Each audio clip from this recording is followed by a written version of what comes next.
Hello.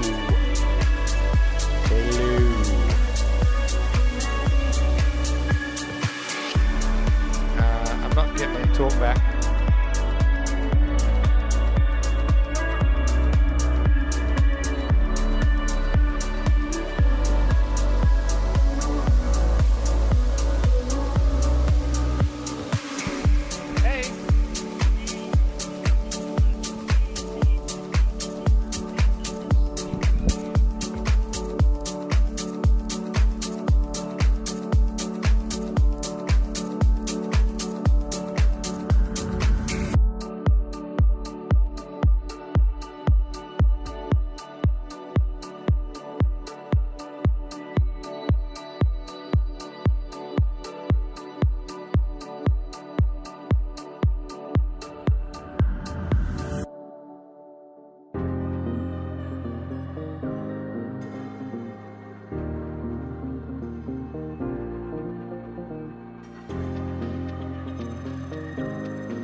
This European cricket event is proudly brought to you by HCL Software, Rado, 1xBet and Victorinox.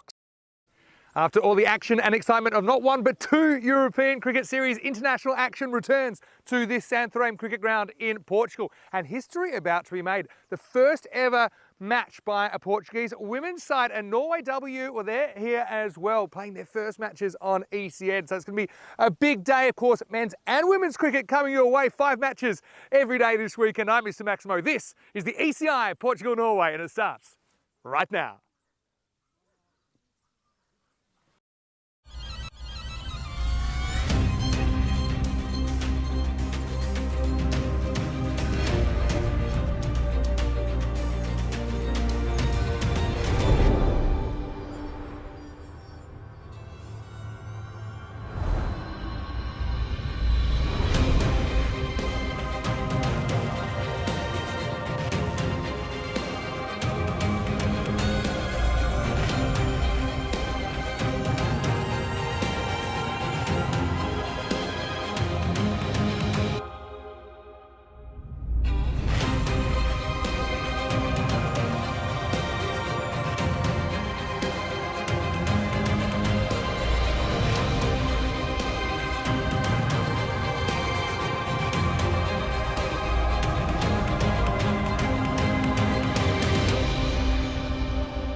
Bom dia, good morning, and good morning to you wherever you're watching from around the world, and welcome to another huge day in European cricket. Good news, sun is out here in Portugal as we get ready for our first internationals of this tour, which has already been going for 2 weeks. Hard to believe, I know. And of course, we'll have a bit of a weather update in a moment, but as you can see, the sun's on me. I'm feeling pretty good. And now we have alternating matches for the weekend with women's T10s and men's T10s, and all the matches though will be Portugal versus Norway. So very excited to start with the ECI-W match 1 with those two teams to do battle. Bit of history, like I said, with the first ever national team match by a Portuguese women's side. And of course, you know, Norway, they have played a bit, but we haven't seen them on ECN. So I'm very excited for this one. Stefan Gooch has the coin and the two captains. Let's see who wins the coin toss. Norway to call.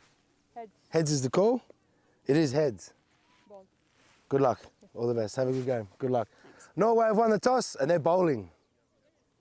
So Norway winning the toss and electing to bowl in this one probably makes sense. Just get everybody out there and maybe as a team you can, I suppose, experience it together. Obviously the bright lights and the televised action on ECN for the first time. But I think that in Norway they are a little bit more experienced overall, I suppose, than this Portuguese side. But it's the first time in these conditions, and we know that this field is a little bit different. It's very, very fast, even though I know we have had a fair bit of rain over the last 36 hours or so, but really excited to see who gets the upper hand in this first game. For Portugal, obviously they've got a couple of really experienced players. I know Tina Goff has more about that in a second, but they'll just want to go out there, make a good impression. I suppose with the Portuguese side, one thing that really strikes me is the kind of difference in level and experience within their sides. It'll be really interesting to see how they manage those dynamics. Let's talk weather, and the good news is it's very, very sunny at the moment, expecting 19 degrees, currently about 13 to get this one going. A little bit of early morning dew, that will burn away. But this pitch, quite interesting. There was a big bump here yesterday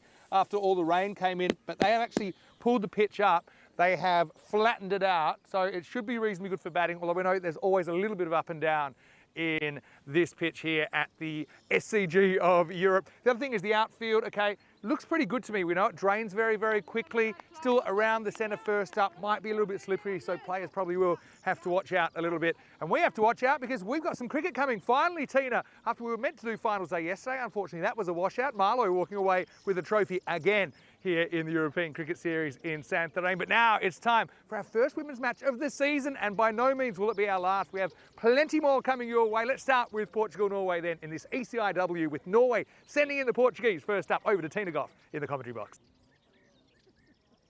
Good morning, everyone. Thank you very much, Vinny, and what a day we've got in store. And, well, we're so excited to get going that we're immediately out there. We had a slight delay, but we're all ready to rock and roll now, and it's a historic day for women's cricket, isn't it? Portugal out there for the very first time, Norway out there for the first time in ECIs, so it's an exciting day for us. I know Vinny's excited to join me, but let's go straight into the first ball. It's a full toss. It's been knocked out into the covers. That's Griselda Brits out there.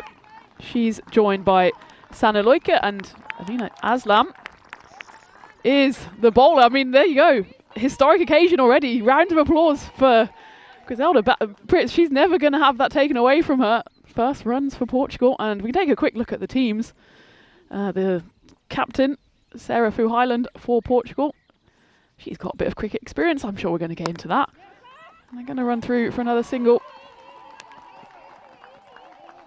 You can hear already probably that every single run for Portugal is going to be celebrated to the rafters, and I'm here for it.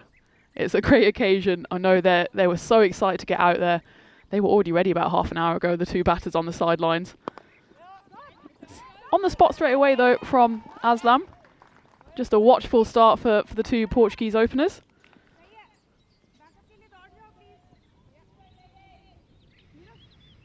Griselda Brits. Her name might be familiar to some of you. She's got a whole wealth of experience. It's not the first country she's going to represent because she did play for South Africa. In fact, she captained South Africa in a test match. So I'm sure this one ranks right up there with that achievement, and it's always an honour to play for your country. As they scamper through for another. It's good fielding there. Point by Vidya Vayala. Some good intensity from the Portuguese batters early on. And it's nice to see the sun out as well after we had a bit of a wet day yesterday, to say the least. Unfortunately, the finals day of the ECS Premier Division was a washout. And congratulations to Marlow, who took home the trophy, and I suppose rightly so as well. They topped the table by a significant margin, and of course we all would have wanted to get the finals day in yesterday, but they did lift the trophy and assert their dominance on Portuguese domestic cricket. But of course now we've already turned our attention to the international stage, and it's great to see Norway out there as well. I know they only arrived very late last night to the hotel, so not much chance for them to recover straight out there, but that's sometimes the best thing, isn't it? Just less training, more playing. And I know they're delighted to get out there, probably delighted to get in the sun as well. I'm not sure what Oslo's like this time of year. Probably not as warm as it is here. Just a couple of balls drifting down the leg side by Alina.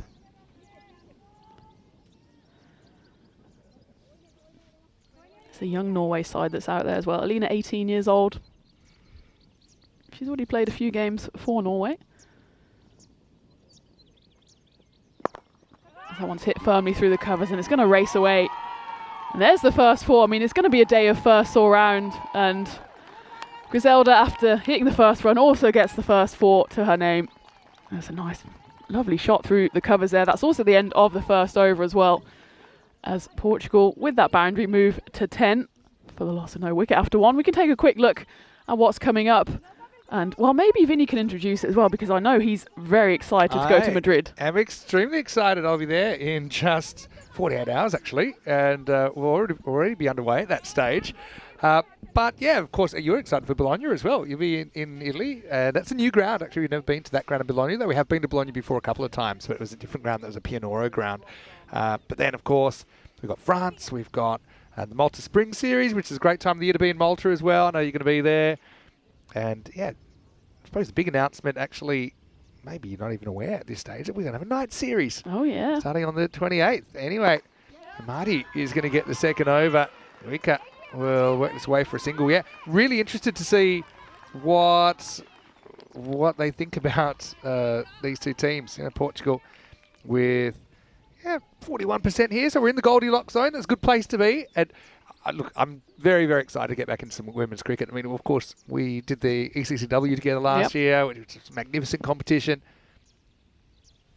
So far, bowling's been pretty accurate. This is no exception. Nice little bit of outswing there to go on. They're here. This could be close. I think she just gets home. But you can see there the urgency is there. I'm liking that from these two. I mean, that is a bit of a risky run. If the throw comes back a little bit quicker, maybe a bit more accurate, you might be looking at a run out. But it just shows you that Portugal, I think they've been paying attention. It's a bit of a anti-bounce here as well, and that kind of helped the batter to get in. Otherwise, I think she might have been in trouble with a ball that zipped through a bit. Nice movement though. Yeah. I like that. And Norway, I think they are a lot more experienced. I think they've had that few years, I suppose, as a team. But then, I mean, what you give for some of this experience that you've got in this Portuguese side as well. Goes up and under this time, and Luika will get her first boundary. So Marty is bowling pretty well. I don't know, maybe you could have another outfielder out there. I just think with the outswing she's getting, but we know this outfield, despite the rain we've had over the last day or so, is still lightning fast. Yeah, she's getting some lovely away swing, and I don't think you need, for example, a deep square leg. When she's keeping it outside off stump, swinging away, pretty much the only place the batters can squeeze it through is that backward point region. They'd have two there, but I'd put one back just to stop that shot, which is actually a great ball, but she just found the edge there, or maybe a bit of the middle as well. Thick edge, you could say, but it was an effective shot. Pulls the length back a little bit this time. Yeah, it's very close to getting stumped, actually. But yeah, what I also love about looking at these two teams is the diverse backgrounds that and cricketing journeys that some of these players have been on, and some of them, it's some of their basically their first competitive cricket as well. Yeah, and that's so exciting about these ECIs. You mix different experiences, different backgrounds, and well, to have two test players in the team alongside players who've never played before, it's such a great experience for them to learn off those players as well. But I really am loving this urgency behind the wickets. I think sometimes I'm a little bit critical of players playing a little bit too safe, and I know that sometimes you aren't really trying to protect some of those batters up the top, but you can back yourself into a bit of a hole. But I like that, obviously, the Portuguese side, they've talked about, okay, let's take on these fielders. That's pretty much straight to mid-wicket. Despite Alina Aslam getting on it straight away, she couldn't prevent the single. Last ball, the second. Again, pretty accurate. This time they do go, and again, and that early decision to go and the lack of hesitation paying dividends as Portugal, after 2 overs, are 18 without loss. That's maybe the difference you'll see even today between the men's and women's games as well, is that the women might not have that brute force, but they just run everything. And if the fielder picks it up, throws down the stumps, you say, okay, fair play. Yeah. But you just risk on the fact. Yeah, it happens. Little things. I mean, it has improved a lot, actually. I know we've been covering T10 women's cricket since the start of 2023. But a lot of it is fundamentals. It's backing up correctly, having your bat in the correct hand, knowing whose call it is, having an understanding that you've talked about previously about what your philosophy is with running and who's in control. Aslam's going to bowl out here in the third. Remember, it still is a 3-over power play. So I just wonder if I'm Norway here, I'm probably instructing my infielders maybe to come in and put the squeeze on a little bit. Don't let them have these easy singles. Make them hit through the field. That's what I was just thinking with that mid-off. It just got knocked to her. If she was 2 or 3 meters in, the batters might take a second guess if they're going to actually go for that one. But, I mean, mid-off is almost halfway to the boundary here. Well, that one is a little bit too short.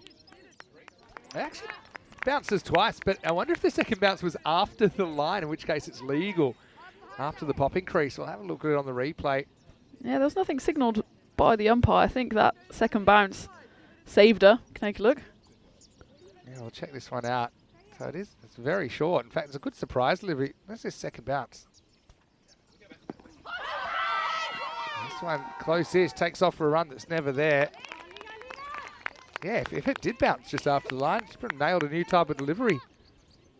And it's, batter probably, gee, the second bounce. Yeah, easily over the line. That will The coaching anti-bouncer. manual. It was actually well after the line. Yeah. Not quite the one for the over. Well, this one is too short, and this one will be called a wide. The regulations in women's T10 cricket on ECN, mate, we haven't had it actually since the ECI-W, but we've got plenty of it lined up this summer. There's minimal differences in the playing conditions. There's a slight difference in the boundary size, but the actual infield stays the same size. The amount of outfielders you're allowed stays the same. One hit straight back at the bowl, probably the one place you're not going to get a run at the moment. And what else? There's a slight difference with the golden ball rule as well, in that you can pick any player of your 11 Right. to bat or bowl. But that's really the only difference I can think of. But obviously slightly different philosophy. This one's going to be a no ball, I think, for height. So anything waist or above is going to be called a no ball. We'll get a first free hit here. I want to say that Norwegians, for the most part, have been pretty disciplined. I'm encouraged by what I see so far, because obviously we want a close series. You never really know when you put a new team in international cricket like Portugal are here, how they're going to go, but certainly holding their own so far. Yeah, Portugal have come out with attacking intent. It doesn't mean you have to go for the big shot straight away. They're just pushing it into gaps. And, well, they've got the chance for a big shot here with the free hit. See umpire Malik back, signalling the freebie. And actually gets a bit of a mess here. So that would have been a wide down the leg side. Instead, they'll scramble through for a leg bye. Boundary size, I know that in ECI women's cricket, there's a sliding scale that the boundaries will be between 40 and 45 metres. It's probably depending on experience level and a range of factors. They've gone to split the difference here, so it's 42.5 metres, this boundary, I've been told. And that's the short one, as it's pulled away nicely by Griselda Brits, as she deals with that very expertly. Cuatro carreras, 4 runs, finishes the over as well. 26 without loss after the power play. Aslam just lost her length a bit there, but Brits just lent into that one and didn't quite get it all the way. So we're still waiting for that first ever maximum. I'm sure it's going to come sooner rather than later. But that's maybe why the fielders are a bit deep as well, because they're sitting on the ring, which is normal, especially if you have a longer boundary, but it just means it's a bit too far away to stop that single. And the T20 ice circle for women is significantly smaller than the men. So if you're used to just kind of sitting on the circle. And so there's a couple of reasons that we don't change the circle. One is kind of logistics. We're going women's to men's to women's to men's. And so, and I think it's an issue sometimes that the women's field can get a bit cramped in the infield, and you've got... I know that feeling as a batter. The purgatory. Where it seems like because the pitch is the same size, right? So obviously it's a bit further to run. Well, I suppose relatively speaking. We've got some left arm spin here. Paridi Agrawal. I like what I see from her as well first up. She's actually the top wicket taker for Norway in T20 eyes, and I think just taking that pace off a bit is a good option. Because I imagine someone like Griselda Brits, with all her experience, is used to it kind of zipping through at her. And this one is kind of the opposite. She's got to wait for it. Nice footwork here. Actually, probably could have got a run, but she had no idea where that had gone, Griselda Brits. So she ended up just turning around. In the end, her batting partner noticed she wasn't going for it. So that'll just go down as a dot ball. Good time to say hi to everyone in the chat as well. I know there's been a lot of people excited to see, well, especially Portugal, but also Austria women back on the international stage, and it's great to have international cricket back. Well, probably would have been a wide, but why worry about a wide when you hit a boundary? That's a really good shot over cover from Griselda Brits. 4 carreras, 4 more. Yeah, this is turning into a nice little partnership from these two openers. Definitely would have been a wide, but she just chipped that one over the covers, and this outfield is lightning quick as well. So if you get that over the infield, it's going to be 4 runs all day long. That was a nice shot there from Brits. Yeah, excellent shot. Went with the line of the ball. Don't mind that line, though, from Agrawal. You can set a field to that. We're outside the power play now, so you're allowed up to 5 outfielders. Getch wants that tram line. That's hit pretty well, and this outfield is so fast. That's going to be 4 more. Griselda Brits doing her thing here at Europe's very own SCG. Again, it's pretty much action replay. Just waits for that ball. It's really well weighted, actually, because it's easy to fall into that trap of just chipping it up in the air. But she just waits and waits. And that cover region is pretty vacant at the moment. Again, the deep square leg is still out for a left arm spinner. I would be tempted. You're out of the power play now. They've actually gone quite attacking, have Norway. They can have 5 out. And they've got 3 out. What kind of 4? But you know where Brits is going to hit it. And she's hit it twice in a row now, and there's been no one there to stop it. Third time lucky. This one's actually going to be off the pitch, I think. I think this bounces just before the stumps. It's been called a wide, but they might want to have a bit of a look at this one because I'm pretty sure, well, maybe they'll get on, maybe they won't. Might have to hold this up, maybe not. Yeah, it should have been. I think maybe if it pitches beyond the crease, is it a wide? Is that before the stumps? Anyway, yeah. Free hit or no free hit won't matter. It'll be There a you go. boundary either way. With that 4, I'm pretty sure that Portugal will actually go ahead of 50% here. Opener's doing the job. it's important to note for maybe viewers not so familiar with women's cricket that Griselda Brits, she's a pretty big name. Yeah. They haven't just pulled her from the Portuguese countryside. She's captained South Africa to a T20 World Cup. And there you go. Yeah, just going to get away though this time. Probably not the most convincing strike, but it still will bring 4 more as Portugal building a healthy score here. I mean, I do like Agrawal's tactics, even though she's tempting her wide, but she keeps going after it anyway. So just gets the false shot there, but just goes over the fielder. That's Anushka Gorad. Couldn't quite get their hands up in time. So that'll be 4 more. And at the end of 4 overs, Portugal are in the lead. According to the supercomputer, it's 44 without loss. Very healthy opening partnership, and unsurprisingly Brits is doing most of the heavy lifting, but Sanne Loike at the moment is doing her job perfectly, just anchoring at the other end. She'll have a chance here at the start of the I've got fifth. a very good question from Wayne, who was asking, how come there is a sliding scale for boundary size in women's and in men's it's always standard? Good question. Whoa, that could be gone, you know. And yeah, I just got a feeling we saw this earlier from Luika, didn't we? That she just got a little bit lackadaisical, leaving the crease. And I think this time with the keeper up, I think Razwan's got a wicket first ball. We'll check it out in the replay, thanks to 2 circles. The keeper's more or less up. Yeah, Kamari really liked this. Just not really paying attention. And that is a pretty easy decision for the third official. So we will have our first wicket. And it will be that of Sana Nirada Loika for 9. And it's a good moment for Mirab Razwan, a wicket with her first ball in ECI cricket. And Portugal lose their first of the series. It's 44 for 1. Razwan, the captain, comes on and straight away grabs that wicket. And actually it was great work behind the stumps by Kumari. She had to stay switched on, and it was only kind of in the follow-through that Loika stepped out. And Kumari was hot on that and took the bails off and first wicket, and it's the end of a good partnership though. Just a bit of 44 runs. Yeah, a bit of an experience thing, I think. Obviously missed the ball. Obviously sometimes you get a bit annoyed at yourself, your mind goes elsewhere, but yeah, your primary obligation is to regain your ground. But I suppose it gives another opportunity, and this is Nayantra Raghudandan who is coming to the crease at number 3. So just touching on the boundary size. Yep. We have what we noticed, and what most people would notice as well, is with women's cricket in Europe, there is a much bigger differential as to kind of where the teams are at. Yep. So you want to try and recreate the same dynamics if possible. But for example, sometimes we've run 45-metre fields or even 40-metre fields actually. For example, in the ECI-W last year in Serbia, Croatia, I don't think we had a single 6. You know, so and that's nothing against obviously the players where they're at. It's just we're trying to recreate these same dynamics. Now, in the men's game, there are sometimes probably we keep it. Well, you might make the same argument for men's cricket, which is probably a valid argument. Oh, that one actually hits her in front, but just going down the leg side. But one of the issues is, for example, Cardamom Oval, we can't make it any bigger.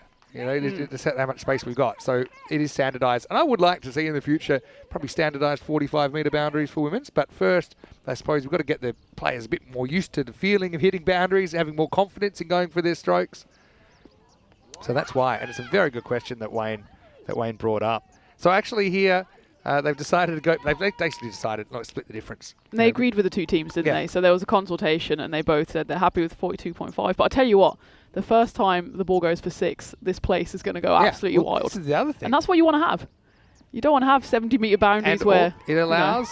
Well, that one actually might run down the hill. That's a fielding. very good piece of fielding from Gorad, who never gave up on that. All roads lead to the rope here because it's a downslope to the rope for the drainage here, which is great. we needed that yesterday. Yeah, we did. That's the only reason we're playing today, actually. But yeah, I suppose on some of the T20 fields that these players play on, some of the players, you could kind of they're not going to hit boundaries Yeah. regularly. Which so is fine, but which is fine. you want to but give them that sense of actually doing it. Exactly. You know better than most because obviously you played in the ECI-W. Well, here we go. Griselda Brits goes up and over the top. It's a Maximo! And you're right. The Portuguese camp goes crazy. And also that will bring up the 50 for Portugal here in match 1. And that's the kind of celebrations we want to see. It's nice having a little smattering of applause for a nice run 2, but you want to have boundaries. T20 as single. Yeah. Get a smattering of applause. Yeah. But we want to create these emotions. We want to create these memories. Pretty well bowled that time. Come back from Mirab. I liked her over so far. But I like the decision-making, the experience of Griselda Brits there. Just knowing, okay, that's one. I don't have to go after it. I knock it for a single. Hand it over to Raghu for the first time. The left-hander to Razwan.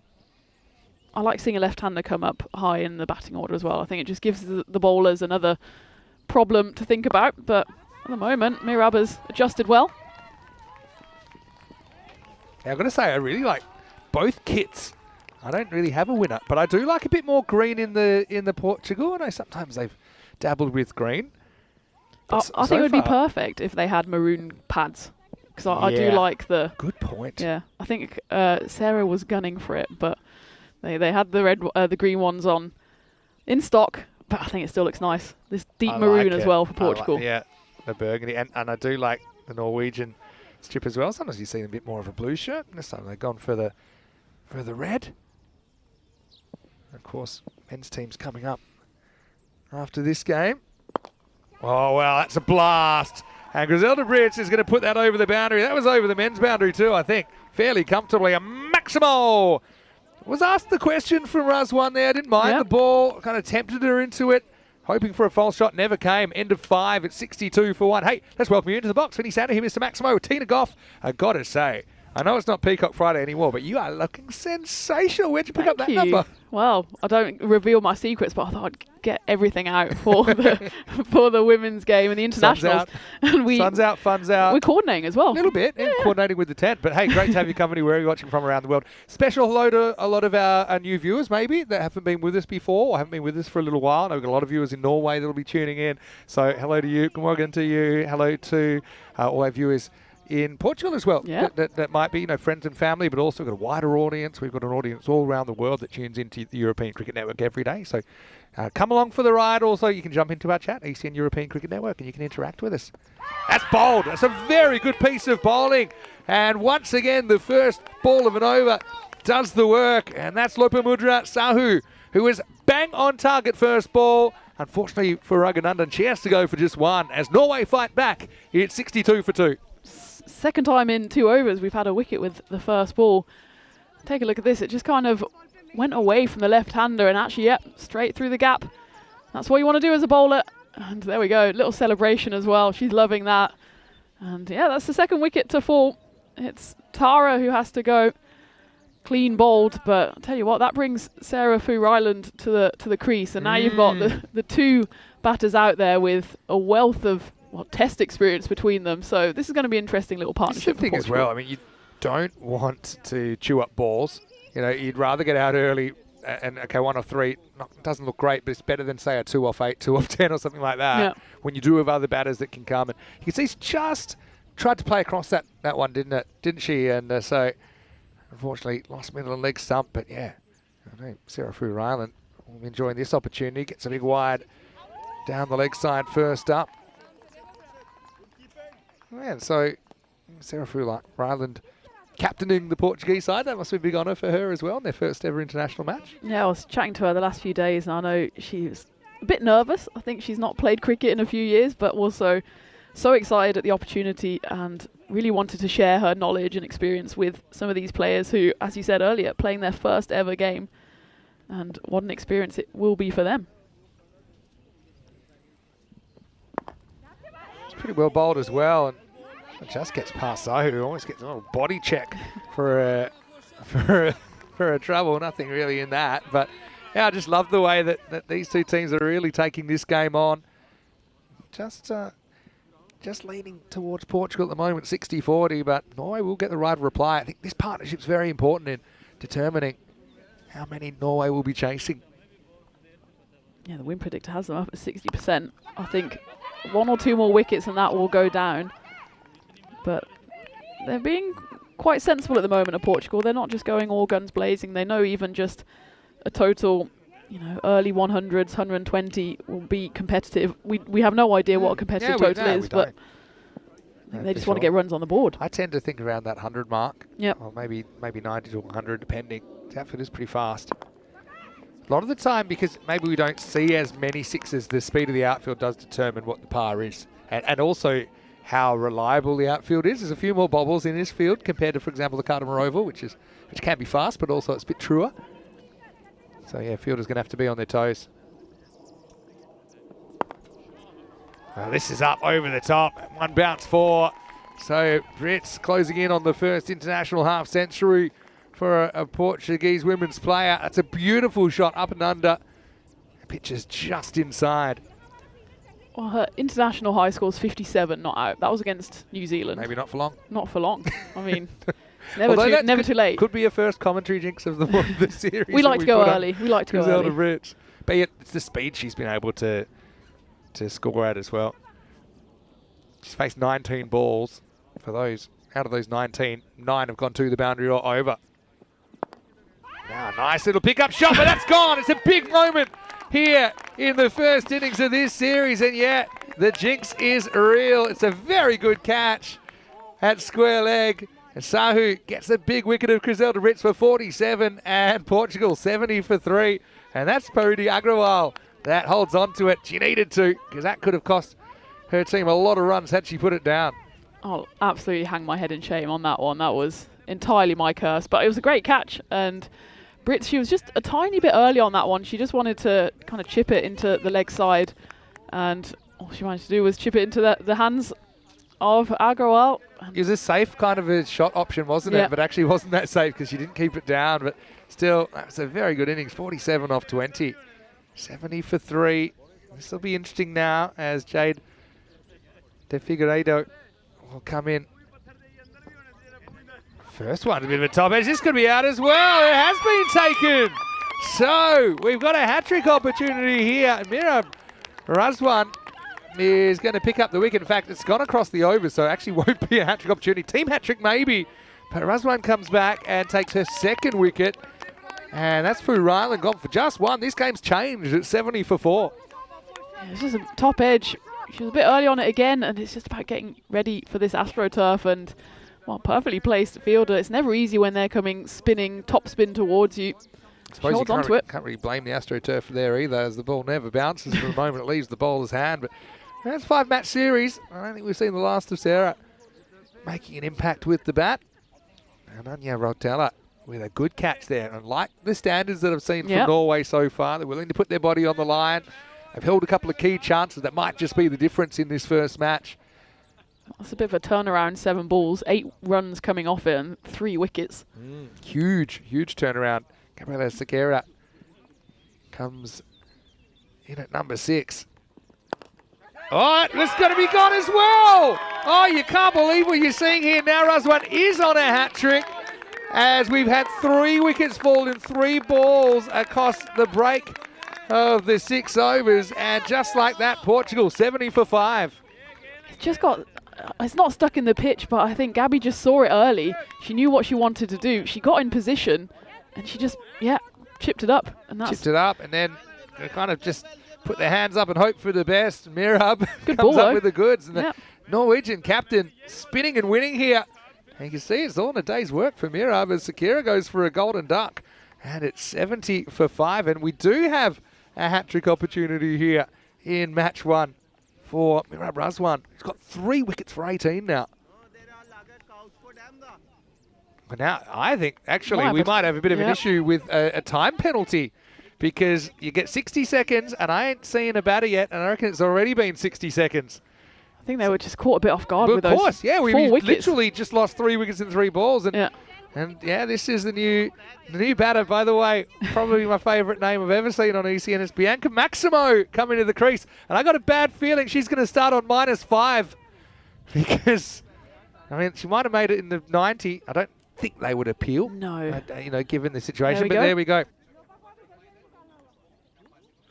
Yeah, so 5 penalty runs for the fielding side. So that makes it even worse. Let's hope she gets to 5. You know what? Maximo's worth 6, though. So Yeah. she could make it up right here. No relation. First, though, it's a hat-trick ball. Oh, pretty well handled by Bianca, who will get off the mark. But what a dramatic passage of play. That's how quickly things can turn, especially in this T10 format. And credit to Norway for just sticking in it and also holding their catches. Those 3 catches weren't the easiest. 3 different areas of the pitch and 3 different players all held on. Yeah, true. Creating chances is important, but taking is even more important. It's been a very good, disciplined spell of bowling, hasn't it, from Razwan? Okay, went for a couple of runs, but in the end, you know, she's precipitated this slide, hasn't she? 3 for 19. She's still got 3 balls left. She'd be really keen to get another wicket here. Another good delivery. They won't get a run here. So, you know, we were talking kind of 100 plus. I mean, they were on kind of 115 kind of pace right now. The expected's 91. Such a big turnaround. I'd like Norway's fielders to come in a bit here, just to put the squeeze and the pressure on the batters. There's a few opportunities like that. Well, that one's time they will actually get going to past. go. You can even see that slightly less experience running between the wickets here. There's slight lack of confidence in taking off for the single. And that'll be the end of Razwan. 3 for 21. What a fantastic start to her series. And Portugal 73 for 5 after 7. I think in a strange way, this is actually not too bad for Portugal. Of course, they'd want their top order to just go all guns blazing, but getting all their batters in early, I think just settles a few nerves. They'll all be very nervous ahead of this game. And yeah, maybe just getting them out there is not the worst thing in the world. We can take a look at everything that's still to come. Super excited. And if you just want to talk about women's cricket, I know that we're planning a European Cricket Series W in Bologna, for example. But Jersey. plenty more. Yeah, Jersey as well. I know that involves the MCC-W, a side that you've represented before, although I think you've got other commitments that weekend. But also, you know, gearing up for the ECI-W at the end of the year, which has 15 teams involved this year. And I know that the idea is that maybe we can somehow keep that increasing. Yeah, bigger and better than the ever. men's, we have 32 countries. You know, we would love to have these 2 teams there. I was going to say, neither of these 2 sides are featuring this year, but I know they want to play. I know teams like Estonia, they want to get involved. So it's just going to keep growing and growing every year. I think I might just have to move to Spain. Not a bad idea. Oh, Boulder again, and this time Sahu, she's been delivering as well. He chipped in with a big wicket last over. Now it's her 3rd as well, in fact. She's got 3 for 8, and Norway bang on target here. The collapse is on. It's 73 for 6. Yeah, unfortunately for Bianca, she makes 2, cost 5 because she was still trying to get the gear together. You can understand that with 3 wickets and 3 balls, but yeah, Norway putting their foot down. It's been good from Norway, good comeback when, well, for a while it looked like Griselda Brits was just threatening to take the game away from them, but they've just kept bowling straight and just challenging the Portuguese players to play across the line, and that's happened, and they've cashed in here, Norway. It's good to see the new batters ready and raring to go. Yeah, this is Kiona Sakira.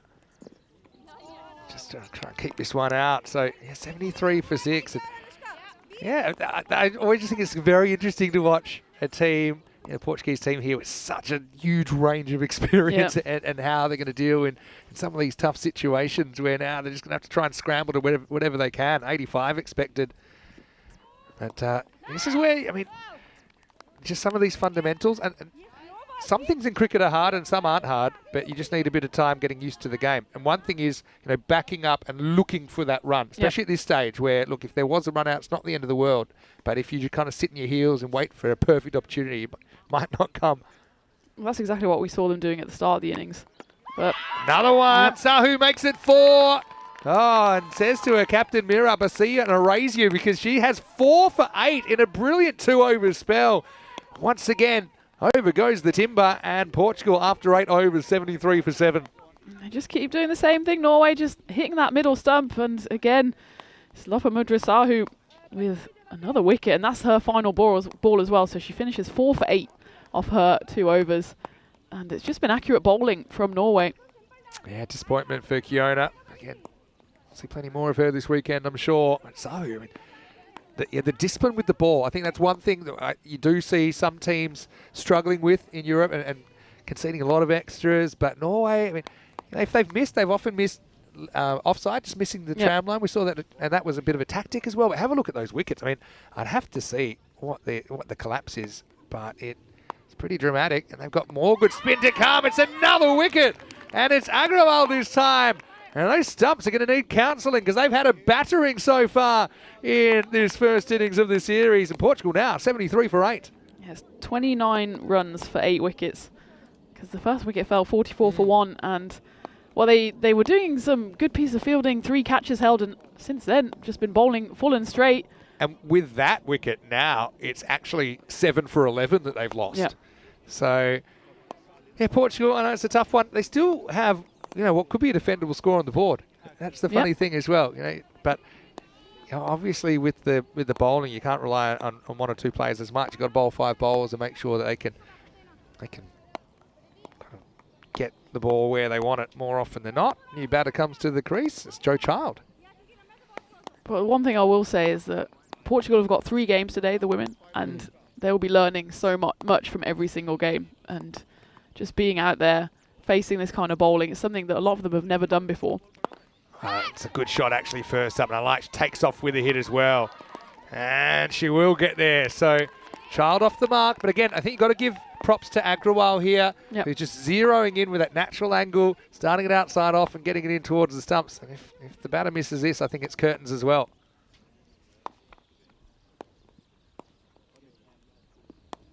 Again, puts in a good spot outside the off stump. So I'm thoroughly entertained so far. It's great to have international cricket back on ECN.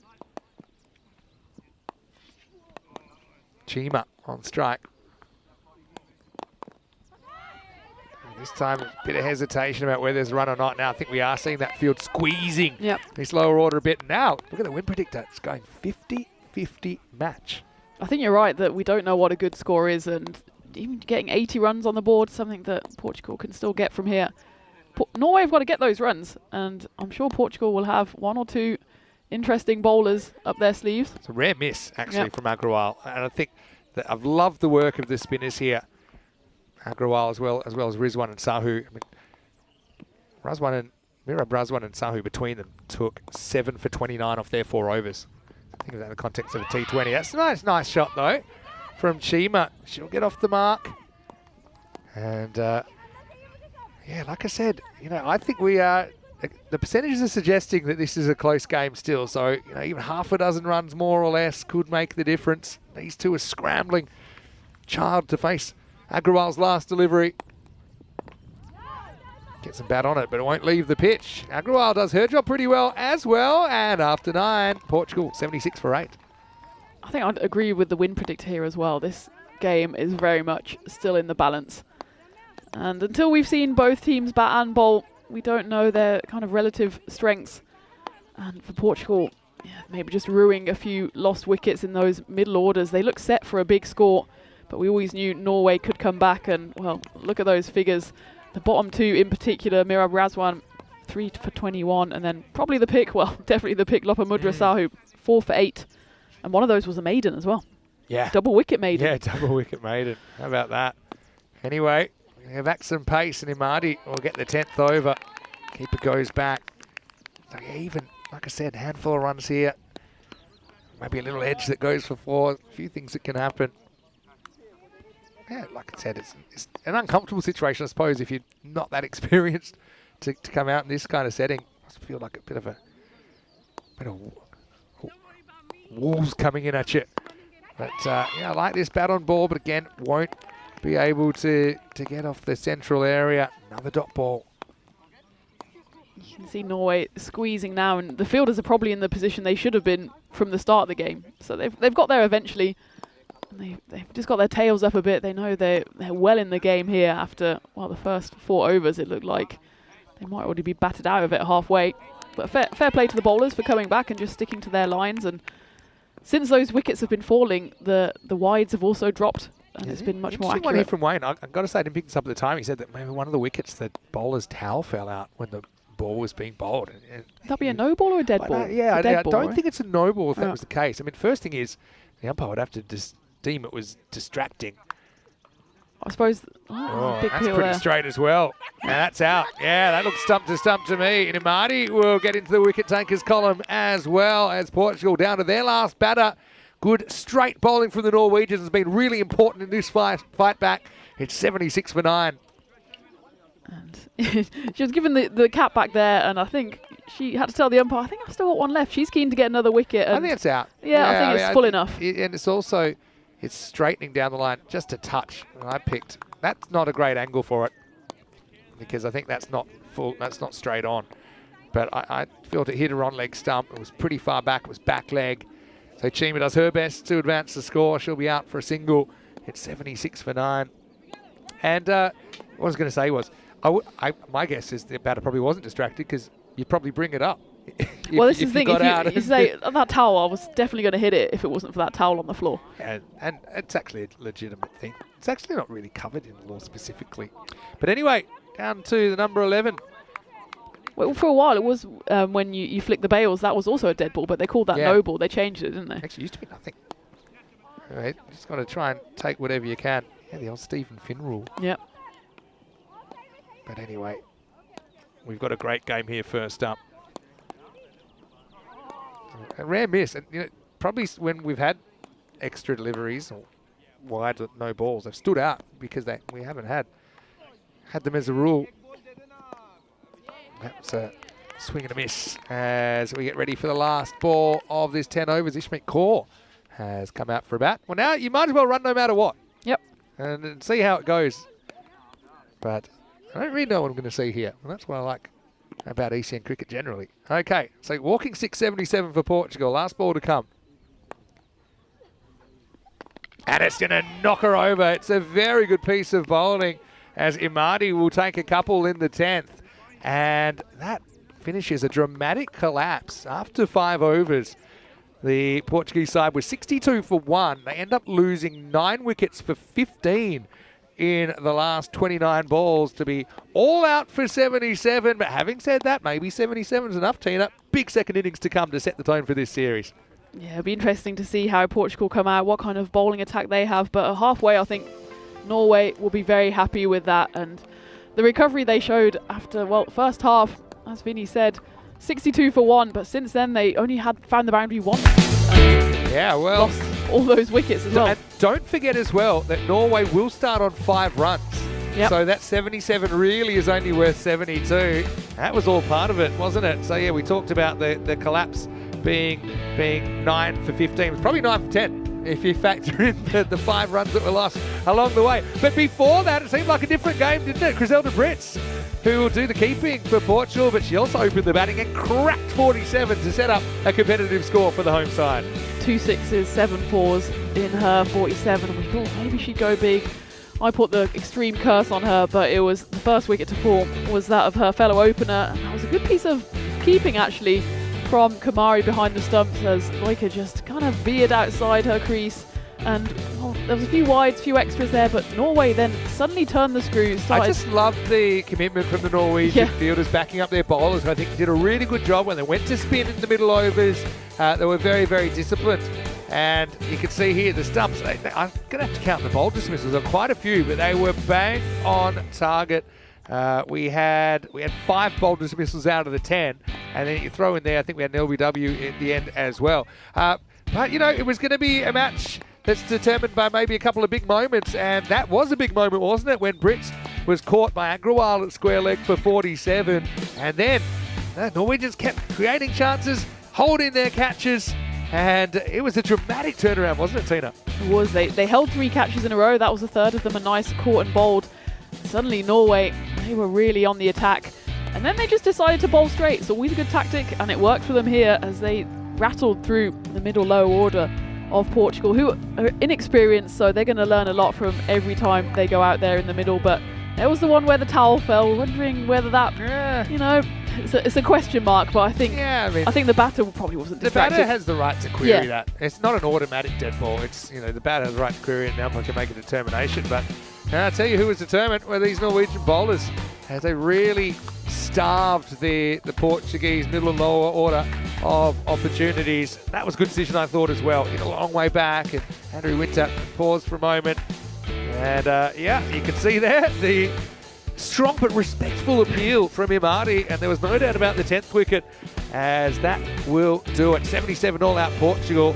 Bearing in mind, with those dramatic 3 wickets in 3 balls in the middle, there was a time penalty incurred.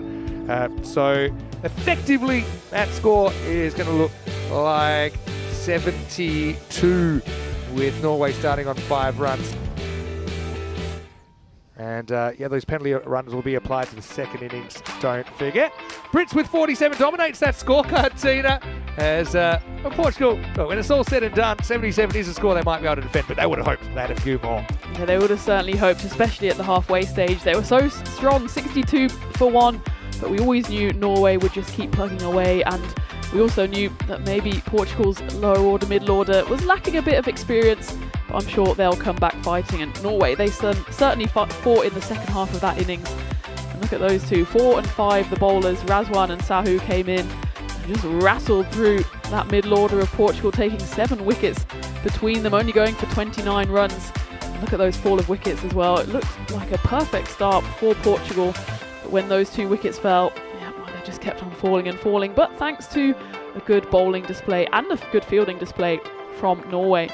So at the halfway stage, we're match 1 of this ECI-W series. Of course, we've got the men's matches coming up as well. And Portugal women, in their first ever international game, find themselves 77 for 10 all out on the final delivery. Griselda Brits top scoring with 47 off 20.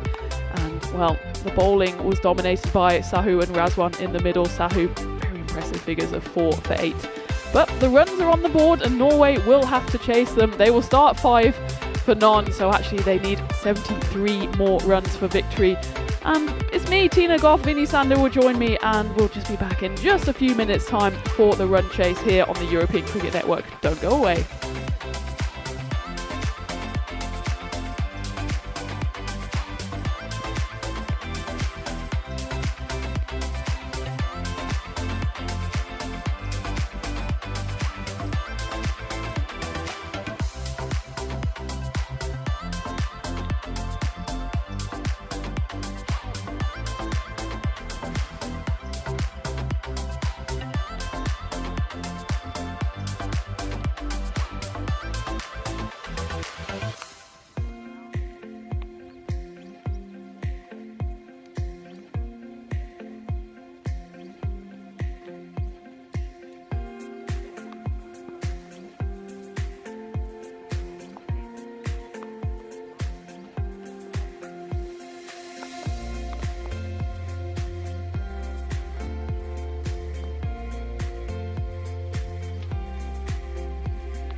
This European cricket event is proudly brought to you by HCL Software, Rado, 1xBet and Victorinox.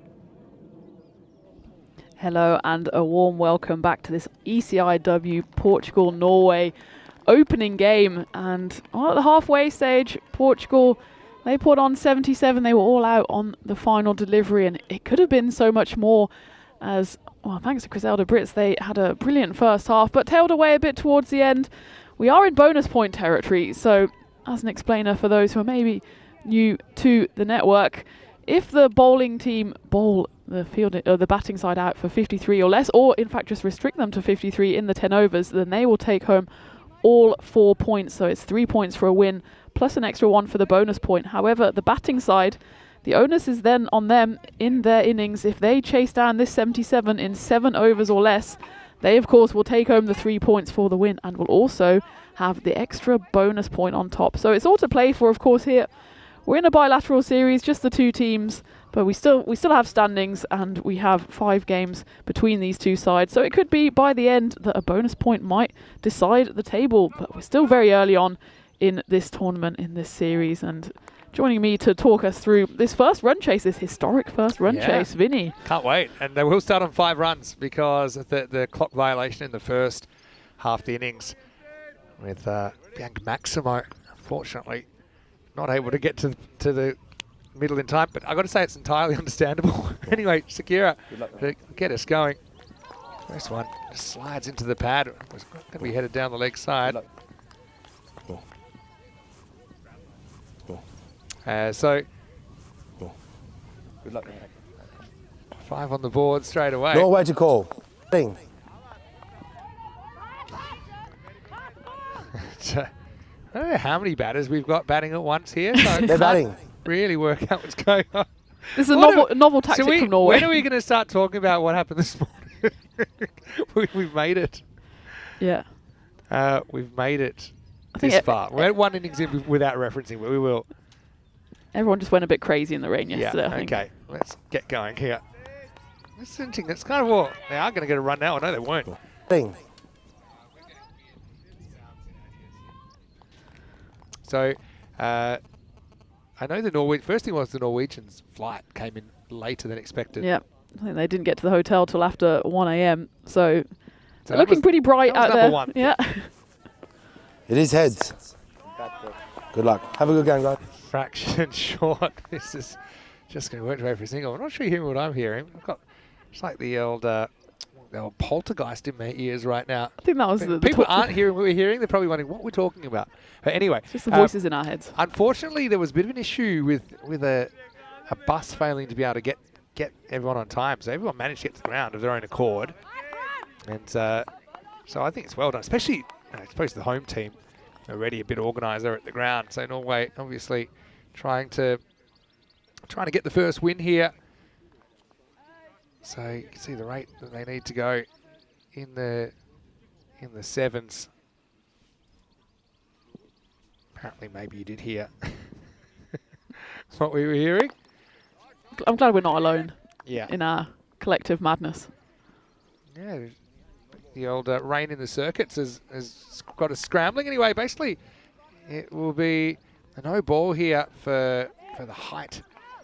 And so we're going to have a free hit. There's one. Oh, she'll get a little bit of a bottom edge onto this. Got pretty annoyed that she missed out on it. It was good comeback, though, from Gabby Sakira. That will be the end of the first over. 5 off it plus the 5 penalty run, so we're 10 without loss after 1. And well, let's not forget that golden balls are everywhere. I suppose we won't get one on Monday in Portugal this week because we go to T20. But if we do have a tie, which is very much a possibility here, we'll have a golden ball. And the last women's golden ball we had was in the ECI-W, Scotland 11 versus Italy, in a highly entertaining game. I don't know, you had a bit of FOMO because I don't think you were on that one. I was on the game You've before. made I up think. for it since. Yeah, me and Phil G, the G-Force, the GB You team. broke the Phil G GB curse. You just got to bring me in and I can break anybody. Speaking of curses, I really did a number on Griselda Brits in that first innings. Yeah, that was unfortunate, That's but precipitated a huge collapse, which has Apologies. changed the face of this game. we'll take that one on the chin. Here's Sorry, Bianca Portugal. Maximo, good to see her out there with the ball. I know already she's become a fan favourite. Will you shout Maximo if she gets a wicket? Of course I will. I'll have to. I thought I might not have to wait too long. I like this good attacking field there. You can see it's Kiona Sekera who is hovering there, just trying to take away that chance of an easy single. I think they've learnt a bit from Norway's mistakes in the field, just squeezing it. And if they hit it over the top for 4, then fine. But make sure they don't get easy singles in the ring. Yeah, the one thing Norway did really well is they bowled with accuracy, particularly through those middle overs. And it was no coincidence that when we saw that big wicket fall, that so many went after it. Norway didn't give too many away. This is also pretty accurate. And once again, that fielder coming in. It's a bit of a hot spot there, isn't it, as well, with a lot of players wanting to go bottom hand, wanting to try and get that extra power. A lot of balls go in that direction. That's a ball that's probably 4th stump. But again, excellent, clean fielding there. You know we want a good fielder in there. It's a good catcher. Yeah. It's a fraction shorts hit, and it's going to be fielded. That's a nice bit of work. And that's Sarah Fu-Ryland, the captain. I like that she's fielding it mid-off as well. You know, she can have a word to the bowler and maybe talk tactics. That was a nice athletic bit of work to her right. I like this mid-wicket position. You want a loud fielder and a tall fielder there, because then it feels like as a batter you just can't get anything past them. That's fraction short as well. That will be called a wide. So you can see also the difference with length. I think one thing that's pretty important is trying to pitch up. Okay, you don't want to go big, filthy full toss, but you do want to try and get the batter playing forward. And not always an easy shot to generate that power. Razwan faces. And that's gone. It's a really good piece of bowling. It's Bianca Maximo.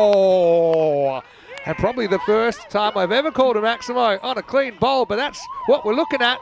And Norway lose their first. It's 13 for 1. The first wicket for Portugal in international women's cricket. I mean, it had to be, didn't it? The first wicket to Portugal goes to Maximo. It was written in the stars, and look how much it means to them. And so happy for her to take that wicket, of course. It was an unfortunate wicket. And it was just a straight ball, and she was threatening that actually all over. She kept on just getting it straight. There was a couple of wides in there, but the balls that were straight were really threatening those stumps, and that time it was Nayab Razwan. But it was the length. I mean, it's not necessarily an easily drivable length either, but it made that cross-bat shot very risky. Too risky, actually. And you can see, you know, Bianca, I bet she's been working really hard in her bowling behind the scenes, and for her to be able to create a moment like that, that's something I'm sure she will never forget as long as she's playing cricket, or as long as she's breathing God's green earth. I don't think that makes sense, but anyway, it's been that kind of a morning. Yeah, it's just great to see those kind of scenes for Portugal. Just their first ever wicket. No one can ever take that away from her. But I'm sure they'll want a few more here. They're not just here to make up the numbers. Catch. That's possibly. Actually going to take off a bit on Fu-Ryland. Does well. And that's the experience of playing at a high level. Just trying to smother that one. And so that'll be the end of the second over. And we got a game on, folks. Norway, 14 for 1. Yeah, and remember, 5 of those were from the penalty run, so just 9 coming from the actual batting, and a few of those have been extras. So if Portugal can just cut out these extras and, well, hopefully not get any more penalty runs, then they're well in this game. 64 runs needed in 48, 8 runs per over. So Portugal will be celebrating every over that's below that like they've won the game. And that pressure. We were showing some of the old finals yesterday. Yeah. And one thing that I caught myself saying during, I think it was the 2023 final, was welcome to the Spider Cube. Yes. And this is reminding me of it right now. De Figueiredo will come on. And first one, I think, just misses, but not a bad spot to miss. A bit of left arm tweakage here. Last over of the power play. Interesting, they decided to go to a third bowler when they could have gone back to Gabi Sekera. I like this. Now, well, it could be gone. A good throw. It's good dive, though. Even better dive from Imadi, who slides home for a single. Smiles all around as well. And I think the dive saved her here for Imadi. Take a look at the replay. It was Sarah coming in with the ball, and the throw was good. And it's just the dive here that saved her. Yeah, I like the direct line she runs as well. I think you actually are safer running on the pitch here. I think this is one of the exceptions. Because the pitch shouldn't really be affected by you running in non-spikes down it. It's a safer surface.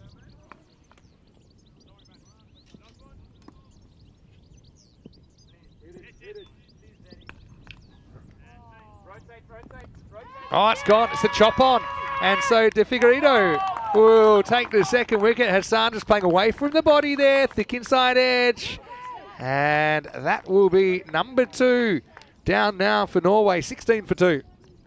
This is a nice tight over so far from Jade. Just that first one strayed a bit, but since then she gets that nice drift, doesn't she, from that left arm around angle. And it's quite wide outside off stump, but just maybe lacking a bit of footwork there was Ayesha Hassan. So she has to depart 3 runs off 8 deliveries, and this game's well in the balance.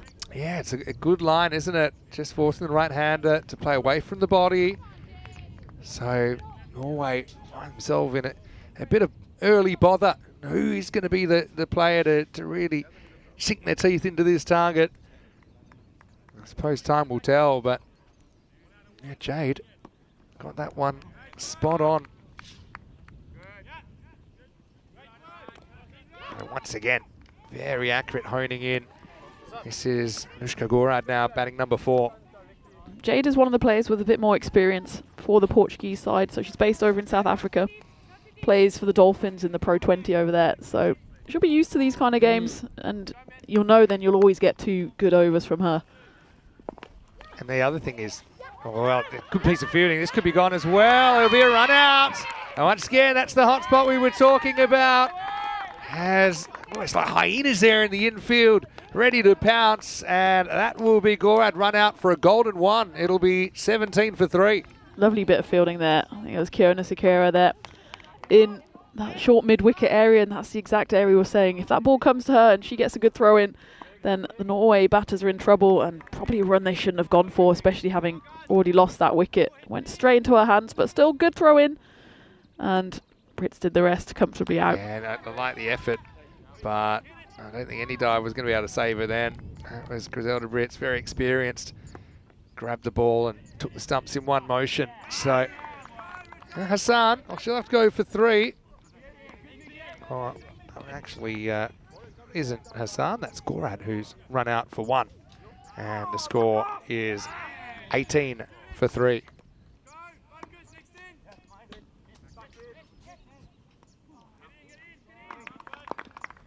Pretty well bowled as well. Yeah, I always just think the AstroTurf probably is not so much of a big deal for the spinners compared to the faster bowlers who maybe are used to running in with the spikes, but I think with spinners it doesn't change too much. And De Figueiredo is doing a good job. I always like bowling on AstroTurf as a now spinner. I hated it as a seamer. Bounce. Well, yeah, because I'm quite tall, so I just get... You never... I'm not going to spin it much, ever. But on the AstroTurf, you just get that little bit of bounce. And especially against female batters, who maybe not as tall, if it's coming up at like their waist or even they're higher than that, it's just difficult to do anything with. Good power play for Portugal. Norway 17 for 3, remembering they started on 5 runs, so really only 12 runs scored in that power play. Let's have a look at what's coming up. I mentioned this a little bit earlier, but yeah, we've got cricket all year here on the European Cricket Network. We started on the 31st of January in Portugal, funnily enough, in Porto, which is a place I have FOMO about because everyone went and I didn't go. Just for the port. For the port. And plenty of other things. But yeah, we'll go all the way to the ECI-W, which actually will finish the season, and we'll be finishing on the 20th of December. So it's a 48-week season, I think. Here's Kiona Sakura. Gets that first one outside off. That one's hit well. Probably runs away for 4. So there we go. A little bit of attack now. Imadi, we know she's willing to throw herself around. And, she will pick up the first boundary of the innings here. Nice shot. Imadi might be the key here. She actually plays MCC, so I've played a few games with her for the MCC. We might see her in Jersey. I know she really wants to get involved in that for the MCC-W, so she's got a bit of experience. She scored 33 against Luxembourg in a T20I. Now would be the time to step up with a similar total here. Oh, gee, that could be big trouble. Yeah, she's going to cross the ball there, and Sakura gets it to straighten down the line. And a fairly elementary decision for Andrew Winter as Norway lose a key batter. That's the end of Imadi for 6. It's 21 for 4. I know it's not great for my commentary career, but I think I should just stop talking. The curse, that was the second curse. That was an immediate one as well. And that one stayed a bit low, actually. Yeah, it did a little bit. No, there's a little bit of variable bounce. I actually think this pitch is good. It's got a bit of a balance for for batters and bowlers. If you can get it in that middle zone, and I don't think there was too much doubt there from the umpire. And Kiona, nice effort from her. She picks up her first wicket of the series with just her second ball. 4 and out for Norway, 21 for 4. I know I had a few questions about the bonus point, about why would we have the bonus point in a bilateral series. But the bonus point only comes into it, or the total points, if you like, only comes into it if the wins are tied. And because it's a 5-match series, that's pretty unlikely. But there have been situations where, for example, there's one washout and you got teams tied on 2-2. If that's the case, then the total amount of points they've had in the weekend will split the teams. If not, then it goes to net run rate. I'm just a big fan of the bonus point generally. I think it's been a revelation across ECS. Can I tell you a bit of ECN trivia? Absolutely. The bonus point concept originated here in Portugal with a simple conversation. Were you involved in that I conversation? wasn't involved in it. No, it was put to me by one of our crew. It's actually Tyrone Peters. He said, is there something we can do to maybe keep games interesting that aren't that close? Yeah. And a lot of games are close. But he said, it's hard because there's a lot of bonus point schemes around the world and not many are very good. But I just kind of had the idea. It needs to be simple. It needs to be very easy to understand. For both teams as well. And even though the first time anyone heard it, they're like, that sounds very complicated. Like, just give it a day. I will say it took me a few days to try and get my head around it. This is a nice shot though. And Rantella will get a boundary in Norway. They still got a pulse here. They need a partnership. This isn't the best delivery, is it, from Kiona? It was down the leg side, and it's going to be whacked away for 4. And that was on the free hit as well, so 5 coming off that. And I mean, the run rate's not getting away from them by any means. It's still only around 8. And as long as they keep sticking in there, wides are going to come. Break it into little bits. Yeah. 8 and over seems quite achievable. If you're talking about getting 50 runs from here, sometimes it seems like a lot. But 8 and over, but you need to kind of just keep that aggression to get the 8. Don't be prepared to kind of just eat a 3 or a 4. Well, that might help because that'll be a no ball as well. This one is hit. It's pretty well handled out there. Oh, they're going to think about 2. They probably shouldn't. And, well, in the end, that would have been good. Now we got overthrows. And that could go all the way. Well, this is going to be 5. Yeah, it'll be 5 runs and a no ball. Make that 6. Carry the 3. That's very ECN. And I'll tell you why it's 5, because they crossed for 1. They never crossed for 2 before the ball was thrown. So it'll be a rare non-Maximo 6. And we're going to have a free hit. Well, they were umming and ahhing whether to go for the 2. They're like, yes, no, maybe in the end. Well, the throw came in. And wow. I'm not sure quite what happened in the middle. Well, it just got past the ball. There's no secondary backup. So I bet they're still trying to work out how many that is. I can tell you, it's no ball plus 5 off the stick. And now Kumari will face the free hit and block it. Yeah, it's a no ball 6. It's all happening. Well, if they want to break it into little chunks, they got almost all they need from the over off that delivery. I mean. And that wasn't even a delivery, so it was a no ball. That's true. Oh, I love it. 15 runs off the over. Portugal love it. Yeah. Nice ball the over, we think. Block and run. Again, no hesitation. Scramble through for 1. So that over had a bit of everything, didn't it? Had a wicket. It also had 16 runs, and after 4 overs, Norway 33 for 4. That was the exact kind of over that Norway needed just to keep that run rate ticking over. It's not insurmountable by any means. 45 needed off 36. So if they just keep on knocking into the gaps and hoping for a couple of misfields here or there, a couple of wides, then they're well on that. And you can see just that one big over really made that run rate spike. Good game. Yeah. Really good game. Oh, it's so great to have ECI-W cricket back.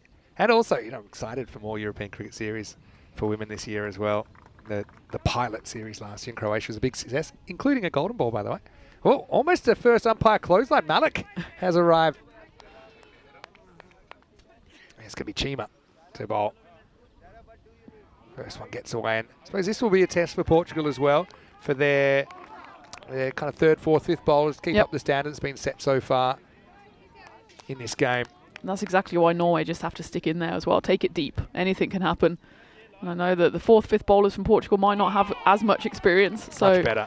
It's a tough one. Like if you bowl a bit of a Gundy ball, as we say, to be able to come back and get the next one right, kind of keep your emotions in check. That was an excellent ball from Chima. And next one, not so good actually. It's going to be a no ball. And well fielded down there by Sana. There will be another free hit coming up. Norway still 18%. I just feel that's a bit unders here. Yep. A bit of an unknown quantity about some of Portugal's bowling.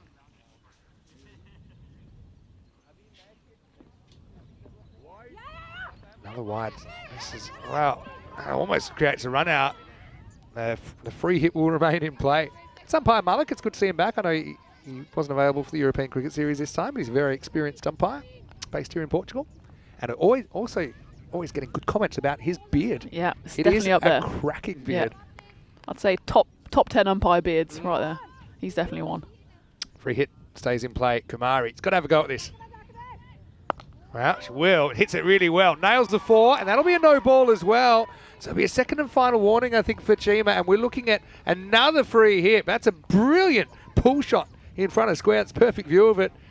Unfortunately for Chima, she's got to pull it down. And one more of those, she won't be able to bowl again in this game.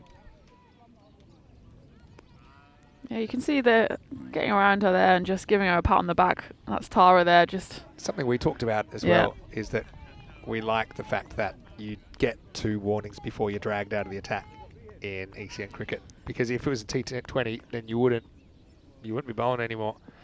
And actually comes back well, so it gets the opportunity to come back.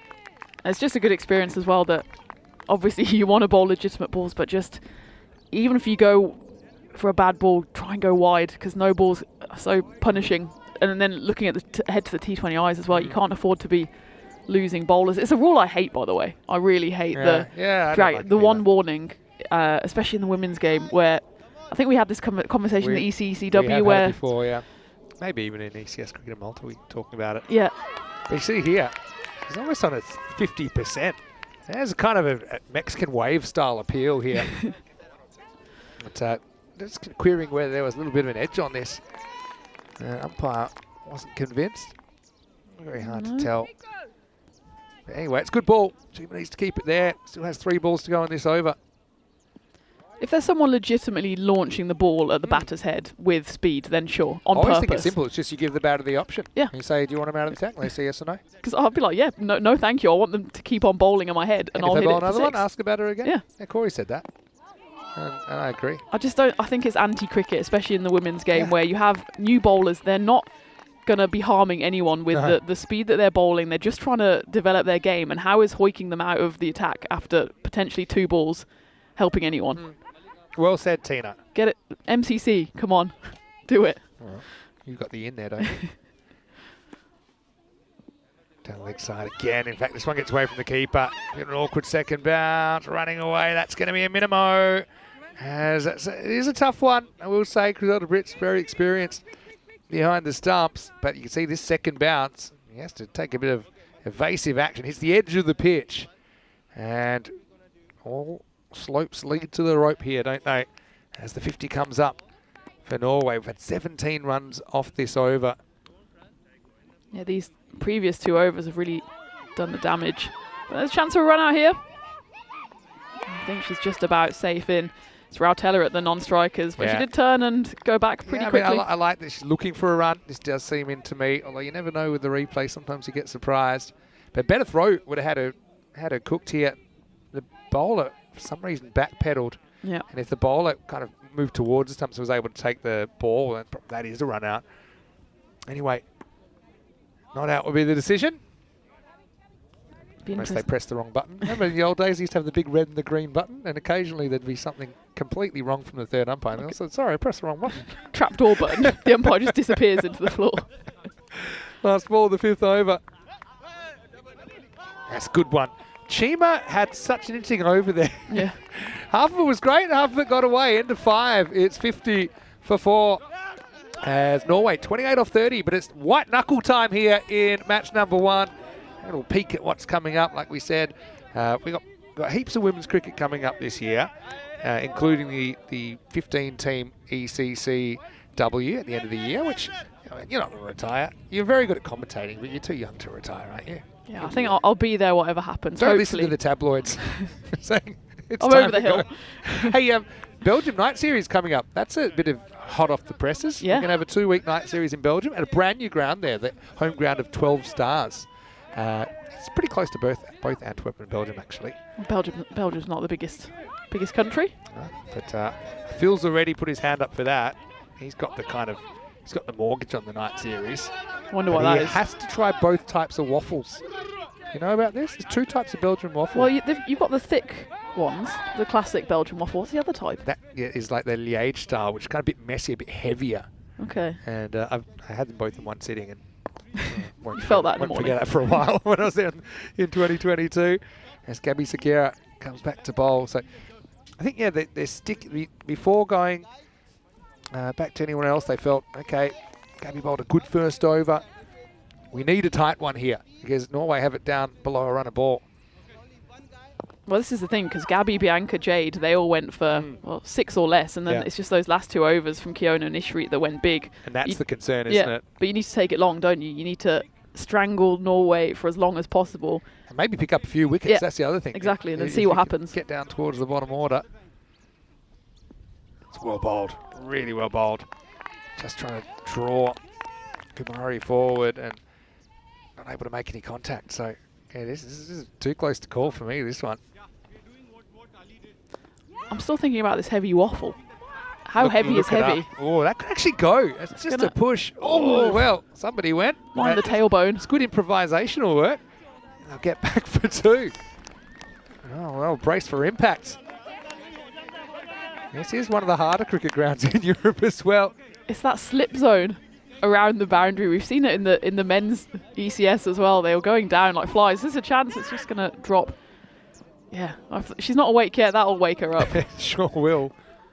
Okay, I'm looking at the Liège waffles now. End of the over, by the way. What a tight one. I think we only had 3 off that over, the 1 and the 2. And we had 4 dot balls, and Norway 53 for 4 after 6. So the Liège waffle is made with brioche dough. I will say They're completely different. most waffles are quite heavy in my experience. I'm not a huge sweet tooth person. I mean, I'll dabble. You'll dabble in the I don't sweet. crave it the way some people do. No, I have a massive sweet tooth, but waffle would not be the direction I'd go in. Yeah, understandable. By Yeah. the way, 23 extras, obviously, including the 5 Yeah. penalty runs. Certainly not making things too easy for Portugal. Now, they're going to go back to Bianca Maximo, who picked up that first wicket. And I can understand that. So, just trying to get back ahead in this game, the Portuguese. It's a good ball first up. That's the zone. I do imagine those extras are going to come down just between now and Wednesday, because a lot of these Portuguese players, we can't forget, they've not played any official games before, and they were still meeting each other as a team just last night. So Sure. this is the first time they've been out there, and even just this game into the next game into the next. By the end of the day, I think we'll already see massive improvements from this morning. This is still a game that could go either way. 56% to 44 favouring Norway. I think the biggest question is, can they find that 4th and 5th bowler over, whether it's going the same bowlers or not? That can restrict. That's a good ball from Bianca Maximo. We are no relation. I've already had some questions coming in. But I'm thrilled to be calling my first Maximo player on the network. It is her married name, I believe. Yeah. So a good choice from Bianca. This one is going to go wrong. It's actually going to be a no ball for a couple of reasons. It bounces twice, and bounces off the pitch before the stumps. But I mean, yeah, just got to be able to shake this off. Try and win the next ball. She has bowled pretty well. She's only conceded 6 off 8 deliveries. Crowd liking it. Yeah. And this one's gone wrong as well. So that'll be a no ball for either height or off pitch. Doesn't really matter because the free hit's in play anyway. So yeah, Bianca's just got to try and find inner peace here and get back to what was working for her in the first over. Yeah, just needs to shake it off. I know that's what she's trying to do at the top of her mark. Just take a deep breath. Every ball's a new ball, and when she was getting it right, it was Gets good movement. right. Yeah. Gets good natural bit of outswing shape. This one just misses the mark as well. You can see this often happens. It's lost a little bit of confidence a little bit of rhythm at the moment. It's kind of just putting it there. But, this is where, the experience of someone like Sarah Furana just being at mid-off saying, look, don't worry about it. It's just one run. We can deal with it. You just concentrated. it's also the difference between bowling in practice and bowling in a game with real consequences. Yeah, sure. It's a bit of a mental test. You can see he's just taking a few extra seconds to try and regain her concentration here. Still on a free hit. Well, this one's going to be a no ball as well, so they'll get an extra one. So Bianca Maximo, probably one of the bowls they brought back with the view that she would have her control. Hasn't really worked out here, but she still has 4 balls to deliver in the over, including this ball. It still is a free hit. And you could see how important that wicket was in the first innings. Yeah. Obviously of Griselda Brits. But then even towards the end, when we're like, will they make 80? Will they make 85? Will they be in the 70s?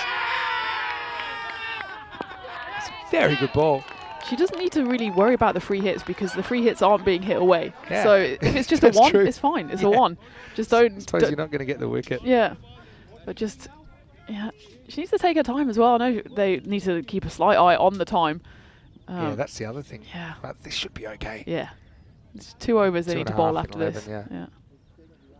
That's better. Yeah. It actually reminds me of my golf sometimes. I hit some amazing shots and then without warning, a couple can go very wrong. It's an experience thing, and the more live cricket they play as well, the better they'll be, I think, at eliminating those other deliveries.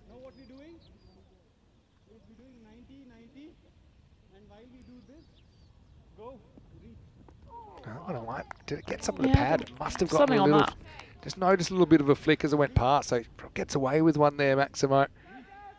I'll tell her, we'll have to eat the dot. 18 off 19. Oh, well, don't want to go there just yet, but first women's game of the season. Could we be looking at a you-know-what? I wouldn't say no. That's a good ball. Good ball to finish. Again, intelligent batting. Yeah, they just need to cut out these singles in the ring because they will kill you, especially if they need less than a run a ball and there's going to be a few extras in there. There's a slight fumble by Fu Ryland. If it was picked up cleanly, maybe it was a chance. So that was a pretty eventful and long over. In the end, it was 8 off it. Only 8 off it. And it's 61 for 4 after 7. Coming up next, Portugal versus Norway. The men will be out there, and a mix of players we saw in the ECS for Portugal and some of the internationals. We'll talk about them a bit closer to the time. But Juan Henry, the youngster, will lead Portugal for the first time today. So it's really exciting for him. He's a UK-based player. We have seen for Portugal a fair bit. Miggy Machado will do the keeping. Jeremy Martins, watch out for him. He was part of the Team Europe Western Shield team. We called him just a few weeks ago. For Norway, one of my favourites is actually listed to open the batting. The Shahak attack. Mohamed Sher Shahak. He's listed up there, but they've got a lot of good players actually. Wally Gore's one to watch for as well, as they go back to their Figueiredo. So this is if you want to say that there were 3 bowlers that seemed to be going well, they're bowling those 3 first. They've literally, I've seen this a couple of times in the women's, they bowl 1, 2, 3, 4, 5, and then they just bowl in the same order. Yep. And it's kind of the pattern Why they've got not? so far. But even that Maximo over, it only went for 8. Yeah. Yeah. Because she wasn't, even the balls that were on the stumps weren't going for many issue, runs. honestly, from here, extras. Yep. You're going to have to, okay, I don't think Jade will bowl too many, but extras from here are really going to kill the equation for Portugal. But, when you're down to run a ball, it's a very different feel as the batting team here if they need more than run a ball versus less. Yep. Okay, so you just want as many freebies as possible. I'm not quite sure what they want to look at here. But if Jade just gets in a tight over here, just goes for 2 or 3 runs, then suddenly it swings again, and Norway, they're behind that run-a-ball equation, and it's a different proposition. But we're just having a little delay here. I think It seems like all is must be something non-outfield related. putting in the lunch order, possibly. Yeah, it's Andrew Winter. Yeah, good question. He's done a good job, hasn't he? He has. He's umpired very well over these last couple of weeks, and last week, I think, since he's been involved. I'm excited to see the men's in action as well. We've seen some of the players from Portugal in the last week or two, and it'll be the first time I've seen Norway men live in the flesh, so it'll be an exciting prospect. And well, they're playing the 2 games today, and they'll play the 3 games tomorrow, the men, and it'll be vice versa for the women.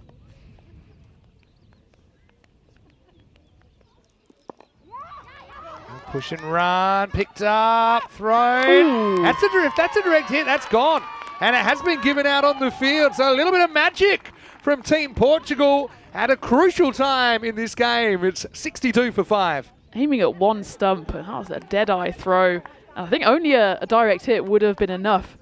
Chris Brits was there, but let's have a look at this. It was one stump as well. It was Tara who threw it in, and well short in the end.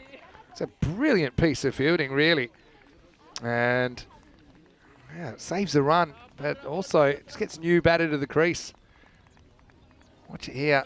I mean, they pretty much decided. I think she does a lot of things right here, Taylor. She backs up, but it was only a perfect piece of fielding. Pick up clean and hit one something that was going to get her, and that's exactly what happened. So, you know, I don't think you can criticise the approach there, but just undone by a very, very good piece of fielding. So 62 for 5. It's a good innings, though, from Ananya Rautela, getting a hearty pat on the back there from her teammates, 12 off 15, and she just stuck around. That partnership was worth, what was that, 41? So more than half the total. Portugal still need a few wickets here. New batter is Viala.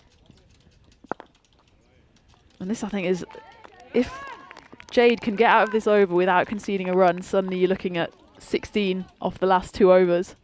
But it's a case of who's going to bowl those overs and can they keep the extras down. Jade's doing everything she can here. Needs to get out of the over. Yeah, well, you know, there's going to be a lot of pressure on these last two bowlers, but you know, that's what makes you better. Being put in these situations. Viala has come out 16 required. Norway just dipped below the 50% again now. It's a nice shot though. Just a fraction short. Viala turns away, gets off the mark, will retain the strike.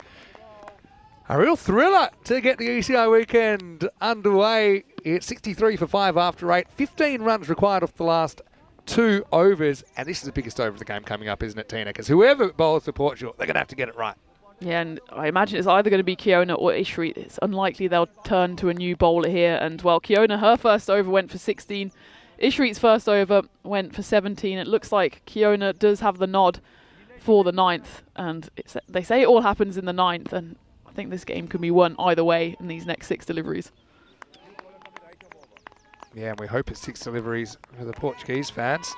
I mean, Kiona, I actually thought, you know, both the bowlers that we might see here, Kiona and also Ishri Chima, they bowled some very good balls in there, but there's just a couple that got away. Need to avoid that now. 9th over. Starts with a pretty good one, and back to the bowler. So a dot ball, 15 off 11. That's a nice bit of natural outswing that Kiona gets as well. Would have been touch and go for a wide probably if it wasn't hit. She just needs to loft it up there and make the batter do something, make her score the runs. That one will go break a bit too much. The interesting thing about this, if you're getting that natural movement, I often think it's a good thing obviously to be moving the ball, but maybe just change your angle of approach. So rather than trying to aim with your arm differently, just change how wide you're bowling from. It kind of does that. That's a very good comeback. So 14 off 10 now. You could see on that one her follow through was far straighter, and that's what let the ball kind of go a bit straighter. The previous delivery she just tailed off to the left and the ball kind of did the same thing. She doesn't need to do anything special here, just keep it outside that off stump. Another 5 of those and she'll be very happy. 4 of those even. Well, that's very well bowled, but also pretty well played, like a standing sweep from Viala. Go for thinking 2 here. of 2, there's hesitation. The throw takes an age to come back, and probably the experience of Griselda Britt. So, by the way, we've already seen Portugal give away 4 overthrows. We've seen them give away the 5 penalty runs for the time encroachment in the first. Well, that's 10 runs right there, isn't it? So, yeah. I still don't really blame Bianca for not having enough pads to go around. I mean, there's 3 wickets and 3 balls. Happy down the leg side, called a wide. It was good running though actually from Norway on that previous one. They just banked on the fact that if the throw comes in from 42 metres and hits the stumps, okay, but you can always run on the arm, especially uphill from that in that hill. Throwing up the hill. Yeah. Oh geez, what a good game. 11 off 9.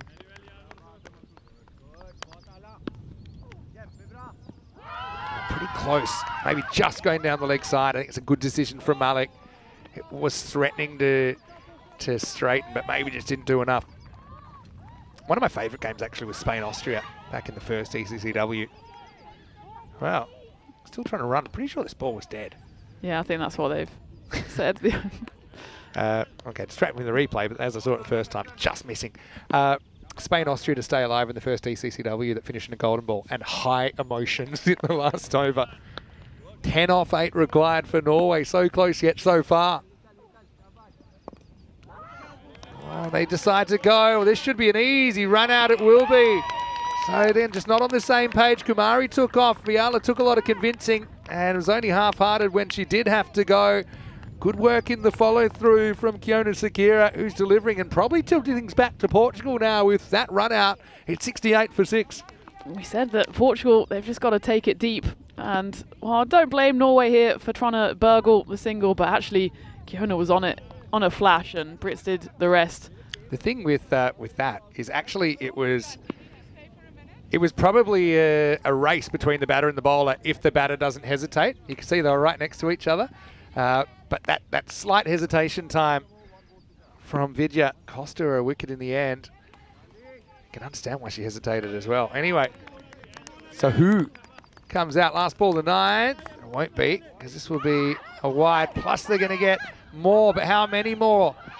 It'll hold up. They run 1. They're coming back for 2. They'll get it. So that'll be 3 runs, and that will make it 7 off 7.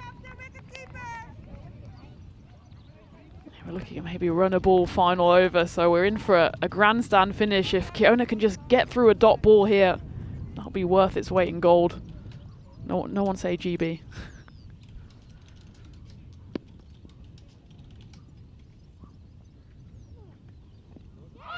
Again, they're going to go. Oh, this time we got 2 at one end. Well, going to go to the top end. Oh, no, yes. Well, I actually counted 4 fielders touching that before that run out was executed. But, yeah, I mean, this is the good, the bad, and the ugly all in one ball. It won't be a run, I can tell you that. It's 71 for 7. Let's check it out. Yeah, it looked like the final ball here was actually deflected into I genuinely into think Sarah's hands. that those last 2 next to each other, it was to Figueiredo back to, it was the first one was a kick. I think there's a touch here and actually good reactions from Sarah Fu Ryland, who was doing the right thing. Just needed to call Jay to leave it, but obviously didn't say it or wasn't heard. So it's the end of the over and it is 71 for 7. Wow. And I tell you what, if there are 6 off this over, we are going to a golden ball 75. They're also turning to a new bowler by the looks of it. It looks like they're going to Tara Raghunandan. Just maybe experienced head. Really, the bowler is the most important person on the field right now. They're going to determine how this is going to go down. Well, what do you do as the fielding side? Do you let them have the single or do you squeeze? I think you probably block. I'd probably have 1 out either side, maybe a deep cover, deep mid-wicket, and I'd pretty much have everyone else up, like overly up. Yeah. Because there's not too many 2s there either, if it gets past the field. Then I'd have point closer because you've got a bit of backup behind. I mean, they've got this short mid-wicket, they've got a pretty much conventional mid-off, but actually Sarah Fu Ryland's taking a few steps back here. Dot balls win you the game here, basically, if you're Portugal. I think they need to squeeze even more. Yeah. They still got that fairly tight mid-wicket that's been a good position for them. All right, so we're going to over number 10. And it's a good start. It's a very good start. And this is Tara Raghunandan, who's been given this task to bowl her first over in the last over of what's been a highly entertaining game. 7 off 5. And they'll get at least 1 here. Oh, good great piece of fielding. fielding, at least knock it down. They might go for 2. No, they'll... That was probably too suicidal if they went for it that time. So they're up 6 off 4 now. Oh, supercomputer's broken. That was a great piece of fielding though, because had she not got a hand on that, that would have been a 2. She managed to just claw it back. Now this one goes wrong. It's going to be a no ball actually. Yeah. Because it's bounced twice. So, okay, so now you can't get out this ball.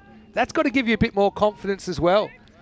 To maybe get across your stumps. That's one thing you can do. Make sure you don't spoil a leg side wide potentially. So 5 off 4 with a free hit. Change of angle from Tara. I'm nervous. Floats too wide. Just misses. So that makes it 4 off 4. with that wide, it'll be 4 off 4.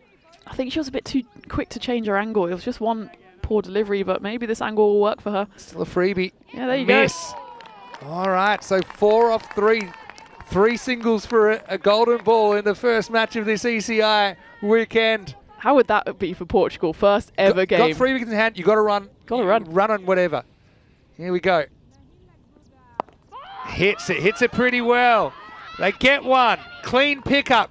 Will they have any chance for 2? Well, they probably would have. Now they're going to go. This should be an easy run out, and it won't be. What an excellent piece of running from Razwan. It's been when he called the third umpire, but I think this is 2 runs.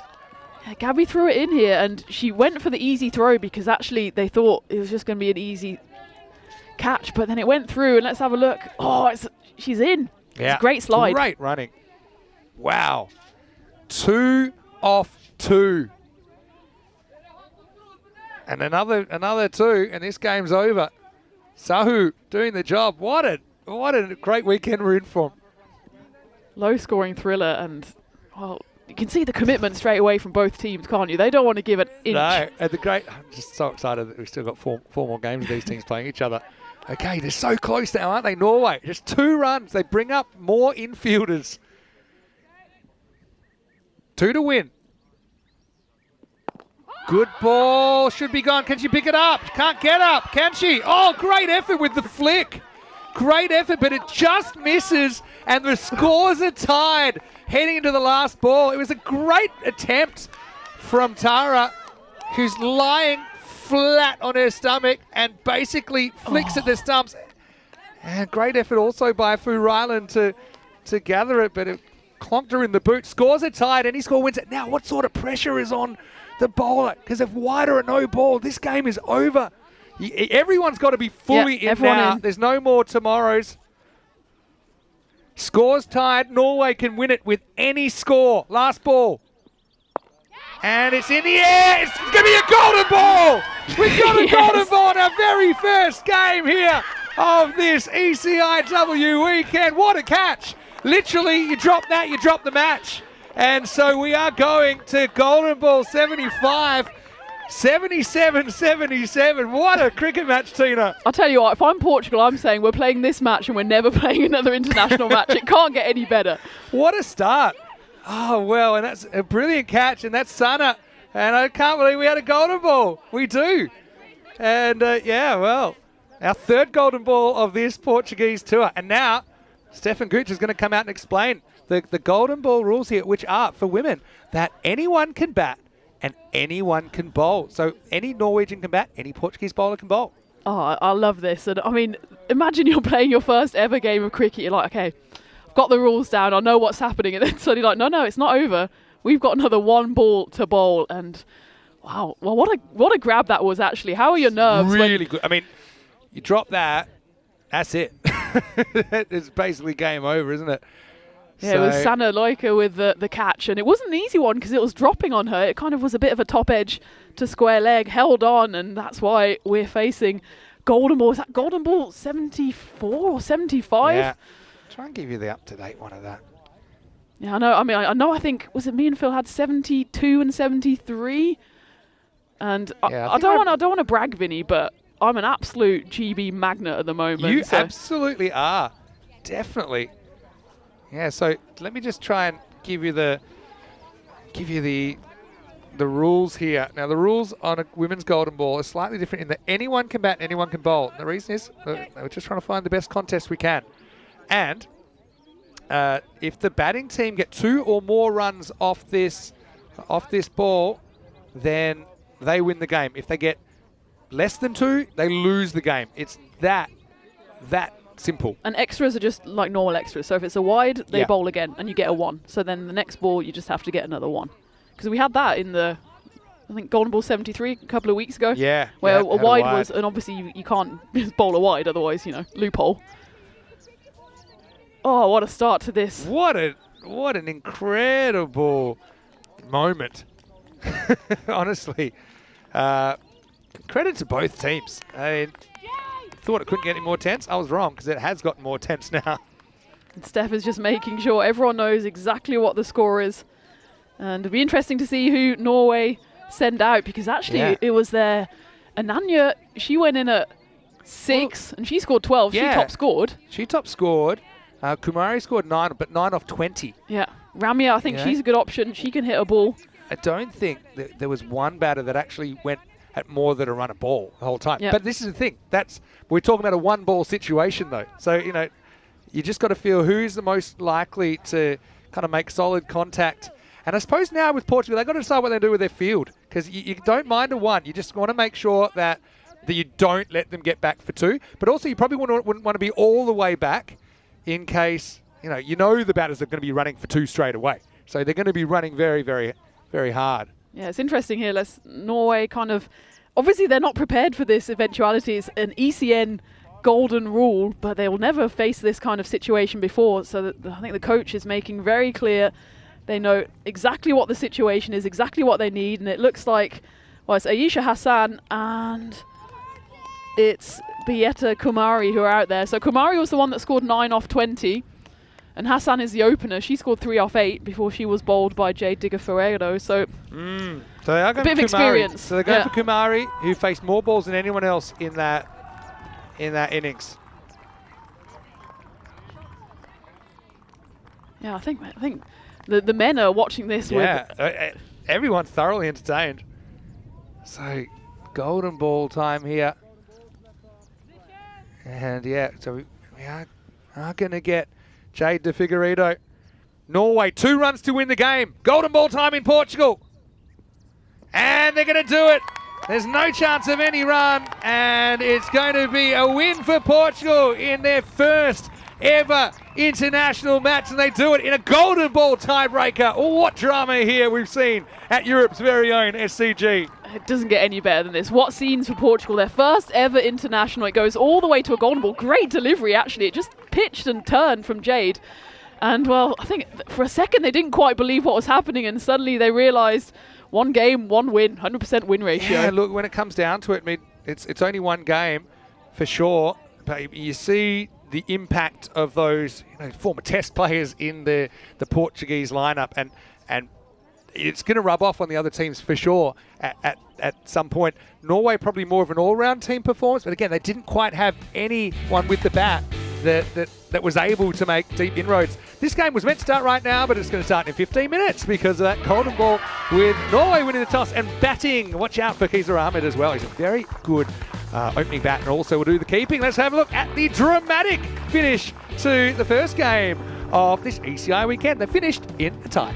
Tell you what, the boys have got some act to follow, because all these players here put everything on the line. And it was Bianca Maximo who is the first ever Maximo called on a ball, but she got the first wicket. And Norway, they kept on plugging away, and boy did they leave everything out there, diving, and that was an unlucky one just chopped on there. That was Nayab Razwan. But they just kept going. Norway, they are helped a bit by the wides and the extras, and of course they started the innings already 5 runs up. But that mid-wicket position, we really liked that one. That was Kiona Sikera there. She initiated a few run-outs, and Portugal just kept plugging away, kept making sure that run rate was about a run a ball. And, despite a few boundaries in the end, we always had that tingle, didn't we? Yeah, the tingle never went away, but this ball got away, didn't it? This turned out to be a rare no ball +5, despite the efforts of Sarah Fu-Ryland, who tried to chase it down. This was a bit of a nasty impact as well, but credit all the players. They had 22 players giving their all in that one. This is how this piece of field, and when you consider every run was crucial. Tara Raghunandan hit 1 stump, and Norway, you can understand they're a bit nervous because they probably weren't hitting many out of the middle. We saw 3 fours in that innings. They were the only boundaries, so we sort of 5. But that was the weird one where I think 4 fielders touched the ball before that was run out. And this could have easily been out as well, but it just missed. And, I think let's not forget the impact of Tara Raghunandan with the ball in that last over, and then that brilliant catch by Sana. And there we had it. Golden ball live for Portugal, and bowler delivered, just kind of flirting with that one, Kumari, and in the end, Portugal hold on for a memorable victory, a golden start to their ECN journey. Yeah, what a start it was, and what a start to these ECIs as well. Norway, they'll be a bit disappointed. It was kind of swinging this way and that. They thought then they maybe had this run chase in the bag, but fair play to Portugal, especially their inexperienced bowlers for holding their nerve. And, well, hats off as well to Jade, who came on, bowled that final delivery. And it's never easy to bowl with just everything on the line. She did it, and well, I'm happy to see Portugal arrive on the international stage in absolute style, and even more delighted that we've still got 4 matches coming up between these two sides, because I think we're in for some crackers. Yeah, I've been here all day already. We missed out on cricket yesterday, but when it came back with a bang as the scores were tied at 77. Don't forget, Norway did start on 5 runs, so they only scored 72 during the innings. And they had that 5-run penalty applied. As we're looking at their batting, we saw Rautela top scoring with 12, Kamara with 9, but she couldn't get that golden ball away. And yeah, despite 37 extras, including those 5 penalty runs, Norway weren't able to capitalise and ended up going down by the barest of margins in a really exciting first game. Looking at the bowling figures, well, I think a lot of hard work was done early, wasn't it? With Gabby Sakara with none for 8, really giving nothing away. Bianca Maximo 1 for 11, despite a few moments that got a bit hairy. Jade De Figueiredo, though, what a great effort from her, holding a nerve in the golden ball, finished 1 for 5 or an actual 2 overs. Kiona 1 for 23. Chima none for 17, but I think bowled better than their figures displayed, because you did get some in the right spot. And Raghunandan stepping up 1 for 6 as the 6th bowler in the very last over. We will take a break, and we won't be taking too long off. We're back in about 5 minutes as the men will take centre stage. And I'm telling you right now, that is a hard act to follow. Vinny Sandy, Mr. Maximo with Peter Golf, and we'll see you for more thrilling action when we return to Portugal for more European Cricket Internationals.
yellow sand, just you and me. Summertime, get ready, we are so divine. Blue water and yellow sand, let's live our dream. Summertime, get ready, we are so divine. Blue water and yellow sand, just you and me. Summertime, get ready, we are so divine. Blue water and yellow sand, let's live our dream. Summertime.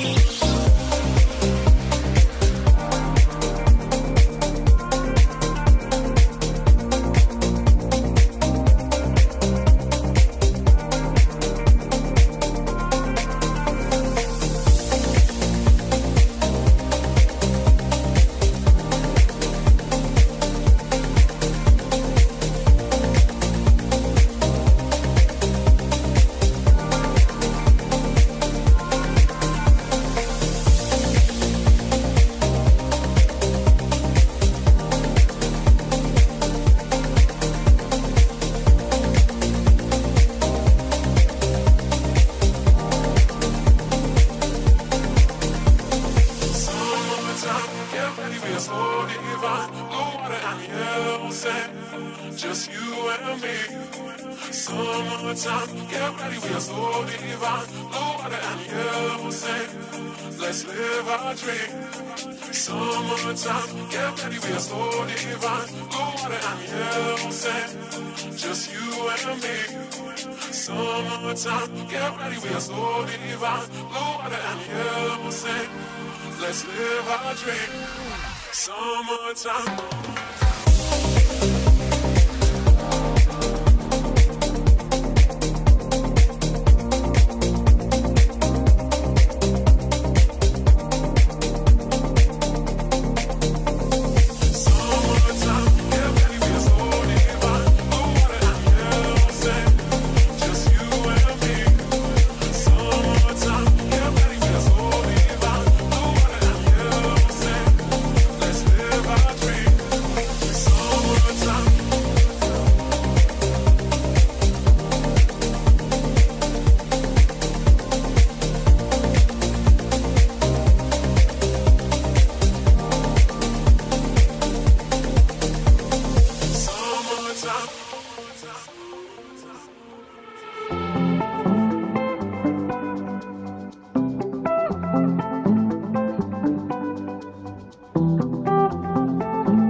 Hello and welcome back to the Sandstone Cricket Ground as we get ready for the first match in the ECI Men's Series between Portugal and Norway. News from the toss was that Norway won the toss and elected to bat, and so looking forward to a very competitive game and a close one.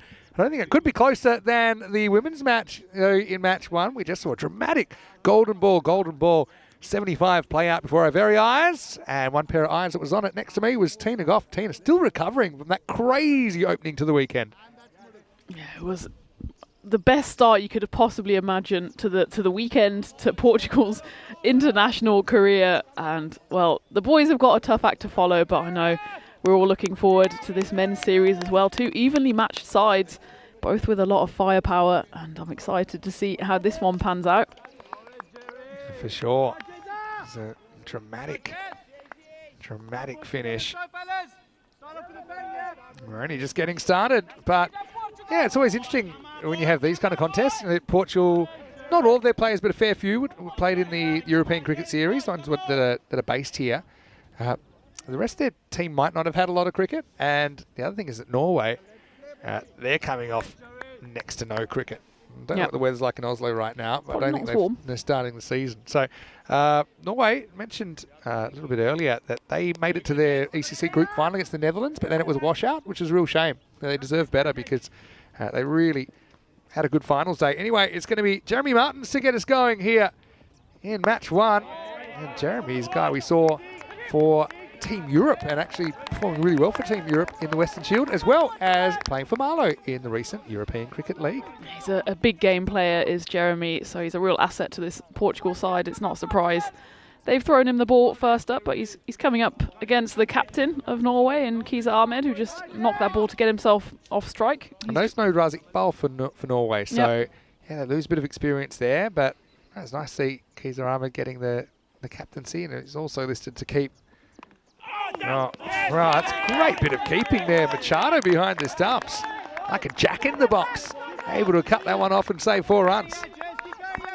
Yeah, I thought that was destined for the boundary, and it would have been as well if it wasn't for that grab. And Machado, we saw him a bit last week. Didn't see him with gloves in hand. No, I mean, yeah, he can keep Miggy, but I wouldn't say something that would be his usual modus operandi. But yeah, certainly showed a good bit of skill there. Munarif. End of the bat job here. This one will get away for 4. So they're not protecting the vortex in this power play. There's Amandeep Singh, who wasn't quite able to make this stop. Amandeep, of course, awarded the MVP for the European Cricket Series that concluded during the week. Looking forward to seeing how he goes as well in the Portuguese shirt. Yeah, he did well with bat and ball. Not much he could have done about that, but it's just that late away swing that Jeremy Martins gets, and as soon as it's past the keeper, it's rolling away every time, especially that shorter boundary behind the batter. Big wild swing this time from a riff trying to go across the line. Martins has a variety of slower balls that he will use. I think he's got like a knuckleball, and he's got a fair few other subtle variations that are very effective, because typically he won't change his arm speed. It will just be a different release, and batters find it hard to pick up. Sounded like the unmistakable voice of Conrad Greenshields in the effects mic, whispering red.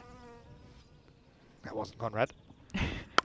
Anyway, this one cracked over the offside, like a slap shot here, and that will go all the way. Maximo! It's our first one of the day, not counting the Bianca Maximo wicket at Norway. They've got some good hitters, and we're about to see. First one of the day for the men's, of course. I did enjoy the Bianca Maximo clean bowled, though. It was destiny for her to pick up the Portuguese wicket, first ever wicket. Still 2 more women's matches to go today as well. The Maximos will be off the chart. When Maximo gets a Maximo, that's just like a world-ending event. ECN, yeah, like the universe collapses. It collapses in on itself. Not sure the over.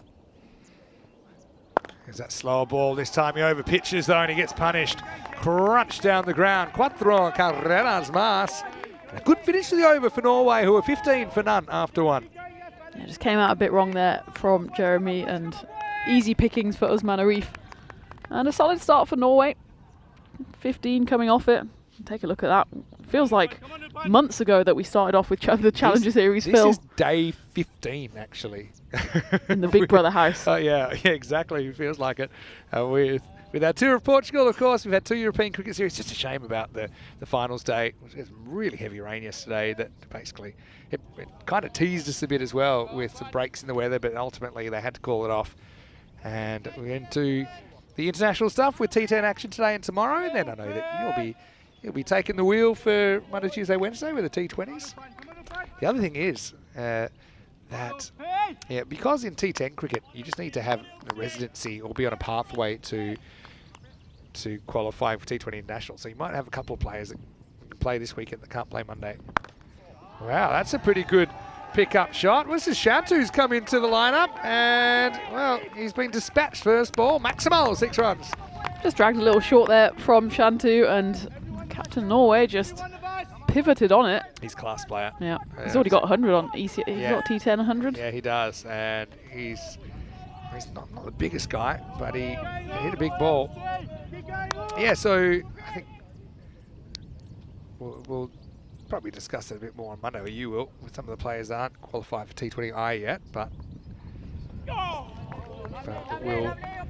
we'll be able to play this weekend in the T10s. Shantu comes back well.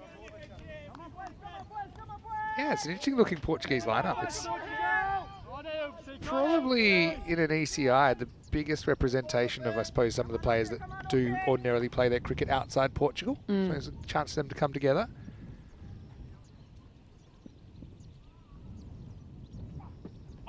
It's well bowled though. You can see Ahmed just went a little bit across that one. A good comeback from Upen Shantu. He's got that nice left arm over action. That one just cut straight across Ahmed. Nice delivery. I know we had, I think it was Wayne actually had a very good question again about why in the women's golden balls are there slightly different rules. And I'll tell you why. Fraction short. He's tries to just kind of swivel on it, misses out. I think it's to do with the fact that you're trying to get the chances as close to 50-50 as possible. And if you actually look at the scoring rates in women's cricket compared to the men, it probably is tilted a little bit too far in the bowler's favour. So allowing anyone to bat is one measure to counter that. But then it's countered again by the fact you can have anyone bowl as well. So that one is up. It's in the air. It's catching opportunity. Not an easy one. Oh, brilliantly taken. What a fantastic effort that is. Said Meissen running back on the long march to nowhere. Stuck out the 2 hands and it sticks. So the Norwegian captain has to go for just 7. The end of Kizar Ahmed. Shantu with his first wicket. And it's 21 for 1. That ball stayed in the air for an absolute eternity, and Said Masab did a really good job running kind of diagonally across the hill. You could see his knees pumping. He managed to get both hands to it and a nice little roll to finish off as well. I originally thought it was an outfielder's catch, but Meissen, he called it and he couldn't have judged it any better. That's not quite in touch as yet, though he does hit 1-6. He's out for 7. It's probably the thing early season. I know a lot of the Norwegian players would have done a lot of indoor training up there, I'm sure, but it's always a little bit different. And also you're playing in an environment and on a pitch that you've never played on before. And we know this pitch does sometimes have a few tricks. Yeah, you think Portugal, slight advantage. Probably about half of their side were seen last week in the Premier. We know Jeremy Martins, he's been playing in Europe in the Western Shield earlier this year as well. So they've probably got a bit more cricket under their belts this year. Some of the UK-based players are still very, very early in the season. Not outside, not unless you want frostbite. Well, I know that county cricket started over the weekend. Yesterday, and it was beautiful. While we were absolutely just watching the rain bucket down, we were watching the county cricket happening in glorious blue skies in England, but such is the way. Such is life. End of the second over, and successful one for Portugal-Norway, 22 for 1. Want to say a quick hello to everyone in the comment section as well. And if you want to throw a question, you can. Some of our computers are working. It's good news. So sorry if I'm a bit slower to get back to you than normal. But obviously a lot of reactions to that first game. I suppose just slicing and dicing that. one thing you do worry about with Norway, I thought they were pretty disciplined with the ball, I will say, but the batting, you know, they didn't find anyone that was able to kind of dominate the bowling, which, you know, we know Portugal has a couple of those kind of players in their lineup, but I suppose we'll see how the weekend plays out. These two teams are not too far away from each other on the rankings in T20 cricket. Yep. For Norway, actually, the men even, it's the first time we've seen them playing international T10 outside the Carlton Oval, outside an ECC. As Shaider Rahman comes on, he's going to take a wicket first up. Just punched, a little bit of a soft dismissal, really. It's Faf Stoneman that takes the catch, easy as you like, and Norway have lost a second wicket now. It's 22 for 2. Yeah, it was a ball there to be hit, actually, and he hit it well, just didn't quite get the elevation on it, and Faf Stoneman, he had to reach out his hands up high to pick that one off, but it's a good catch. It's actually it was a better catch than I realised first up. Did have to time his jump, did have to get off the ground.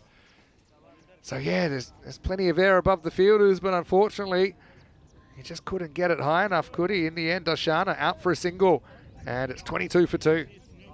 The last 6 balls have been real comeback balls, gone for 2 wickets, just the single across these 2 overs, and suddenly turning into a very promising power play for Portugal. 22 for 2. Still a few balls left in this power play, though, as Tafsir Ali comes out to join Arif. He's actually done a lot of the heavy hitting so far, but is at the non-strikers. Yeah, also a chance for me to see a couple of players I haven't seen before from the Norway side as well. Fair few that I have, though. Shaider Rahman. Oh, that's in the air. That's going to tease the fielder as well, but this one will run away to the boundary as Tafsir gets off the mark with 4. Again, not a riskless shot. There wasn't too much footwork there, and it just flew over the diving figure. I think it was possibly even Conrad there at that point. Raced away for the boundary, but living dangerously here in Norway. I will say that Shaider Rahman is one of just a handful of players in over 6,000 matches on ECN to take 4 wickets in 4 balls, and actually did that in an ECI in Barcelona, playing for Portugal against Spain late in 2023.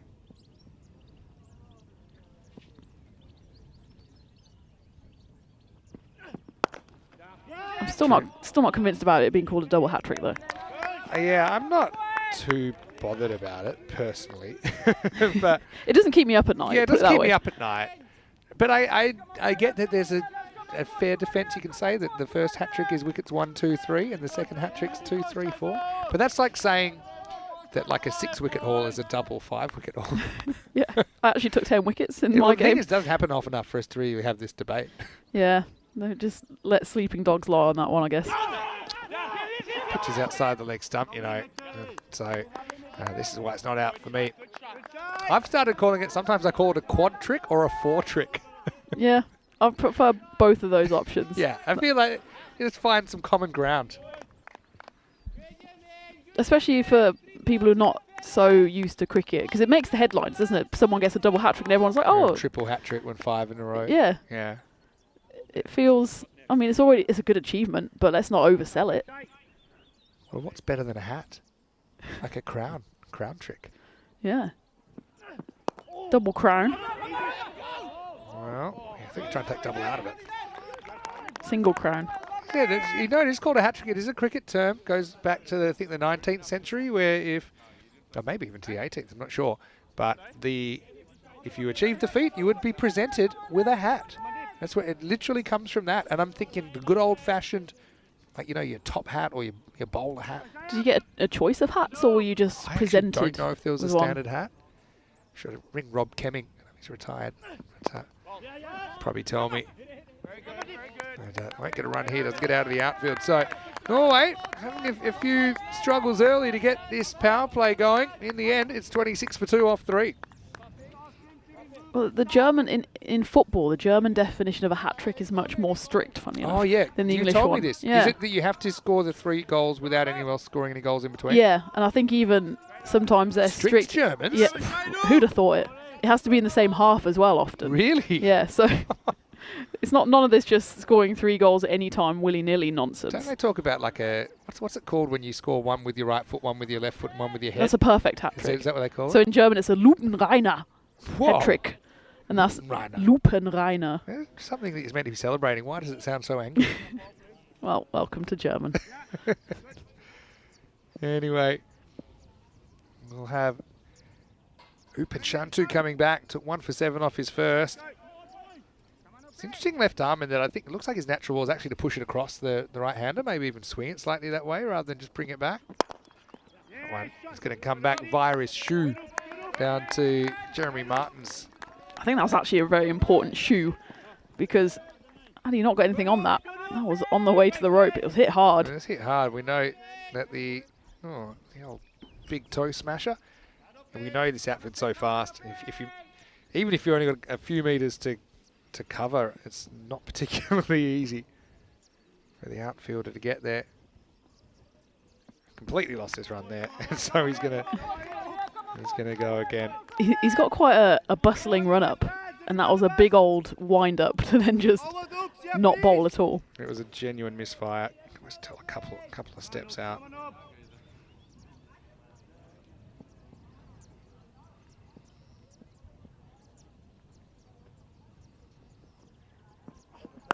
Tafsir likes to get across and does, whips this away. Good defensive work out there by Amandeep Singh. Looking forward to seeing him. I imagine he would probably come on in the next over or two with his off spin. Yeah, we saw him up and down the lineup for Marlow, and I think he opened a few innings as well. But I guess here his role will be to kind of just strangle through the middle overs. Ball's a good bouncer as well for an off spinner. It's not something you normally see. Yeah, labi, es ņemu nost. Well, he's going to unload on this, and it's going, and it's gone. It's maximal for Usman Arif. Oh, well, beware of the distractions, but that's a good shot against the left armer, Shantu, putting him straight back over his head. I think that's the right choice for the left armer as well. You don't want to go too square with that ball cutting across you. Oh, and he just kind of sat back and waited for it.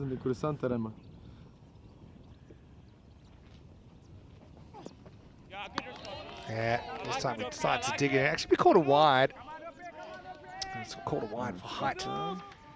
As Arif went after it anyway.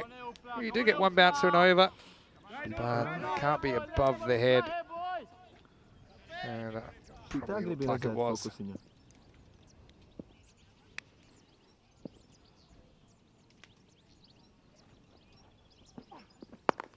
Change of pace this time. Bowling from Shantu. It's been impressive, hasn't he? He's not really a player we've been able to have a look at before.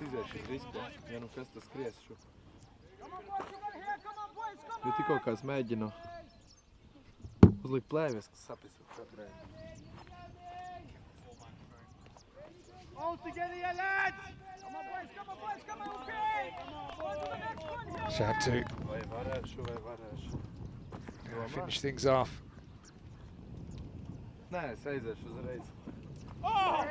It's well bowled. Shantu's got an interesting run up, doesn't he? He actually starts pretty straight, and then he kind of takes a right turn at Albuquerque, and then he wanders back in. Obviously just something that's natural to him.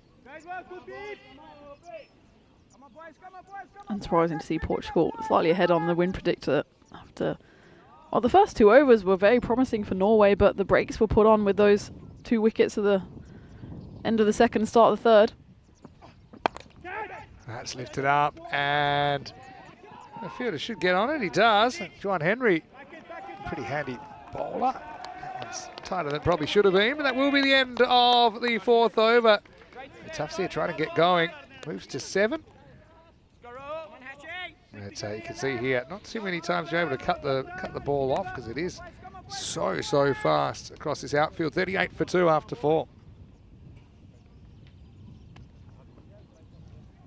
It's been a good start from the Portugal bowlers, not giving away too much, not too many bad balls that the Norwegians can really tuck into, just the 1 wide as well. Open Shantu's bowled out 1 for 19 off his 2, which is not a bad return, especially in the power play. It looks like they're turning to a new bowler. Yeah, it's going to be Rahul Kumar Hashu to bowl. Yeah, there's a little bit about him as well. He's broken into the national reckonings now. So we still haven't seen a switch to spin. Maybe they feel okay. You know, the pace seems to be doing well. They I'm going to stick with it. A reef on strike on 22. First one does get through. Hashu is slippery. And they'll be able to get through for the single.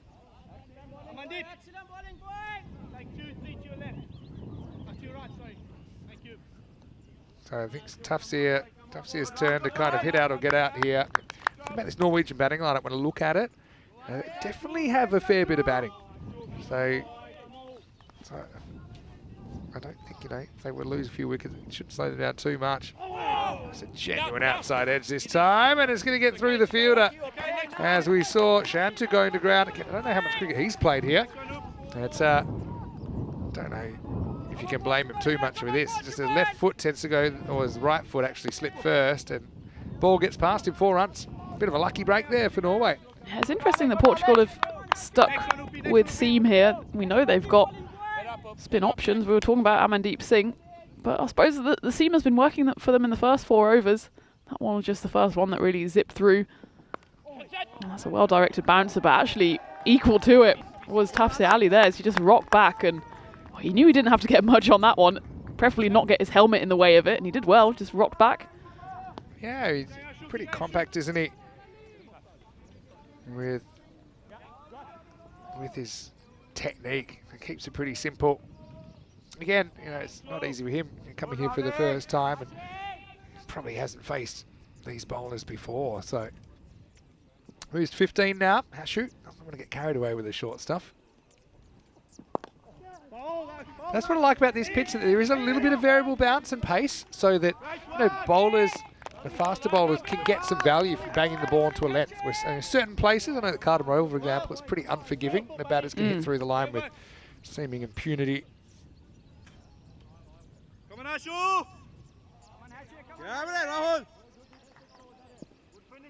Arif has been there quite a while. He's not had too much of the strike. He's going well.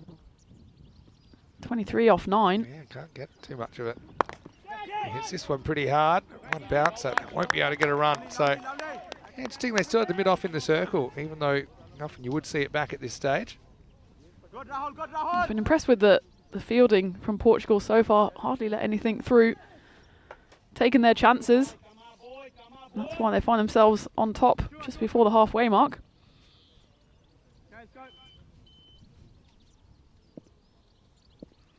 Last ball, the 5th over. And it's hit pretty hard.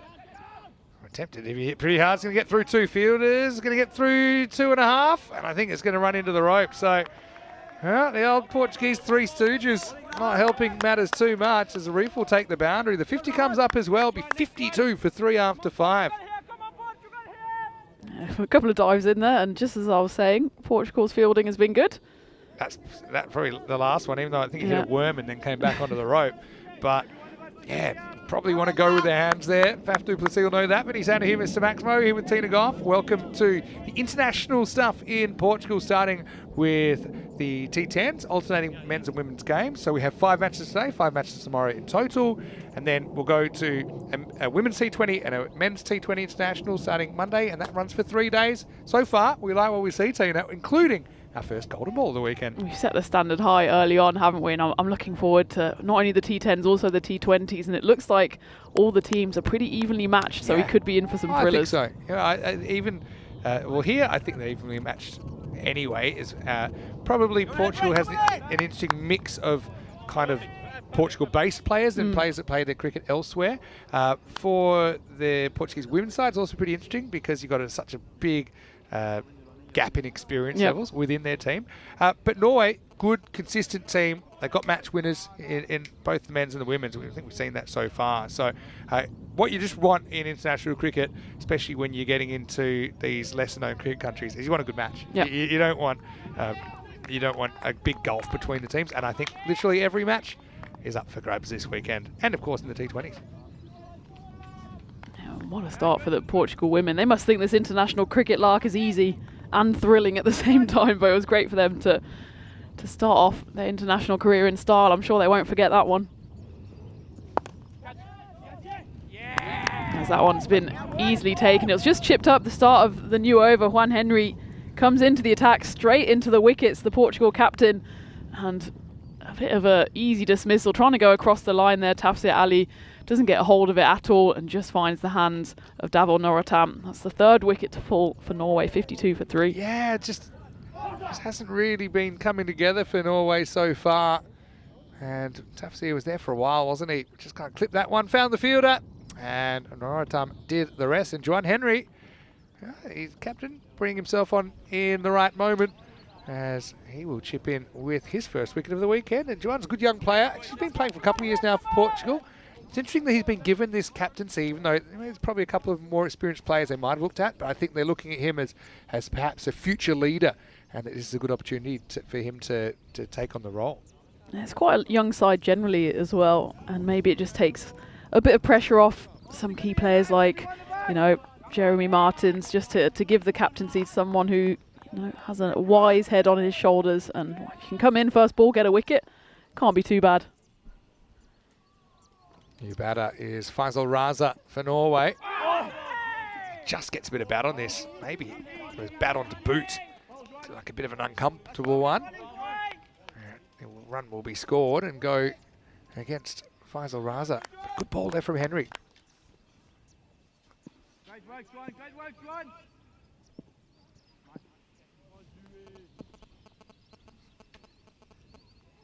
John, UK-based player.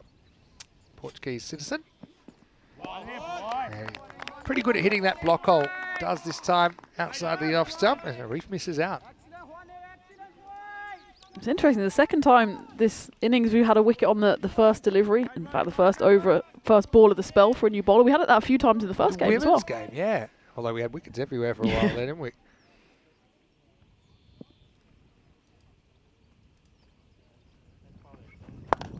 I was trying to keep it pretty simple, but this is an absolute blast straight down the ground. That's pretty much as good as a Yorker you can get without actually hitting the spot. Maybe over pitched by a fraction, but smashed down to the ground. Raw power from Usman Arif. Slightly over pitched, but still, how he manages to get underneath that. He kind of clears the front leg and just puts everything into it, and landed well clear of the igloo here, and then another good few meters. Lovely shot. That's a crazy shot, really.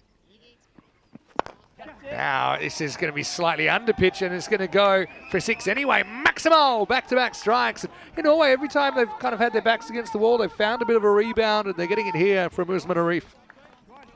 Yes, second time we've had back-to-back boundaries, and well, despite that wicket, the first ball of this over still gone for 13, 1 ball left of it. Previous over also went for 14, so Norway, they're still keeping the runs ticking. You see Portugal trying to pick up the energy a bit in the field. They've picked up wickets regularly. They don't want this run rate to get away from them.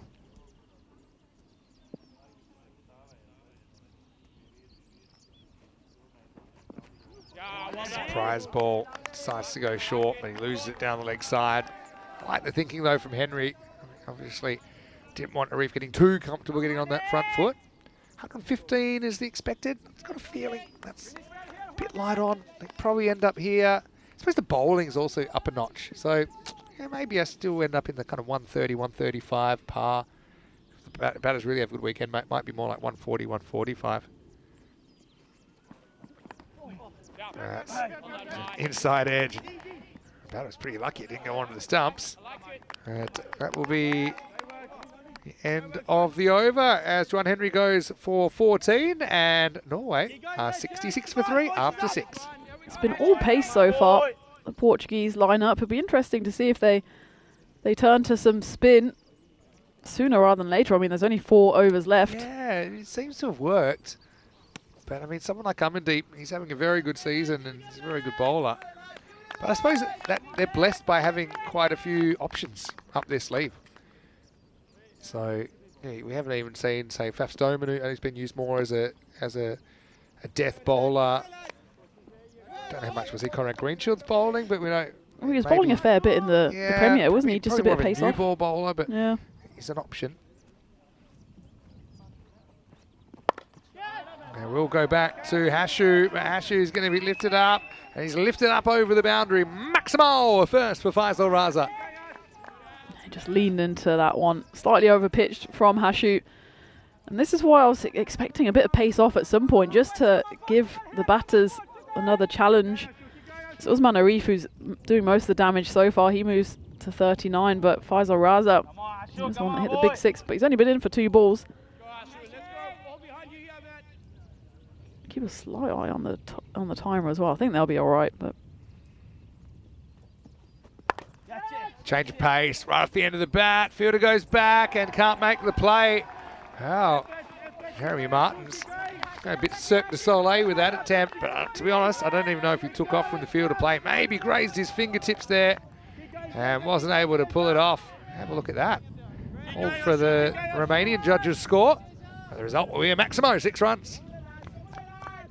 and suddenly this over started back-to-back 6s.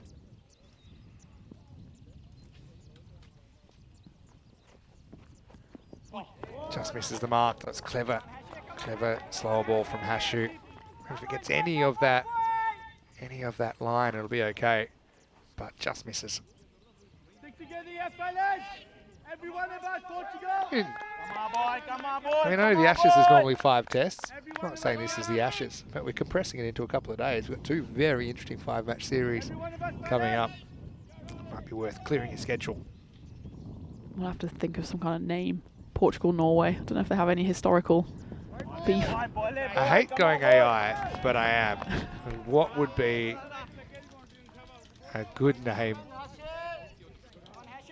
for a Portugal-Norway cricket series that recognises the history and tradition of the 2 countries?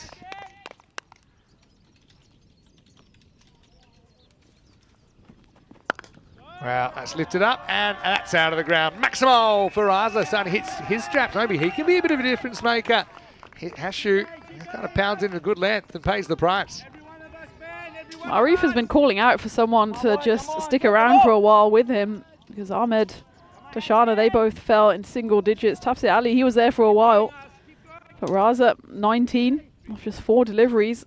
Great little cameo from him so far. All right, I've got some interesting ones. All right, I'm going to need more information, but I'm just going to throw them at you. Okay, I'm intrigued. Clipped away. Fielder has a bit of work to do here, and he won't be able to chase it down. So that's going to be 4 more. Raza to 23 in the blink of an eye. Yeah, Norway, it's kind of, I might call it kind of the lost overs a little bit earlier on, where they just kind of seem to be in a bit of a slump, but you can see that they do bat deep. This one's gone for 24. There's still 2 balls left in it, because there's those 2 wides in the middle as well. So, I mean, I hate to say I told you so, but I would have turned to spin at some point, and maybe, well, unless they go all out seam.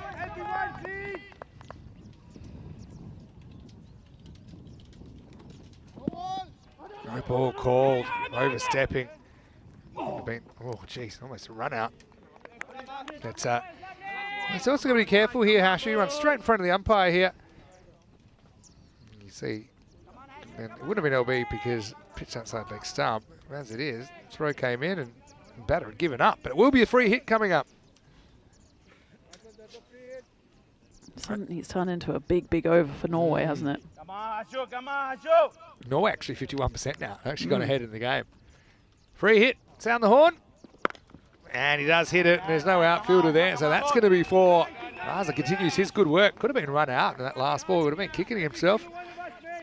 But, yeah, so some of these that have come in, the Viking Navigator Trophy, a nod to Norway's Viking Explorers and Portugal's Age of Discoveries. I think it's quite on the nose. It's just like, what do these 2 countries represent? And then just put those 2 words together. The Fjord to Fado series, a nod to Norway's majestic fjords to Portugal's soulful music.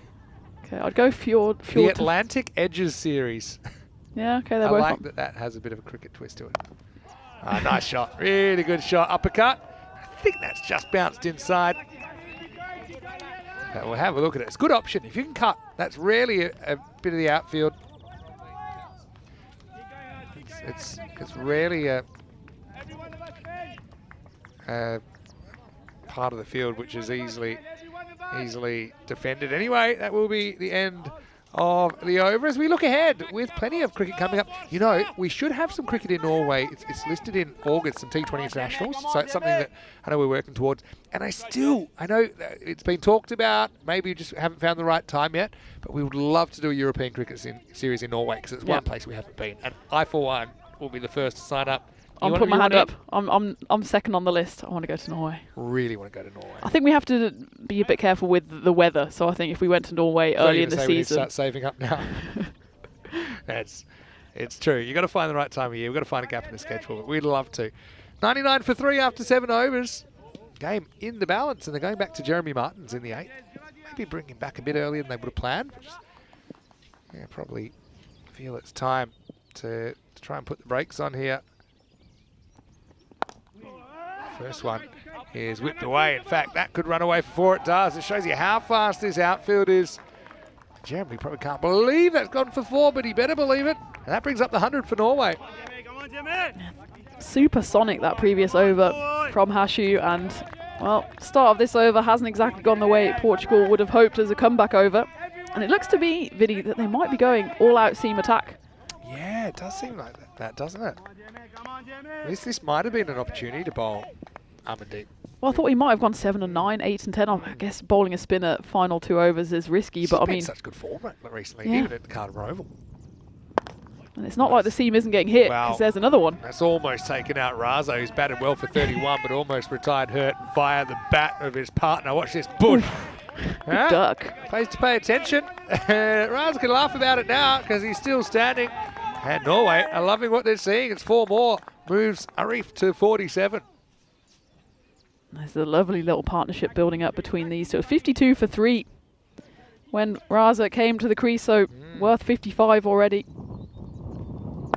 Slow ball, but he over pitches and he gets whacked down to the ground. It's 50 for the batter here, Usman Arif.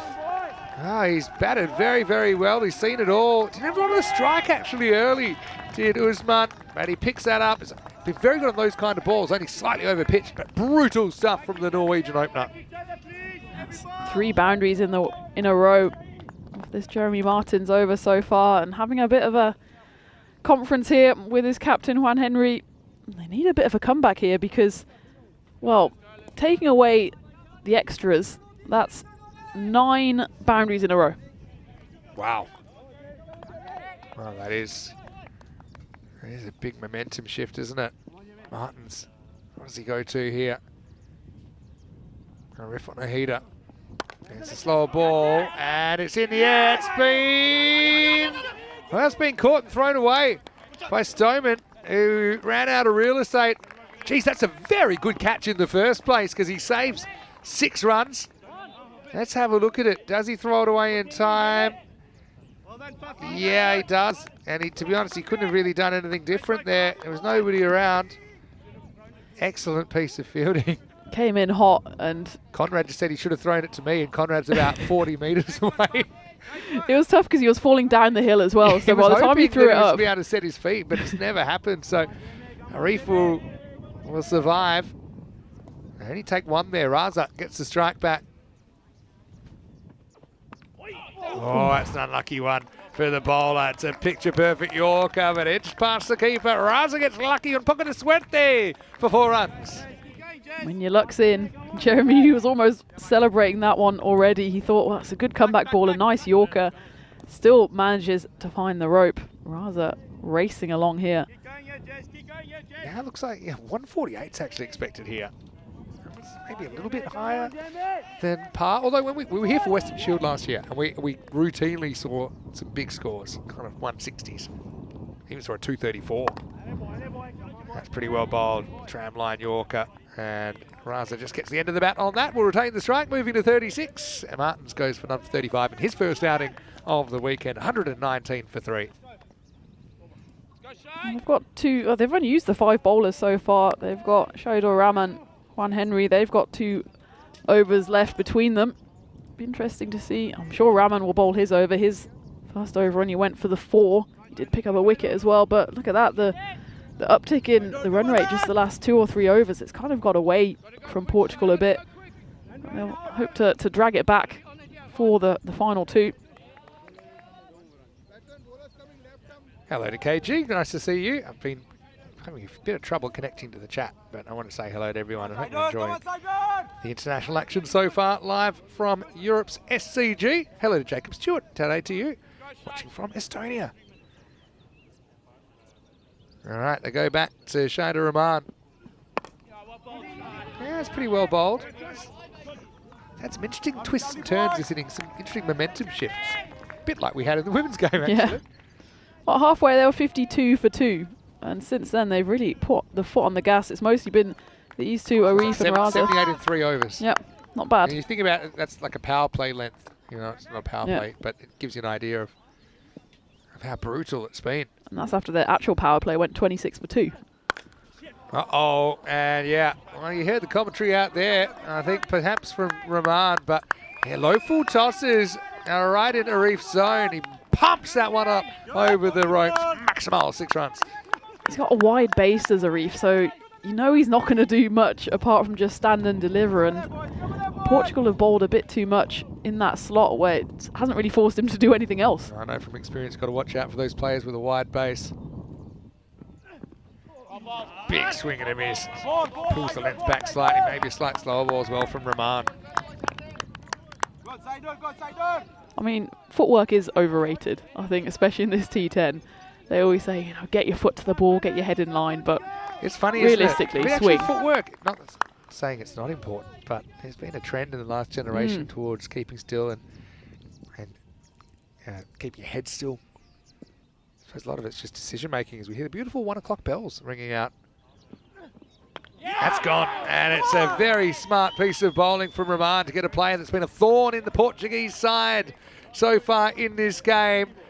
It'll be the end, but a very polished 60 for Usman Arif. He's the 4th to fall. It's 126 for 4.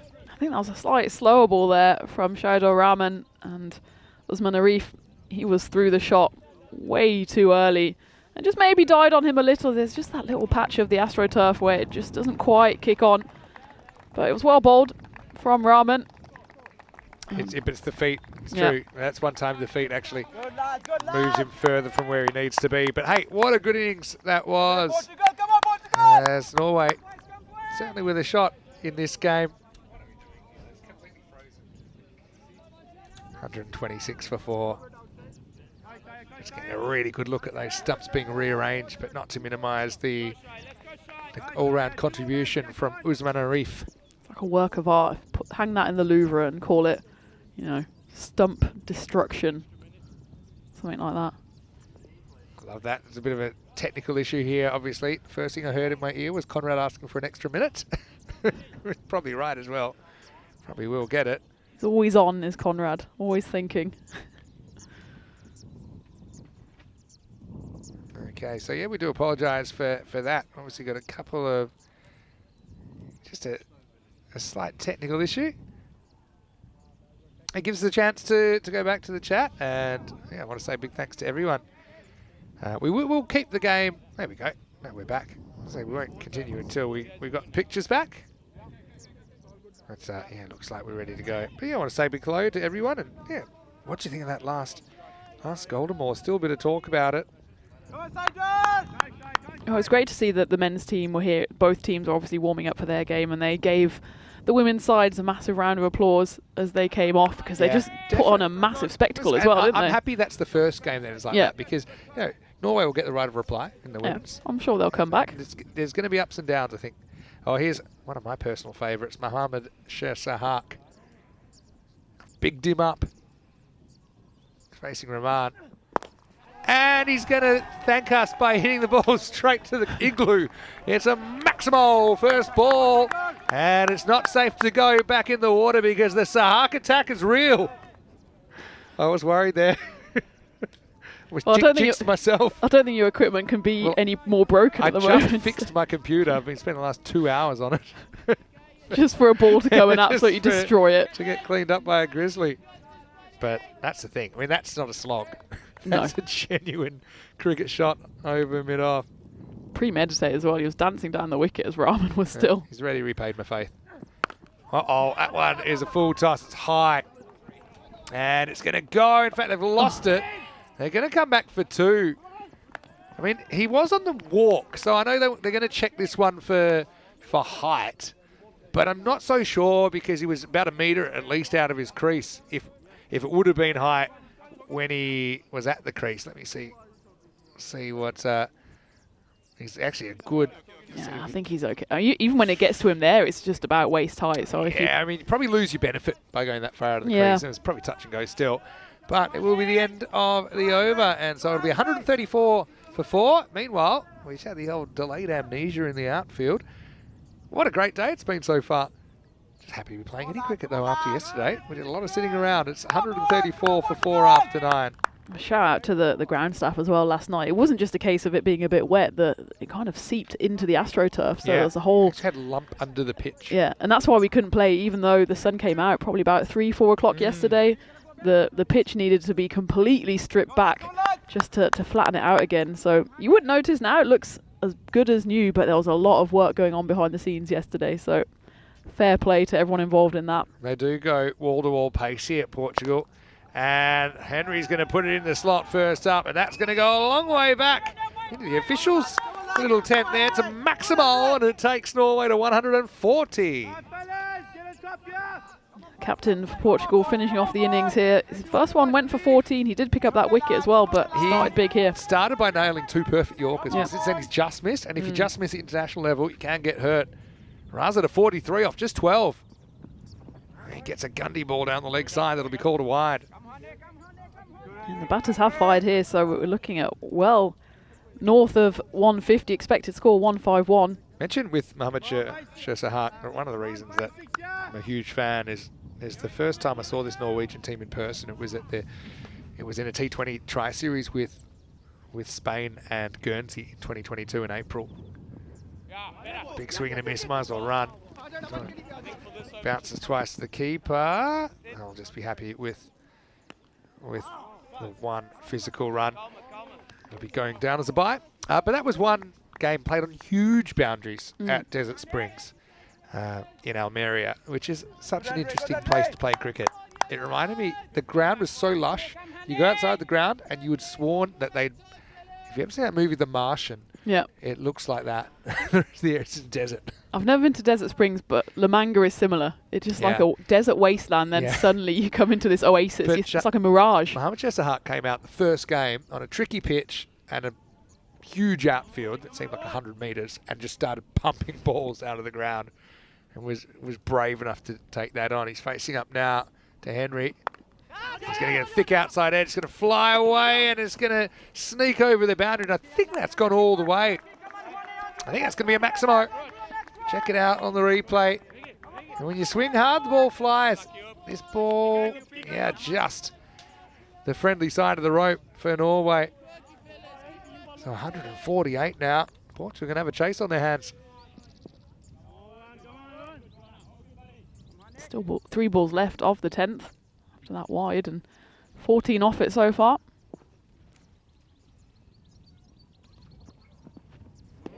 Down leg side, have to bowl that one again. So Henry, like some of the bowls we saw in the first game, has had the control sometimes hasn't. The other thing is, I suppose, we're seeing 5 bowls here from Portugal, but you never know what their tactics will be in different games. I think they will have a few more bowls they will want to see. Obviously, a lot of these games are gearing up towards the ECC later in the year, just trying to find your best combo. Bit of a miss hit here, although tests the fielder. Again, they like the idea of 2 and won't get it. Portugal had a pretty good time in the ECC last year as well. They're very competitive. But yet to make it to Championship Week. 150's up now with 2 balls to go. ECC will be an interesting one this year. Both these teams will be in the Premier Division, which will have 3 groups of 6. Wow. And those 3 winners will meet England and the Netherlands, who have already qualified for Championship Group. And the Championship Group's only 3 days. It's not a week anymore. So slightly longer group stage and slightly shorter 5-team Championship Group. What's the format of the Championship group? Just like an ACL group. Okay. So you play each other 10 games, then you have your finals day 3. So that'll be very interesting. Last ball coming up. Look, it's a good opportunity though for the Portugal bats. I will say we did see the Portuguese side, or a Portuguese side, in the very first ECN Cricket of the Year back in Porto. It was a bit more of a Portugal A side, bit of a blend though, we'll say. All right, so Huck's in the water, last ball. And he's going to absolutely pound it. That is massive, absolutely massive from Mohamed Chesa Haq. He sinks his teeth into this one as Norway will finish on 157. He's such a clean striker of the ball. He doesn't lose his shape. He just lifts that one and absolutely smokes it to the boundary. And a nice little cameo from him as he goes to 21 off just 5 deliveries. Faisal Raza, he remains unbeaten, 44 off 14. So what an acceleration that was from Norway. It's like a Tiger Woods style swing of the bat about Haq that I can't stop watching. But I think John Henry would have loved to have seen a bit less of it. There's a bit of the old acrobatics in this innings as well from Team Portugal, coming out at the Santo Cricket Ground for the first time in season 2025. But Norway, although they had a little bit of a dodgy start, they certainly recovered through those golden overs in the middle to put 150 plus on the board. How about that catch from Bison though? That was an outstanding piece of work. Throw back to Krupp Patel probably wasn't the best, but then we saw this, a fairly soft dismissal. Darshana just trying to tap it over the infield, getting caught for one. Tafirali had a bit of a mixed time there. But yeah, those middle overs with Usman Arif and Faisal Raza, that's the partner that really set up this score. 52 for 2 at the halfway stage, and we were thinking, well, if Portugal can keep Norway under 100, they'll be more than happy. But that counter punch, led by those two batters, really kind of didn't take the game away from Portugal, but certainly put on a strong total. It's going to be a big, big chase. And then Portugal, they got a bit sloppy. That was triple threat there. I think Faf was saying, I kicked it back, so what did it bounce on to bring it back? But he tried to kick it up the hill and roll back down the hill. Classic Jack and Jill bucket of water kind of moment. But then they started to unload, didn't they? Usman Arif really hit his straps with 60 off 22 with 6 maximos and 5 fours in his innings. And Faisal Raza, he took no time to get going. And probably one of his most dangerous moments was when he almost had his head taken off by his partner. Faf had to throw one back, and eventually Usman would succumb for 60. And then we had a bit of a funny moment here, although I didn't see them laughing. Hashu went for self-preservation. We saw Shantu drop one over the rope as well. And Norway, with the thanks for a magical final over, end up with 23 off the 10th and 157 on the board. So, yeah, 52 in the first half, 105 in the second half, as they really took off. With Usman Arif 60, the top scorer, 44 from Raza off only 14 balls. And what about the cameo from Mohamed Chesa Haq with 21 off 5 balls, just the 8 extras. So I think Portugal, yeah, I suppose they were punished for some mistakes that weren't necessarily big mistakes, but nonetheless, their bowlers had a mixed time of it. I like Shada Rahman, 2 for 19 off his 2. Shantu with 1 for 19 off his 2. But some of the other bowlers did go the journey, didn't they? 158 will be the chase for Portugal on home turf to get the opening salvo in this 5-match series. Vinny Sandy here, Mr. Maximo with Tina Goff. We'll take a break and see you shortly for more European Cricket International. Just you and me. Summertime, get ready, we are so divine. Blue water and yellow sand. Let's live our dream. Summertime, get ready, we are so divine. Blue water and yellow sand. Just you and me. Summertime, get ready, we are so divine. Blue water and yellow sand. Let's live our dream. Summertime.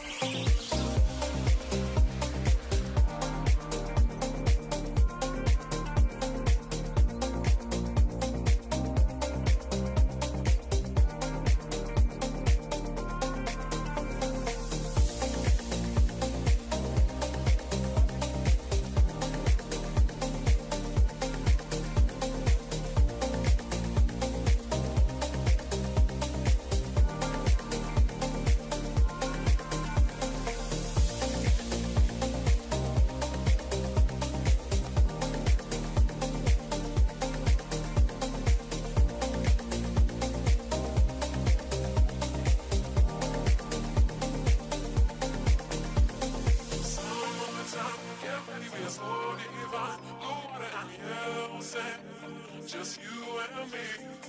Summertime, get ready, we are so divine. Blue water and yellow sand, let's live our dream. Summertime, get ready, we are so divine. Blue water and yellow sand, just you and me. Summertime, get ready, we are so divine. Blue water and yellow sand, let's live our dream. Summertime.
Hello, welcome back to the Santharame Cricket Ground. Great to have you with us as we get ready for the second half of this match between Portugal and Norway.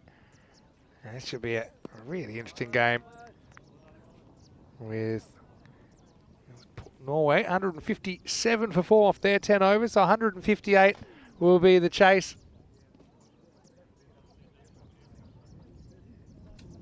And I know Norway out doing their final preparations. And yeah, we'll say that we might have a slight delay before we get going underway.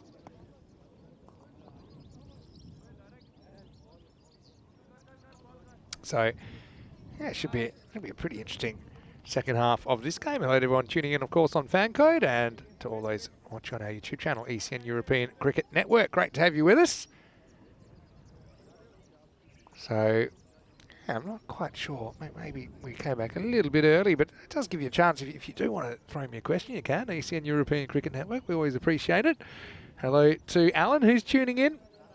And yeah, just talking about the golden ball we had earlier. That was something else, wasn't it? And I'm looking forward to the rematch, of course. It's alternating women's and men's internationals. So yeah, almost ready to go. For Portugal, I suppose it'll be interesting to see what their order is that they go for. They've got a pretty strong lineup, but as you'd expect at the international level, a good mix of players. We also saw Portugal went completely pace in their 10 overs. So I suppose no matter who you bowl, you've got to bowl well. But I'm looking forward to seeing who gets the first game here. I mean, you'd say it's pretty unlikely that we're going to get a 5-0. win either of these series, actually. But I suppose you never know. 157 means that to secure their point, the batting team will need to exceed 109. And the bonus point is in play in these bilateral series, although it'll only come into it if they're tied on wins. And the only way that could happen is if we have some sort of no result along the way. So, and we'll keep an eye out for that as well. Could we have back-to-back golden balls? You know, it's never ever happened on ECN.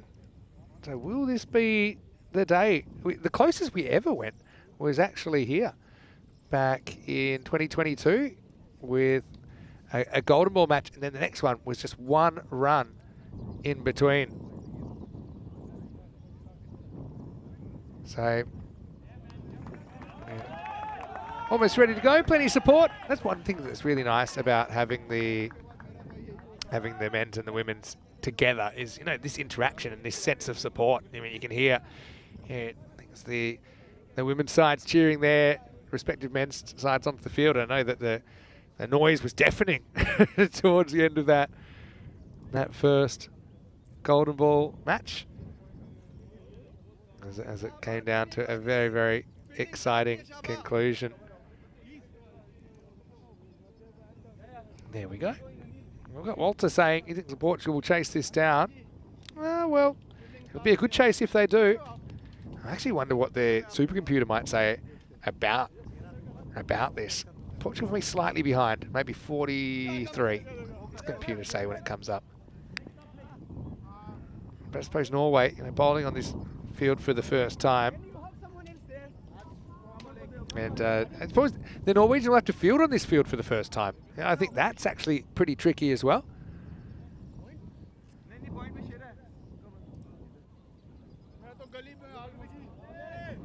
So yeah, that golden ball earlier in the day was actually the 8th golden ball that we've had in Portugal. Now I want to see if my percentages are close. We're going to get going, and it's going to be Kruger Darshana to get us going. I thought Vinay Ravi would have had the first over for me. Oh, it is Vinay Ravi. I just had the camera on Krupu, but yeah, it is Vinay Ravi who will get us going. He's growing his hair out, looks very good. So 158 for Portugal. Batting second. Oh, it's off the pad, and he's been given out. I think this has been given LBW, you know. It hit him in line. I didn't see any bat in it. I suppose we'll find out sure enough, but it was pretty straight. Batter went across it. Yeah, interesting one. Was this hitting the stumps? Oh, hate to say it, but for me, perhaps it was just missing that off stump if it has been given LBW. Or has it been given caught behind? So it's caught behind, the umpire might have felt there's a little edge. Definitely does hit the pad. But that's a very unusual start to the innings. It's been given caught behind. Yeah, I'd like to, let's see if the umpire agrees with that. It's such a weird one. Straightens down the line, and does it swing too much? Oh, it's pretty close. I mean, remember, only a tiny bit of the ball has hit the stumps. They've noted it caught behind. I'm not so sure that's what was given, but I guess one way or another, it's a royal duck for Noratam as Jeremy Martins comes out at number 3. Vinay Ravi, he's got a very good record on ECN. He's consistently been a good bowler when he's represented his country and actually his club as well at the Cardimer Oval. But anyway, what did you think about that first one? Certainly a talking point early. I suppose Noratam, who's a dangerous hitter, doesn't waste any time.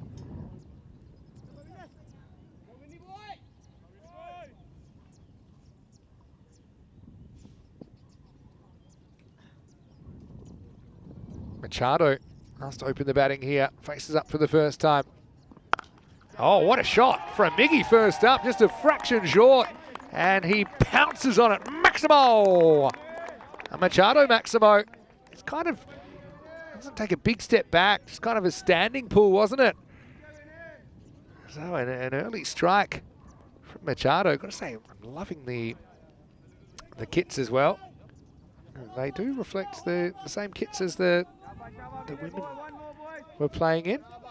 I think they look sensational. What a shot from Machado. Let's see if he can go on with it though. Didn't get to see too much of him in the ECS. Came in for the very end, and of course finals day was washed out that he would have played a part in yesterday. It's a good comeback. Ravi is super talented bowler. And even the movement he gets on this. Pitches, and then I don't know how he does it, but he can get it to swing after it pitches. This definitely leaves Machado. Can't remember seeing his hair that long before. He's looking magnificent. Machado knows he's in a battle.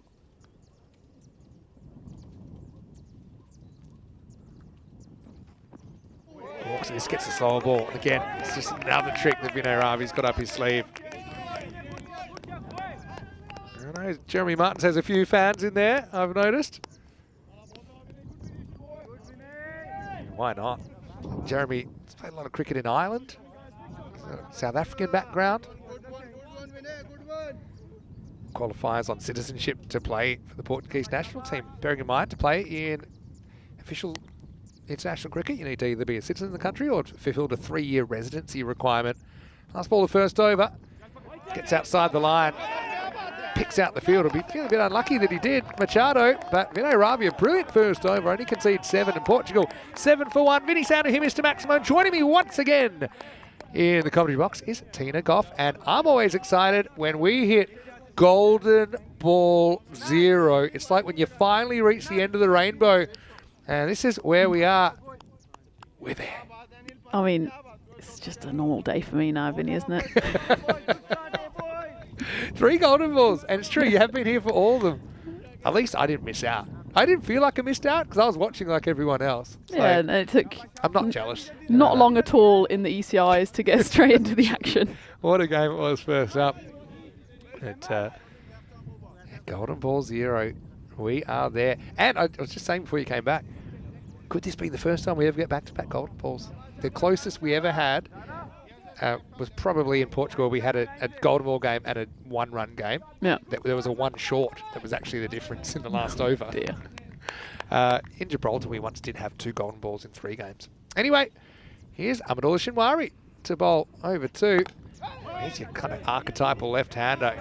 Straighten the ball down the line. Martins clips his first one. Portugal not quite the start they wanted. Already, that required rate's gone over 17. Yeah, Norway are really bustling around in the field here because such a perfect start for them, and that first over finished with 3 dot balls as well. Also, that first dismissal has actually been given LBW. The confirmations come through. And that's in the air and running away again. I think you've always got the chase covered here, and then the ball keeps rolling away. That one is chased down. It's a rarity here at the Sandstone Cricket Ground. So yeah, how would you go? I mean, coming to this field, obviously it's quite different based on what you've seen. Would you have any special techniques, or would you just be observing? How would you take it on? I think there's more value in hitting it along the ground than there is in almost any other pitch in Europe. I think you target that, especially, I mean, here the guys are obviously bowling a bit quicker. But I think you target that when you're facing women's bowling where it's slow and you can get caught. That's exactly what Grizz showed when she tried to work it into the leg side and just got caught a bit. Value on the ground, I think you're right there. There is, I suppose, like always, it's decision making, isn't it? Particularly when you're batting, having to make split-second decisions and sound decisions. Balancing the risk and reward. Shinwari doing a good job here. That's just a little check drive and straight enough to bisect the fielders.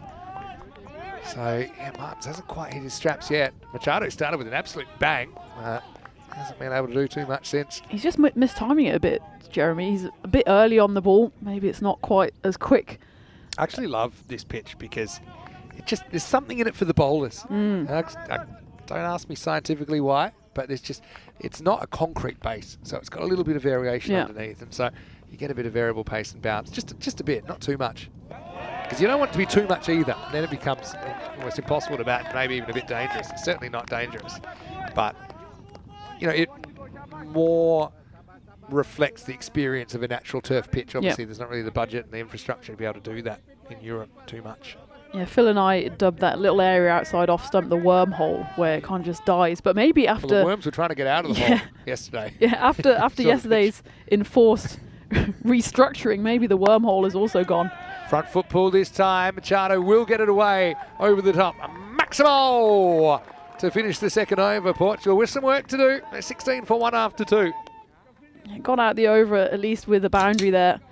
After the first 5 balls only went for 3. They just need to keep a little eye on that run rate to Portugal, because they don't want it going much higher than what it is at the moment. Keep a lid on it being below 18, because 19, 20, especially with scoreboard pressure, does get quite difficult. You can see the win predictor has them down at 26%. But, I mean, you wouldn't want too many other batters out there than Mercado and Martins. Yeah, I mean, for sure. Also, I'm curious who they go for next. They've listed Greenshields next. They've listed Amandeep Singh at 5. He's been in good form. He actually opened and did a really good job for Marlow in those 5 over games that they had to play in the ECL. And Penchantu listed at 6. So, plenty of talking points. Yeah, Ravi. A slight slower ball here, but thick outside half of the bat from Martins brings him his first boundary. Martins is just seeing the ball so early, and he's just pushing at it. That's the 3rd or 4th time that it's just kind of chipped in the air. He was fortunate on that occasion that he found the edge and it raced away to the rope, but he's just trying to play himself into a bit of nick here, because he hasn't looked his usual fluent self in the first 6 deliveries, but he's still out there, and we know if he gets going how destructive he can be. Just ask everyone watching the Western Shield.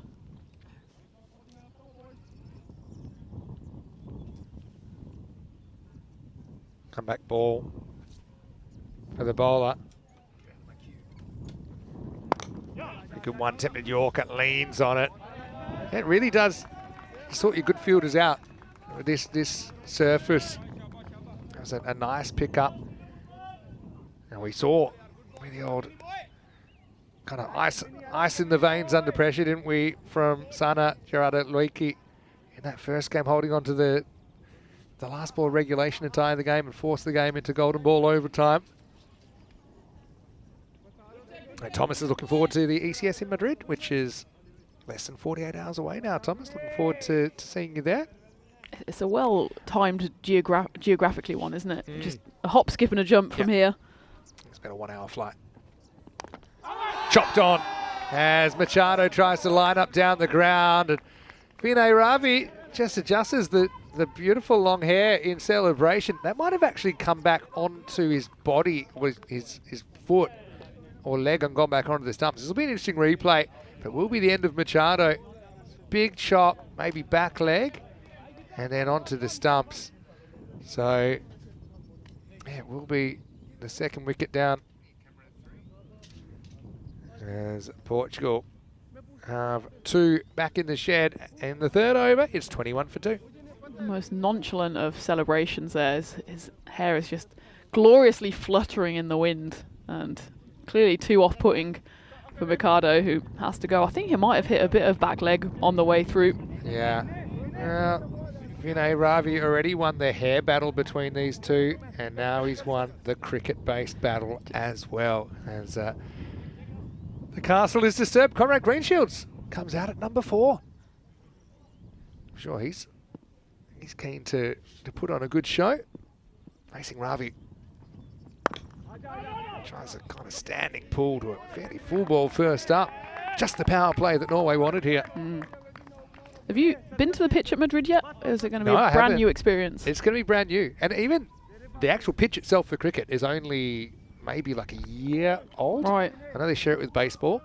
I'm a little bit sorry for you that you won't be able to come on this. I know we can't have on everything, and you're doing Bologna after this, but apparently paddle has been organised already. Oh no. Apparently the hotel, the early word is, it's pretty good. Ticks all the boxes. Yeah. This one is manoeuvred away again. This will test the field. It's a great effort, actually, from Tafsir Ali. I like it. I like the problem-solving aspect of it. Just get the body down there. Make sure you don't touch the rope. Green Shields will have to settle for a single. What's the commentary box situation like? 'Cause I mean, I obviously don't know. the igloo is staying here. I think we might have multiple igloos. Okay. I would hope so. Where's this igloo going next then? We'll have I to guess we'll go to de-spider Bologna. it first. Can you, well, the spiders can travel. Oh, You can, I think you'll have this one in Bologna. okay. Yeah. Etch it like Tina was here Yeah, in the you could. wall. Survived pretty well. Yesterday maybe not so well. Yeah. Last ball of the third over. And this one, punch through point, gets away from the field, and that's going to be 4. So Portugal, a bit like Norway, going to have to fight back from a less than ideal start at the end of 3 overs. They are 26 for 2. A bit of a flourish there to end the power play for Portugal, but it was very much Norway's power play with those 2 wickets, and in fact both openers back in the shed as well. I've got Joshua Elliott, who is tuning in from North Beach, which I'm sure is the North Beach from Perth. That's why he's mentioning it, because he knows I'm from Perth originally, in Australia, of course. Quick look at that. How about 52 in the first half, 105 in the second. And actually, look at that. Both 26 for 2 at the end of the power play. So, yeah, if one team can do it, I suppose the other team can do it. So, yeah, North Beach isn't too far from where I grew up. Actually, I grew up in a place called Trigg, which is the next suburb. But I've got a bit of a story. I've never told this one before. But when I was about 4 years old, I was a bit of a loudmouth. I know that's hard to That believe is now. shocking. But I was a bit cheeky.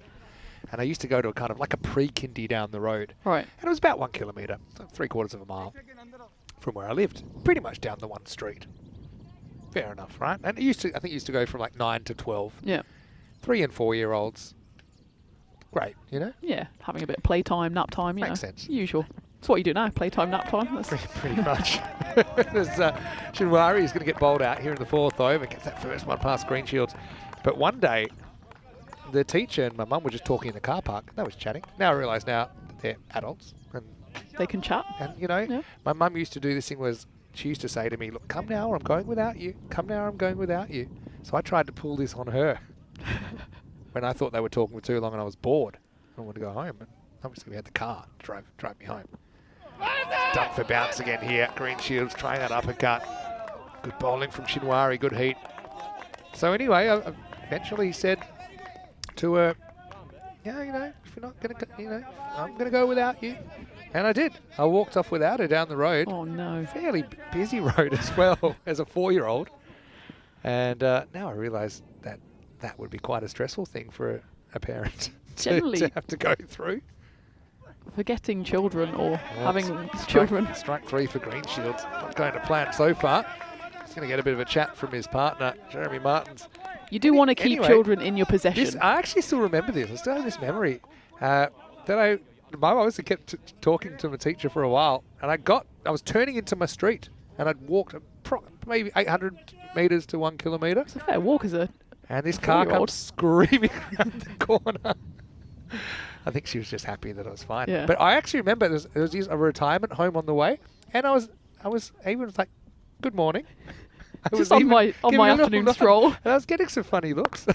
Funny that. Well, that is going to pitch just short of Vinay Ravi. So Greens at least gets out of the way. Maybe some chance of a shower. I'm holding the area. Yeah. So sorry, Mum, if you're watching. It's that mixture then of parents being absolutely relieved that you're Yeah. okay and furious and they don't know how But to you know, react. I still remember what I said. I said, I told you I was leaving. Oh, it's quite clear, Mother. 4 going on 44 back then. Oh, it's your time you're wasting. And that was in North Beach Play School. There you go. There you That's go. why I brought it up. Anyway, Martins basically has to compensate, and he does. A little jab over long on, but it has some distance. Maximal 6 runs. Good jab from Martins then. Well, he's been trying to play conventional shots and not quite got his timing right, so he decides to go for the old baseball stand and deliver, and it works for him on that occasion. Quick hello to Mubin Tariq. Nice to see you in the chat as well, Mubin. Hopefully you're well. I always admire the natural beauty. In cricket, yes. Oh, in life, yes. Last ball the over. Martins, as if he's batting with a number 11, just takes the single and takes the responsibility as Shinwari goes for 17 in a very good 2-over spell in Portugal. Plenty of work to do, 34 for 2. after 4. The supercomputer's already given up on them for the game. Yeah, but gutted. I can tell you that the rate required in the match has gone up to 20.67 and over required. So, but I still think you might as well go for it. We've seen some big overs. We actually saw pretty much exactly the same thing from Norway in the first half, how they were able to bend that worm upwards. Well, this is maybe where the bonus point is not quite as important as in the ECSs, where 100%. sometimes you think, okay, we'll consolidate, go for the bonus point. It's better to be on the board than go home with nothing. But in this case, well, the chances are that it's just going to be a straight shootout, first to 3 matches wins. So if you go in a blaze of glory, then you say, fair enough, let's go to the next game. Yeah. Hopefully rain doesn't play a part. I don't think we've got any serious rain concerns. Famous last words. Bashir Sahak going to get the ball. That was a meteorological commentator's curse. Yeah. Yeah, well, Corey, I think was saying during the ECL, he thinks that meteorologist seems like the easiest job ever. You can just say what you like and it doesn't even have to be right. Well, either you're right or you're wrong. There's only 2 outcomes. Okie dokie. Sahak. He's going to get a wicket first up. A fairly innocuous medium pacer. Nips back slightly and Martins has to walk back. He gets castled for 20 and Portugal in big trouble now in this opening match, 34 for 3. Another first ball wicket, and that one, snapped up by the Shark, top of off stump. Thank you very much. And Jeremy Martins, he never really hit his form, did he? Just scratching around a bit. Signs of it actually in that last over. But it's a little bit of the inseam that actually takes this ball to the stump. Otherwise, it's probably 4th stump. And Sahak, I've got to feel, my feeling is that was a bit of a warm-up delivery really, but Martins just wasn't able to time it up. Out for 20, 34 for 3. So in the first game, the women's game, there was 4 wickets off the first ball of any given over. And we've already had 2 in this innings, plus 2 in the other innings. So that's 4 in this game as well. Yeah, that's interesting, isn't it? Maybe you just don't know what to expect. Joshua Elliott saying, please come to Perth for telethon this year, October 19 and 20. I can tell you straight away that's going to be problematic because that's, I think, the ECC final for men. But I will explain what telethon is. So we've got Amandeep Singh coming out at number 5. It's really good. It's a 24-hour fundraiser for charity for the Children's Hospital there. It's on TV. It's a big tradition. It's been going probably like, geez, I don't know, like 50 years now or something. Maybe more. Maybe 55, 60 years. Amandeep will get off the mark with 1 here. It does feel very much like a 20th century invention. You'd have like a live stream nowadays, wouldn't you? Yeah, 100%. Yeah. Now you think, but would always be one big international guest, and is it celebrities on the phones and people can phone in? Yeah, that kind of thing. I don't think they do it in other cities in Australia. As Green Shields will go up and over the top. Maximo hit that one so far that actually went out of our camera's zooming capability. That one. Conrad, he'll take it. Wow. Miles into the trees. Conrad with big power. Yeah, so, it'll be, so, and it was always like, as a kid, you could stay up as late as you wanted, 2, 3, 4 in the morning if you could. What do they do while people are phoning up to make it interesting? So there's acts. There's a panel where they'll read out people's donations. Yeah. So that's the biggest thing as well. You'd phone in asking, with a little message of who you are, where you're from, and say hello to grandma or whatever. But yeah, you're right. I mean, I assume it's still going. Did a lot of really good work as well. Maybe it used to be like, remember Sammy Davis Jr. came one year. Oh, wow. And then, of course, they mispronounce all the place names. I had one of those, I don't know if I told you this one, I think I did, where, because I went to Australia for the first time recently. in January, and I said, I'm going to visit my friend. She lives just south of Melbourne in Geelong. Yeah, you said Geelong. Well, it's easy if you know how to pronounce it. Some of the English place names, True, I can test you. We were talking about it yesterday when we were talking about Australian football. We were talking about you being to Geelong. All right, that one is up in the air. Amandeep Singh gets dropped. Not an easy one by any means. That's tough, Sirali. He's done some good work in the field already, but he's not able to hold on to this one. That'll be the end of the over, as it will be 44 for 3 after 5. So really, I think the chances of actually pulling this off is slipped away now for Portugal, barring something dramatic. of course, yeah, we're in Madrid pretty soon. And yeah, we've got the ECSN, which is on there now, the European Cricket Series at night in Belgium. And yeah, After dark. After dark. Yeah. Yeah, so tune Phil in. G comes out after Phil dark. G comes out after dark. Watch it. He's done so well to become the night series.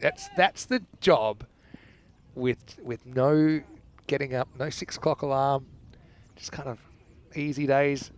I remember Charlie posted a video of a day in the life of an ECN commentator that might have rubbed a few people the wrong way when he showed. Don't want to Well, look he behind the showed curtain. basically he slept in, and then he showed him having a mocktail while he was writing a few little notes for the game ahead, and then cruising in, doing a couple of games, coming back. So around the time we were breathing dust at 38 degrees for 5 games. Into their 9th hour of Hey, commentary. that's his experience, and also we're missing Charlie a bit, but hopefully we get some of Charlie in the ECS England. Yeah, that's shaping up to be a fun series, the one in England, isn't it? Yeah, we got a couple of series in England actually Yeah. now, East and West. Do you think? Oh, I don't know, but this is wide. Portugal need the help at the moment.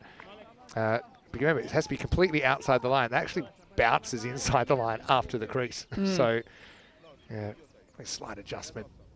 I suppose Malik probably hasn't umpired under the current conditions, which changed last year, which basically gives the line to the bowler.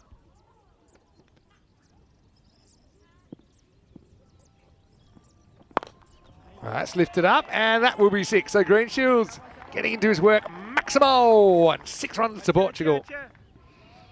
Nice clean hit from Conrad there, and he needs to stick around a bit. That the run rate for the win, well, unless they have a few big overs, we don't even really need to talk about that. But it's over 22. So he just needs to keep on swinging for the hills. See what they need for a point here. For the game, they need 22 plus and over. That one is lifted up and straight to the fielder. So it'll be the end of Green Shields for 15. And Norway pretty much one hand on the win now. Nice catch out there by Anil Palmer. And that's Kamal Mushtaq who's come on to bowl. Now, he went viral for a concussion test that he had to take when he got hit on the helmet. But with, well, the internet said it, one of the most beautiful medic ever. And so he tried to keep his cool on that occasion. He passed it, by the way. Unfortunately for Green Shields, it doesn't really happen for him here in the opening match. He's out for 15 and Portugal are 52 for 4. Oh, he went doing what he had to do, Conrad, just going for the big hits. But when that scoreboard pressure just keeps on building, just one full shot away, and that was his full shot there as he just picked out the fielder out there. Actually, the sub was on the field. It's Junaid Mahmood who took the catch. I think, well, I saw one of the Norway players in the clubhouse seeking ice. So I think it wasn't clear what his injury was. Yeah. But his foot was out in front of all the food. So that was nice. But I think he got some ice on his heel. It looked like maybe a foot injury. Yeah, we did see one of those incidents in the first half. Stoneman, well, it's an up and under job and just pops it up. Should be a golden duck. It will be. So Kamal Mushtaq's on a hat trick now, and Portugal getting it handed to them a little bit here. So Norway, it's a big effort from them coming into foreign conditions, playing this ground for the first time. And Faf, he likes lifting it up over fine leg, but he maybe had a bit of an identity crisis about what he was trying to do with that. Was it a flick over square leg? Was it more of a deflection shot? But in the end, that scoreboard pressure, and the scoreboard, well, the score now is 52 for 4. See, we had that hat trick by Amarjeet Singh at the end of the Challenger Division. Part of a 5 for 1, which was pretty crazy. Will this be a hat trick here? First ever international hat trick actually in T10 cricket was Wally Gori of Norway in the ECC back in 2021. Juan Henry is going to come out. It's a good chance for a hat trick here because he's pretty much got to go for it anyway. Hat trick ball for Kamar. Won't be. Henry jams the bat down for a single. Made sure, did Henry, that the hat trick wasn't going Mushtaq's way, just hit it straight down the pitch. But this is a pretty comprehensive job from Norway so far. Portugal 53 for 5. And even just looking at that point, 57 needed off 25. Yeah, you don't want to get 4-pointed, even just for respectability's sake. Last ball of the over. Amandeep hits it hard and straight down the ground. That's going to be 4. Amandeep's been in good form, like I said, and he's been doing it at a high level. The MVP of the Premier Division of the ECS this week as well. Wouldn't mind seeing some captains trying to plug that gap a little bit more. Maybe it's Southern Cross. Yep. An opportunity here to stop that straight shot, which is pretty instinctive for most batters. And Portugal, 57 for 5 after 6. 16 overs in, still haven't seen any spin, if I'm not mistaken. So all-out seam for both sides. And it's working a bit better for Norway than it is for Portugal. There's no one's really stuck around. 2 golden ducks in the 5 wickets as well. Jeremy Martins, he scored 20, but he scratched around a bit for that. And Conrad, well, he also took 10 deliveries to get up to 15. So none of the Portugal players have really got going here. Vishal Sharma is going to get the ball. So yeah, kind of rocking a hard place here, Portugal. It is a 5-match series, so you don't imagine net run rate would come into it either. But really, you want to feel like you're a bit more in the contest. They need 53 off 24 for the point. To actually win the game, they need over 100. John Henry on strike. It's not a bad shot, but he's picked out the fielder and it's taken. Norway have caught well, haven't they? And yes, Amadullah Shinwari out there actually saves the 6 as well. And so it'll be a wicket. First ball for Vishal Sharma, and yet again the first ball of his spell bearing fruit, and Portugal falling away in match 1, 57 for 6. Yeah, Shinwari there almost threatened to run underneath that one, but just managed to correct at the last moment. It would have definitely gone for 6 had he not got his hands in the way of it, but a nice catch. I will say Thomas's comment is spot on, saying for Portugal the best way to go probably is just to erase this match from their minds and prepare for the next. Yeah. And actually had a good start to the game, don't forget. But even in this chase, I mean, Noritam's been in really good form. He was making runs in Porto. He was given LBW on one that I still think was a bit unlucky. And so, you know, maybe sliding doors moment, maybe he cracks 100 and they win the game. But that's cricket, I suppose. Norway set for a big win. Don't forget these 2 teams. They're not just going to play 5 T10s, they'll play 3 T20s as well for ICC points. Geez, that's pretty close. Fruit feels it's going down the leg side. I don't know, I wasn't convinced. Hit him. He got a long way across in the first place. Maybe with that angle, could just be missing. Benefit of the doubt. If there is doubt, could see a bit of off stump. Yeah, it was straightening up a bit, maybe just wasn't Whole quite. ball missing the whole stumps. Yeah, maybe. Yeah, look. It's a fair judgment enough. call. It certainly wasn't crashing into middle. He wasn't a long way back either. No. He was kind of snuck out of the crease slightly, so it's a bit of distance to go. Certainly worth a think. But yeah, this one's certainly looking like it's going to be a write-off for Portugal. But the beauty of T10 as well is that they won't have too long to wait. They've got the 2 games today, so Yeah, they'll be back in game 4 and 3 tomorrow. This one is pulled on by Hashu, and oh, he's dropped it. Oh, we haven't really seen any drops so far. And Palmer, we saw a half one go down earlier for Norway. I suppose he's down the hill here. Yeah, he's takes got him a little, getting used to. He's in a little crater there, and the ball comes at you. I think it just died on him a bit. 'Cause He'll be it died down the disappointed, hill. though. It's a regulation catch this level. I suppose if you are going to drop a goober, this is the time to do it. Tell that to Sharma. As this is lifted up in the air as Amandeep will cash in and we'll go Maximo. It's right near that Area 51 area. By the way, is Area 51 now open for business? I was going to say it's now an unrestricted zone. Wow. That's still Area 51 to us, though. I'm That's where they had concerned. all the big tape. What's keeping the aliens away now? Yeah, the protecting tape was that area. The tape was. Well, they doing say their they business. might already be walking among us. Yeah.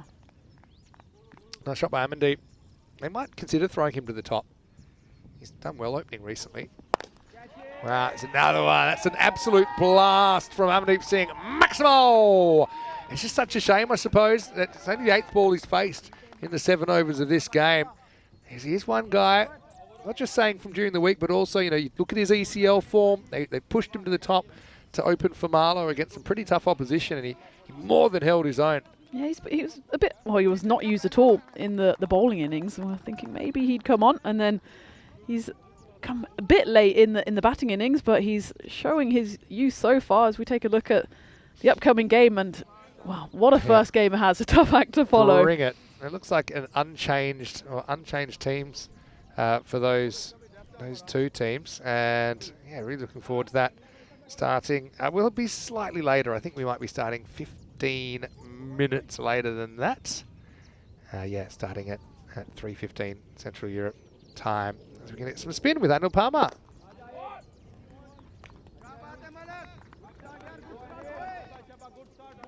It's the first time we've seen spin as well, so it's only taken the 17 overs to get there.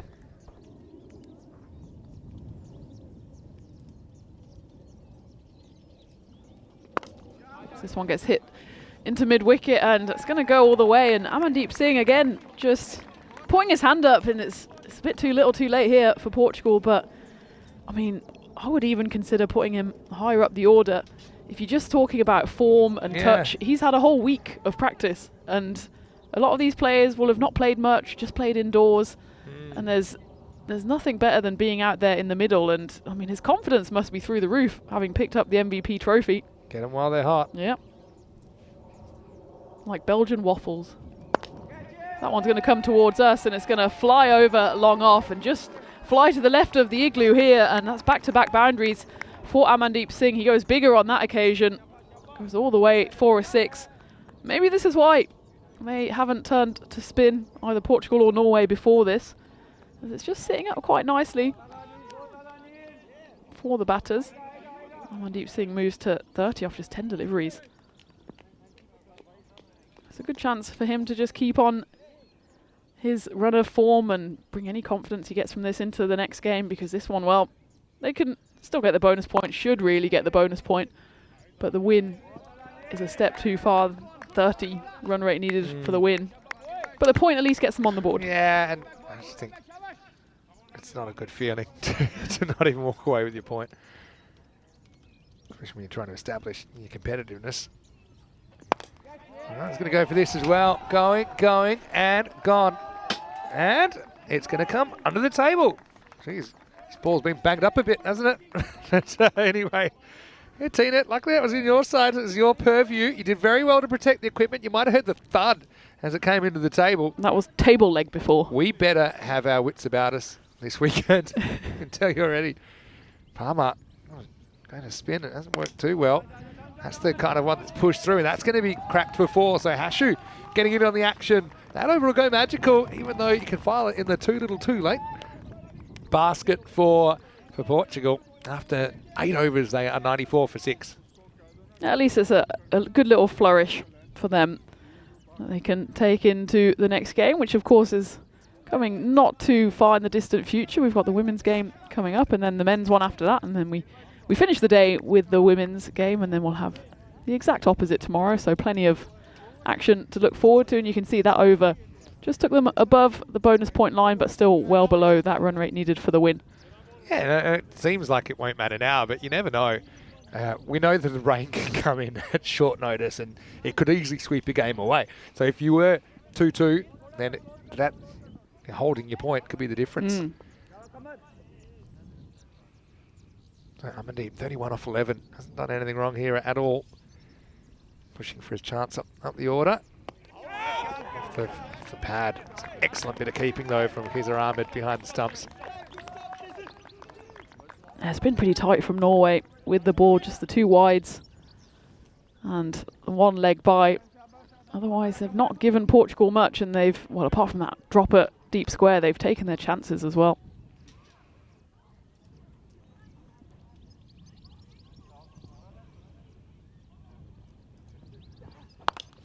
Well, that's a slight slower ball from Kamar Mushtaq, but it's put up and out of the ground. Maximal for Amandeep Singh. 37 in no time at all.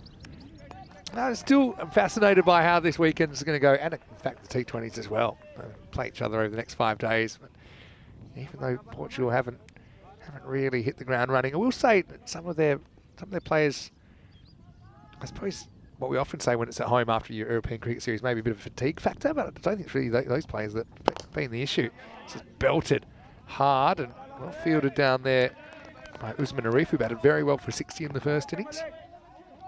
I think it's just put it down to a bad performance with the bat. They started really well, didn't they? Portugal flew out the traps with the ball. Yeah. Looked like Norway were the ones that might not even post 100. So it was a great comeback from Norway, and maybe Norway were just able to take that momentum into the fielding innings.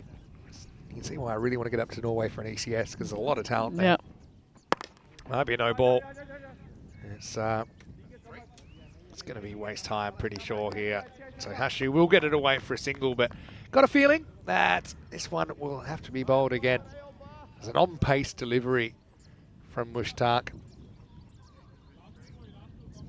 Yeah, he didn't move too much out the crease there, did Hashu. I think they're just going to check that one. It's going to be a tight one, but I think in this case, I it has think to go to the batter. on-field call probably is a no ball because it seemed high, but it's not going to be a no ball. So, yeah, one of those days. 8 off 9.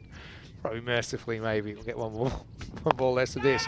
And you know, as it should have been a free hit, instead it's going to be out. And well, that's the kind of game it's been. As Amandeep Singh will get caught.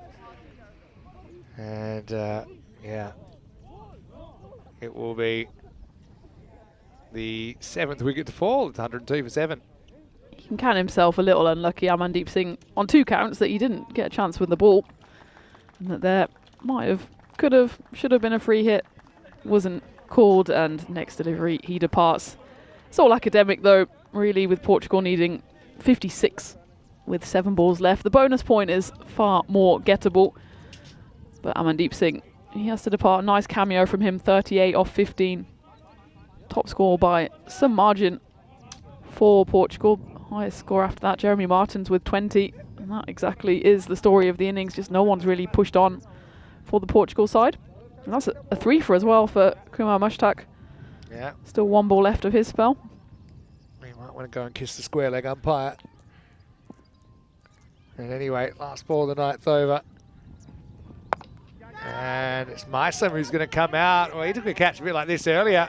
This one's just down to the grass of Mohammad Sher Sahak. So Meissen will get a couple of runs there. It'll take us to the end of 9. It's 104 for 7. I think that's down to 5 needed then for the point. So Portugal should make sure that they at least get over that little milestone, take something from the game, but certainly not what they would have wanted from the first game of this 5-match series. And might be an opportunity for Norway to maybe bowl a 7th bowler, even someone they want to give an over to.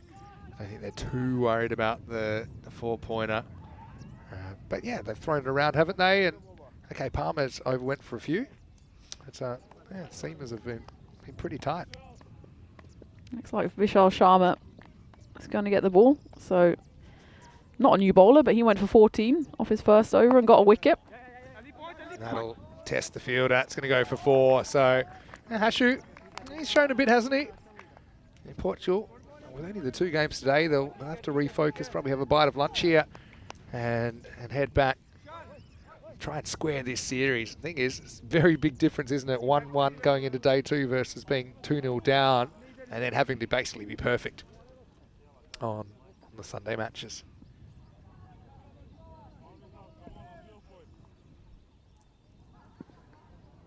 Two to win, two to get the golden ball, and that will be the Maximo that takes them past the point, I should say. 3rd time lucky. I mean, I'm sure they wished it was 2 to win, because that would have been two to win. quite a turnaround. As I said it didn't feel right. 2 to win a point. 2 to win a point. Yeah, so you can see they've achieved a point now. So it will be a 3-1 split. But like I said, the points only come in if we have a drawn series as far as the amount of wins per team. Unlikely in a 5 matchup. Anyway, Hashu is going to clip this one away nicely, and that will be 6 more. Maximo sees carreras más. That was a lovely hit. It wasn't too wide, and it was actually just a not bad delivery there from Sharma, but Hashu lined it up early and just planted that into the bushes, saying hello to the cows. Unless the cows aren't working at the weekend. Yeah, until the cows come home. Yeah. Yeah, when do cows get a day off? That's probably I suppose they sit down a while, don't they? And then you have that in Australia, don't you? Tip one over when they're asleep. Is that the myth? That's in the slot. Whoa. And thanks for coming. Hashu just showing a little bit of his power. Wow, that one might have actually, judging by the screams, that might have interrupted a warm-up. Wow, that's a Maximo. Tina's gone to check the damage. That might have parted the Red Sea over there. What do you got for me, Tina? What'd you see? Well, the Norwegian women's side were having a nice little kick around with a football, and then a grizzly suddenly appeared. And I think there's still the right number of players. Did a quick head count. Jeez, we had 4, 6, 6, 6 this over. Make that 6 more. As Hashu lighting it up. This one's into the farmland. It's Maximo. And you can see in the background, that's what was just broken up with his previous Maximo. So Portugal, it helps bring a bit of respectability to the scoreboard, but still, they've got some making up to do in this series already. So when cows are sitting down, that means it's going to rain, doesn't it? You have that in Australia? What? That's as scientific as meteorologists. That's the thing. I didn't even know that cows could sit down. But that's the thing in England. When you go past fields and the cows are sitting down, that means, oh, it's going to rain. Wow, okay. Well, I'm going to fact check that in the break. All right, at the end of the bat, this will be the last ball of match 1. Portugal will finish on 133, and they will go down by 24 runs. Well done to Norway, who I think came in late last night. Probably not the ideal preparation, but they certainly have adapted to the conditions well. You can see they've got a lot of talented players, and they go 1-0 up in this 5-match series. Coming up next, we're actually 10 minutes away from the first ball, I'm told. As it will be Portugal who have decided to bowl first in this one. So it'll be a different order of innings. And so, yeah, I suppose something different. Portugal will get the chance to chase, and Norway will get the chance to bat first and set a total. That was an interesting one first up. It was given LBW. Some interest about whether perhaps it was missing off stump, but in the end, it was the end of Norotam early, and just couldn't really get going in that power play, even though it was the same score exactly as Portugal's power play. There wasn't the kind of resurgence we saw in the first innings. Machado, a couple of nice sixes, but found himself chopping on to the stumps. And really, despite some late fireworks, Portugal were never really in the contest. Yeah, they just kept on losing wickets at regular intervals. In fact, that final partnership was the biggest of the game. I think that one was worth 45, but otherwise you just had partnerships in the 10s and 20s, and no one really got going. Jeremy Martins came in, hit 1 or 2 big shots, but he was clean bowled by Sher Sahak, and mostly Norway were pretty solid in the field. There was that one drop at deep square leg, but otherwise they held on nicely. This was the one that just went straight down the throat of square leg, and Portugal did the right thing. They went after this big total, but they were just always behind the run rate, and that was the one that went down, probably the easiest of the lot.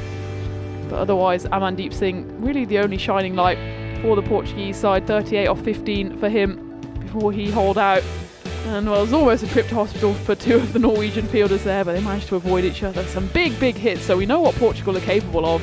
They were just a bit too little too late on this occasion. Yeah, you're exactly right. I mean, it's been a pretty entertaining game. For many reasons. It's been a pretty entertaining couple of games, to be honest. But yeah, Portugal, I suppose, you reflect on the first half, and that key partnership just took the game away from them between Arif and Faisal Raza. I think that was probably the difference between the two teams in the end, because there were bursts, weren't there? From Portugal, we saw 20 for Martins, who looked to get things going, just got out at a key time. We saw that 38 for Amandeep Singh as well, who I thought batted pretty well. And that Hashu, 42 off 12, even though they were kind of consolation runs. It showed that they do have the firepower. 3 for 23, Kamal Mushtaq will be happy with his return, but Ravi, I think, really set the tone early. 2 for 17, along with Shinwari, none for 17. Those first 4 overs really put Portugal a long way behind. Wickets also to Mohammad Shesahak and Vishal Sharma. We will take a break back, and we'll tell you that it's a slightly longer break than we thought.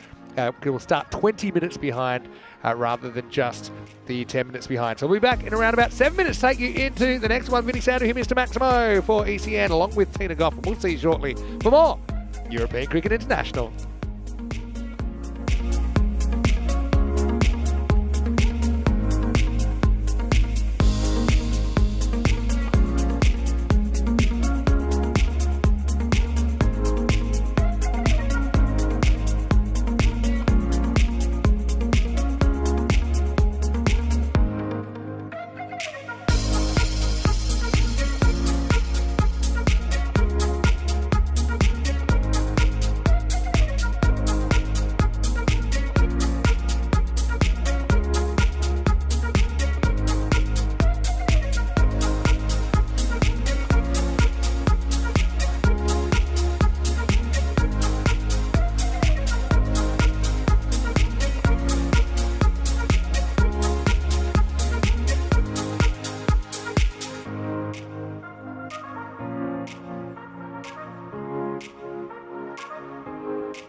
water and yellow sand.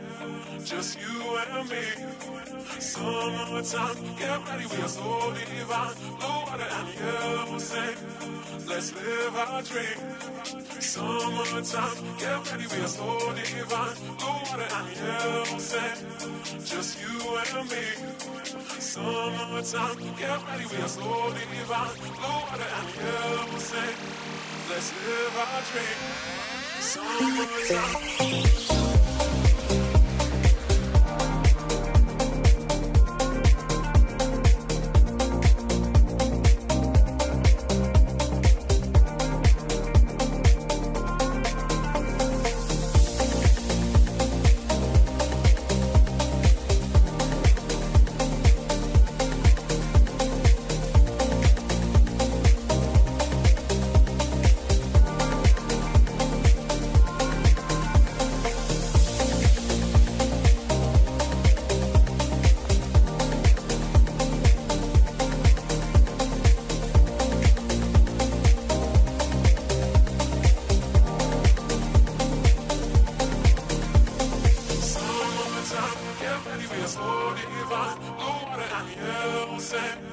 Just you and me. Summertime, get ready, we are so divine. Blue water and yellow sand. Let's live our dream. Summertime, get ready, we are so divine. Blue water and yellow sand. Just you and me. Summertime, get ready, we are so divine. Blue water and yellow sand. Let's live our dream. Summertime.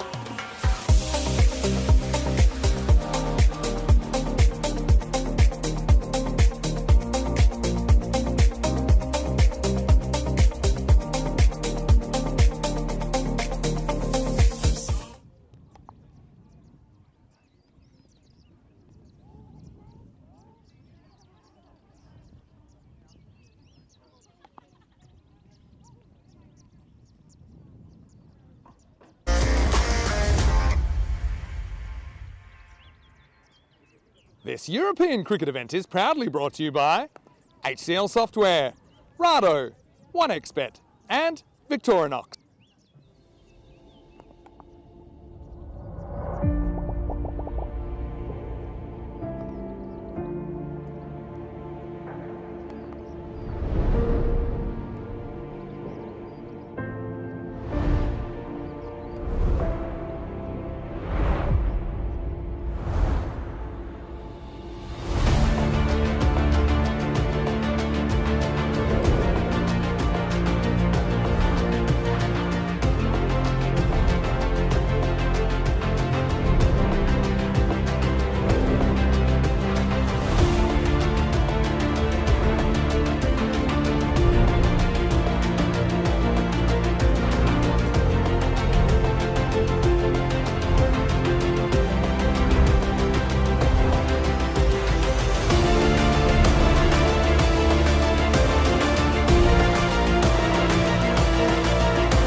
Good morning and welcome back to the sunny Santarém cricket ground, and wow, what a morning we've had so far.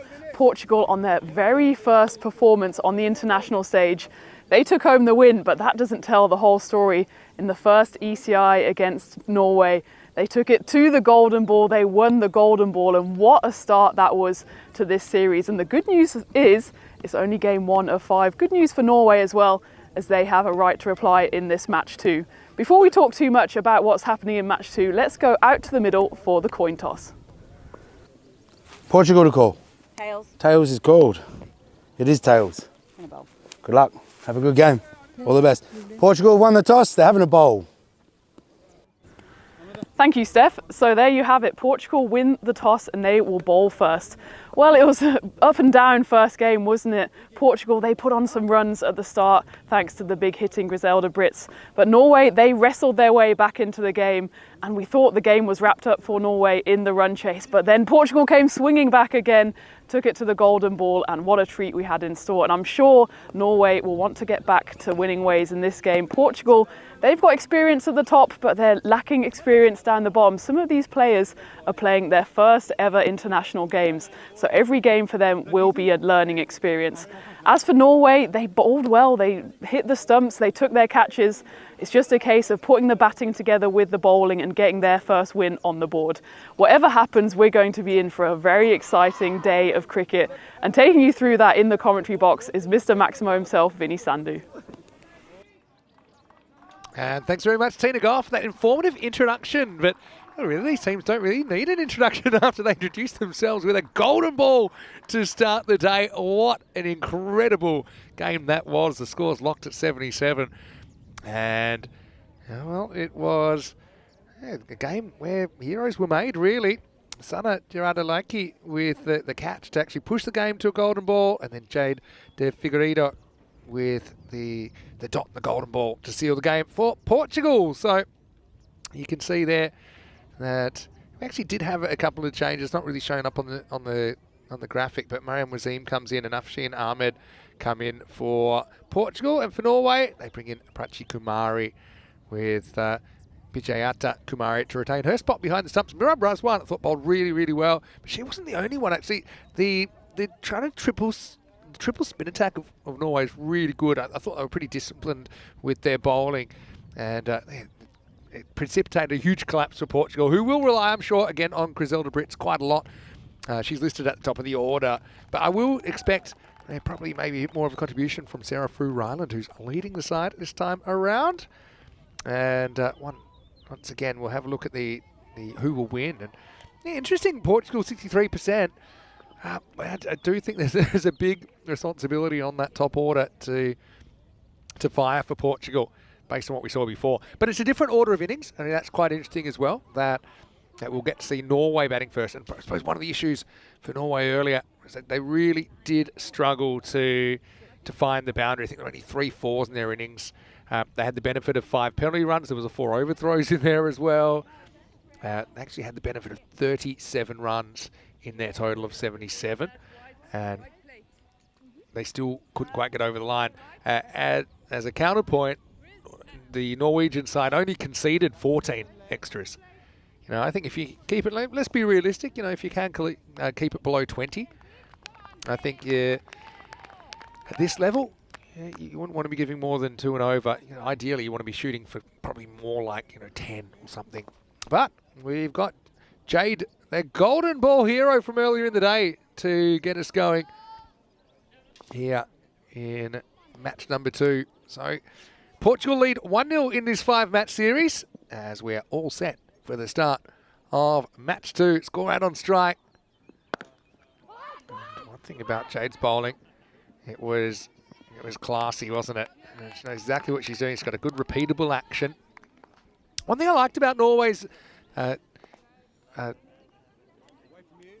of efforts in the first game was, the effort. They weren't kind of getting too kind of swept up in emotion. They know what they're trying to execute. And one thing also I probably would say is that Portugal, they ran between the wickets pretty aggressively from the get-go, whereas Norway maybe not quite as sure about when they were running, when they weren't. Hello to John Gray, by the way. Nice to see you. Looking forward to the French series, I'm sure. Again, you see that hitting the ball nicely, but it's one of those ones where you're probably your primary objective at this stage of the innings is to protect your stumps. Not really able to extend that into an attacking stroke. Now, well, they take off straight away with a hit. The old bat flick comes back in, and that could be out. I've got a very strong inclination that this has run out. It's a brilliant back flick, actually, to get it back to the ball and just get the ball moving in this direction. And I just got a funny feeling that this could be a diamond duck. Came back to the bowler, and there. Bails her off. She's just out. It's a brilliant piece of fielding, and it's going to be the first wicket. And yeah, you got to feel for Gorad there, who did the right thing. She got fooled by how well it was hit.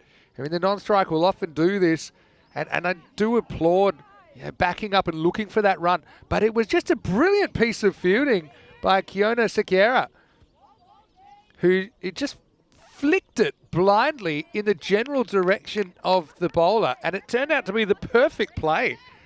So that was something pretty special from Team Portugal. Norway lose their first wicket. It's 1 for 1. This series continues to deliver.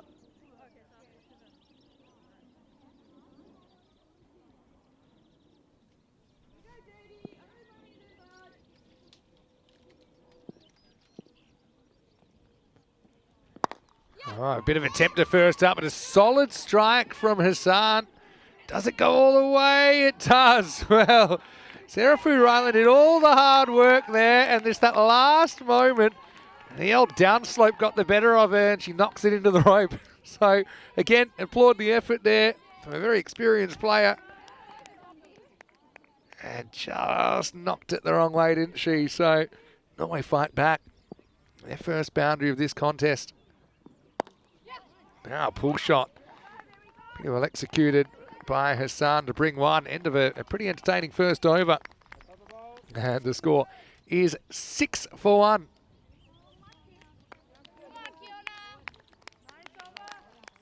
Well, have a quick look at where we're sitting in this tour. Of course, we started with the Challenger ECS. First time we've ever had 2 divisions. It's a huge success, actually. Lisbon Supergiants ended up taking that trophy. And then Marlow, unfortunately, it was because of their table position, because we couldn't get any cricket on yesterday due to the weather here.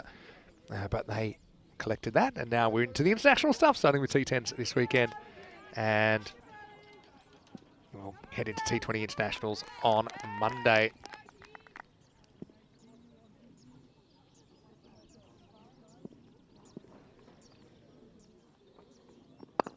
Well, Kiona did very well. Wow, look at this. And another fantastic athletic piece of fielding. As Jade de Figueiredo. We just saw basically an amazing piece of fielding when they were in each other's positions. They've swapped now because Kiona's bowling. Jade's gone to her position at short mid wicket. Key spot, isn't it?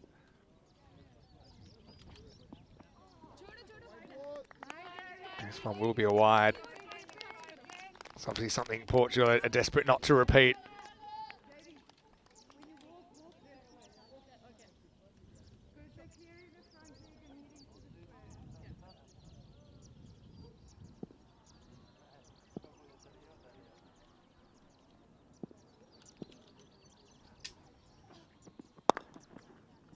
Again, hits. They want to go on the hit.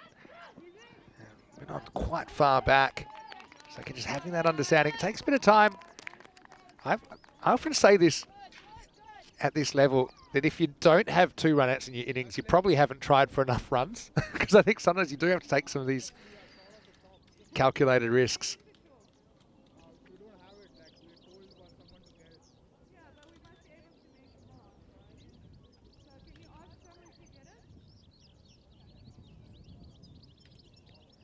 I don't know what this is. This is about the chalk not being enough chalk out there. It's been trampled already. In this form of the game, though, probably not quite as big of a deal in the longer form. That one is heading down the leg side for a wide. Doesn't really come back.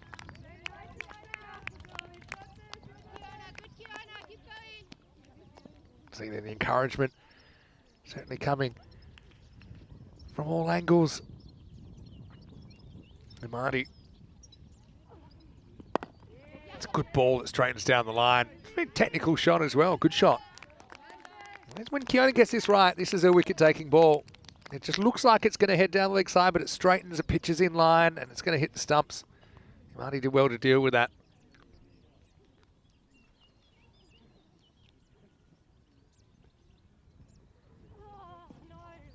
See that? Oh no, she said the release wasn't quite there. No, that's. And yeah, I'm loving just listening to some of these communications. Of course, yeah, Portugal side. Actually, some are Portugal based, some are Portuguese citizens that lived and played in other parts of the world. It's a good outswing, in fact. Swings too much. It's actually a pretty good ball. That I thought maybe it got some of the line. Umpire wasn't sure. If they're not sure, they normally will call it. Yeah, maybe a harsh one on the bowler there. And that's the thing, if you just aim down the leg side, you can lose your natural mechanics of your swing. So that's certainly something that you have to factor in.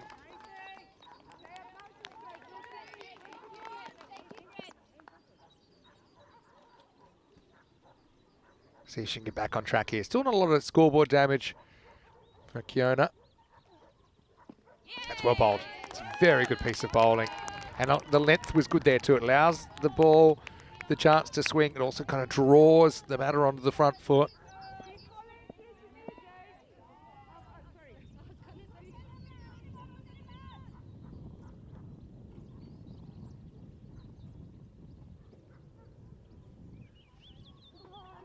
This one's gone wrong as well. It might be a no ball for off the pitch, so we've got a free hit coming up. It was really interesting. I mean, obviously, you've got fairly early season as well for a lot of these players. And then you've got also some players that haven't played too much organised cricket at all, and such is the nature of European cricket. So I think just not worrying about if a couple of balls goes wrong. It's easier said than done. These players are pretty good at coming back. It's a good comeback ball. It couldn't have been stumped anyway because it was a free hit. So you can see we've seen plenty of worse overs than just 7 off this. Sakiri's a really talented swing bowler. Obviously the consistency is something she'll be hoping to keep working on. And this time they will go with the hit. Pick up. Doesn't really happen, so Imadi will be off the mark. She'll retain the strike, and for all of that, it's not a bad over at all from Keona Sakira, who will concede 8, and the score is 14 for 1 after 2. We'll say that Tina will be back, but she's just having a little bit of lunch, and I know that they really do look after us with the with the lunches here, so I don't expect her back for a while. When Portugal won that first game, you can see they both have a 0 net run rate because it actually was a tie that was only broken with that golden ball. Golden ball 75. It was a brilliant game. Looks like the chalk has been sourced, so that's good news. I don't know why they don't just paint a line on where middle stump should be. See, the keeper in me would be probably saying, why do you need it? You won't be out here that long. But that's probably why. Why I don't play anymore. It's well bowled. Actually, this is Gabriella Sakira who's going to bowl. And, well, this one actually sneaks away. And this will be an interesting one. Did that ball go into the rope? Or yeah, I think it has been called for. We'll check it here. I think yeah, it's there. You can see that it didn't go over the rope, but it went into the ropes. That'll be 4 runs. Wasn't a bad ball from Gabriella at all. That just the speed of this outfield.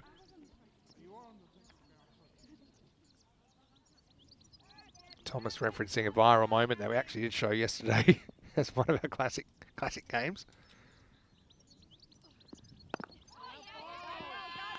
It's a genuine leg spinner.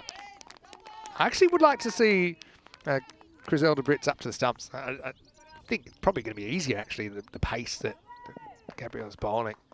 She's still kind of a fair bit back. Nice little push and run this time. She gets a lot of overspin on the ball, Gabriella.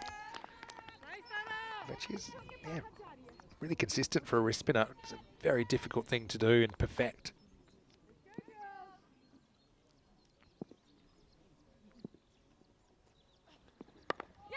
Excellent bowling again. Just tapped away, well knocked down. There's Tara Raghunandan, who pulled off an amazing run out in the first game.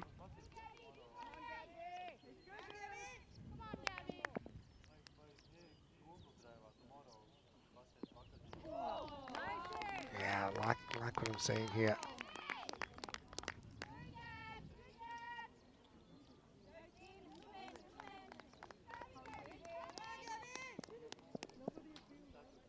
Last ball over.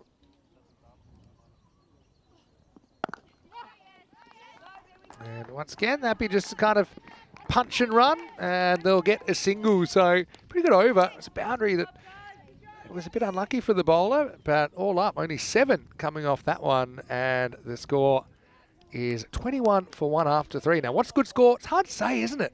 It's almost like against this Portugal side. Even a big score could get chased, but even a little score might not be chased. I think it's such a top-heavy lineup, I think. But yeah, we'll take a look at the 3 power play overs, 6, 8 and 7.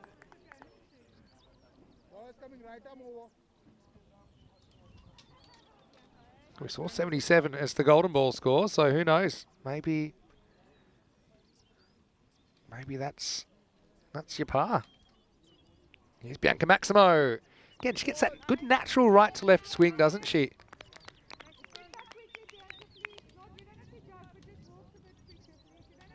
But it's a learning curve. I know this is the first day we've ever had, well, first day that Portugal women's team have ever played in national cricket. Norway a bit more experience, but it's their first time playing in an ECI-W with, well, the scrutiny, I guess.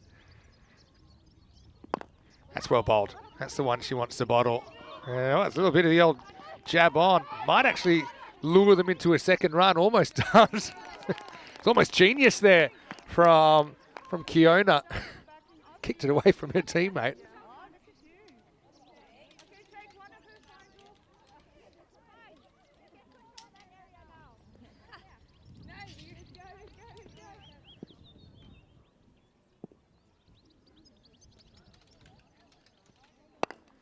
Full toss, but up in the air. Doesn't quite carry.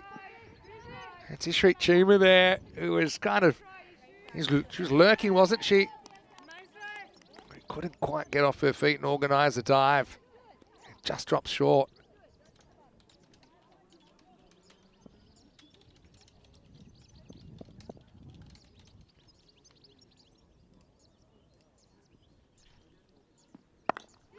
Well, that's in the air. That's going to be between the fielders. That will run away for 4. So Imani trying to change the narrative here.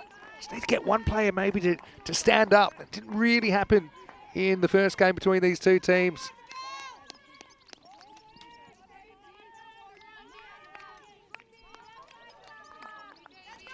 Pretty even opening here.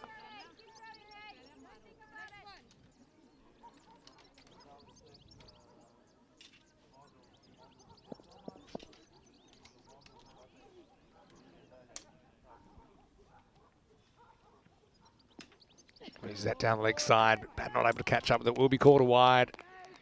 Yeah, so I mean, I wonder what the player of the day will be. We've had 3 brilliant pieces of Portuguese fielding from the women, haven't we? We had Tara Raghunandan's 1 stump direct hit in the first game. We had the catch from Sana to force the game into golden ball territory. And then we had that amazing Kiona Sakira flick run out, which is the only wicket of this game so far. So pick your poison. Here's Maximo. Fraction short, good contact. That'll be up over the top. That'll be 4. And you can see there the risk in dropping short. And Marty, he's got a good eye. You can tell that. He kind of stands, is able to kind of flat bat it up. And if you do get it over the infielder, it's going to run away pretty quickly to this boundary.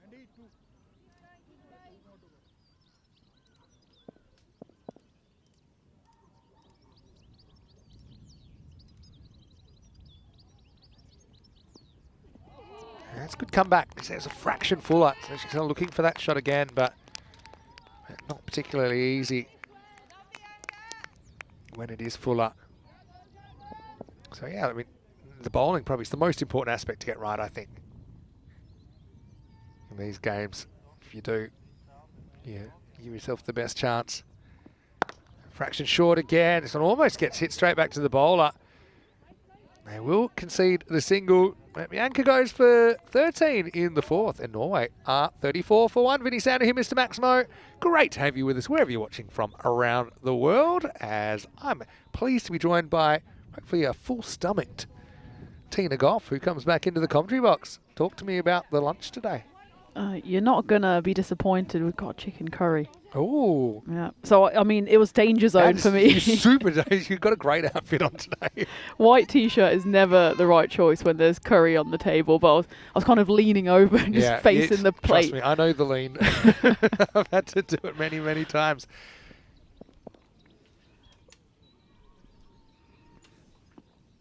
So have a change of bowler. It's going to be Street Chima who's going to come on. And yeah, I suppose they're looking for someone, Norway, aren't they, that can hit multiple boundaries. Imadi, 17 off 15 with 3 4s. They couldn't really find that player to go better than run a ball and be able to hit enough boundaries. So I'll be hoping for more out of her.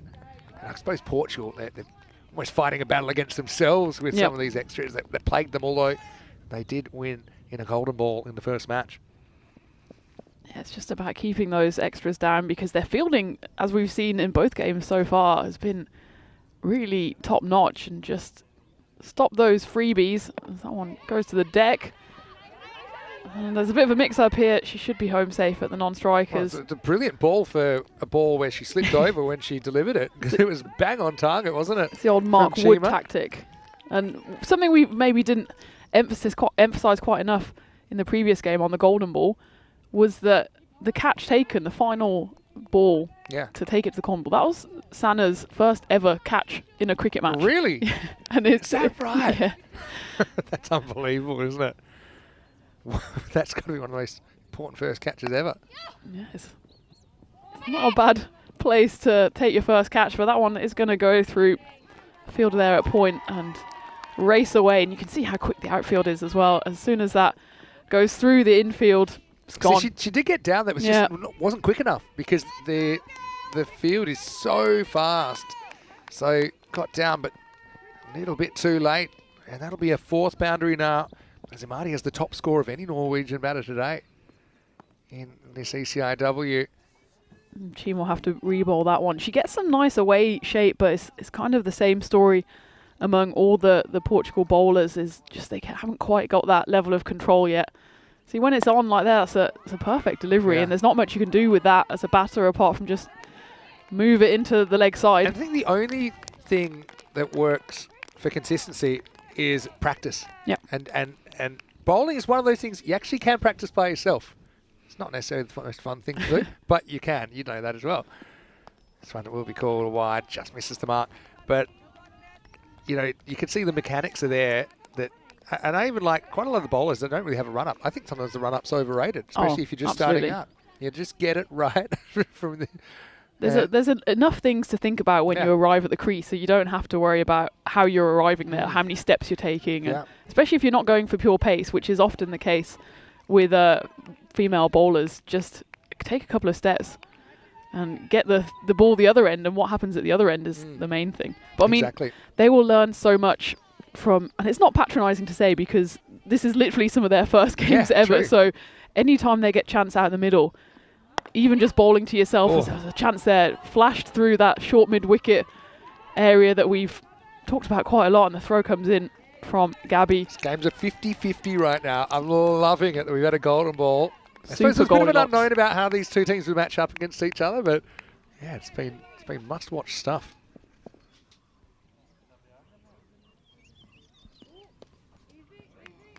And there's just nothing quite like being in a game, especially when, you know, your first game happens to be one that's on live stream, there's commentary, there's, you know, all the kind of drama and circus around it. And they've got to go out there and perform, and you can bowl against a wall or to your mum as much as possible, but it's not the same as being out there. Yeah, and that's it. As I'll get a single here and almost through this 5th over. Yeah, so just consistency. Practice, and then, you know, just that you see something quite scientific about the fact that those balls that get away will be less and less. So he's down leg side, so this will have to be rebowled as well. Hello to everyone that is tuning in, and I think they already have a real affinity for these two teams because of the way they've played so far. You know, obviously, it's another tight contest. Last ball, the 5th. That one's been hit hard, and great fielding actually by Ishri, and they do still run through for one tight single, but she stopped a certain boundary there, stuck out her left hand. 50 comes up as well for Norway, who went 50 for 1 after 5. Hey, let's welcome you into the commentary box. Great to have you wherever you're watching from around the world. Vinny Sander here, Mr. Maximum. We're here with German international and reigning ECCW Challenger MVP, Tina Goff. Just got to say it, because you've been there. I mean, I know you've played a lot of cricket, you've played a lot of high-level cricket as well, but when you first played on ECN, it must have just been a different kind of experience, right? It's surreal. You've got the cameras, you've got the whole setup, and, you know, anyone who's experienced will also say it's different when you're suddenly in front of the big audience. And for these girls, not only is it their first ever game, they're doing it on ECN with all the kind of drama that happens around it, and they're performing, and some of these girls are 15, 16 years old. We had basically a 9 for 10 collapse if you factor in the 5 penalty runs. We had the 4 overthrows earlier. We had the drama coming, the golden ball obviously, but you just got to kind of roll with it. You'll have your 3 best moments and your 3 worst moments of your cricket career every day on ECN. You just got to try and digest it. And that's for the Portugal men as well, as that one's hit the side of the pitch, so it will be a no ball, stopped there on the boundary. For the Portugal men, they didn't have the best day at the office, but then they've got, you know, the next game round the corner, so suddenly you can go from 0 to hero, as that one just burns the edge. I hate that no balls off the pitch or no balls, because that goes as a dot to the batter, and I feel that's very harsh. And also goes as a bye to the keeper. Was it always that? Well, I suppose it's different with AstroTurf. Yeah. They made it all cricket now. I get the theory of it. I don't want to go into it because it's pretty boring. But the rule that annoys me the more is that used to be if there's any runs off a no ball, they'd get scored as no balls, a bit like you have 5 wides. Then so one day they just changed it saying, oh, actually, we'll just make them bias. I said, well, did you check with the keepers? That's all we think it's a bit harsh on the bowler. Any bias or leg bias off no balls now scored that way. You are a card-carrying member of the Wicket Keepers Union. Couldn't afford a lawyer. Bianca Maximo's come on for her second over of the game. That one just French cut through the legs by Hassan. And this is a nice little partnership building for Norway between Hassan and Imadi. First wicket fell in the first over still, so this partnership now over 50. Still though, the game so tightly in the balance. And with Gorad getting 1 out, 1 off 1 ball, but didn't even really cost him ball. You know, she'll run out non-strikers in, so. That one's high up in the air. It's a chance for a caught and bowled, and it's put down by Bianca. And it was up in the air for quite a long time and just didn't quite get underneath it. Yeah, we'll see if that ends up costing him. It's again a flat bat in the end. Kind of hits a top edge, and Bianca gets there. Maybe had a bit too much company. Maybe put her off slightly, but yeah, it's an opportunity that goes begging. That could have been a Marty gone on 23. Managed to go through the 1, and it's a bit of double punishment here, as that one's going to be hit to the boundary. Just flat batted away from Ayesha Hassan. It's always a good tactic, especially in women's cricket, to just hit the ball hard and flat back to where it's come from. And that was a nice hit there from Hassan. Yeah, just like any matches that we see, you know, you miss an opportunity, you can change a game. It would have been a new batter on strike instead. It was Hassan who smacked that one. Hits it well to beat the mid-off there as well. 2 balls to come for Bianca. That one would have strayed down leg side, but Hassan gets a bit of bat on it. It's actually going to race away, and that shows, again, that outfield, if there's no one there, it's 4 down the hill every time. Very good footwork. Yep. You know, I think this is really important. If you spot a ball that's kind of, you think's missing leg stump, don't just stand there. Get across, you know, open up your arms to be able to catch up with it and deflect it away. And so just have a look at the feet here. She starts more or less in leg stump guard, but it's that back foot, back and across, and become a bit more front on. Got in perfect position there, Hassan and Imadi. Basically, it's the partnership that Norway needed earlier that never came. It's a 0 risk shot as well, just guiding it around that corner. That one straight to those. Good ball from Maximo. They will run through the one. Great shot, actually. Absolutely crunched that, happened to be straight at the fielder. So, in the end, the Maximo will go 27 off her 2 overs, and Norway are 65 for 1 after 6. We need to find some kind of word to describe the occasion where there's a drop chance and the next one goes for a boundary, because it happens so often. Good. You always say, you know, insult to injury, salt into the wounds. There's probably other idioms. Could you say, like, could you make it? You know, Germans love making words by smushing words together. I feel like a drappen 4 or a drappen 6. It sounds pretty authentic. Yeah, I mean... Does that actually have a meaning in German? Or is no, it completely made up? absolutely not. But, I mean, 6 would be Zex. It's a classic. It's a classic. I'm gonna anglicize it a bit, but a classic droppen 4. Droppen 4. DROPENFOUR. That sounds like a city in the Netherlands. 4. So we had a droppen 4. Yeah, droppen 4 or droppen 6. Droppen 6. Yeah. Let's keep it simple. Yeah, I like it. This is well hit as well. It's going to be a bit of an awkward one, but I like. They've got quite a few good fielders, and actually that's one of them, Sana, who you just told me it was her first catch ever that forced a golden ball. And if she dropped it, they would have got the winning run, Norway. Well, this is the thing when you have a team. Well, I mean, Norway first ever ECIs, Portugal first ever games ever. You have a lot of firsts, don't you? As that one's knocked away, should be fielded. Nice pair of hands from Jade. Batting's a confidence game, right? And these two now are feeling confident, and they're assisted with this outfield, which is quite batting friendly, and you can let the ball do the work. I think it's pretty clear you don't want to get too short to them. They've been hitting those pulls and sometimes the straight pulls very well. Just waiting on confirmation here. I thought it was a boundary, but no, it was well in. It was good fielding from Jade. Definitely was fine. That's the length, and it's up. It's in the air, and watch the spin. She does watch the spin, and so yeah, a lot of love in the chat for Gabriella's leg spin here. It's a difficult skill, and she's executing it very well. She would be the kind of bowler that if you put her in, and I don't like comparing across genders, but put her into men's cricket and she would do the business. Balls like that. Yes. Thank you very much, Gabriella. I still think I'd love to see Griselda maybe up to the stumps, but maybe then she'd have to wear a helmet, so maybe that's the issue. Yeah. But this is beautiful. A bit of drift and turn away. And she'll get consistency, you know, with more practice and just going through her action here, but it's a lovely natural action that you often don't see that with spinners. They're often a bit unconventional, but this is just like the up and over, and it's the release of the ball high up which allows her to get that turn and dip. She's not the shortest either, so she gets get a bit of height, and as soon as you get that ball above the eye line of the batter. Only 16 years old as well, so still a lot of development to come, I'm sure. Appeal for that one, half-hearted appeal, but height and probably high and wide, and not too much going for that one. Yeah, true. But again, you talked about the fact that she does get a bit of bounce. It kind of came in there, but also the side spin.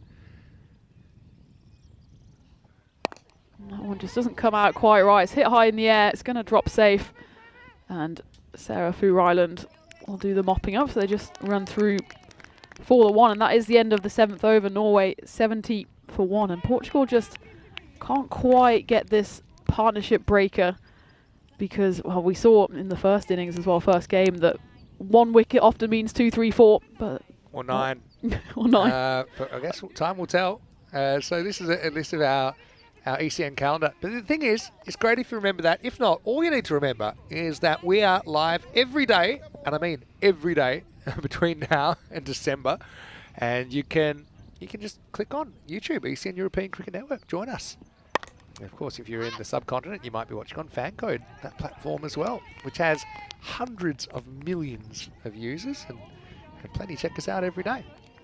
Good partnership, this. These two basically have 50 off their own sticks now out of the 72. And I suppose the fact they both batted well has taken some pressure off each other. So it feels just one player that has to do all the work is Kiona. That one would have been tight, and she managed to just jab her bat down on it, and they'll run through for one. And you can see both Norway batters, maybe it was a case of nerves this morning as well, which is completely understandable, but now their arms are moving a bit freer. They're just swinging at the ball and not really as tentative as maybe they were this morning. Yeah, it's confidence. Fake it till you make it. Exactly. We all do that. That one, again, just the run-up going slightly wrong. She'll have to re-bowl that one. Yeah, Gabriella, so she plays in South Africa, plays under 19 Titans cricket, plays for Irene Cricket Club, I think in Pretoria. And, well, she's a big talent, as you said, just 16 years old. And when you've got someone who can bowl leg spin that naturally, it's not something you see every day, especially in the women's game. Yeah, true. It's certainly great to see players at different stages of their cricket journey here. But it's what makes European cricket so special is the stories behind it and the kind of diversity of experience you have within teams. This one was down leg side, but it's a big swing from Hassan. She's Again, fielded very well out there, Yeah. Sana. And we know it's a slightly awkward outfield. That's a bit of a hot spot there. A lot of balls get hit hard, and just takes one bad bounce, and suddenly you got egg on your face. But he's a natural athlete, natural hand-eye coordination. that one's a bit hit firmly into the leg side, and that's a great piece of fielding there from Jade de Figueiredo. And it's mopped up, and that's actually going to be out because that's a brilliant throw from the boundary, all of 40 metres. And it's a direct hit. That kind of came out of nowhere. Norway were just jogging through for the second run, and the ball got rifled in. It was Jade who threw it in. And just, well, Aisha Hassan it was, going to the non-strikers end. Let's have a look. I mean, they needed something to break this partnership, didn't they? Aisha runs the first one, kind of turns blind a bit, slight hesitation. But, I mean, I don't think you expected a direct hit from the boundary, and that's exactly what Jade's done. So it was a brilliant stop in the first place, even to stop the 4, but then to turn it into a partnership-breaking run-out. You know, it's been a game of turning points so far between these two. Probably not necessarily the sprint that Hassan would have wanted to watch back, but it'll be 77 for 2 now. What a piece of work from Jade de Figueiredo. Excellent piece of fielding and the partnership breaker that they needed, and one brings 2 as that's a caught and bowled the very next delivery. And well, we said one might bring 2, and that's exactly what has happened. 2 wickets in 2 balls for Portugal. And well, it started with that incredible run out from Jade. And Kiona on this occasion didn't need any help, but quite a wide delivery, and it was hooked straight back at the bowler, and did well to kind of claw that one off her toes. And suddenly Portugal there up and about it again as they pick up their 3rd wicket of the innings, and Norway 77 for 3 at the end of the 8th. Just like that, both of the set batters are out. And I'm going to say it was a good catch as well. So the Sequeiras have certainly been, they've been key figures, haven't they, for this Portuguese side so far. So Imadi goes for 29 off 29. Good strike rate from her. That was after Hassan got run out for 25 off 20. But those two hit 7 boundaries between them.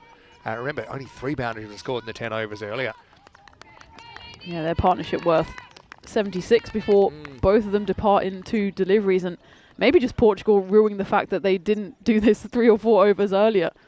There was a period where Norway were on top as the start of the 9th, and it will be Tara who bowls this one. And I can always sense that the less experienced players are learning so much just from observing and a few little tips that are being passed on, especially when you've got 2 former Test players out there for Portugal. And it's really important you create the right team culture, and it seems good from what I see so far is that you ask questions. Yep. Ask questions that might be obvious to a more experienced player. And I was speaking to Sarah the last few days. As they run through for one. It won't be a tight one if there was a direct hit, but they do get through comfortably in the end.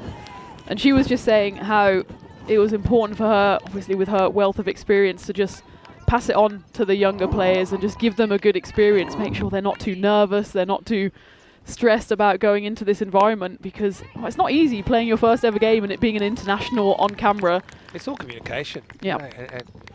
And having that good feeling within the team. Obviously, you don't have huge player numbers, so you want to make everyone feel welcome and part of it. I've liked these two coming out, and Brazwan and Bijanta Kumari out there. Again, they're using their feet and trying to make solid contact. Just finding it hard to pick up more than singles at the moment. Norway needing a final push. And suddenly as well, the extras have dried up, and again, it's just a confidence game. The bowlers, they're picking up wickets, they're getting a bit of rhythm. And suddenly, well, the breaks are put on a little, as well, over 7 went for 6, over 8 went for 6, and that one went for just the 3 runs, meaning Norway 1 over left, they're 80 for 3. And that's Tara Raghunandan, 6 ball over, no extras. And so that makes a huge difference as well. And I think I might have missed a trick there, bowling her in the 9th. That means that she can only bowl 1. Yep. Now I would have loved to see her maybe bowl in the 8th, and then if she goes well, then maybe you can bring her back in the 10th. She's been very good at the death. Slight rain falling at the moment. Yeah. Hopefully just a passing shower, nothing too serious. We picked it up on the mic before we actually saw it out there, so it's by no means torrential, but it does just look like a heavy cloud as they run through for 2, and well, unless it gets heavier, I think they'll be happy to stay out until the end of this innings at the least. But it looks brighter in the distance, so I think it's just a bit of bright sky around. We know the weather can sweep through here, sweep in and sweep out pretty quickly. Here's Jade, who's come on for the final over, and a bit of fancy footwork there from Bianca Maximo. She makes sure that doesn't go for a minimo. The boot of Maximo. I mean, you're wearing quite a fancy number today as well. I would not be trying that in these shoes, but the real dual Maximo is able to stop that from going. It looks like a certain 4. I think it's whacked. This one should be cut off at mid-off. And again, Portugal have done a good job of just stemming those boundaries in that middle partnership between Hassan and Imadi. It looked like it might get away from them, but we're looking at a slightly higher score, but similar score to that first game. As this might be a chance, and it should be taken as, well, the throw that came in was not the best throw. I assume it's Kiona there in that mid-wicket area, but it was good enough for Griselda Ritz to take the bails off. It's been pretty good behind the stumps as well, gathering some awkward throws. Again, it's a classic case of just going on the hit.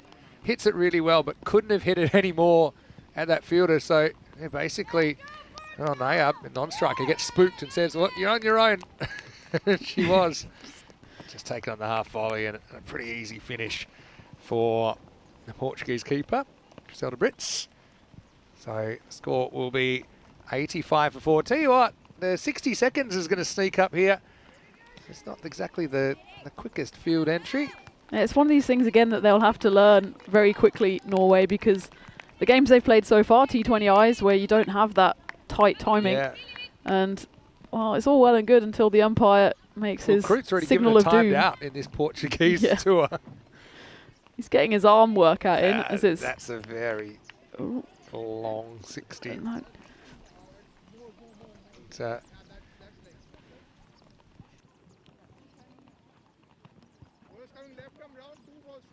Okay, anyway, looks like you made it just in time, Ratella.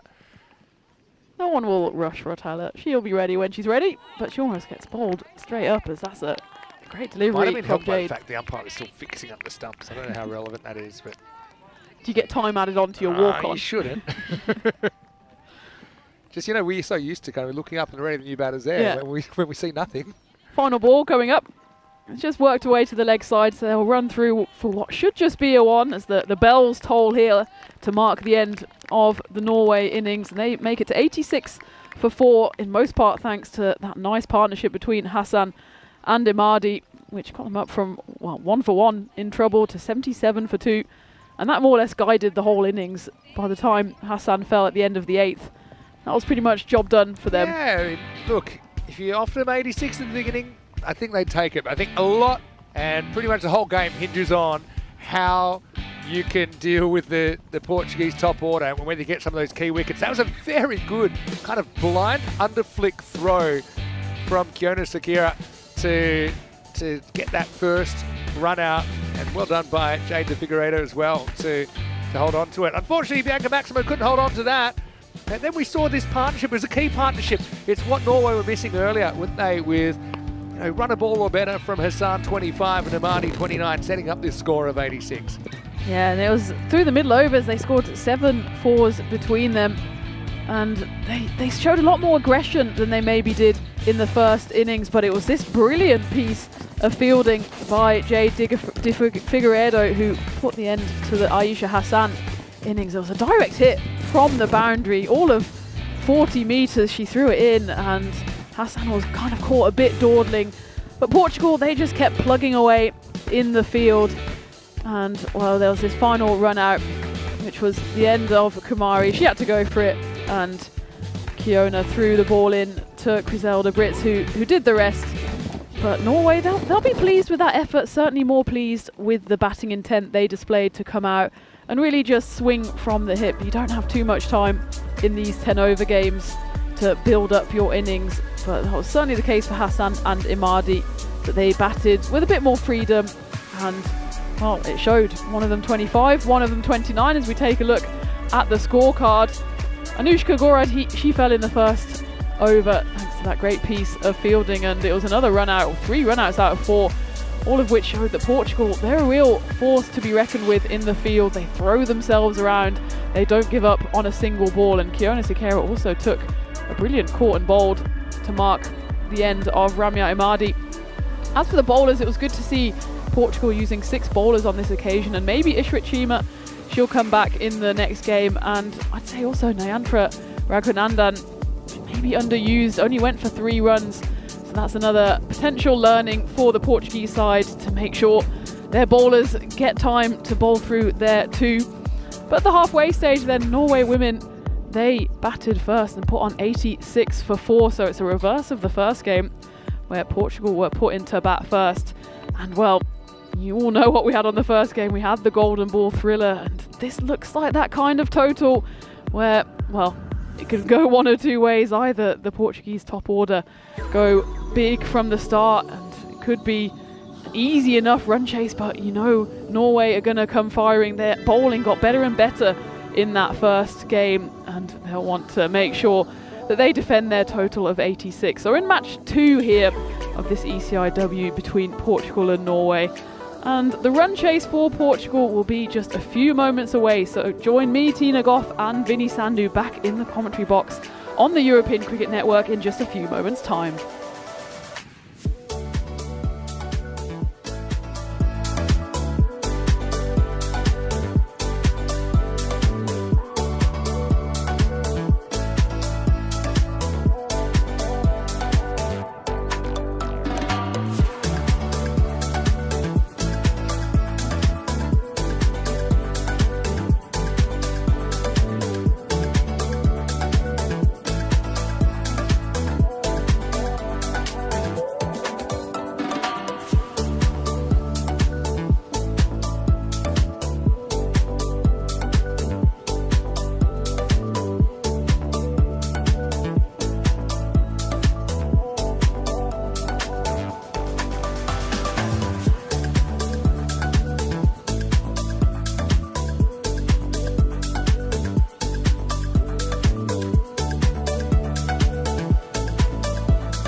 say, just you and me. Summertime, get ready, we are so divine. Blue water and yellow sand, let's live our dream. Summertime, get ready, we are so divine. Blue water and yellow sand, just you and me. Summertime, get ready, we are so divine. Blue water and yellow sand, let's live our dream. Summertime.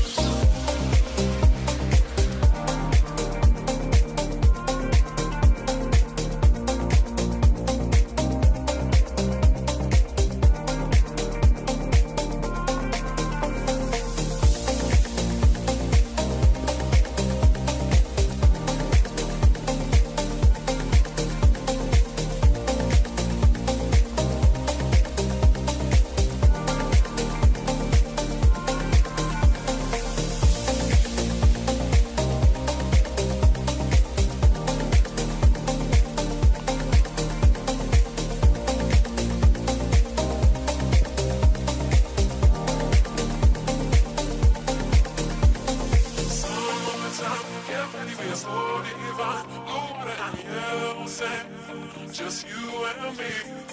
Summertime, get ready, we are so divine. Blue water and yellow sand, let's live our dream. Summertime, get ready, we are so divine. Blue water and yellow sand, just you and me. Summertime, get ready, we are so divine. Blue water and yellow sand, let's live our dream. Summertime.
This European cricket event is proudly brought to you by HCL Software, Rado, 1xBet and Victorinox. Hello, welcome back to the Santhram Cricket Ground, where we're getting ready for this run chase, match 2 of the ECI-W. Right now, Portugal hold a slender 1-0 lead after a golden ball decided match 1 between these two teams, Portugal and Norway. Vinny Sandu here, Mr. Maximo. Great to be with you wherever you're watching from around the world. And yeah, just a bit of housekeeping. We did have a slight delay to this second innings, but there isn't going to force a reduction in overs. We'll still stick with the 10-over game, which means that it will play out hopefully the way that it was meant to. But yeah, we just had a slight shower come across the ground, and we know the weather can come in pretty quickly. It can leave just as quickly as well. And the rain hasn't completely stopped, but obviously they feel it's good enough that we'll be able to make a start in this second innings. Great to have you with us, and if you would like to make this a two-way conversation, you can jump into the chat. ECN, European Cricket Network. 86 in the first half of this game means that Portugal, if they can chase it in 7 overs, they will take all 4 points out of the game. If Norway can keep Portugal to 60 or less, then they could take all 4 points in a game. ECN Cricket, generally speaking, you have 4 points up for grabs. 3 to the winner, 1 to the loser, but you can still the loser's point if you can beat them by a certain amount. Anyway, here we go with the second innings, and it's going to be Alina Aslam who's going to start with a wide. A lot of good swing bowling today. I suppose the controls have not always been there. I love Hamza saying, Google is not showing any rain on the Santhram ground. Well, if Google could feel rain, and if Google was here, Google would have given you a different answer. I wouldn't say it was heavy. It was heavy enough to keep him off. As we've got Fu Ryland at the top of the order now, and this is going to be for, you can see there, Mirab, the captain, was after it, but just couldn't quite organise the dive. I thought we might see Fu Ryland in this role. It's a fairly safe shot as well. Hits it straight into the ground, lets the outfield do the work, but just kind of ran the wrong angle there, did Mirab. This opening partnership is going to be pretty key. You've got Sana Gerardo Loki out there. He's kind of the hero for at least getting the game to the golden ball by holding on to a catch earlier on.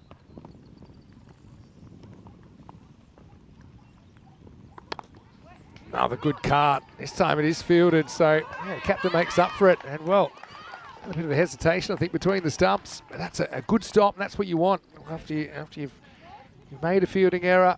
Come back and the very next ball. Might have been a bit of a finger buster here.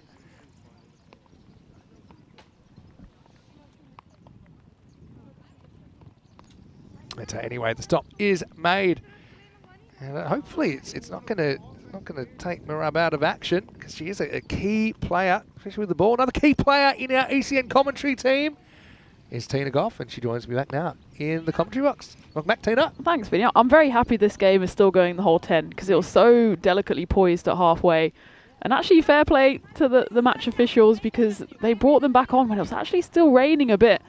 But they saw the bright clouds coming in the distance, and I think it's pretty much stopped now. Yeah, it's a good call, actually. I think they were just desperate to get the full game on as well. Famous last words. I've got to tell you about, speaking about jinxes.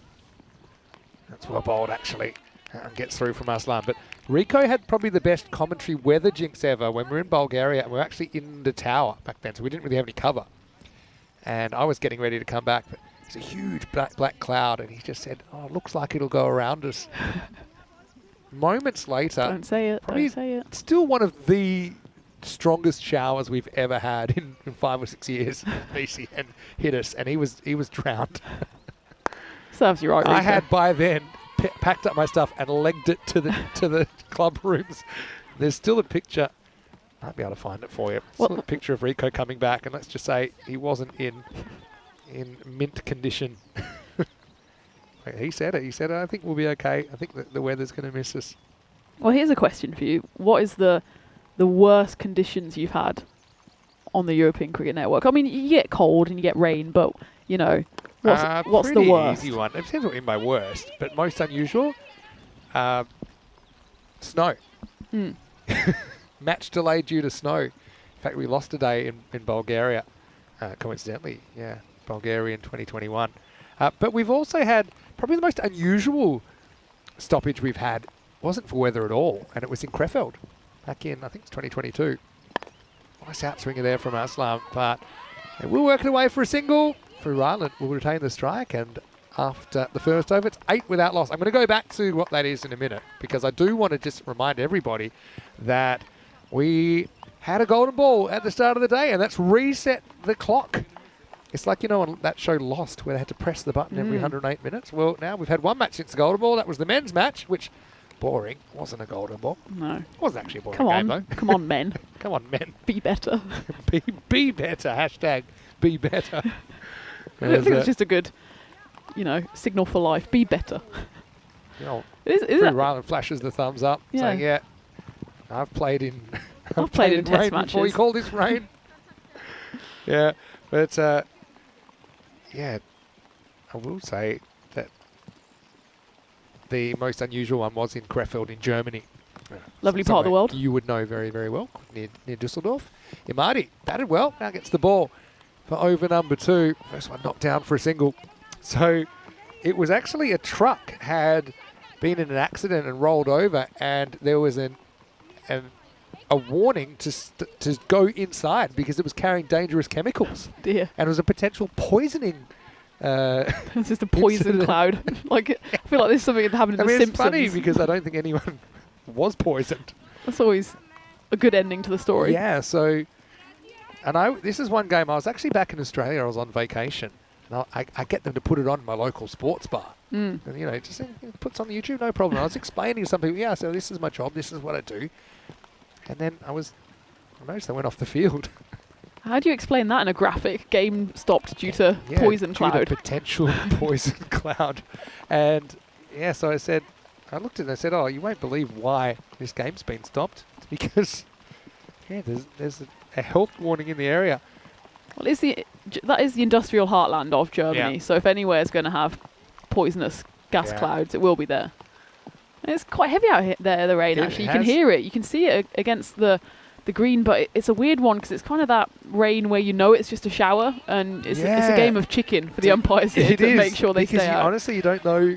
It could stop at any moment, and so you don't really want to waste any game time. I think they know that they can't really afford to go off in terms of then losing overs. So they want to stay there. Minimum 3 overs to constitute a game. Yeah. So. Also, that's probably something to think about for these two while they're out there. It'd be interesting if that message has been sent to them. Mid-20s after 3 probably is what you'd want to be. Well, that's clean bowled by Ramya Imadi. I was about to say it's a great start to the over from her, and she's a bit wet, looking a bit drowned, but she won't mind one bit with that delivery and that. Clean bowls Sana Laika, who has to depart for 1. And just a bit of an up and down delivery. She gets a bit of away shape, but that one just went straight through the gate, hitting the middle of middle. And that's the first wicket to fall for Portugal women there, 9 for 1. Outstanding piece of bowling. The movement does it, actually. That's your ideal ball. I think the more balls you can get on the stumps, the better. I suppose when you've got that slight variation in the bounce of the ball as well. So that brings Griselda Brits out there. I mean, this must be a first. Correct me if I'm wrong. That two test players out there. Actually, that looks like Gabriela Sekera. Is it? On their side. Oh yeah, you're right. The rain's fogging up my glasses. Then which I'm not wearing today. You've got time to see if we've had I see we probably know if we've had 2 test players out there before. Because we have only had 1 previously. Ross Taylor, I suppose Ross Taylor, but also Siwadana in the ECL. But 1 playing at a time. Anyway, that's short, and well, Gabriela says thanks very much and launches into a pull shot. This one was just erring on the side of 2 short, wasn't it? And Agarwal didn't really have a play on that 4 runs.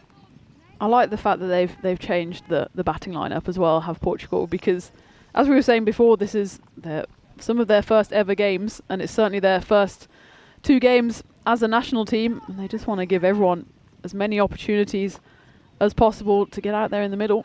Or maybe some of the batters just don't want to go out in the rain, which would be fair enough as well. We're very much undercover here in our igloo, although we did have to withdraw a little to make sure we don't get wet. We're trying our best. Equipment. It's not about us getting wet, it's about the equipment. Exactly. We can get wet, but electronics don't do so well. So that one's a wide ball. Will have to be re-bowled on the last. Oh wow, I'm seeing the photo of Rico, Yeah. and that's. I mean, he's smiling, but you can see there's pain in those eyes. You could say that. That serves him right, really. Don't make bold calls about the weather. I mean, it's still raining here. It's just this one cloud that seems like it's sitting over I think he just over the SCG here. Just got to tough it out. Yeah. I suppose easy to say from the igloo. It's well bowled by Marty. And in the end, it will be a pretty good over for Norway. Portugal 14 for 1 after 2. Yeah, 73 runs needed in 48, so that run rate just above 9. And given, I mean, you generally see fewer boundaries in the women's game to the men's game, so whereas for the men you say maybe you don't want to see that run rate above 13, 14 for the women, you don't want it much more above 10 as we take a look at the standings. And well, that isn't an error. Net run rate is exactly the same for both sides. It's so rare to get that, but remember the golden ball doesn't count as far as net run rate goes, so the game essentially was a tie. Kroom on the chat. He has the captions on. The captions often bring up some absolute gold when it comes to interpreting what we said. I do recommend that one day just mute it. I won't be offended, and stick subtitles on. Well, that's how I became Tina Golf. Yeah, Tina Golf. Yeah, of course we are. But Kroom said they mentioned Poison Rain. That we were talking about Poison Rain and Chicken of the Empire. I'm not sure. It's got to be something to do with the umpire. Oh, checking with the umpire. Checking with the umpire. Yeah. Chicken with the. So I want anytime there's something on the captions which is funny, please tell us, because it's like a guessing game for us. Some hearing impaired viewers as well who do rely on the captions. So Chicken with the Empire. I suppose I apologise in advance, but I think that most of them know what I'm trying to say, or what we're trying to say. We need elocution lessons. There we go, elocution lessons. The fact that you mispronounced that is pretty good. It's Sa who's come to bowl the third, and started well actually. Just the one single coming off the second ball. It's Gabriella who retained the strike, so captain Sarah Fu-Ryland currently at the non-striker's end.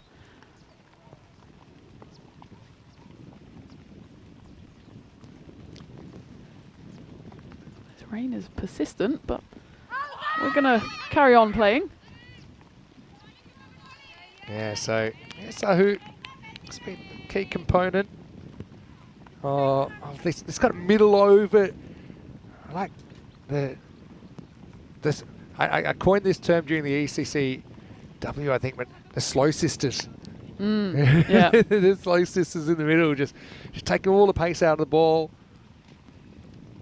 It's kind of the opposite to men's cricket. So in men's cricket, you have bowlers who are variations on being quicker, whereas this one's chipped in, and it probably went all the way, and it will. And despite the rain falling down, the outfield still quick enough as Gabriella just kind of gets under that one. Probably wanted to get a bit more on it, but gets enough on it to run to the boundary. So in men's cricket, you have, the dangerous bowlers, the ones that have got that 10 yards more of pace. Yeah. I think in women's, it's you have 10 yards less of pace. Yeah, but also in men's cricket as well. Yeah, that's true. Important at kind of mixing up the rhythm of the batters. I know it's something that gets talked about a lot in the international game about, maybe not sticking with either pace or spin for too long. Well, we saw in the men's game earlier that it was, I think, the 17th over where the first spin bowler came on. Portugal went all seam, and Norway did until I think 17th or 18th, or their 7th or 8th of the innings. As we get to the end of the power play, Portugal 20 for 1. Yeah, so we've got a game, so it won't be a no result. I'm assuming that things will clear up a bit, but I don't want to do a Rico Bulgaria 2021. Well, this cloud, we've seen the bright skies in the distance for quite a while now, and this grey cloud is kind of just sitting on us as we take a look at the power play, and Portugal women just plodding along, but you can see Norway really accelerated in those middle overs, and that's really what brought that total up to 80 when it could have been 60 or 70. Slight misfield there in the covers, and they're going to run. Late decision to go, and just a difference of opinion there. The rain's just getting a bit heavy. You can see it on the screens there. What but if there is bit of a Noah's Ark situation coming, and everyone's expecting it to stop. It's only been getting heavier. This is where well, that's probably going to be a no ball. It's been called and it's been hit. It's going to be 1 bounce 4. So almost a worst case scenario for Norway, because the fielder wasn't able to make the stop either. It will be non-standard minimo, 5 runs, no ball. You see it's waist high or above, even though it is coming down not quick enough, and a free hit to come. Well, if Noah does bring his arc, we'll be safe because the commentators can go 2 by 2. The umpires can go 2 by 2. I think we'll be safe, like other commentators. Well, and that one's hit hard, and it's a half chance of a caught and bowled, but in fact it's going to run away to the boundary, despite the dive here on the boundary. I think it's Braswan. Yeah, and stuck a hand out there. Blast through 2 fielders, really. Yeah. One of them's the bowler, and Braswan actually, Braswan it was, that ran too far. I mean, if that's sticking at this point, it's your day. But 2 balls that I suppose in theory were fieldable, both going to the boundary, so the free hits cashed in. And the first 2 balls of the fourth have gone for 9. This is the kind of over that Portugal need. So that one will have to be re-bowled. Yeah, it'll be a wide, because remember that line doesn't move even if the bat does in ECN T10 cricket. I'll tell you something, I'd like to get your thoughts on this as a high-level international cricketer. Oh, thank you. It's about DLS, don't worry, there's no adding up. Involved. That's relief. But I believe, so it's more a comment and then you can give an opinion.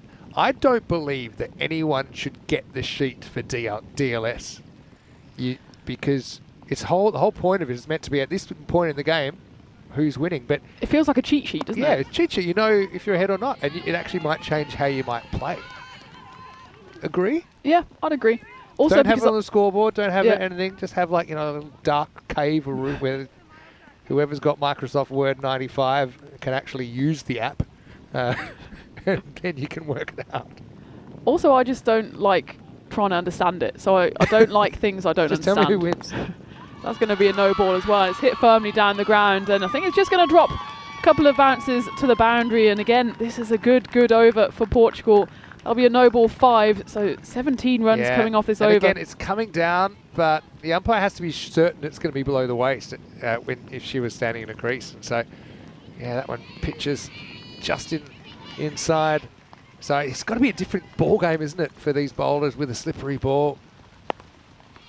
Now this is going to go up over the top, and that's going to be 4 more. So, I just think a few grippy issues here, and Skero's a spinner herself. I think she's happy she got the ball when it was dry. Right now she's cashing in and really showing a bit, as it looks like they will come from the field here after 3.5 overs.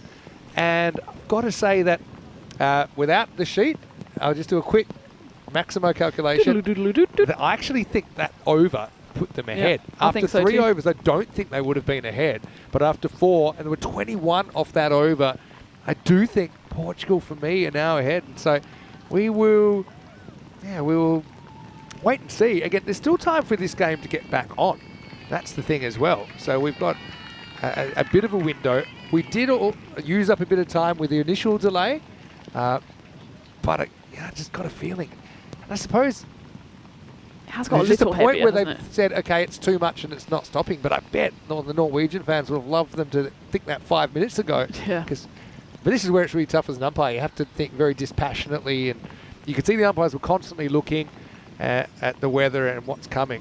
But at this stage, even though I don't have the official sheet, there's the cloud we're talking about, that Portugal would be ahead. Although what I will say is that we don't even know if this game is over, but they can see the covers being run on right now. Yeah, it has got a tiny bit heavier, and for the umpires it was a difficult one because, as you can see by the aerial shot there, it's just this one cloud that seems to be sitting above the ground here, and it's just not moving. That's the problem. If it just shifted, we'd have that lovely blue sky and fluffy cloud that you see in the distance, but it's just been lingering, and that's why it was a difficult call for the umpires, because actually the rain has been pretty consistent, but they could have come off 10 minutes ago or not come off at all. So it's a bit of a lose-lose situation, and just as they come charging on now, actually the rain's lightning again.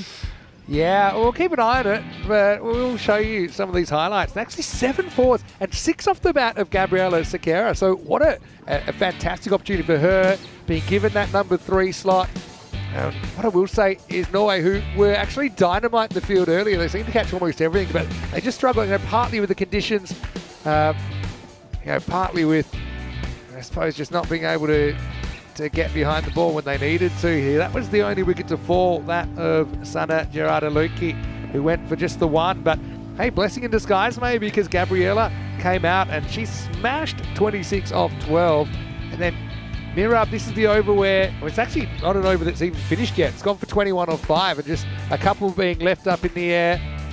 And then the fact they were hit, I mean, such a talent, such an all-round talent there.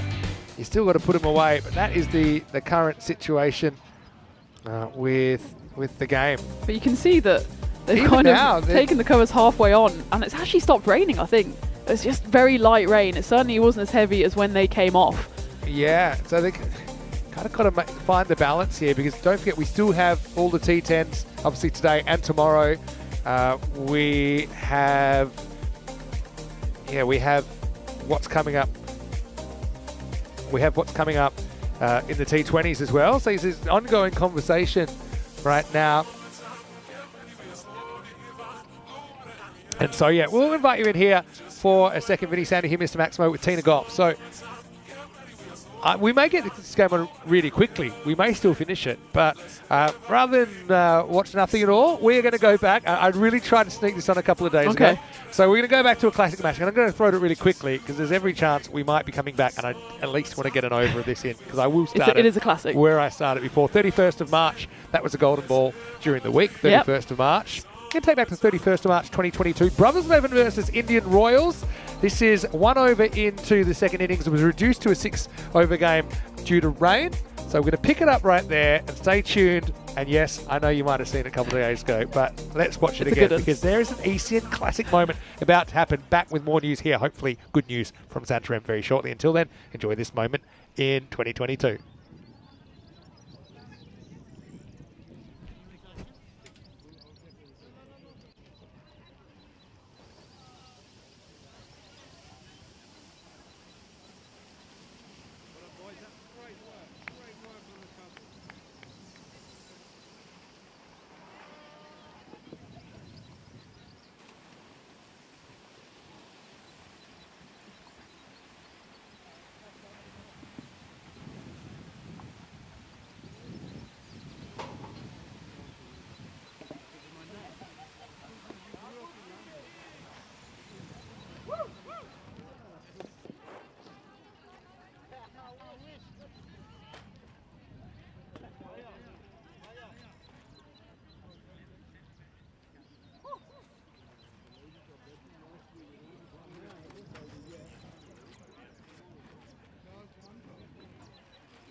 This one is high in the air from Sharkat. It's going to get over the infield though, and it might get over the outfield as well, and it has. Maximo, 6 runs, and so Royals coming pretty hard with a bang, and Sharkat not too worried about the interruption. He goes over the leg side for 6. Corey Ruckers rejoins me as we have a 6-over smash.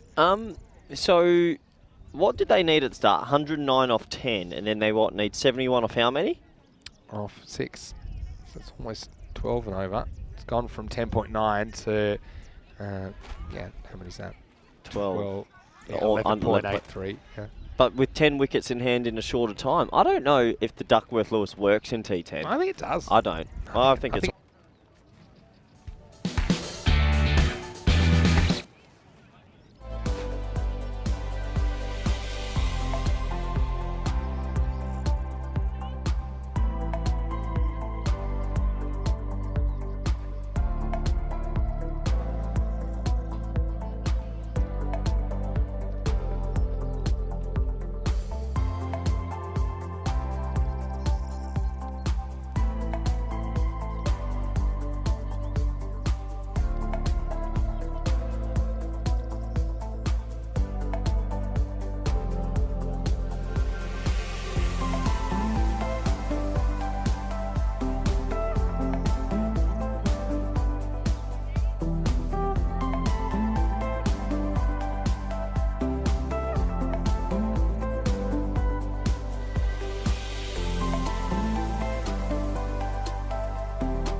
This European cricket event is proudly brought to you by HCL Software, Rado, 1xBet and Victorinox. Hello and welcome back to the Sandstone Cricket Ground, and although the clouds are here, the rain isn't, and so we're going to get going again. Just a bit of an update for you.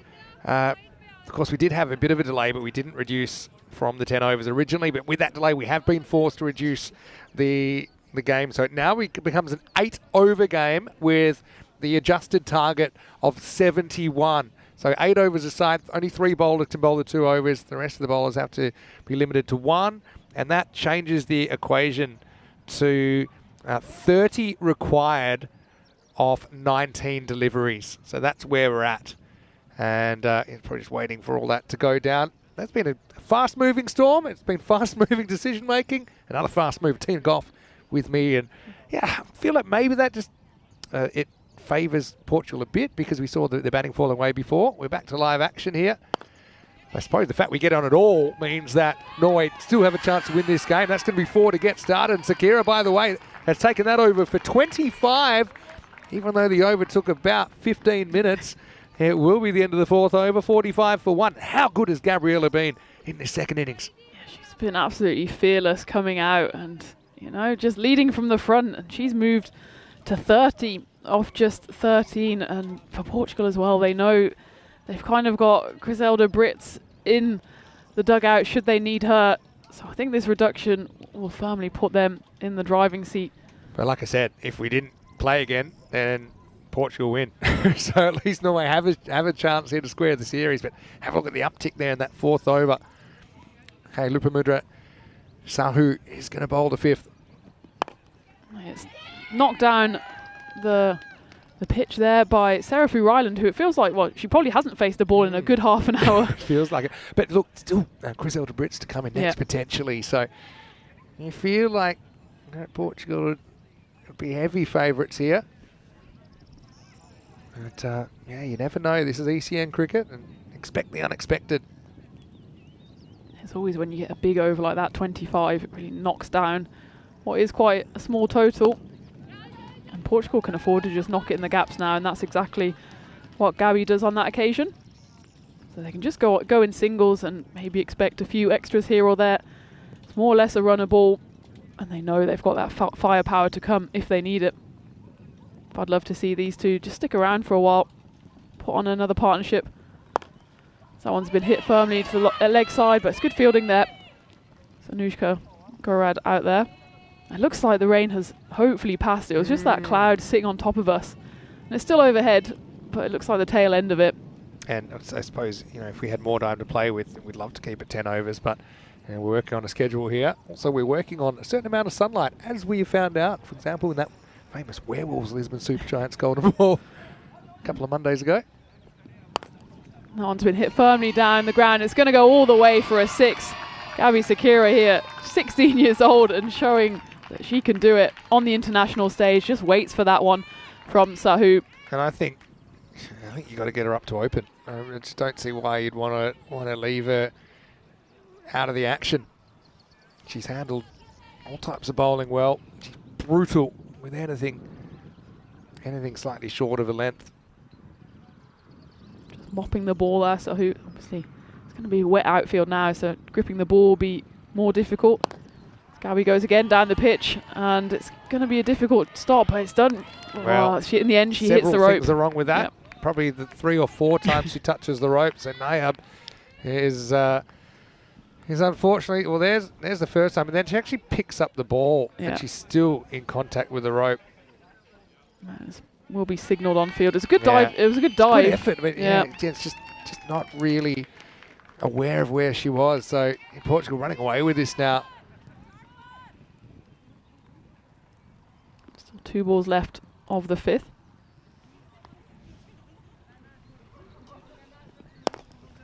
That one's been hit firmly down the ground. Gabby loves hitting the ball straight, and again, that one's just gone straight through the legs. It's Nayab Razwan out here on the boundary. Not had a good couple of balls, but Gabby hits it hard, doesn't she? Nab's had some good moments today. It's like I said earlier, you have your 3 best, 3 worst moments. Probably over-attacks that. We're never going to get 2 there.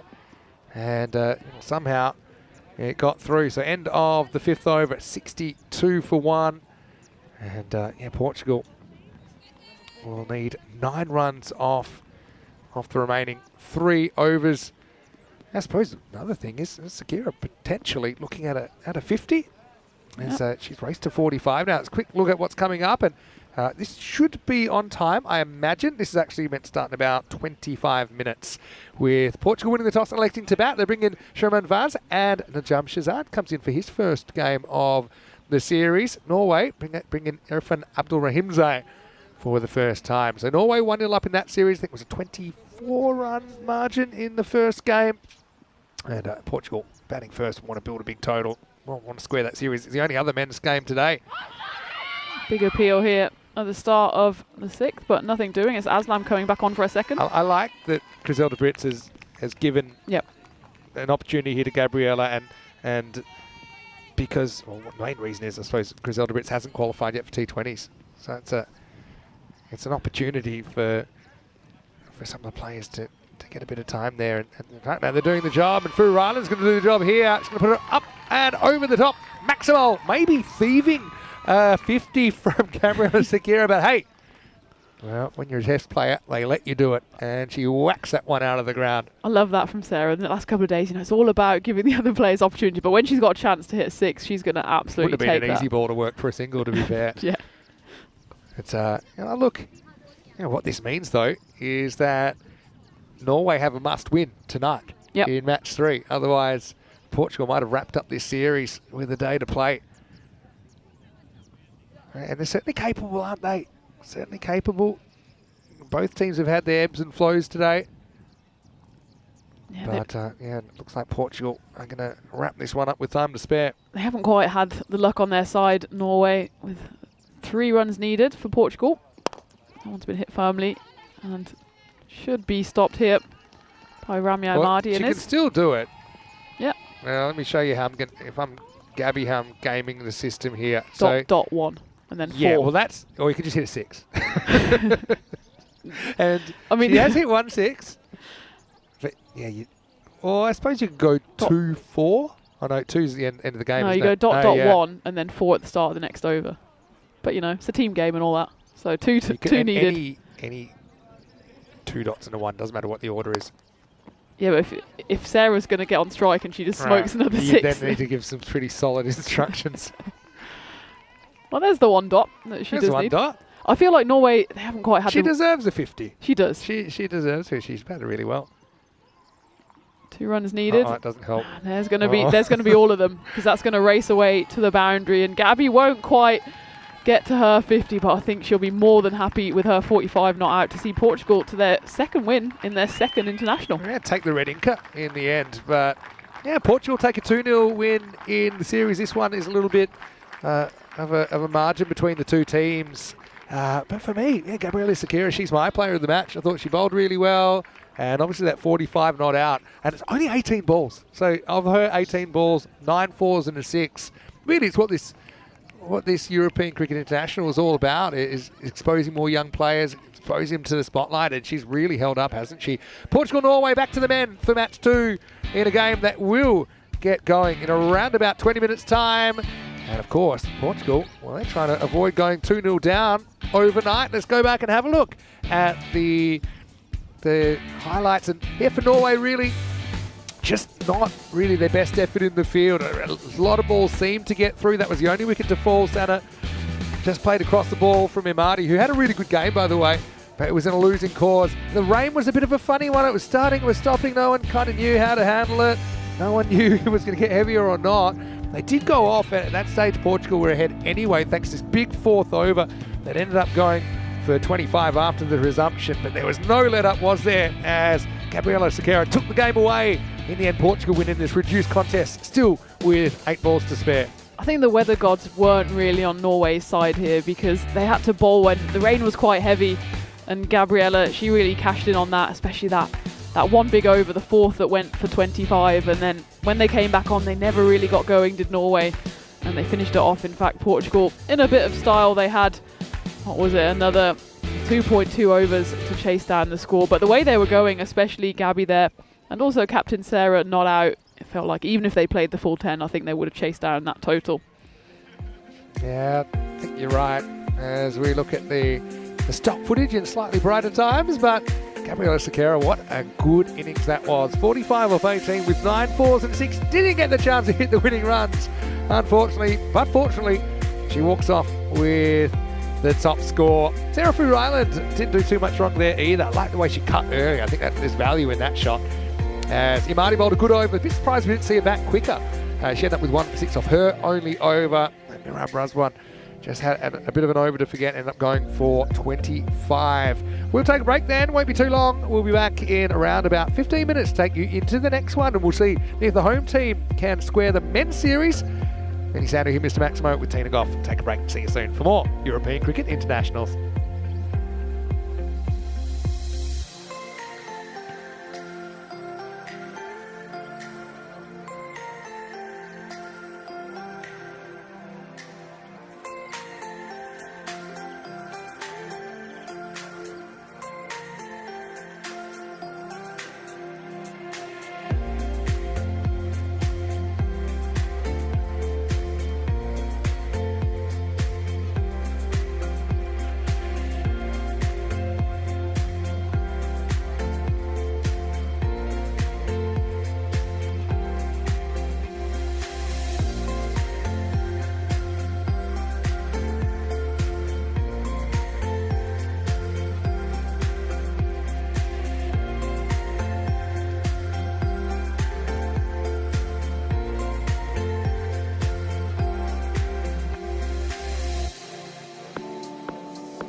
divine. Blue water and yellow sand, just you and me. Summertime, get ready, we are so divine. Blue water and yellow sand, let's live our dream. Summertime, get ready, we are so divine. Blue water and yellow sand, just you and me. Summertime, get ready, we are so divine. Blue water and yellow sand, let's live our dream. Summertime.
This European cricket event is proudly brought to you by HCL Software, Rado, 1xBet and Victorinox.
Hello, welcome back to this Anthem Cricket Ground as we are now 3 matches into opening day of this mixed ECI with the men back on centre stage now for their second match with the news from the toss that Portugal won the toss and elected to bat. A couple of inclusions there. Shaman Vaz will get an opportunity and then Najam Shazad, very, very experienced, coming in and listed to bat at number 6.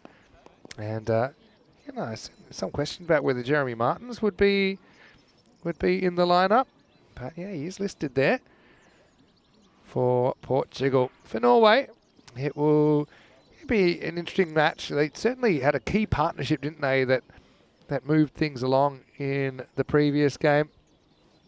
So yeah, I think it'll be a pretty interesting game.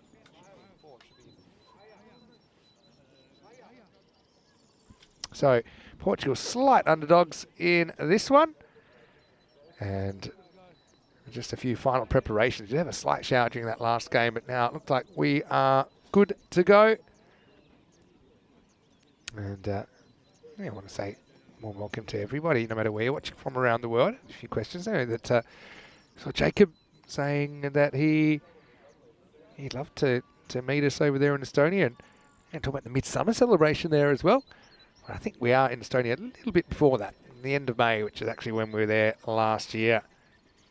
So the umpires are already on the way out, and we should make start at 4:15 local, which is 3:15 GMT, 5:15 in Central Europe, and 8:45 in India. Shout out to the ground crew, done a magnificent job. Hasn't been easy, no doubt about it, over the last couple of days. But yeah, Portugal keen to square the series, and this is the only remaining match for the men here on opening day. So it'll either be 2-0 to Norway overnight, or perhaps Portugal, the home side, can square it at 1 game apiece. If you do want to get involved in the conversation, we would love you to. ECN European Cricket Network. And yeah, Jalpesh Vijay comes in for Portugal, I believe. So yeah, just checking on that, because he didn't show up there on the graphic. So I actually have Jalpesh Vijay batting 3.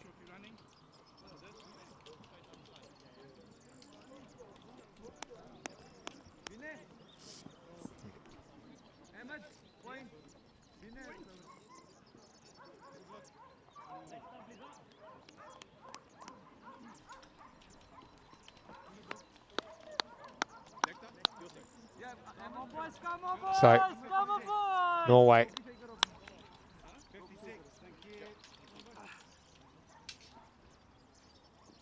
they'll want to put the best foot forward here. Just chatting to their coach,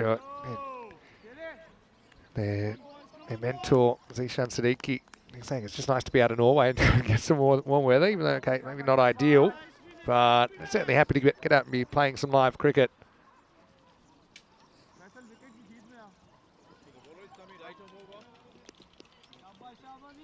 Okay, so as we get ready for the first ball of this one, still 2 matches to go, a men's and a women's match, and got a man and woman here in this igloo that are both very, very keen to see another entertaining match. Vinny Sander here, Mr. Maximo, and joining me once again is Tina Goff.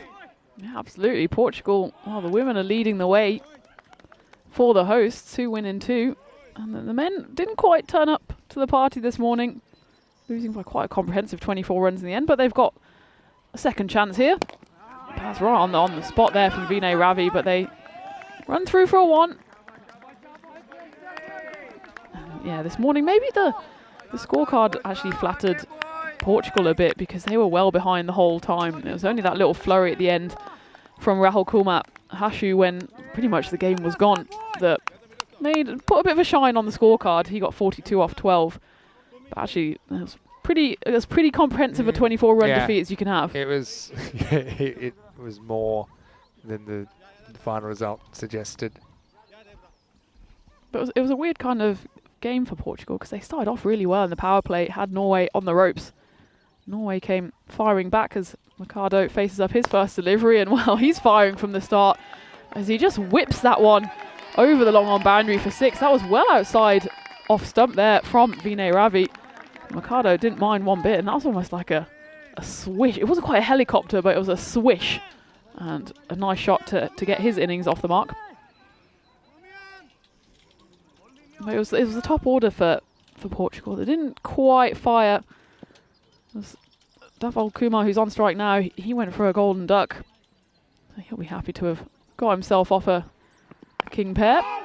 Mercado, so it's the same 2 openers, but they just lost consistent wickets in that run chase, and because it was 157 on the board, they always just kept on falling further and further behind. But they've got the chance to put on the runs themselves on this occasion. Vinay's a bit of a wizard with the ball as well. Not an easy guy to take on. He picks up a lot of wickets, given that he often bowls in the early overs in the power play.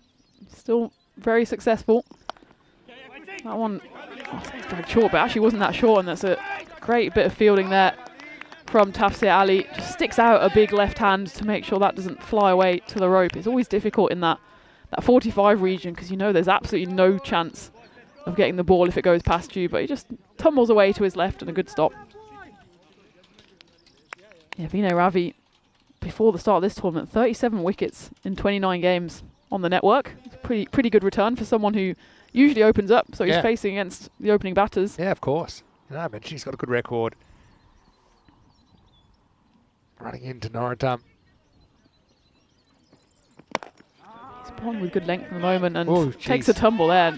It's very lucky for Noritam that Vinay Ravi didn't pick that up because he would have been run out. Because Machado had to kind of hold his ground because he was sure the ball got past the bowler. See here? If that gets picked up, then you've got a 2 batters at one end situation. And Ravi's actually lucky as well because he takes quite a big tumble here. His right knee just, if that happened to me, you'd have to fold me up and ship me back off to Germany. He had some encouragement from Davao whispering in his ear, hey, you better run. I'm right here. We're right next to each other. Final ball of the first, and I think he maybe just realising how close he came and the gravity of the moment gets the better of him. He's overwhelmed by emotion. But he was distracted by Vinay's hair coming around, and let's just say we did have a conversation about the hair battle earlier. But tell you what, Mickey started very well early, didn't he? Pumped to 6 first ball. Final ball of the first, take 2. Miggy on strike. He scampers down the pitch, just knocks it into the leg side. He'll retain the strike. And Portugal at the end of the first 10 for no loss. Yeah, so Portugal a little bit unders. They weren't given too much oxygen, were they, from the Norwegian bowlers earlier? And yeah, looked for a while. They might even struggle to make the 100. But anyway, we'll have a quick look at the tour of Portugal, and we are kind of dealing in tours now because it used to be we just have a European cricket series when we went somewhere, but of course European cricket internationals have been around now for 2 years, and now obviously branching into T20s and giving countries the opportunity to play the ICC T20I cricket, both men's and women's, ranking points and all those things. And I suppose in the ECN, because we are able to get the teams to the place, if you can play some T20s, that's great as well. Ahmadullah Shinwari has the ball for the second over, the left armour.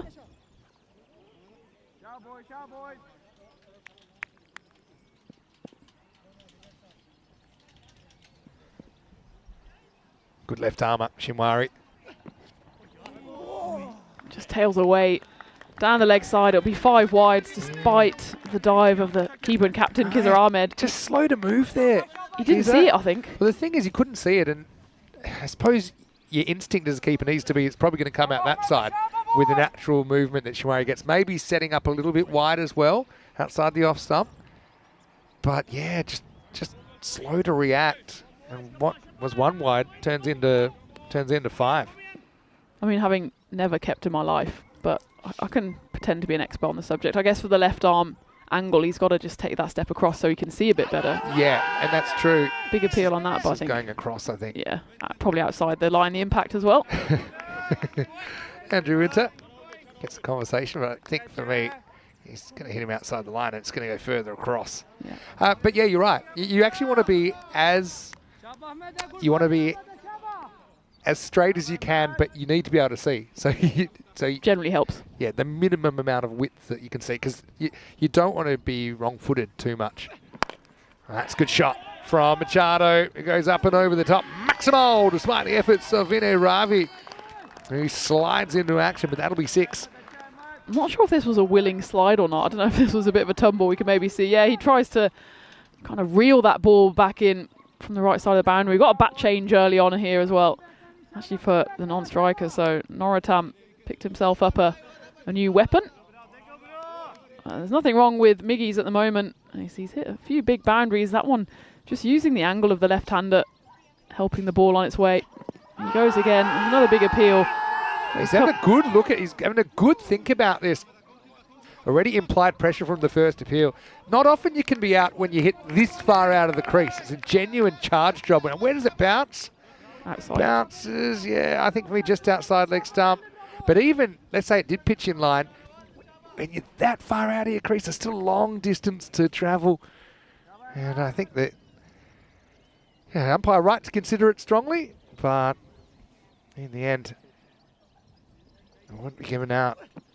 I feel like as a left arm bowler, it's an uphill battle to get any kind of decision going your way, especially if you're kind of swinging it into the right hander, because you tend to pitch it outside leg, and unless it hits him full on the back leg, you're struggling, because the umpire always has in the back of the mind probably pitched outside leg. Yeah, and that's the first thing you've got to look for. Everything else is irrelevant. It's Norotam on strike, so they did run through for that leg by. Big swing and a miss. Norotam, he's based in England, plays in the Middlesex League for Crouch End, so I mean, maybe I would say he'd be looking forward to a bit of the warmer weather at the start of the season. But the weather's all flipped. Yeah, we're in upside down world, because I know in the UK, glorious weather for the start of the county championship yesterday, while we were watching the biblical rains fall here in Portugal. We had a bit of it around today, but despite the grey cloud just accompanying us through the afternoon, it is dry and still quite bright. Final ball of the second. And 3 dot balls to end that Shinwari over. He's just bowling quite a good length. It's just slightly back of a length, and it's just rising and tailing away from Norotam. So at the end of the second, all the twos, Portugal 22 off 2. Yeah, 22 so far.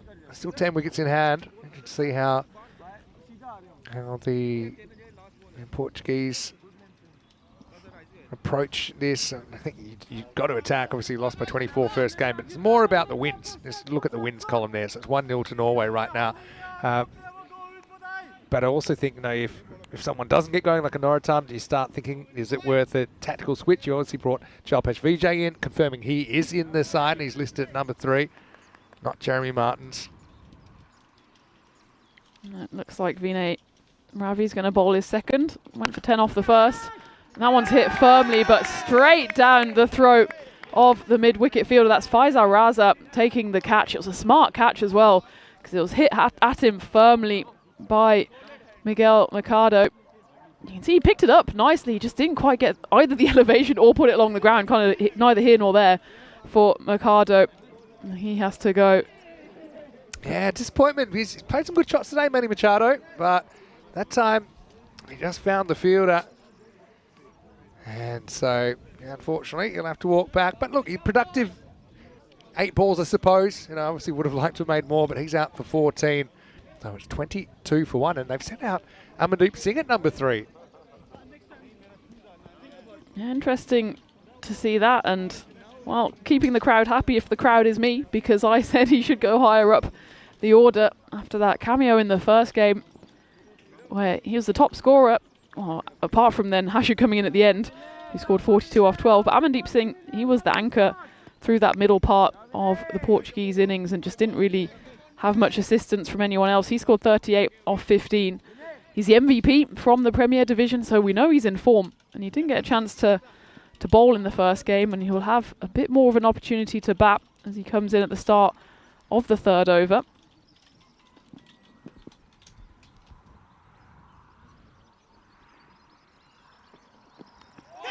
And he immediately plays at that one, just nicks his tiniest feather, but there was absolutely no footwork there from Amandeep Singh.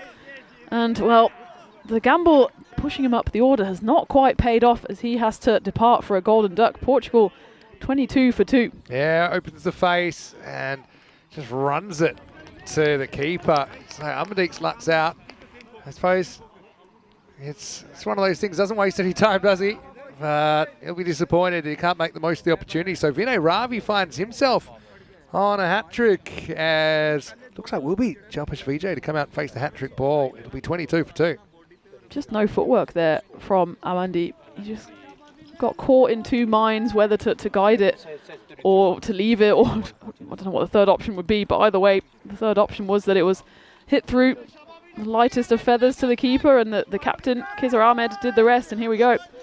Can Vinay Ravi put his name in the Hall of Fame? He'll be the 9th to do it this year so far. I've seen 1 or 2 earlier in the tour of Portugal.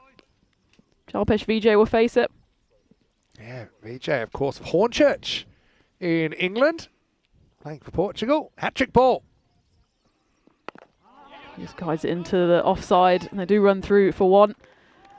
So hat-trick ball avoided. Jalpesh Vijay gets himself off the mark.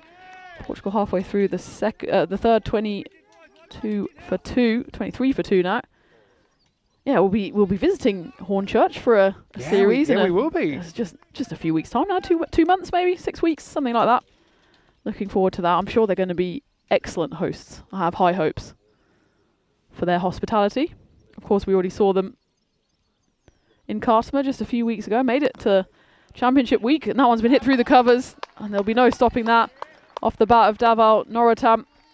That's actually a bit of a pressure reliever for Portugal, as the previous 6 balls just went for 1 run and 2 wickets. Finally finds the rope here. But Ravi still got 2 balls left with his glorious main to try and get his 3rd wicket. He's 2 for 15 so far. Portugal, this is the issue they kind of suffered in the first game as well. They just didn't get the partnerships going. They lost a wicket in the 20s, 30s, 50s, or 3 in the 50s actually. 2 balls left of the 3rd. Just run through for a 1. The big throw comes in, and actually it needs the 3rd line of defence there to stop that one. Flying away for overthrows, it was Amadullah Shinwari who cleaned up on the offside. I wonder what Hornchurch will offer in terms of, local delicacies. I'm sure in Madrid. I've actually been there. They do a mean curry. I can tell you East that. London curry. They do a really good one. Last ball of the power play. Last ball for Vinay Ravi. That one just zips through to the keeper, and he will finish his 2 overs. Figures of 2 for 16. A very good return for the tall Norwegian opener at the end of the power play. Portugal 28 for 2. And that final over of the power play was certainly a tick in the column for Norway. 2 wickets coming off it and just the 6 runs. Yeah, Vinay Ravi's a really proven performer, consistent performer. But yeah, I'm happy to see Jalpesh Vijay in this Portugal side. It does hold Portuguese citizenship. So yeah, just repeating, if you want to play international cricket, it's not just a simple matter of just turning up and playing. You need to hold citizenship of that country, or you need to have filled a residency requirement of 3 years, consecutive years living in a country. And I think how much time can you spend? Is it 60 days? 60 days. Up to 60 days a year, you could be out of the country, for example. Anyway, Norotam is going to light up the first ball of the 4th over. Once again, they go back to Shinwari, so they bowled out the openers, but a fraction short, and that was big from Davao. Certainly the biggest 6 of the game so far. He just waited for that on the back foot, climbed into it from the left armour, probably just slightly too short. But those were the 3 balls that actually zipped past the bat of Norotam in the first over, and he faced those 3 dots in a row. So clearly he's learned his lesson, and quickly. Green Shields in the lineup for Portugal this game as well. Didn't really have his touch in the first game. Right, Portugal do have a bit of strength and depth, but they just need these big guns to start firing. Jeremy Martins and Conrad Greenshields not in the lineup for this game. Need someone to get a run on. I mean, maybe it's a good thing that they're batting first because they're not consumed with a certain target, but they just need someone to stand up. You've got 2 likely ones here, but still, plenty of batting to come. Sherman Vaz is listed actually next. You've got Shazad, he's a very experienced campaigner at number 6. Well, they do have a bit of depth, even if you go beyond that. Henry at 7, Stoneman at 8. It just needs one of them. Hashu batted well earlier, actually, as well. I'll be interested to see if Hashu actually does come in at the 9 he's carded at, because when you... What did he hit earlier? 42 off 12. You don't want to leave that in the shed. Exactly. I suppose they were kind of, what would you call it?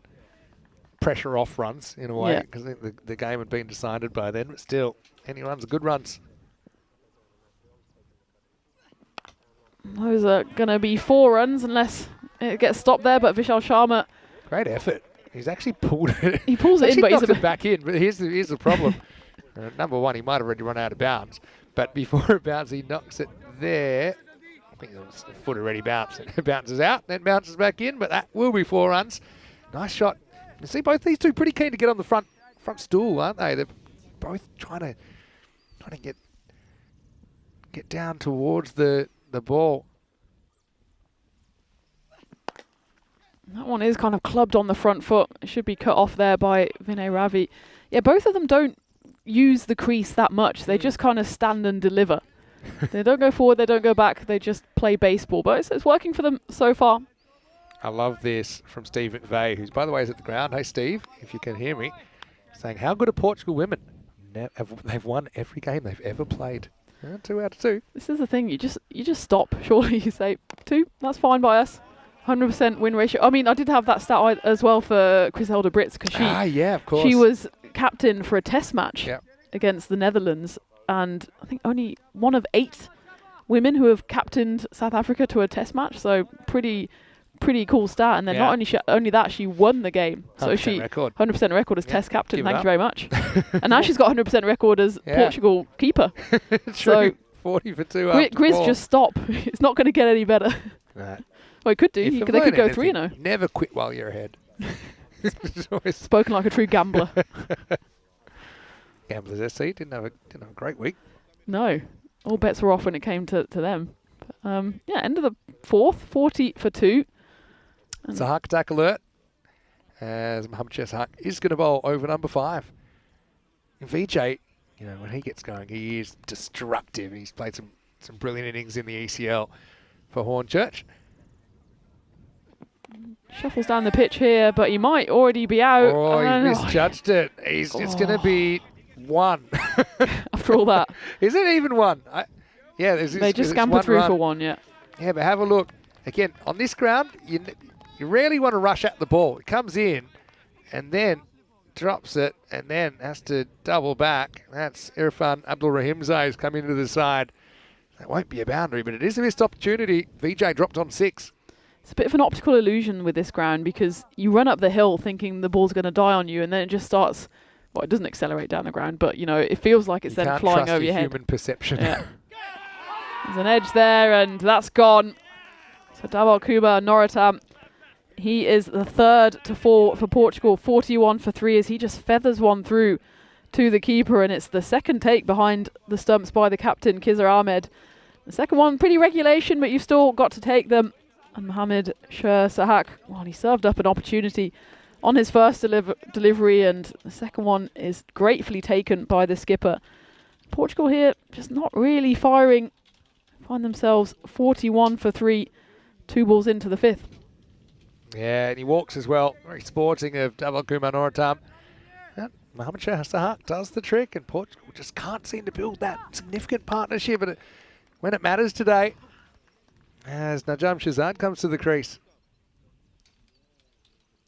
The good thing for Portugal is they do have a fair bit of batting depth, but it doesn't really matter if no one's going to score the runs, and that one zips through as well. He's got a bit about him, doesn't he, Sheshak? He's not too much to his run-up or anything like that, but he's got a powerful kind of action. That one exploded off the surface. He's got a bit of a spring in his step now as well after securing that wicket.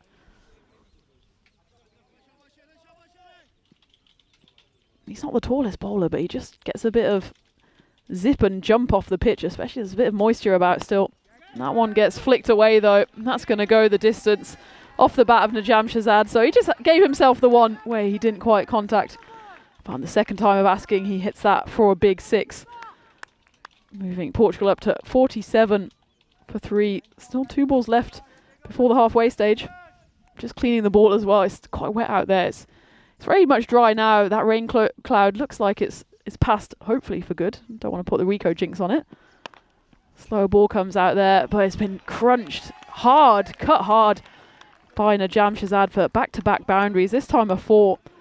Not much footwork apart from just clearing the front leg, but he's got brute force. And he's very, very experienced. He's captained his Portuguese side for quite a period of time as well. So Mohamed Sheshak get the breakthrough. 50's up for Portugal though. Last ball of the 5th over coming up. That's a good over from Sheshak. There's back-to-back boundaries in it, but he picked up that all-important wicket. So at the halfway stage, Portugal 51 for 3. Yeah, seems a bit light on, doesn't it? But we're not light on for cricket. Any more coming your way, Vinny Sandu here, Mr. Maximo, in the box with Tina Goff. And yeah, right now we're watching Portugal trying to square this series. Of course, this is the second and final game for the men on day one. So far, the women, though, it's been the real story of the day, hasn't it? With a golden ball to start the day and then Portugal going 2-0 up. So, yeah, I suppose for the neutrals, they probably would like to see teams catching up and keeping these series alive into the Sunday. Absolutely, but what a start it has been for Portugal women. Their first 2 games ever in international cricket, and they got the golden ball. They had a rain delay. They've had 6s, 4s, run-outs. I think they've already completed their ECM bingo card. It's pretty much. I mean, you get as much in a day as you might get the whole season in another format. But anyway, that's going to be a real wild one from Kamar Mushtaq first up here. Not just a waist high, that's about a head high beamer. I mean, just looking at the landing area there, but we've got a free hit coming up. Najam Shahzad will get the opportunity. Yeah, a bit of a loosener there from Mushtaq coming into the attack. It is a bit wow there. You can see the kind of the track marks left by the previous bowlers, and you'll have to re-bowl that one. It will be a free hit for Najam Shahzad, who's been seeing the ball quite well. He's only been out there 4 deliveries, but 2 of those have flown to the rope. That one again is wide, but not quite wide enough. Actually, bang on the line there. It's a good call. Good call. Couldn't have gone any better. He lured Najam away from his body. And remember, the line belongs to the bowler now. And got a 1 for the over, but yeah, I suppose couldn't really tell from this angle. It's a good delivery though, almost the perfect delivery. Top left of the zone.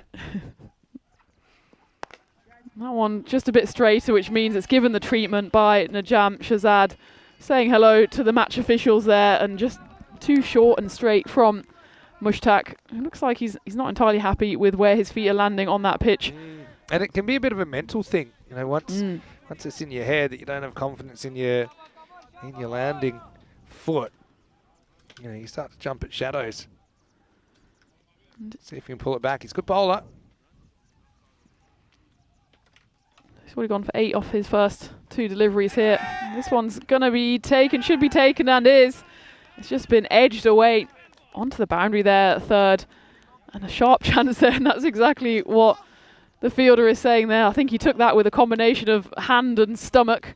So hopefully his curry is nice and settled, because that one flew at him and right in the breadbasket on the second chance. It's a proper juggle job, and you know that is. That's Irfan Abdul Rahimzai, who he misjudged one earlier. And this time he's able to swallow it almost literally. And unfortunately for Shahzad, it's the end of the road for him. He's out for 16, and Portugal, again, they just can't get that partnership to get their innings going. 59 for 4. This is almost the exact same template we saw in the first game. Of course, in that one they were chasing, and they were chasing quite a big total, but it's just losing those regular wickets. Again, lose one in the 20s, the 40s, the 50s, which just means every time a partnership is just about getting a bit of momentum, it's halted by the fall of a wicket. Mushtaq picking up his first of the game. And this time zips through. It's Rahul Kumar Hashu, who has been elevated up the order. We speculated he might come in a bit earlier, so he's been given the nod in that 6th spot. He actually has a bit more time than when he came in the first game. And of course the pressure's on a bit, as we were saying. When he came in, it was more or less just swing and have fun, whereas here he's got a bit of a rebuilding job. Jalpesh Vijay, he's only going at a runnable 7.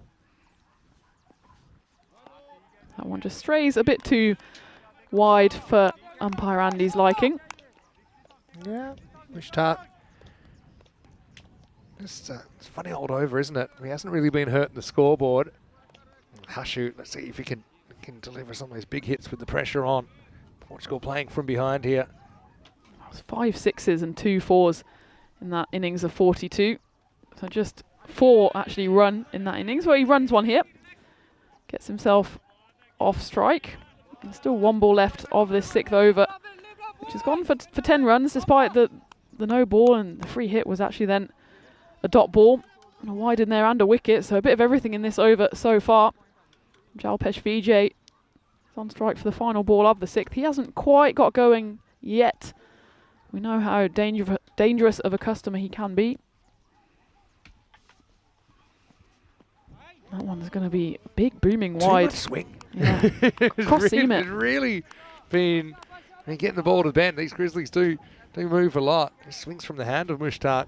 But it's a bit of a task for Kiza behind the stumps. Second attempt to get himself out of this over for Mushtaq.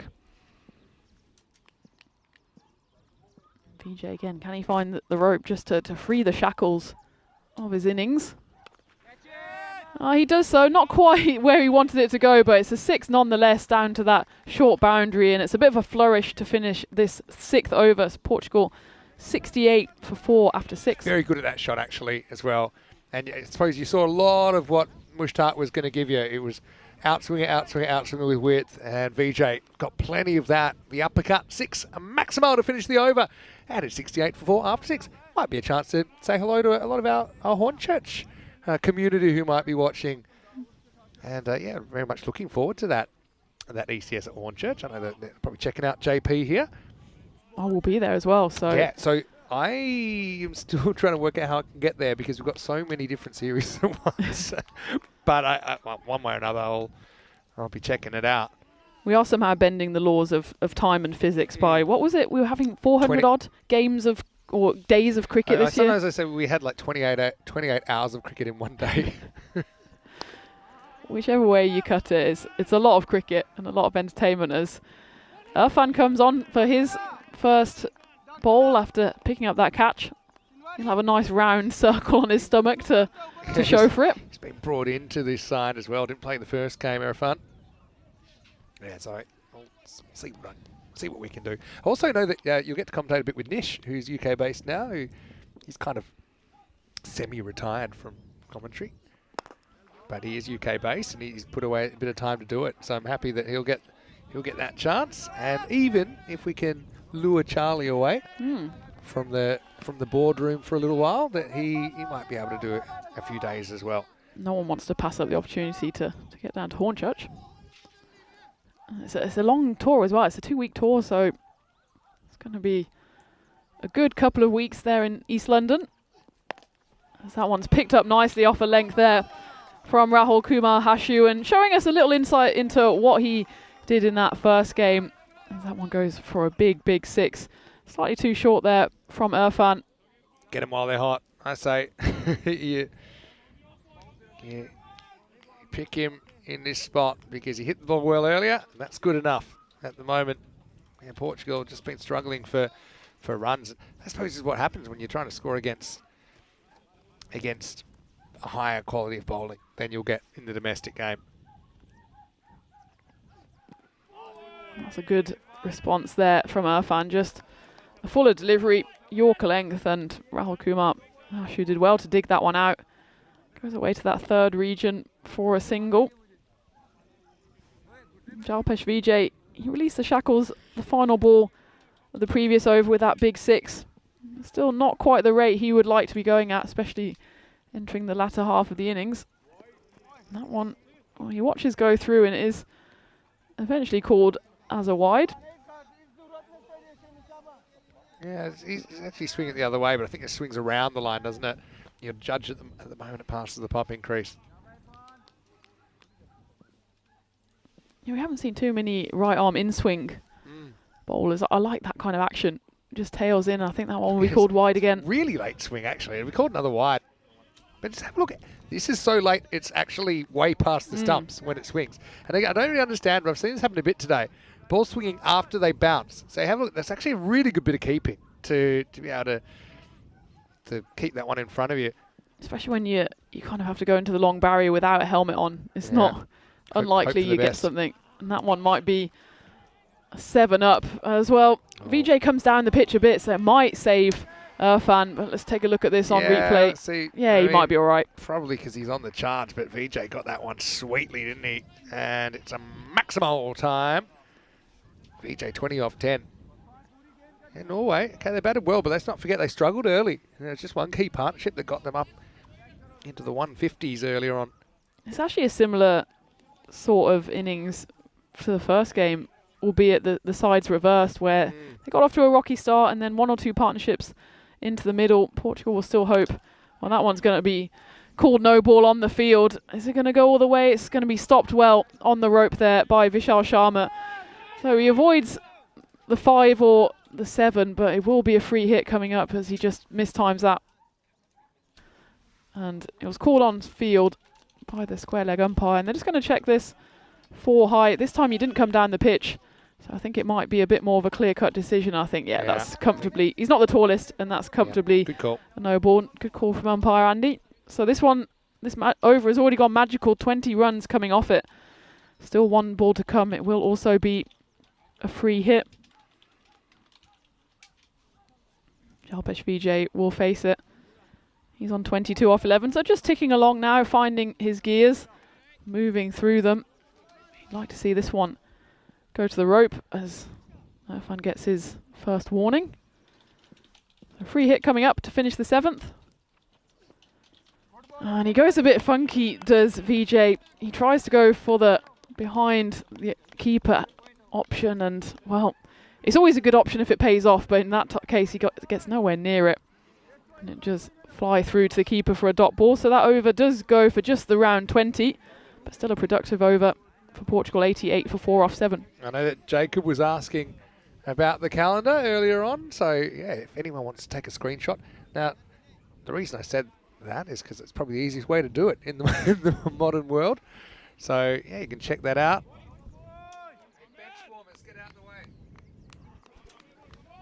And of course, really excited.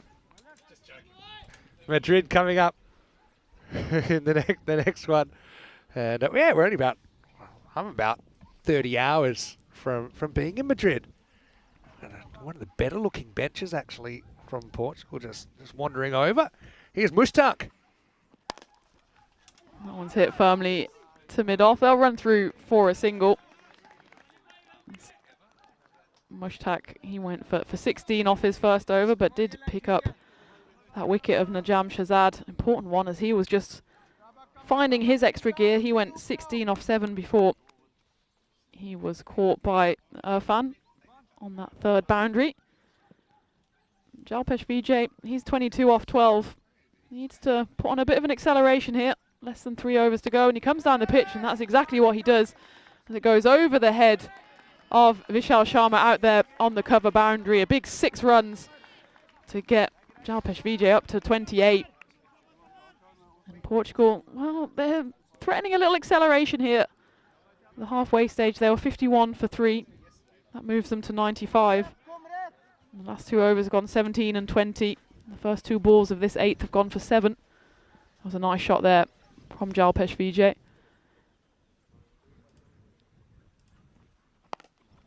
He tries to go again, this time the leg side. The result is the same. He dances down the pitch. I think he wanted to hit that one straight and just readjusted as the line just strayed down leg side, and he adjusted well. He's a rocket, is Jalpesh Vijay when he gets going. And I noticed this in the ECL. It took him a little bit of time to get his head around the format, but once he did, he was a gun. and the longer he bats in his innings, the better he gets. And sometimes it just never happens for him. He might get out early. It'll happen. But this is a good example of an innings where, you know, he's feeling like he's in control of what's happening out there at the moment. He's 32 or 14. Well, there you go. Thanks, Vinny, because that was absolutely 100% yours. Congratulations on your first wicket of the game. Oh, sorry, JP. I bigged him up. But no, credit to Mushtaq, and he gets it straight. And AJ just, maybe tried to go inside out. Not sure, but he plays down the wrong line. It was actually a good response from Kamar because he went a bit shorter and got hit twice, leg side and offside. And it's quite brave going for that Yorker because the lines are fine if you miss them. Yeah. And you just get hit out the ground again. But he went for it and it paid off.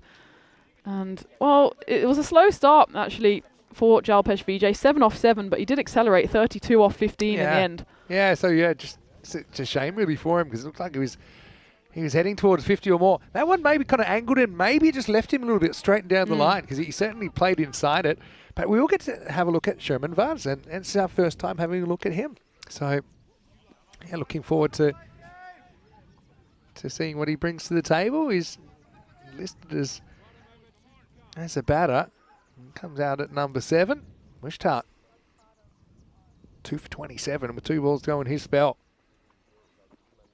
Oh, that's a good delivery first up. Welcome to the game, Sherman Vaz. First ball always sets your mood. And your mood now is a bit jumpy. Oh, no. After you get an absolute jaffer first up. He did well to get nothing on that one because it was coming into him and just tailed away at the last minute. And, well, that's the opposite of a nerve settler, but a great ball from It's a Cam nerve Abhishek. jangler. You're right. The final ball of the 8th, Sherman Vaz on strike. Can he get himself his first runs? Yes, he can, because they will just scamper through for the 1, so he'll also keep the strike. Or they'll go for overthrows, actually. Oh. Easy overthrows in the end as the only fielder out there. Oh, they're going to go for where's a 3. the ball? There was a fielder out there Throw it. on the leg side. That was 7. It was 1 off the bat. Oh, not many people can say that their first runs on ECN are a 3. Well, that's what Vaz can say. I mean, that's inexcusable. Okay, the first one, fair enough. He throws, he feels he can get him. But, yeah, a lot of fumbling around out there. In the end, they squeeze 3 out of it, and that'll be the end of the 8th over. The 100's up as well for Portugal, 102 for 5. Hello to Wayne as well, who appreciated my jinxing of VJ, who was looking very, very good. Stephen Vaskin was a bit of a slow ball. I don't think it was that. I think it was just kind of, it was speared in as the Yorker. Remember, Mushtaq had bowled a lot, kind of wide. So it's kind of straightened him up a little bit, but I just think there's a little bit of swing that actually got him. Maybe a tiny bit of swing. Yeah, it's almost like a setup, test match style setup Yeah. as we go into the 9th. And And Steve saying he's watching on a small phone screen and wine. And it is the weekend. well, Let's not forget. I know he's come by and he Yeah. says that the wine served there in the clubhouse is not to be missed out on. Couldn't possibly comment. That's if it's still there. Yeah, Steve, leave some for me. That one's been clubbed, but it will drop safely. If it was a club, it's probably a pitching wedge, as we almost see another bit of a Cirque du Soleil moment, unintentional from Usman Arif. Didn't he bat well early on? He did indeed. And hopefully he's all right, because he'll need to bat here, as Portugal, in the meantime, have passed that 100 mark. And that one wide, but not wide enough, as Sherman Vaz, well, he has a questioning look at the umpire, but he'll learn very quickly as well that wide line is not going to move. The line also belongs to the bowler, so any part of that ball going over the line, over the line. Well, got it on the mind now. It's the back of the hander from Shesahak. Shows that Sharks can be sensitive too. And we talked about this. I think I talked about it with Phil the other night. We didn't have too much time to talk about it yesterday, but we sent Phil off with a port pizza and pajama party. Yeah. That should be a fixture. The quad P. It was Piri Piri was the Yeah, last it was one, 5 wasn't it, Ps, as well? wasn't it? Yeah. Or 6 Ps if you count the period twice. No, we did have a little bit of a get together. I don't know if we get three commentators at an ECS, and obviously it just worked. It's a rare treat. Yeah, given the length of this series, a little bit of a crossover. Last ball for Shesahak. It's been a good spell. It's the back of the handball, but that gets absolutely Jinxed again. launched into orbit. Consider that a jinx as well. A slow ball. Hashu unloads on it. That went a long, long way. Puts it into another property. That's the end of the 9th. It's 111 for 5.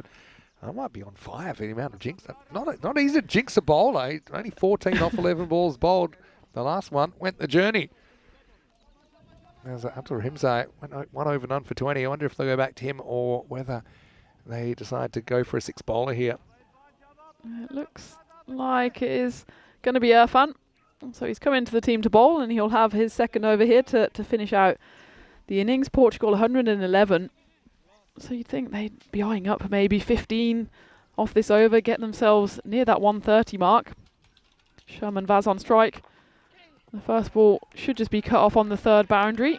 It's not an easy time to ever play your first game, but you know, a lot of guys would have had some European cricket series or something where they can kind of find their feet a little bit, but you got to feel for someone like Vaz. He's obviously a pretty good player, but he's coming out there against these guys tearing in at him, and he's basically expected to go at 18 and over or something.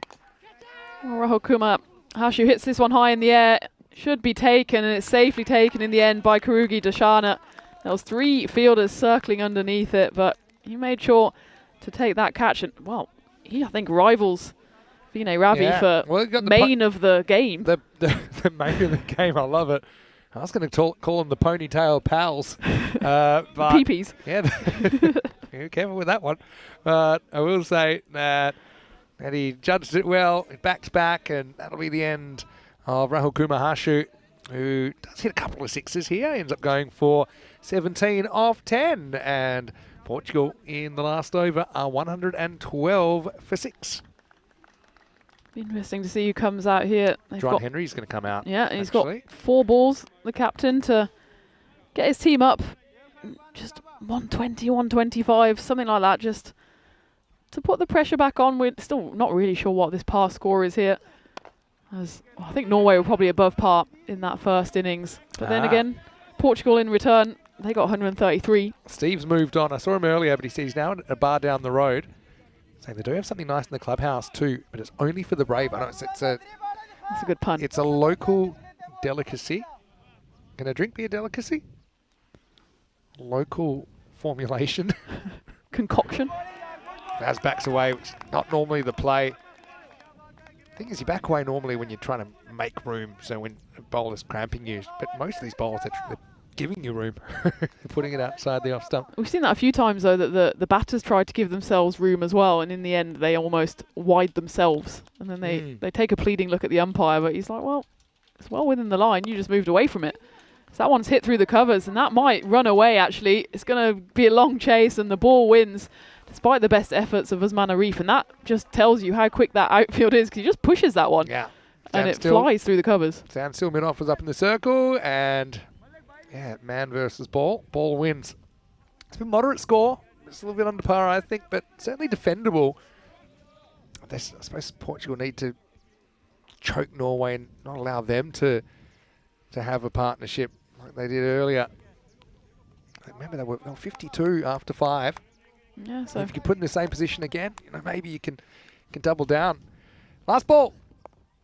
We have gone funky, and this time he does get a hold of it after the early attempt, and it's gone all the way for 6. So a flourish to end the innings there for Sherman Vaz. That'll give him a bit of confidence coming into his first game, and it does get Portugal into the 120s. They finish 1, 2, 3 for 6, and probably just about par, maybe slightly below par. They do have some guns in their Portugal bowling lineup as well, so it's by no means over. And, well, they showed a bit of an acceleration there in the second half, maybe not quite as much as they would have hoped. Yeah, look, they even had the help of that Minimo, didn't they, earlier on? But I suppose Portugal haven't quite found the secret sauce yet, have they? With both openers going for 14 in this one. Amandeep, I do like the move for him to number 3. Maybe could even push him to the top. But he went very first ball. And VJ, his 32, again, took a while to get going, didn't he? So no one really dominating that innings. But hey, 123 to 123, and on a pitch with a little bit of life in it. And who knows, maybe Portugal can square this series. But I think Norway, the happier of the two teams as we head into the innings break. Yeah, it was just a case again of Portugal not quite being able to push on with their partnerships all the way through. Every time they threatened, then they got pegged back. That was a good catch there on the third boundary from Irfan. That was the end of Najam Shahzad. And there was little starts throughout. So the two openers went for 14. And then Jalpesh Vijay, he was the only one that actually went higher than 17. He scored 32 off 15, but otherwise a couple of 16s, a 17 in there. And just those consistent wickets to fall meant that there was no one really to anchor this innings, and that was a nice smart catch there by one of the ponytail pals. And well, there you go, you can still have time for proper cricket shots, and that was a nice 4 off the bat of Sherman Vaz. Juan Henry was unbeaten, just won the captain at the other end. And well, it was a nice bowling performance from Norway, actually. Just again, the 5 bowlers that they used. But take a look at this, the batting scorecard. Apart from Jalpesh Vijay, no one really kicked on for Portugal. And yeah, well, Amandeep Singh, we know what he can do. He's the MVP from the Premier Division just a few days ago. In fact, finished yesterday with Marlow winning the title. But he hasn't fired yet in this game. After scoring a few runs in the first, it'll be interesting to see if he's used as a bowler. Speaking of bowlers for Norway, the 5 used, and Vinay Ravi, he's an absolute consistent performer at the top for Norway. His 2 overs going for 16 and picking up 2 wickets. And Kamar Mushtaq as well, picking up 2 wickets for his side. So that means at the halfway stage, Portugal 123 for 6. Jalpesh Vijay top scoring with 32 off 15, despite actually a slow start. He was 7 off 7. But then showed a good bit of acceleration. So Norway, in the second half of this game, they'll need 124 runs to take home their second win against this Portugal side today. This is the final men's game before we have the women's game to round off day one in just, well, about an hour's time. But before that, we'll have the run chase for Norway here in this ECI Portugal-Norway series on the European Cricket Network. So join me, Tina Goff and Vinny Sandu in just a few moments' time for the run chase.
just you and me.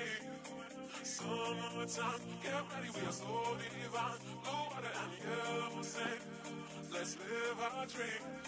Summertime, get ready, we are so divine. Blue water and yellow sand, just you and me. Summertime, get ready, we are so divine. Blue water and yellow sand, let's live our dream. Summertime.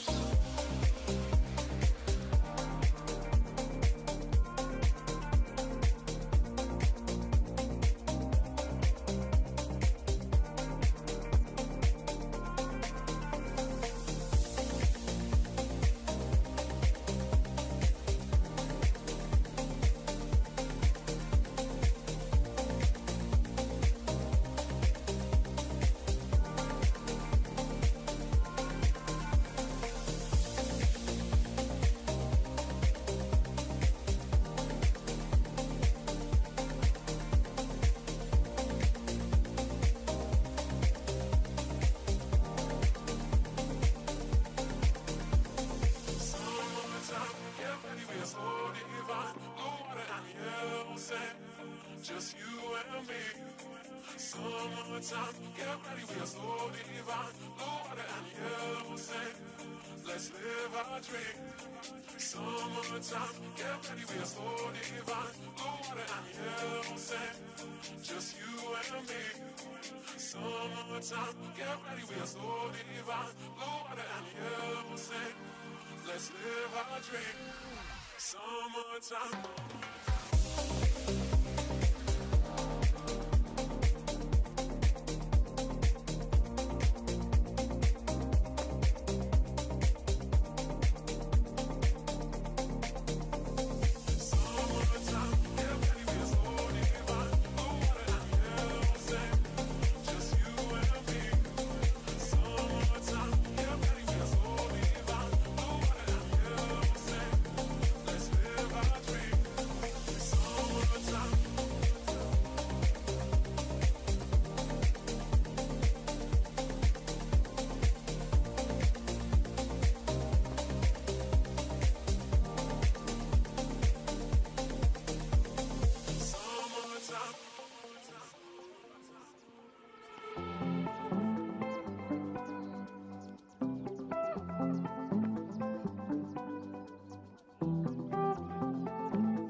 Welcome back to this ECI between Portugal and Norway. It's the men's game, and we're into the second match of the day for the men. Norway took the first game in pretty comfortable fashion, winning by 24 runs, and they've got the chance to make it 2 wins out of 2 for the day. At the halfway stage, well, Portugal put on 123 for 6. We think that's probably a bit light of where certainly they would want to be, and probably around the par score.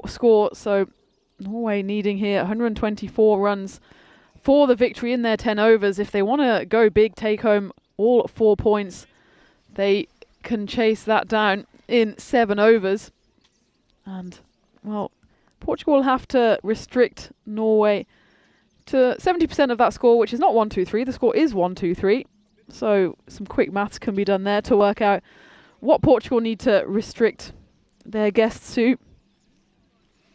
But for the men out in the field now, it will just be a case of trying to get over the line with their first win of this tournament. It's not quite clicked for Portugal yet with either bat or ball. Jalpesh Vijay was the top scorer for his side, 32 off 15. But below that, Rahul Kumar Hashu, he scored 17. There was a few contributions in the teens, but not much else. And that's why they're facing the prospect of having to defend a slightly below par score. And there you have it, the bonus point, 87 runs on the board for that. But Norway won't want to leave here without the win under their belts. And what would be 2 for 2 for them today. Of course, it won't be series over. It's 5 games in this series between Portugal and Norway, and the men will come back to play 3 games tomorrow. The women are playing 3 games today, so we'll see the final matchup after this one between Portugal women and Norway women. But we have the first ball here. It's Shahidul Rahman who started off, and that one probably would have been a wide had Kizar Ahmed, the captain, got out of the way of it, but he just lets it hit him. And they jog through for the one. He's joined at the other end by Usman Arif, who now will be on strike. So it's a customary opening partnership for Norway. And Usman Arif, he was the chief protagonist in the first game, scoring 60 off just 22 deliveries. He was bowled in the end by Shahidul Rahman, but the damage had been done as Norway, well, they didn't get off to the best of starts in their game in the first innings, but came back strong, as that one's a one-handed shot from Arif, and he hits it all the way into the shrubbery there, and shows the power of the man.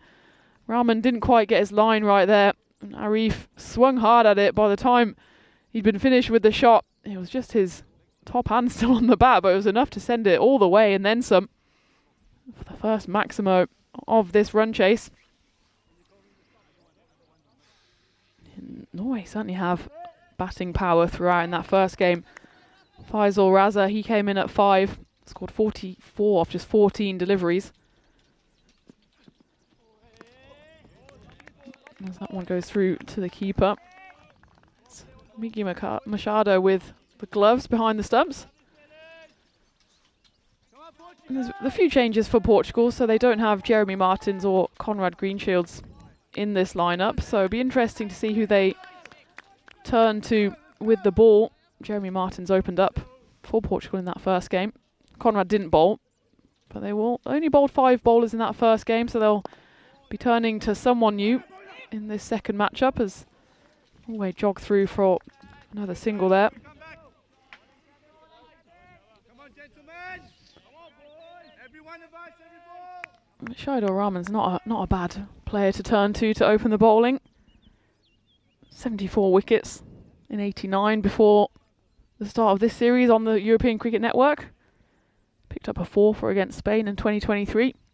And he has this nice left arm action which just cuts across the right-hander. That one is, again, not quite found his line. He gets away with that one as it's cut off by the man on the 45. He's just not quite pushing it across the right-hander enough at the moment. And Ahmed really misses out on that one down the leg side. Hello to everyone joining us in the chat. I know that Steve McVeigh, he was at the ground. He's now trying some delicacies out somewhere in the vicinity. Everyone else who's joining us from near and far and wide, it's lovely to have you with us. Final ball of the first over. Again, that one's just knocked away and run through comfortably for a single. So apart from that big 6 off the second delivery, a quiet start to the run chase for Norway. 9 runs coming off the first over. And I'll take this opportunity to welcome Vinny back into the commentary box. And well, it's ticked up to now 100% more than it was about 2 hours ago. We're pro equality. I think everyone knows that. Doesn't seem fair to have one gender have a golden ball and not the other in the opening day. So well, I wouldn't say that shows the better gender, but I'm also not saying that. yeah, well, what you're not saying is deafening. But anyway, yeah, it's been a great day. The weather now is actually brilliant. The sun's come out and I'm baking. I just put my heavy jacket on, but it's yeah, look, yeah, China Run got a bit straight there for my liking, but didn't really get hurt. Went for 9 in the first over. Power play is important here, isn't it? Here's Rama. We did see the best of him earlier, a little bit out of neck, but he'll be happy to have another opportunity. But this is the last game these players play today. Of course, they play 3 tomorrow. By the way, check the forecast tomorrow, which I didn't. Oh, no. Hopefully we don't have issues, but we may do. But you just never know here. Well, there wasn't much rain forecast today, and we had a fair bit in the end. This was kind of the forecast we had. So it's got here sooner rather than later, as that one's fired in. And Juan Henry does well to get his head out of the way. He throws up a hand of apology. I'm not sure what he's apologising for, or maybe he's saying, calm down. I don't mind the throw, but I mean, you've got backup fielders for this. You don't need to put yourself in harm's way. Oh, Kumar unloads. Just a Macbethian type scenario there as he just takes the head off the captain. Well, Henry's come on to bowl a bit earlier here than in the first game. He was the 5th bowler in that first game, and here just not happy with how he's landing. As well, there was a bit of rain around now, but now that the sun is baking down, still going to be a bit of moisture out there. So they're going to have to turn to one bowler that didn't bowl in that first game. Will Portugal. Henry in that first game went for 36 off his 2 overs. Did pick up the wicket of Tafsir Ali. He's not quite found his radar yet here. That should be cut off though. It's good work there in the covers by Shahidul Rahman.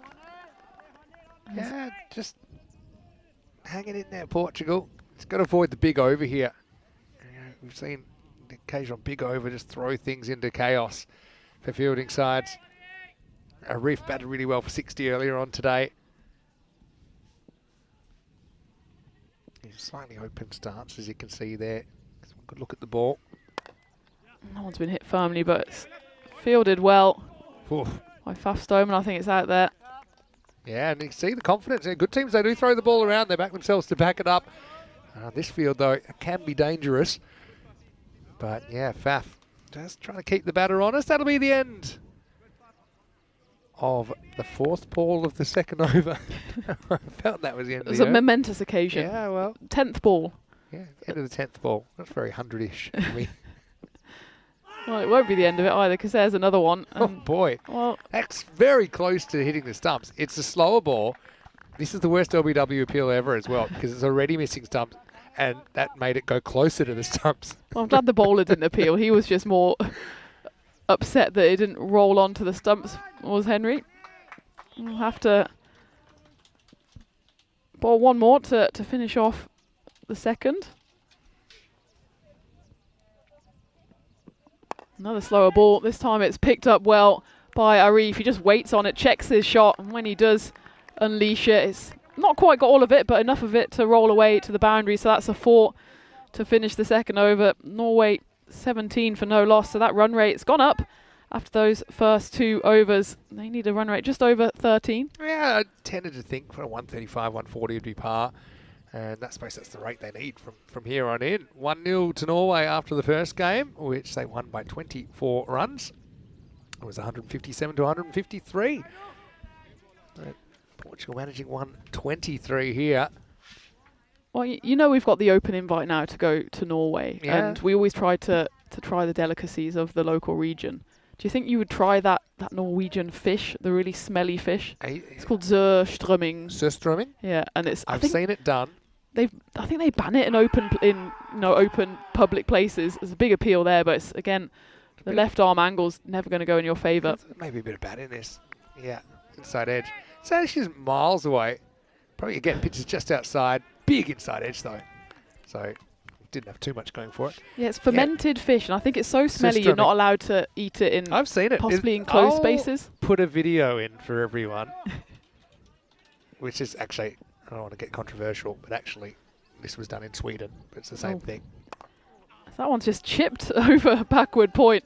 I think Arif was trying to play a different shot. He certainly premeditated a different one. But in the end, a great bit of invention. Just chips that one over point, and that's rolled away. Well, in fact, it's rolled away for a 6 as that drops just over the boundary. A nice piece of invention there. I do like the Wikipedia page, which, I mean, at the best of times, it doesn't make the dishes sound the most appealing. Yeah. But it does say, during the production of Surströmming, just enough salt is used to prevent the raw herring from rotting. Well, they don't do a very good job, because that's basically what it is. It's, yeah, I've put a video in there. Copy the link for later. In fact, I'll send that to you as well to make sure you don't miss it, because, yeah, it's from a duo, Australian duo called Hamish and Andy, who I've heard of them. they're quite funny. So several major airlines have banned the fish. Oh yeah, I can't. I mean, you're safer having a gun on a plane. That one's a big wide. You'll have to re-bowl that one. In 1981, a German landlord evicted a tenant without notice after the tenant spread Surströmming brine in the apartment building's stairwell. And then, On purpose. well, I assume so. Wow. And then the landlord was taken to court, and the court ruled that the termination was justified after the landlord's party demonstrated their case by opening a can inside the courtroom. Oh, that's such a good stunt. Like, here, That is Exhibit A. case dismissed. Oh, it's going to be into the gap. That's going to be Forso Reef. He's getting things moving as Shadi Rahman has gone for a 6 and a 4 in this over. So, yeah, Norway still kind of staying on track despite a slightly muted start. It's not quite the O.J. Simpson try on the glove, but it's an equally kind of Compelling. compelling move. And if I would like to exhibit A, but like- it's basically it's rotten fish in a can. Maybe that's what was in the truck that overturned in Krefeld. Maybe we'll talk about that. A poison cloud of fish. Callback. Yeah. Oh, there's a few other ones. I'll try and think of some of the other ones early for food chat. Yeah, well, I was just thinking Norway, you know, we want to maybe in the future get an ECS going there, or ECIs. Steve's talked about durian, which is it's a fruit in Southeast Asia that have you ever had durian? Have Is you that heard one of that's called vomit fruit? There's one that is called it? vomit Probably. fruit. But then there's some other ones. There's the century egg in Asia. Have you heard of that? It's basically an egg that's been left for a long time. Possibly a Years? century. Hundreds of them, possibly. I think century's the ultimate, but there's the Oh, is it like the stinky 30 tofu as well, is which it- is various. There's like level 1 to level 15. That's Quite a the end of few the them. power play. 20, no, 30 coming It's- off it in the end. We've gone from food chat to gross food chat. I was going to say it's anti-food chat, isn't it? Yeah. But But- look them up. Apparently there is a museum for the herring in Norway. Oh, it's actually in Sweden. Well, Oh, maybe I was it's gonna it's say, a. how Norwegian is, 'cause I always thought it was a Swedish thing, but I know think it's a battle of the Scandinavian countries to claim it. Well, it says Swedish, but maybe it is Norwegian. They've just convinced everyone. no, definitely convi- Swedish. Definitely Swedish. I was going to say maybe it is Norwegian. They've just convinced everyone it's Exactly. Swedish because they don't want to. Wait, maybe it's just because it can be smelled from Norway when someone eats it in Sweden. Probably. Start of the fourth over. It's Najam Shazad. So this is the bowler they're going to turn to, who didn't bowl in the first game. Interesting to see him bowl ahead of Amandeep Singh. who- Yeah, it is from Sweden, but anyway, I'm glad you brought it up. Yeah. And, well, this is maybe why he didn't bowl in the first game, because that one has been hit hard and long, not quite into Area 51, or what was formerly known as Area 51, but a big hit nonetheless off the bat of Usman Arif, and he moves on to 29 off Yeah. just 13 deliveries. It's a step hit kind of length, isn't it? And a reef unloads. Yeah, good to see. There's a fairly healthy crowd here. I had a question about is there any cost to coming to ECN events? No, it's free. But It's free to watch. gifts to commentators are encouraged, as that Yeah. one goes There's a gift for us. the other side. So 1 over, long on. This one goes over to long off. Says hello to Portugal's warm-up. Hopefully they were paying attention, because that one was coming in hot. We have had a few dangerous warm-up Yeah. spots, haven't we, here? But, yeah, Shazad's bowled 2 balls, 2 sixes. Well, this is maybe the big over that Norway were waiting for, and possibly also explains why Portugal went for all seam in that first game. Maybe they just know something that we don't. The Norway just like a bit of spin on the ball, but he's Going to more regular seam here. This one's high up in the air. It's not quite got hold of all of it, but it's still enough. Take cover, Portugal women. I'm getting a good look at it. And yeah, maybe shouting words of encouragement or maybe asking to pass a message onto the bowler to stop getting whacked out of the ground. It's a good message. Yeah, again, just kind of middle land. Arif's just hit fire in this 4th over. 3 sixes on the spin. And Jamshazad doesn't quite know what to do here. He's going seam up over the wicket. That's actually not a bad delivery, just hiding it on that wide line. Probably would have been okay had he left it in the end. Dot ball. Yeah, Shazad, he's got that skip out, doesn't he? And it's very front on action. His front foot ends up a lot wider than his back foot. Those are always the ones where I feel like that can't be good for your back. Doesn't seem natural. But I suppose you could argue cricket bowling is natural in the first place. True. And that one's hit through the covers and firmly enough to beat the fielder there. And that's hit all the way to the boundary for 4 runs. So this is a very productive over for Norway. Jamshazad. They kind of targeted him, maybe knowing that he was not bowled in the first game. And also knowing that Portugal had to use a bowler that they hadn't in the first. Jeremy Martin sitting out this game. Yeah. There's still 1 ball left of it, 22. It's a different looking attack without Jeremy Martin's. Yeah. 50 partnership up as well, of course. A big swing on that one. He does miss out there. So a good end to the over by Najam Shazad. But fortunately for him, still goes for 22. So Norway at the end of the 4th, 52 for no loss. Thank you to Nowhere Man chipping in saying that the Scandinavian smelly herringfish is indeed foul when the can is opened, but it's actually not that disagreeable when eaten. But it's an acquired taste. The Danes love it. Well, we'll be... So it's back in the day when I still wonder why people chose to stay there in the first place with it being so cold. But yeah, I suppose you had to try and preserve your food, look after your food as long as you could. Well, this seems like one of these delicacies which is an accident because it's just been in the back of a, probably not fridge, but you know. Like a practical joke. Yeah. Over time has turned into a tradition. It's been in the back of the storage room for a while and they say, oh, give it the sniff test. Yeah. They're probably all right. Doesn't smell great, but... And, well, we'll be in Malmo soon enough, won't we? So maybe that's the time in actual Sweden rather than Norway to give it a go. Well, being given a go here... That would be... Would we... I'd want you to do it on camera. Would we... Amandeep Singh. Is it going to be kind of a toss of a coin situation or something? But I think I would... Think we should... You think you I would do it like if you do it. I just was hoping you'd finish that sentence that I would do it. Amandeep does get a bowl here. Push the first one a little bit too wide. Miguel showing his yoga's been paying off there. Getting across and making the stop. I'm willing to... I would do it if you do it. Yeah, I think I'm willing to go with Nowhere Man as well, that it smells... Its bark is worse than its bite. Yeah. Its smell is worse than its taste. Having said that, I'm not a massive fish fan. as the person that does organise the commentator roster, it's very unlikely that you will be getting a gig in Sweden with me anytime soon. 5 years. Oh, sorry, Which Tina. Is probably commentator roster's full up. How old the fish is that we're going to have. Oh, that'd be a fresh batch, I think. Freshie. Amandeep Singh, we were calling out for him in the first game, and they've gone for spin, and wow, that has been given the treatment. That's watch out in the neighbouring field. I think that's probably the longest 6 we've seen so far this week, because that not only reaches the next field, but it settles about 10-15 metres into it. That was a big hit. Oh yeah, that's a proper Easter egg hunt.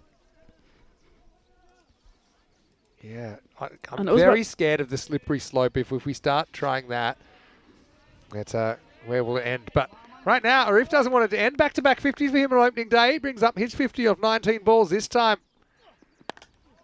He goes again. Doesn't quite get hold of this one, but more than enough. More high than long, but still probably about 65 metres, and he won't mind. That's why I think he might have done his research a little bit on Amandeep. Yeah. That Amandeep does like to throw in the quicker one.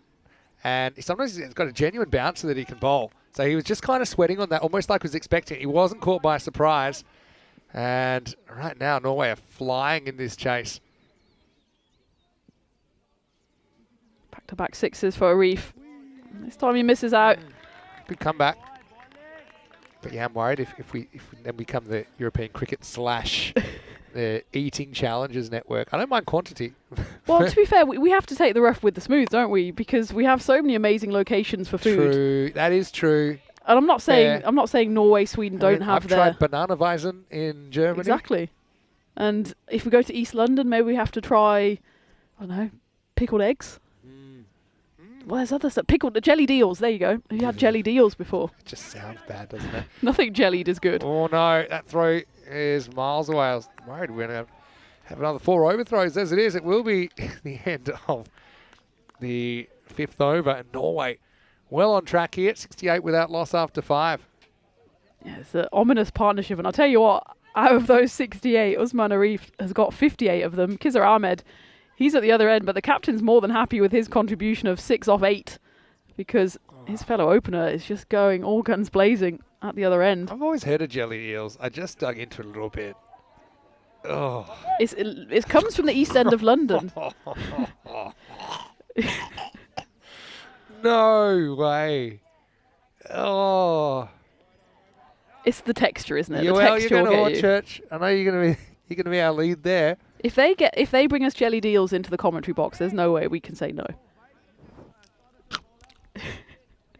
Looks disgusting. Faf Stoneman's going to get the ball. The jellied eels. I'd rather eat my own eyeball. That's pretty much what it is. From a texture perspective, that's what it is.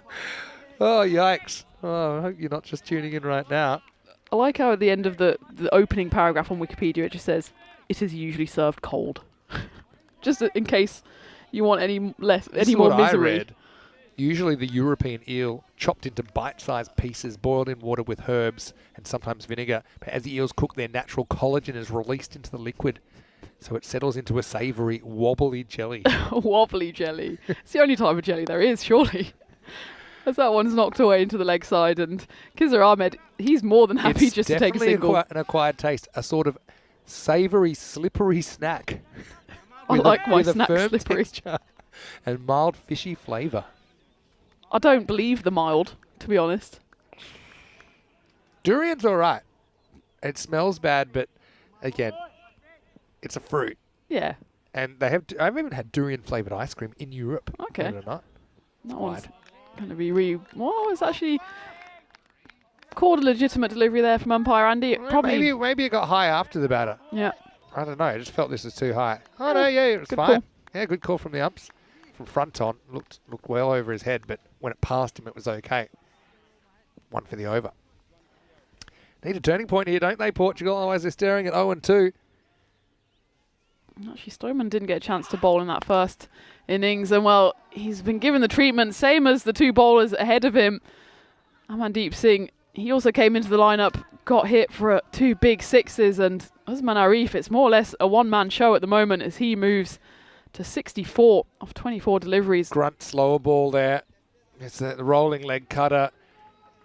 Grunt for extra effect, but because it's so short, the batter is able to get a good look at it. Don't think he's too fooled. Usman Arif, what a good day he's having with the bat. Phil G and I were talking about this the other day. You have fake fielding, obviously, which they've cut out. Fake grunting? Fake bowling, yeah. Yeah. You hear so it was Taj Mohammed. He was grunting a lot, and the slower the ball, the more he grunted. And Faf Stoneman tried to pull off the same thing here. It's like poker, though. It's like it's a tell. You can use it to your advantage. Yeah. That one is dug in short. I'm and you have to bowl that pro-faking. one again. Let him. These fake fieldings. No one's ever been fooled by it. Keeper, I'll give you the keeper. That's probably a dodgy one. But if you're dumb enough to fall for it, there's a bit of natural selection about it. It was only because a couple of people started sliding, pretending they had the ball. But if you knew where the ball was, you're not fooled. That's the whole point. I think my slight disagreement with the grunting as you're bowling is that you often hear umpires kind of grunt a no ball, and if you hear a grunt as the ball's delivered, you kind of think that might be a no ball. That one's a 6, as that's hit off the bat of Usman Arif for another boundary to his collection. He moves to 70. Norway moved to 82 for no loss. Norway turning it on here. Hey, I'm going to have a bit of an idea as well. Let's also keep a tally of the mixed results. So Portugal-Norway combined wins for the weekend. Yep. So after this, I think we're looking at 2-2. 2-2, yeah. Yeah. We've got one more game today, so one nation will have the glory. What was it? The Viking Explorer Cup? The Viking Explorer Cup, combined cup. The Fjords to Faroe. Yeah, that's right. Slower ball again from Stoneman. Oi. Heads up. Does well to get out of the way of it, does Miggy Machado. Bowled that slow ball pretty well. I mean, the over goes to 14, which I think is probably par for the course. But he basically digs in and he hopes the batter's quick through his shot, which is kind of how the last one worked out. Norway 82 without loss after 6. Yeah, Nowhere Man saying it's amazing to think in Victorian times, if you're wandering around the working class areas of London, you could enjoy jellied eels and oysters on the cheap. Nowadays, it's more for a sophisticated palate. Well, that's definitely the case for oysters. I think jellied eels is very much still seen as just the sound, the working man. Of the dish, jellied eels, is enough for me. There's too many E's and L's there to really roll off the tongue. Meant to be savoury. The captain comes back on, starts with a good bumper, ducked underneath it by his fellow skipper at the other end, Kizar Ahmed. To be fair, I said he's slightly out of nick. He's 7 while his partner's 70. It's a Jack Leach-esque partnership here. But he's a very good player. At the moment, it doesn't really matter that he's 7 off 11 because they're tracking well in the chase. 11 and over required from here.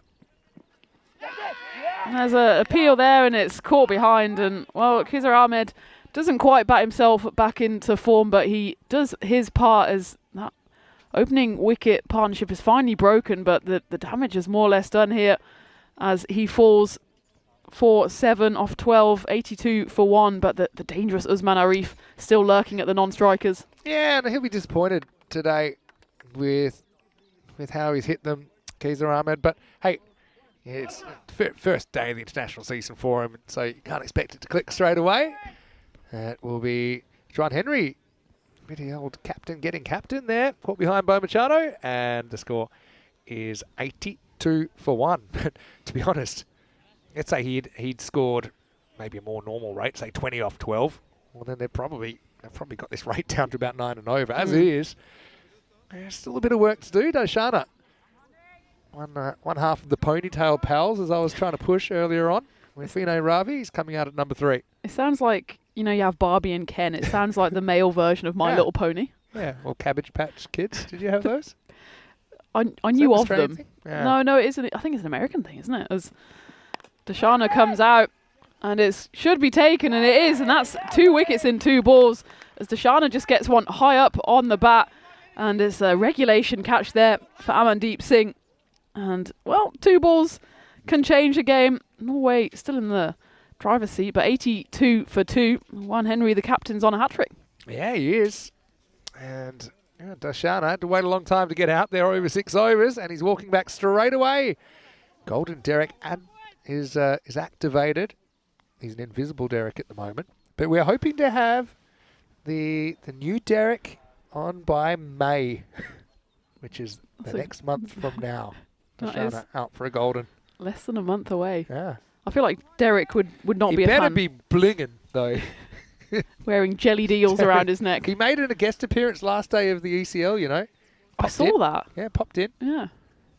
Can't afford him anymore. He's such a diva. He just turns up for the big events. I'm welcome back. But I just got a feeling after the first day, everyone will be like, bring back the old Derek.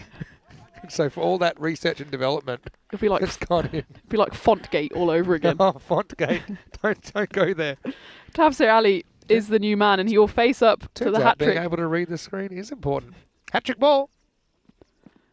Oh, and there's a good delivery. It just squeezes off the edge, and there's a chance of a run out. It gets flashed in. It goes all the way to the other side of the pitch, and luckily there's a boundary rider out there who can stop that. It squares him up. He's actually fortunate to not get the edge on that. And then thrown in by Point. We can see how close this would have been. Yeah, he would have been out. Would have been out. Reminds me of Tara's run out this morning. 1 stump.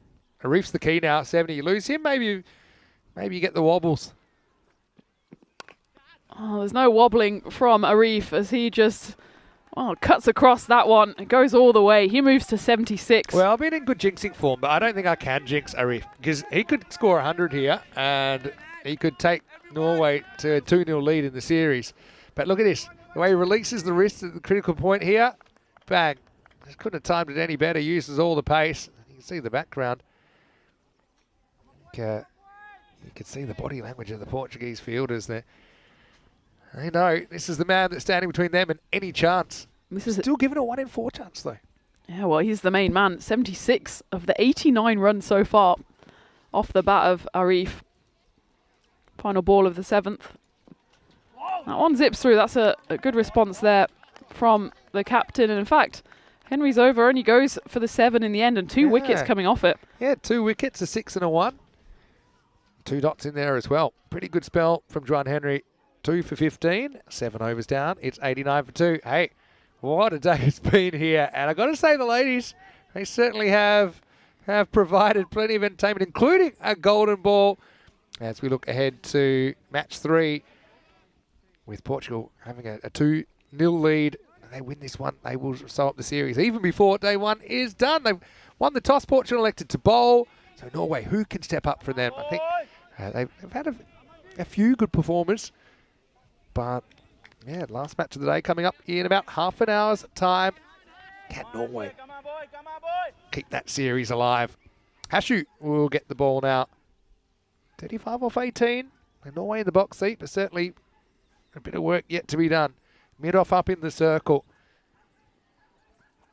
Tafsir Ali on strike, and he just does his part by getting the dangerous Usman Arif back on strike. It's actually his highest score on the network. Previously, 61 he scored against Italy last year. A little bit surprised that they didn't bat Faisal Raza in this spot. He batted so well earlier. I know you're trying to balance, obviously, the series situation with, obviously, they want to get Tafsir going. Arif gets the strike back. 76 and counting. And that one's, he really bends the back on that one, does Hashu, and it is called a wide. Too much height on that one, but this was a real effort delivery.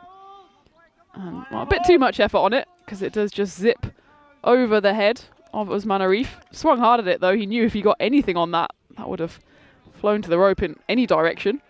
As it is, though, he gets the free wide. Portugal here just was hoping for a miss hit from Arif, hoping for one mistake. Catch it. Okay, you're going to have to deal probably with Faisal Raza next and Mohamed Shahak. They're the next 2, and they both clout the ball. But, you can maybe keep that rate around the 2 ball, more or less. Just a kind of lazy shot there. Maybe a tired shot from Usman. Gets away with it. Well, we're kind of late in the piece here, so every dot ball or just the single does notch up that run rate just a tiny bit. It's just over 12 at the moment, which Norway will be more or less happy with. But you think here, if a wicket falls, it's Usman Arif, then suddenly you've got 2 new batters at the crease and a wicket. Oh, well, he was just inside it. He was inside the ring there, and had he been a few steps back, that would have been straight down his throat. Of course, I called it he earlier knew in the that. over because I found it curious. But I can understand as well, because you do see some catches in that mid-off position from miss-hits when you're tempting him to go over the top, and if he's good enough to do it, then fine. He was good enough. That wasn't off the middle. It was down towards the bottom of the bat, but Arif hits 80 now. 29 off 15 required. How deep can the home side take this? Halfway through the 8th. Hashu goes for the slower ball, but it's picked up by Usman Arif, and he's not going to miss out on that one, as that goes all the way for a Maximo. Back-to-back boundaries for Arif. He moves to 86. Now the runs required from Norway down to 23. Yeah, it's good eye there as well. Goes across the line, but he judges the pace perfectly. This will show it. Right into the hitting zone. Arif bossing this chase. He's 86 out of 101 runs. And I'll go further. He's got 86 out of 95 off the bat. That one just mishit. But they might try and run through for 2 here. Actually, they'll be happy with the 1 because it keeps Arif out there for another over. Tafsir Ali just has the 1 ball left of the 8th. More or less a free hit from him here, with Norway needing 22. I think what he's saying to his partner here, Tafsir Ali, is look, let's not take a single here. Have a crack at it. 0, 4 or 6. Yep. And you're basically saying you're dispensable here with 8 wickets in hand. 2 very strong hitters to come in still for Norway. I think this is what it's about, but I suppose it's had to be corrected. Last ball of this 8th over coming up. 22 required for Norway. He does swing hard at it. And in fact, Maybe they are they going to did. take the single unless they Ooh. want to try and run through for 2, and that's exactly Jeez. what Usman Arif wants to do. And in the end, Oh, he almost runs himself out. Oof. It shows me, I don't know what they're talking about. My Norwegian isn't very good, because then he almost runs himself out 2 ways. If he ran, then it probably is going to be run out the bowler's end as it was. It actually hit him. I don't know where Machado's taken the glove off. I don't know where he'd be throwing that ball. But anyway, it's the end of the 8th, 103 for 2. So Tafsir will get the strike. I'd be tempted here with Tafsir. Obviously not quite hitting his straps yet. Look, he does look like a good player, but I'd be maybe putting the squeeze on a little bit, trying to keep him on strike, trying to maybe bring in a shorter cover, a shorter mid-wicket. As you can see, the Worms actually amazingly close, aren't they? Norway 103 off 2. If I look back at the Portugal innings, of course they finished on 123, but at this stage they were 102 for 5. So really only 1 run in the comparison.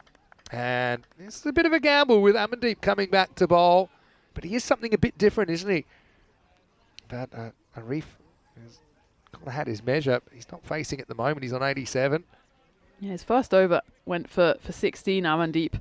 You'd think here, ideally, if you're Portugal, you want this one to go for 10 or less, just to keep everything open into the final. And ideally, you actually want to keep Tafsir Ali on strike. The other thing is, less than 4 minutes on the clock, so it probably doesn't hurt to have a spinner bowl this over.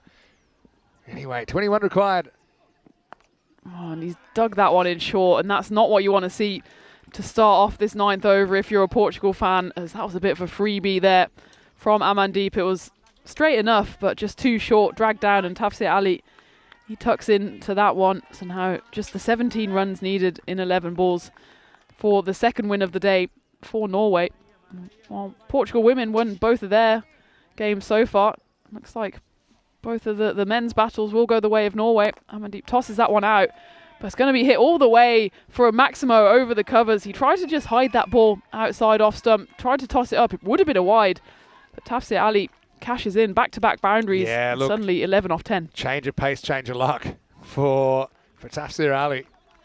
And look at that. Man, it might have been borderline wide, but yeah, he timed it up beautifully, opening up the offside.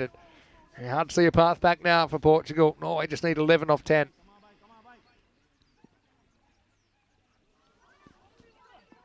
This one he digs in a bit quicker, and Tafsir Ali tried to give that similar treatment, but it goes through to the keeper, so a pressure stop ball. But Amandeep Singh really needs, well, 2 or 3 more to finish the over, to take it deep into the 10th. But Usman Arif, he's still at the non-striker's end.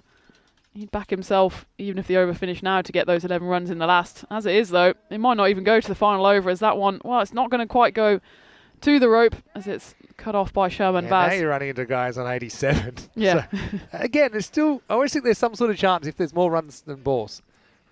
More runs required than balls remaining.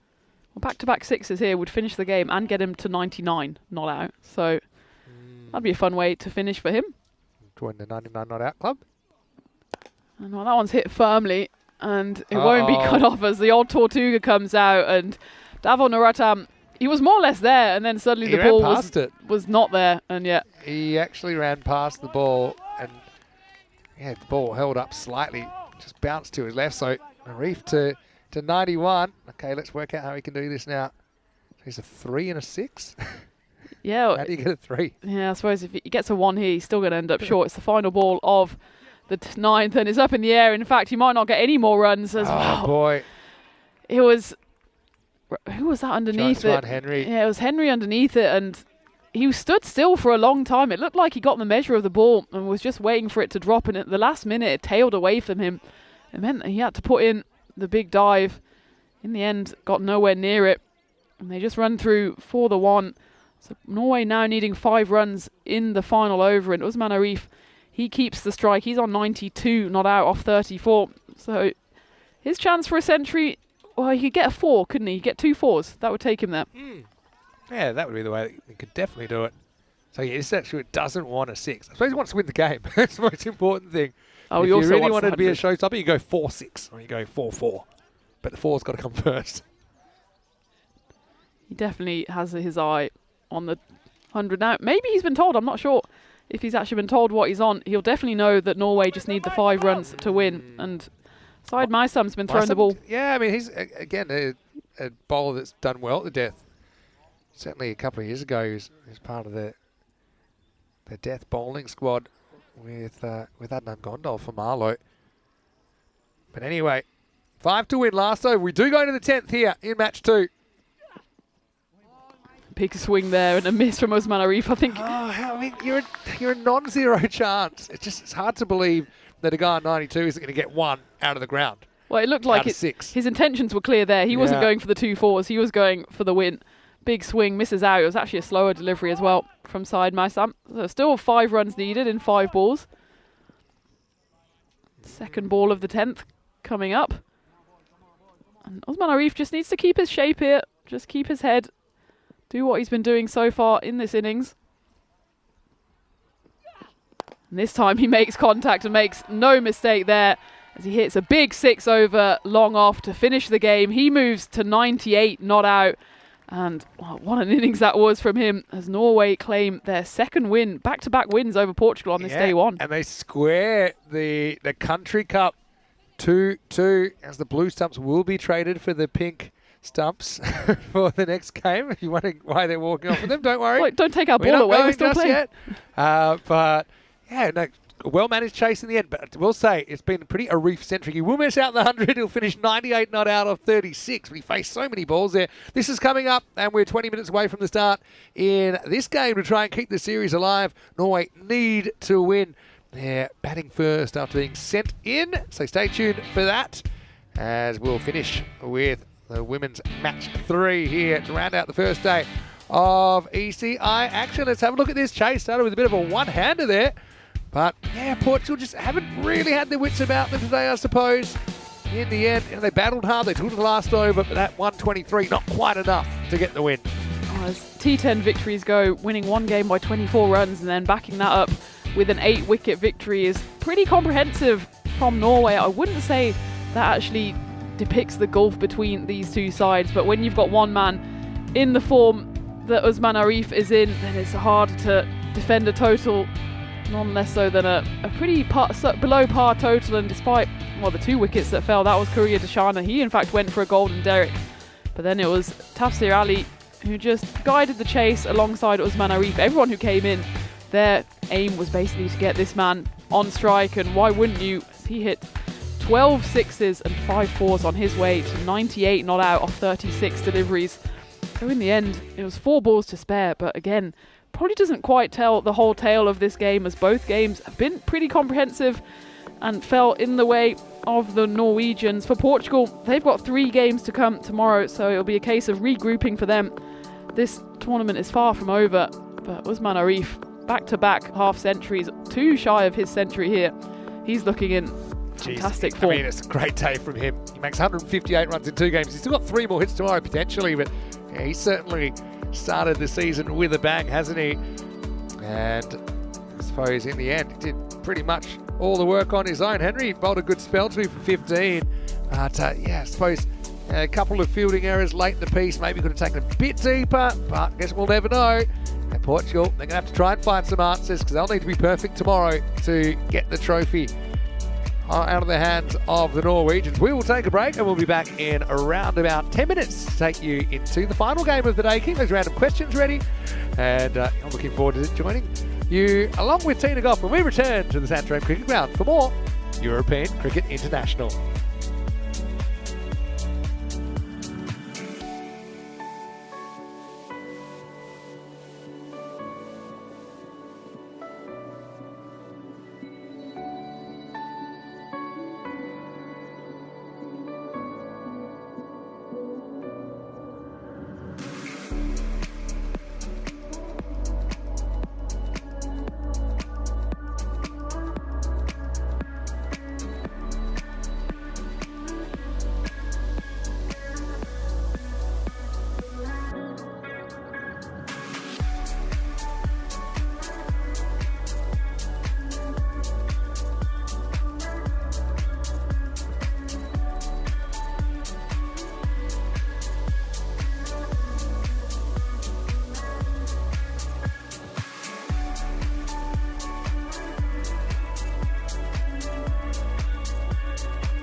yellow sand, just you and me.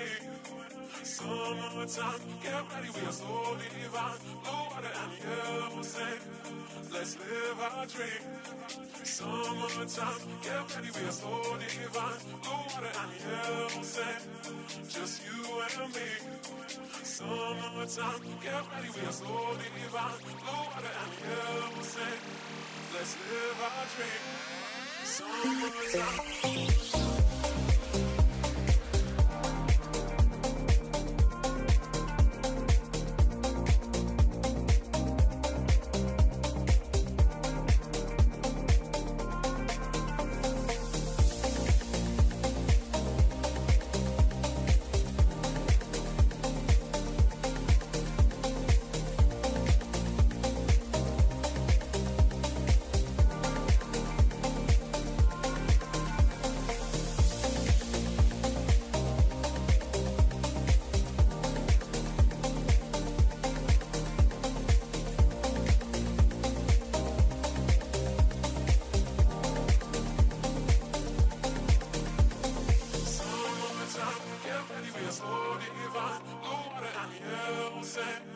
Just you and me. Summertime, get ready, we are so divine. Blue water and yellow sand, let's live our dream.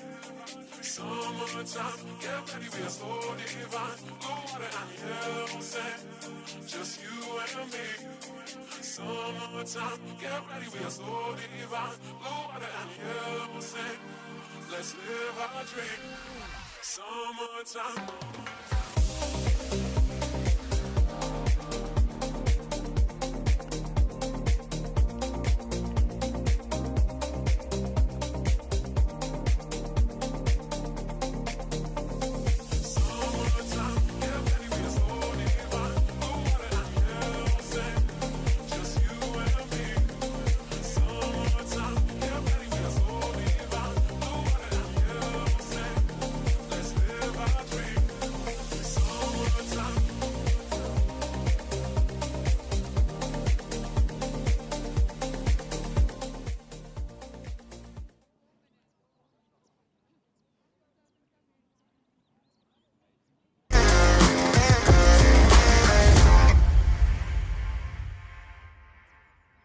This European cricket event is proudly brought to you by HCL Software, Rado, 1xBet and Victorinox.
Hello, welcome back. Great to have your company as we go back to the women then to finish the day, the fifth match of the day. What a day of action it's been here at the SCG. It's great the weather has held out for the most part as well. So the women's series is now 2 games to Portugal and no games won by Norway. So basically it's a must win for Norway to keep this series alive. So let's get ready for the ECI-W match 3, and Stefan Gooch is ready as well with the 2 captains and the coin. Norway to call. Heads. Heads is called. It is tails. We're going to bowl. Good luck. All the best. Have a good game. Have a good game. Portugal have won the toss and they're bowling.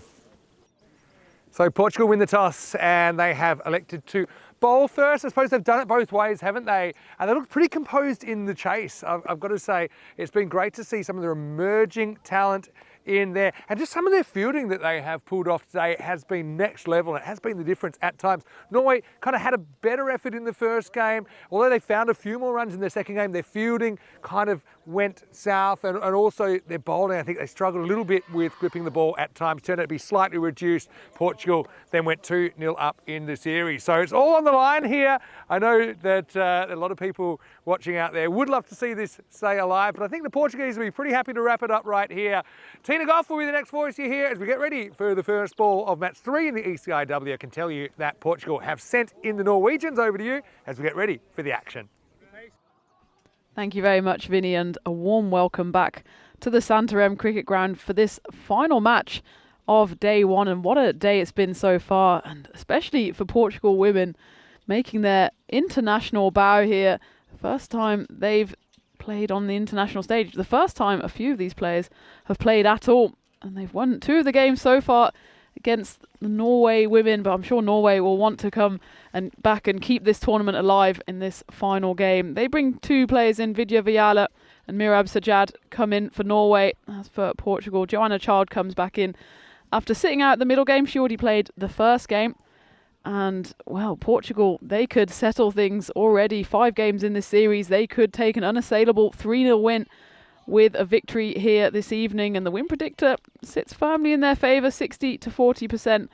But we've already seen today just how tight the teams are, and especially in that first game. It couldn't have been tighter as we went all the way to a golden ball 75. And what a way to start the international career of some of these ladies there for Portugal. And then they won the golden ball in pretty comprehensive fashion, with the ball bowled by Jade de Figueiredo going through to the keeper for a dot ball. As for Norway, they've shown glimpses of what they can do with both bat and ball, but just haven't quite been able to tie things together to get a win over the line.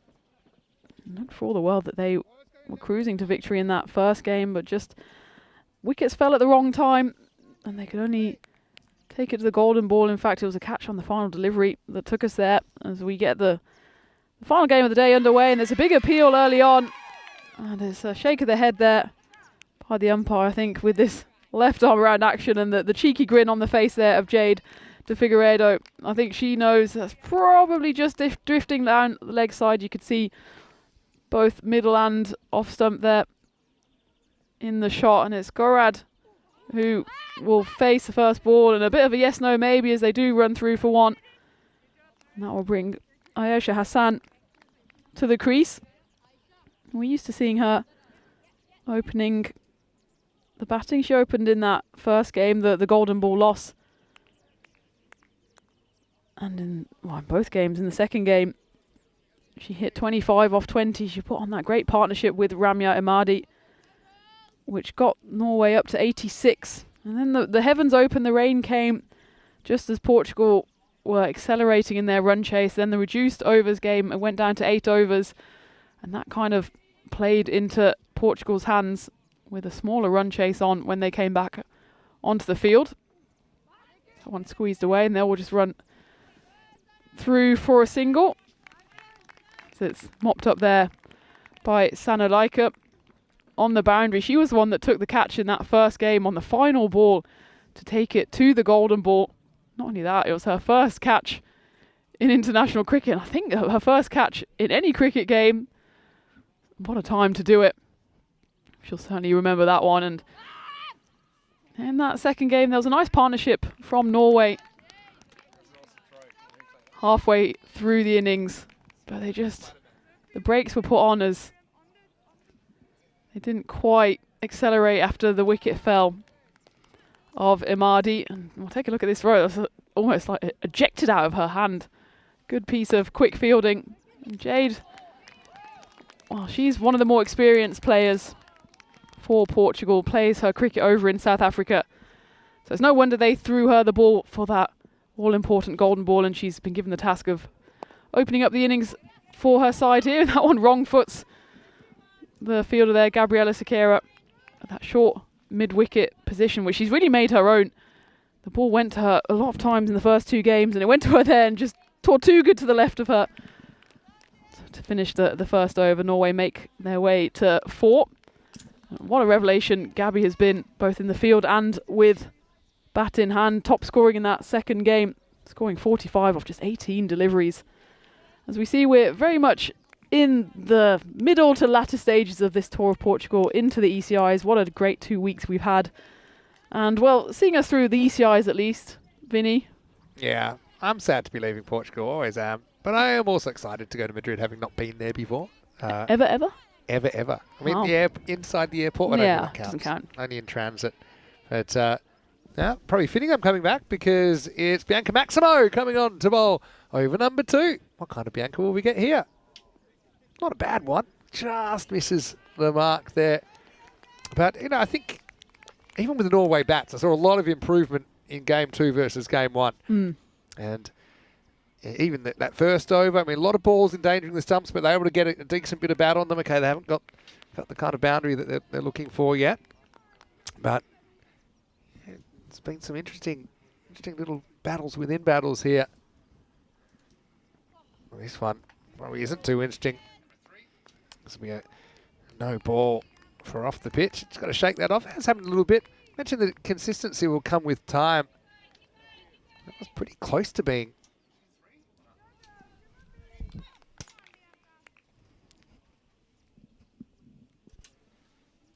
So no ball, free hit coming up. That's a lovely delivery. Just good one. actually pitched and moved away. Had it not moved away, it would have clattered the stumps. Not that it would have made a difference on the free hit. Exactly. In fact, you'd rather hit the stumps if you're the batter. It might deflect away. Oh, The stumping that wouldn't have been out anyway. But that would have made an interesting little aside.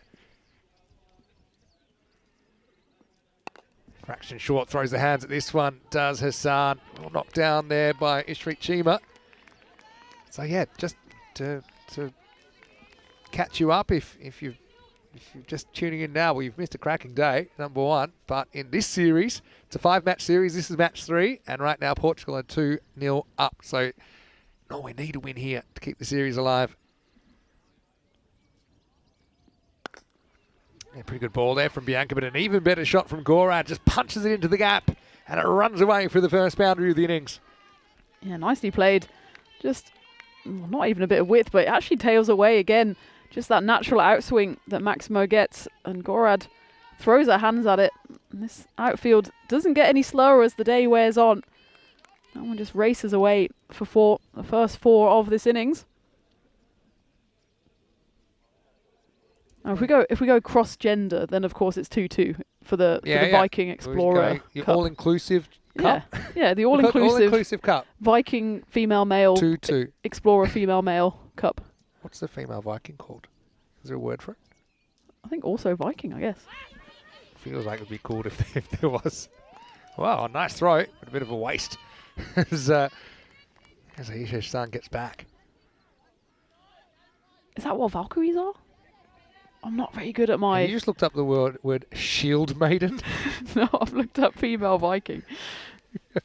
Shield Maiden, though. I mean, that's now, a great cricket name. team name waiting to happen.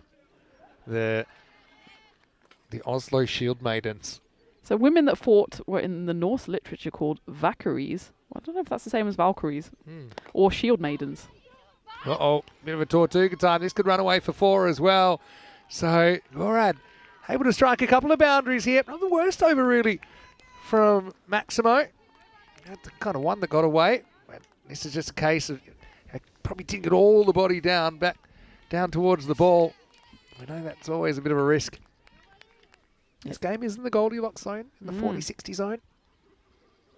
Yeah, Valkyries, I think that's Freya. I think she's a famous female shield maiden, or just shield maiden, I guess. You don't have male. Or was it shield maidens? Yeah. What would Do you think gender is more confusing or less confusing than it was? The terminology these days. It's an open-ended question you don't have to answer. Let it go through to the keeper. I mean, German still has very much gendered language. Debate before. I mean, yeah, exactly. There's some languages, Spanish is one I'm learning, that it's so built in. And English seems to be going the opposite way. They're degendering. So you have... And even Spanish in some places, they're trying to make that less of a thing. Because you'd say actor now. But even in cricket, I'm on board for sure. Oh, we say batter instead of batsman. That's a term that's been adopted kind of universally now. Third. Yeah, third. But then again, when I hear most of the women cricketers calling it third man, that's the thing where it gets me. Is that have we? And I'm down for anything if that's the accepted. But the other thing that gets me is we still have maiden overs. And that almost is the most derogatory. It is. And I suppose I get both sides of the batsman argument. When I first was following women's cricket, and this is a long time ago, kind of turn of the century, batsman was a gender-neutral term. They said, well, this is cricket, and that's a term that's neutral as far as the authorities were concerned at that time, or the prevailing thoughts. Because it was almost batter if you used it. Say, no, this is cricket. Batters are in baseball or different. It was a word that was unique to cricket. So I can understand some people would kind of lament that. But I mean, I'm used to it. You get used to it. So I'm very used to saying batter, and I'm down with it. Female batsman. Yeah, well, that's it. Just tie yourself in. Person or bat doesn't really. Yeah, bat. Well, one's high-ish, As Gorad isn't necessarily slam dunking too many basketballs. That's Jo Child. Would see her back in the side as well. Yeah, it's a funny one, that one. She kind of ducks down a tiny bit, but they have called over. And maybe just... I actually think if you look at it technically, that's a no ball. Yeah. Yeah. You can see her hands are kind of around her waist, higher than her waist. Yeah, they obviously just scared of it getting dark. So it's the end of the second over, and it's 20 without loss. And here's a bit of a star of the day coming on to bowl with Gabriela Sequeira and her leg spin. I'll have a quick look at the standings. I can tell you it's 2-0. Back to the action. And we missed the first ball, but it will be a single pushed away and fielded by Raghunandan. Hasn't she made that position her own today?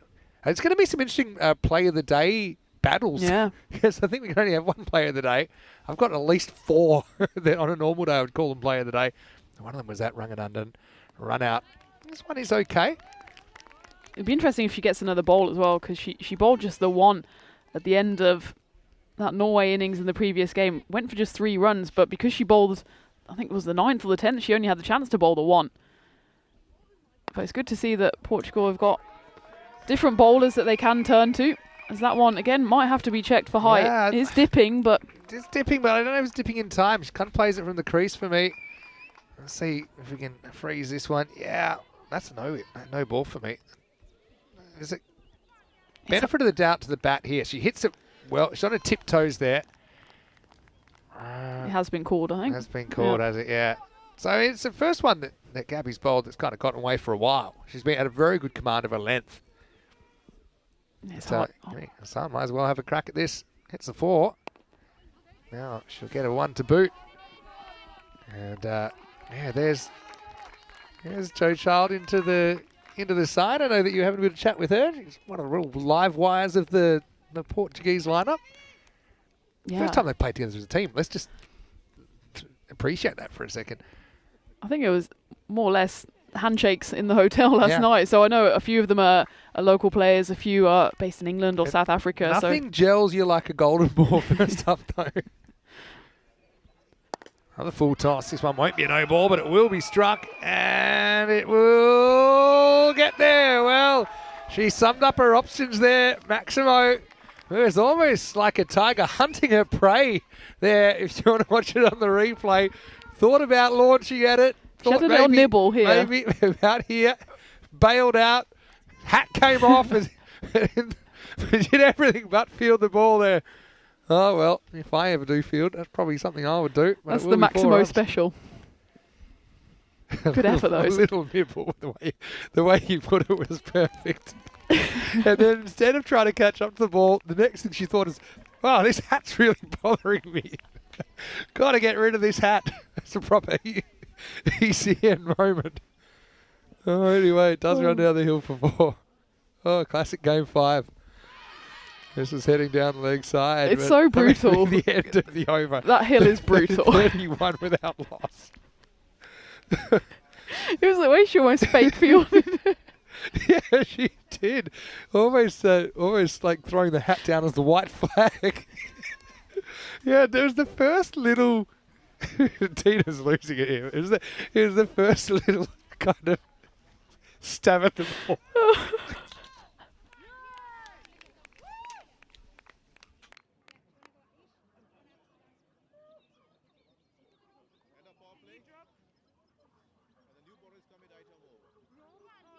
On the rope. 31 for 3 at the end of the power play. It's been a good power play for Norway. 11 coming off that previous over. Just Gabby losing her line a little bit on that no ball. But she pulled it back well. As Kiona comes on for the 4th.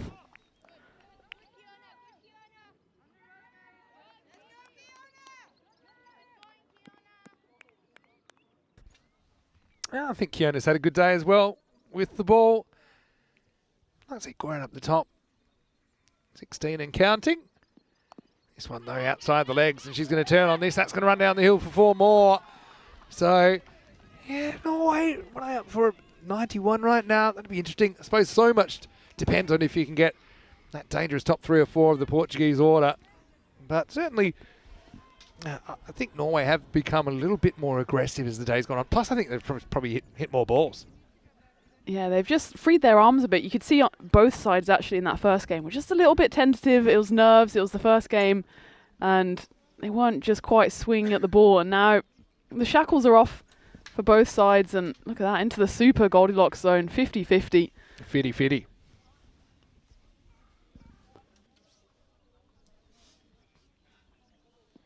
This one gets away. And that happened occasionally. And Kiona went, she kind of loses her release point there. It's almost like she's putting the ball there. She maybe doesn't stay side on long enough, but when she gets it right, she does get that nice kind of outswing movement.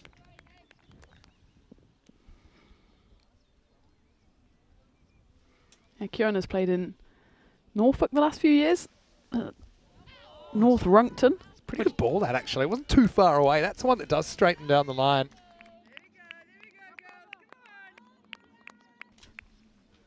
And you can see that she's having a great time. That's great to see. I haven't had too much time free today, but when I have chatted to the players, especially the new ones, they've said they've thoroughly enjoyed it. This one, she loses to the left. So, yeah, I mean, it hasn't been hurt too much on the scoreboard so far. North Runkton is probably the most quaint little English village name you could have for a cricket club. North Runkton. Runkton. There must be so many. I've got a good random one. Yeah, in Australia, I feel like Australia has a lot of good random place names. I've got another Ashes, and I'm going silly place names. England versus Australia. I'm going to go. Allow me to do it because I'm going to ask our friends I'll ask the supercomputer, aka AI, to give me how many? 5? Yeah. 5 each. And we'll 5 see each. who wins it. We'll go 1 for 1. Okay. We can also do a quiz of it. You can ask if this is an Australian name or an English name, because I feel like a lot of them are quintessentially English. Go like a little Cotswolds village. And they always have spicy names. Some of them I can't be saying. I won't be saying out loud. Definitely not the first one. Okay, I'm going to have to put a bit of a filter on these.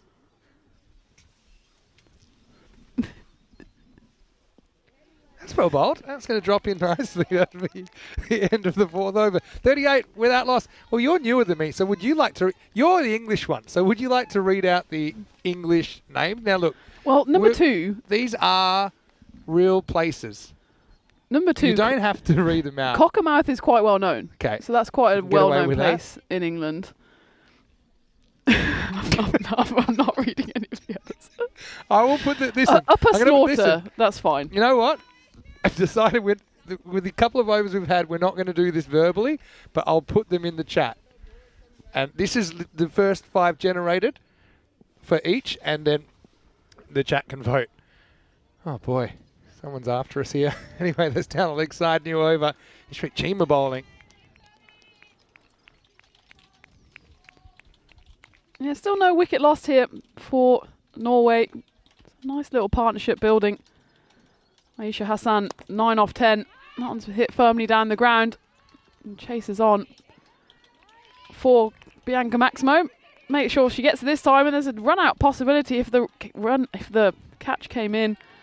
But it was just spilled by Ishrit Chima, who's the new bowler. I'm glad no one can block me as I'm typing this in. Get your spanner taken away from you. Never. Chima. Oh, loses that one upstairs. Go to hit it anyway, why not? And they'll get through for a single, so we'll have another free hit coming up. It's going to be a lot. It's a long day. It really is a long day for the players that have to play the first and last game. In this case, it's the women. So you expect maybe a bit of fatigue coming in. Also, maybe you're not as nervous at the end of the day as well. There's been a lot of emotion, so it's kind of balancing those two things. Well, let's not forget, a lot of these are playing their first ever game, and then it's 3 games, more or less back to back. They had the rain delay as well, which never helps with the concentration. So they were on and then back off again twice. And well, they say T10 can't be too tiring. It's not very long. But play 3 lots of T10. You're playing 30 over games. Some of these girls just won't be used to that. So a few sore bodies in the morning. I'm sure they only have the 2 games tomorrow, and we flip it around so the men have 3 games. So Portugal men, despite being 2-0 down, aren't out of it. But Norway will be out of it unless they pick up a win here. Otherwise, Portugal will take a 3-0 lead into tomorrow. But for both these sides, it's just about getting as much practice in as possible. Getting out there in the middle for the first time ever. And for Norway, they've got some experience in T20. They haven't played this T10 format before, so it'll take them a few innings to kind of know how to pace the innings. But we've seen an improvement here already as they're going hard for it. Yeah, definitely. The thing is, I often say this on developing teams as well, is, and the Norwegian side's a good example. They can all bat a bit. So, don't feel like you have to do it yourself. Be aggressive. You've got 11 players that can all contribute to the score. So it might mean, taking on a couple of risky runs, risking a run out or 2. But the most important thing is to keep that score moving forward. What I will say about those place names, I'm not going to say any of them. Who do you think it goes to quietly?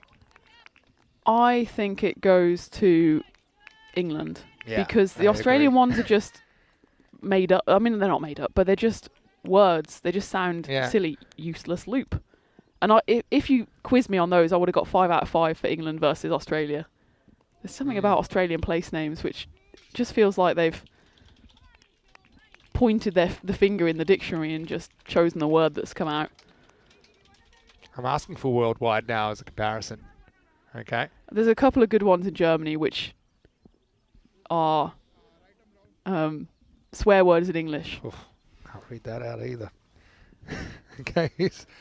That's going to be a no ball as well, I think, for Height. It's pulled away nicely. An awkward one. Very well fielded. Sana's been brilliant in the field today. Now we've got a slight mix-up here. They've gone to the wrong end.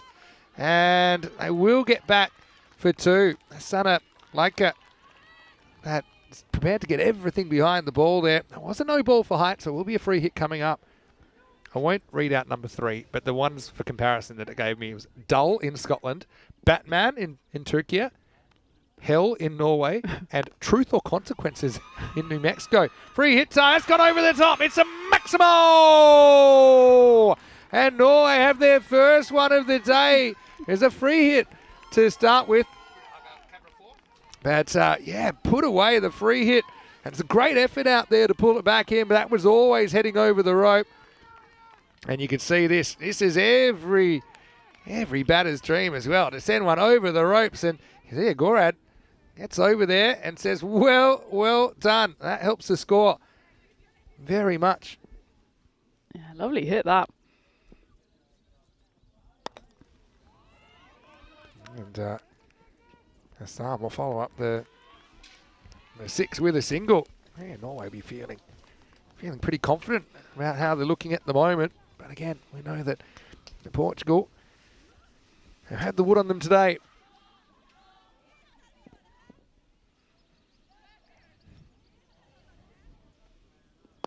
It's pretty well bowled. And some indecision. They didn't want to take on Furan, and that's the end of the 5th over, and Norway are 57 without loss. Hey, let's welcome you to the commentary box. Great to have you with us wherever you're watching from around the world. Vinny Sounder here, Mr. Maximo, got Tina Goff with me as well. And what I will say as well, we do cricket a bit differently here, and sometimes some funny things happen. Our cricket's very serious, but we can't do 3,500 hours of cricket content without a few crazy moments. I loved the fielding bit there. It took us into this kind of sideways about place names, because that funny. I see you've looked at one up there. You've got plenty of entertainment. It's community. We're so excited to welcome you into it, and we'd love for you to stick around. I think cricket is generally sometimes taken a bit too seriously, and yeah, I've been on both sides of the rope now. I've been out there when stupid things have happened, when funny things have happened. I've been on this side, and you just got to admit, roll with it. It's life. Just roll with it. It's life. Yes, it's never meant in a mean-spirited way. Life's meant to be fun. Yeah. It's meant to be enjoyed. Cricket's meant to be enjoyed. Anyway, I'm going to go back to Kiona here. This one sneaks down the leg side. Will be called a wide. Remember, anything down the leg side is called a wide, unless it hits the batter or hits the bat or goes between the batter and the stumps. So there's actually quite a cool story about this place in Upper Austria, which is now Fugging. It was originally not. It was spelled exactly what you're thinking in your head. Oh, yeah, I actually have heard of. And it was only changed to the new spelling in 2020 because they kept on getting their signs stolen. Yeah. Because it'd probably say, well, it wouldn't say welcome to. Oh, well, that's out. It's a full toss. And it's been pouched there. That's been an important position today. That's Jade de Figueiredo who will take it. Had to dive forward there. But, yeah, Figueiredo does very well. Clutches it to her body. And so finally, there's a wicket in this game. It's 58 for 1. But end of a good innings from Gorad. 21 at a run a ball. Nice little innings and a nice partnership between the two opening batters for Norway. But that little pocket of space there, the short mid-wicket, has been a productive area for Portugal. A few grabs have gone that way, and they've also stopped several runs flying through that region. In this case, it was Jade, who's already bowled at the top of the order and slowly turning into a key figure for Portugal in the field as well. And it brings Ramya Imadi to the strike. And well, it was these two, Hassan and Imadi, who put on that really good partnership in that second game. And that was worth 76 for the second wicket. Yeah, she batted really well. Using all the 60 seconds. Imadi gets there.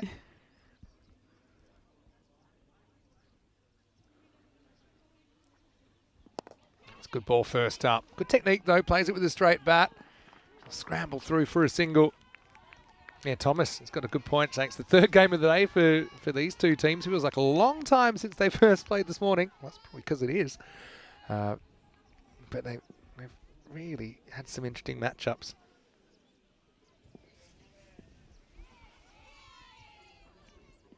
It's one that doesn't really swing. I suppose Kiona will be able to kind of analyse this and work out, when she gets those balls in that are working for it, what's she doing technically, and just kind of maybe isolate some of those things. It's such a good training tool, having this kind of this video. So there's the occasional one, I just can't quite put my finger on it, that I don't know whether she just loses her left side a little bit too much, or she's almost just putting it there and she doesn't get that natural movement when she loses her release. So it just kind of sneaks down leg side. She's kind of hoping that's a ball that will swing, but obviously that one didn't. Yeah, it looks like her front arm, her left arm just falls away a bit, and her right arm, and she lost her run up on that one, but actually it's a good delivery. It was better action though, wasn't it? Yeah. She did. The front arm stayed in play a bit more. And I get one there, and that's all they'll get. So expected score 100. I think that would be an interesting kind of chase here. Yeah, first day of cricket ever for the Portuguese women's national team. Although Norway have been around a bit longer. I think 26 T20Is they've played, although this is their first day of T10 international cricket. And we've seen it's a completely different ball game, and teams do take a while to adjust to it. In some ways, it's actually easier for Portugal coming into this completely clean slate as opposed to Norway, who have to adjust their play. Yeah, good point. That'll be the end of the over. Kind of missed out on a bit of a freebie here. And crashes into the pad. It's the end of the 6th over, and Norway are 63 for 1. I know you mentioned this to me in the break, with Tom Banton scoring a 100 in the county game today. That's a good innings, isn't it? I think it's pretty good. Well, we've called more than that many runs today. Oh, yeah, you know. Yes. Hurry up, Tom. Where's our World Cup? Yeah, 637 for 6 at stumps. Worcestershire, 154 all out. Ooh. 483 lead.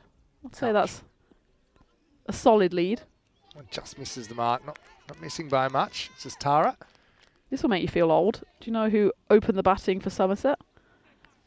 Today. Oh, Son of an English... Are you going to talk about Andrew Flintoff's son? No, someone else's son. Son of another English captain. Oh, I bet I am about to feel really old. Try me. Archie Vaughan. Really? I was going to guess that. I was like, no way. The mark forward still looks pretty good nick, doesn't he? Yeah. Archie Vaughan opening for Somerset.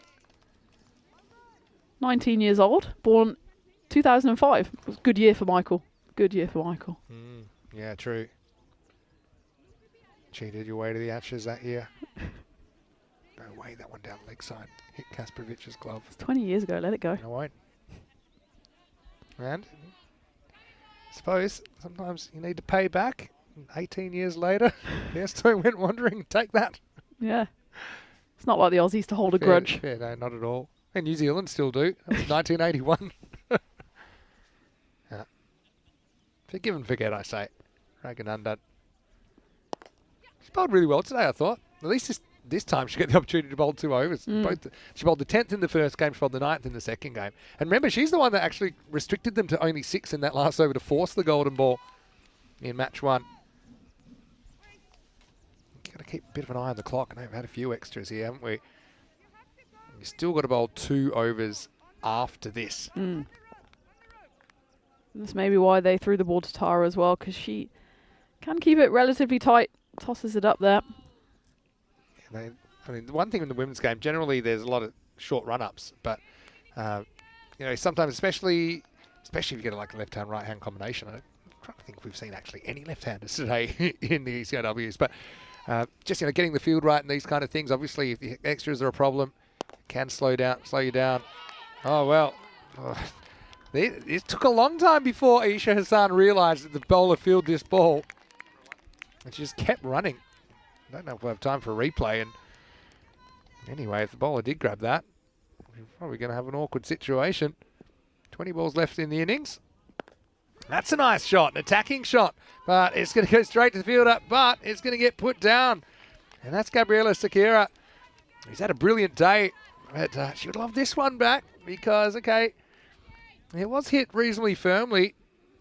She just ran in hard on it. Didn't have to run in and try and meet it. Ball always carries on this ground. So Hassan gets lucky. Dropped on 24. Oh, geez, that's very close. Man, maybe the foot never drags. Maybe it does. Let's have a look on the replay. It just draws the batter forward. Oh, I think is the foot just down. Again, it definitely bounces up. Yeah, I think maybe it's down in the frame before there. It's down. Yeah. That was very close. That's a quick bit of work by Griselda Brits behind the stumps as well.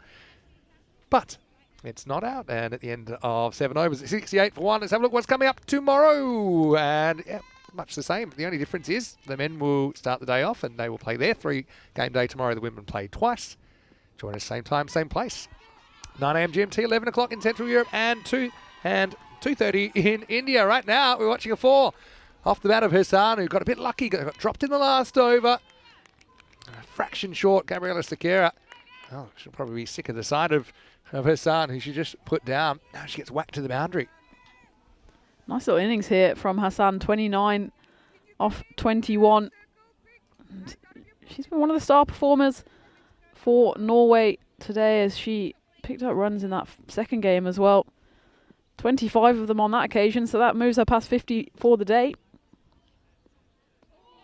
Big wild swing this time. Yeah, actually, a bit surprised Griselda Brits isn't up to the stumps to Sequeira. He's kind of a genuine leg spinner. Don't know whether she feels maybe there's more chance of a little nick or something like that, or a bigger nick that she needs to react to.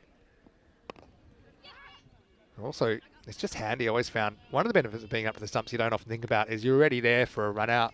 You're already there in position. You don't have to rush up to the stumps to collect a throw. And that typically would happen quite often at this time of the innings. Yeah, I think maybe she's not a natural keeper, so just giving herself a bit more time, especially on this AstroTurf as well. She can learn pretty quickly. She's a good player.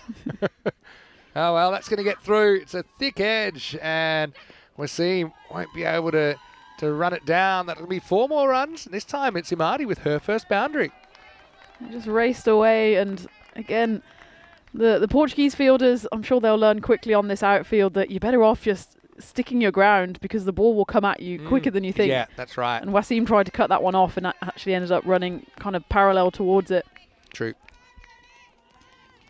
Anyway, Gabby not having it all her own way with the ball in this game. Walking stick 77. That was the famous score actually in match 1. Good comeback though. I'm going to go on the hit. I'm just not able to get the ball in quick enough to prevent the single. But I like that. I mean, these two seem to have a good understanding. And hit and run. Okay, if they get run out, that's the price of doing business at this stage. Watch the clock. 4 minutes, 4.5 minutes.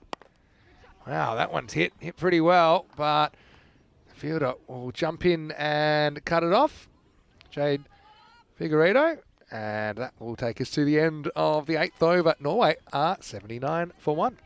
Keep an eye on the clock. 4 minutes by the time we start this over. Should be okay, but the only way it could probably get out of hand is if we do have a lot of extras in this over.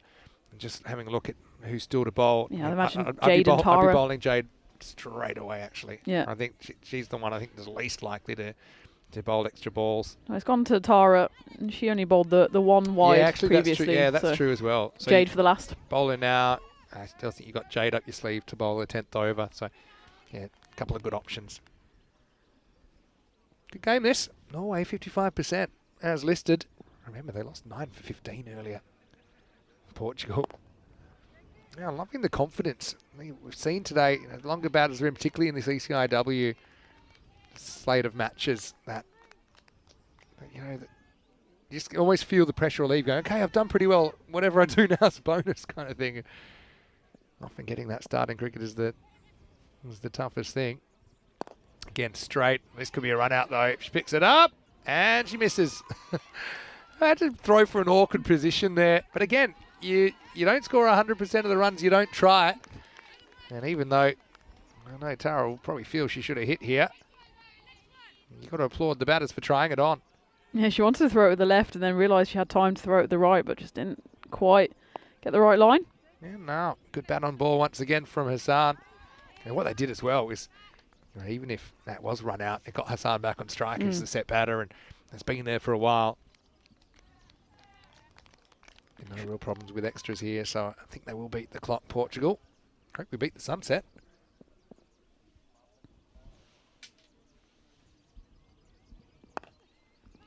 Again, pretty straight. Well, that's picked up pretty quickly, and I think we will have a run out this time. So, yeah, you can see what Hassan's saying. Sorry, I would have run, but I saw it was straight to the fielder. So if one of us has to go, I suppose I've been longer. I'll stick around him. Artie, run out for 8, and another good piece of fielding from this Portuguese side. And again, just blocked it first, knew exactly what she wanted to do, didn't go crazy with the throw, just got it back to the bowler.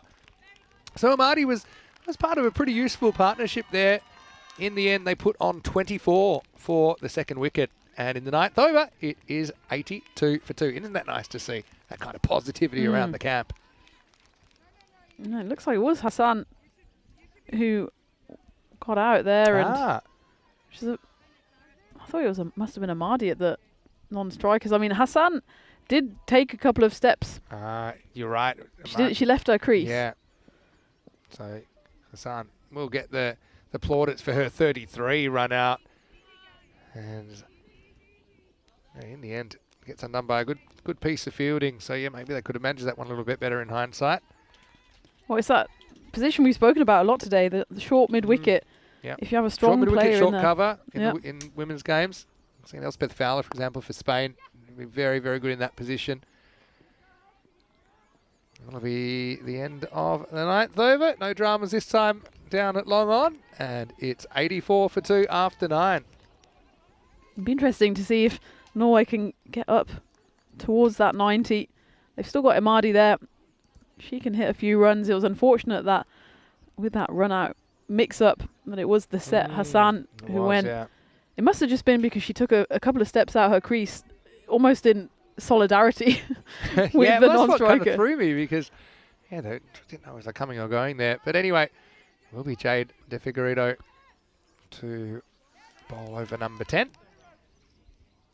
She was the golden ball hero, wasn't she, before? And I think it's the first time we've had a golden ball that's involved 2 teams playing their first game. Quite a few times, actually, even recently, where teams have had a first match they've ever played an ECN golden ball.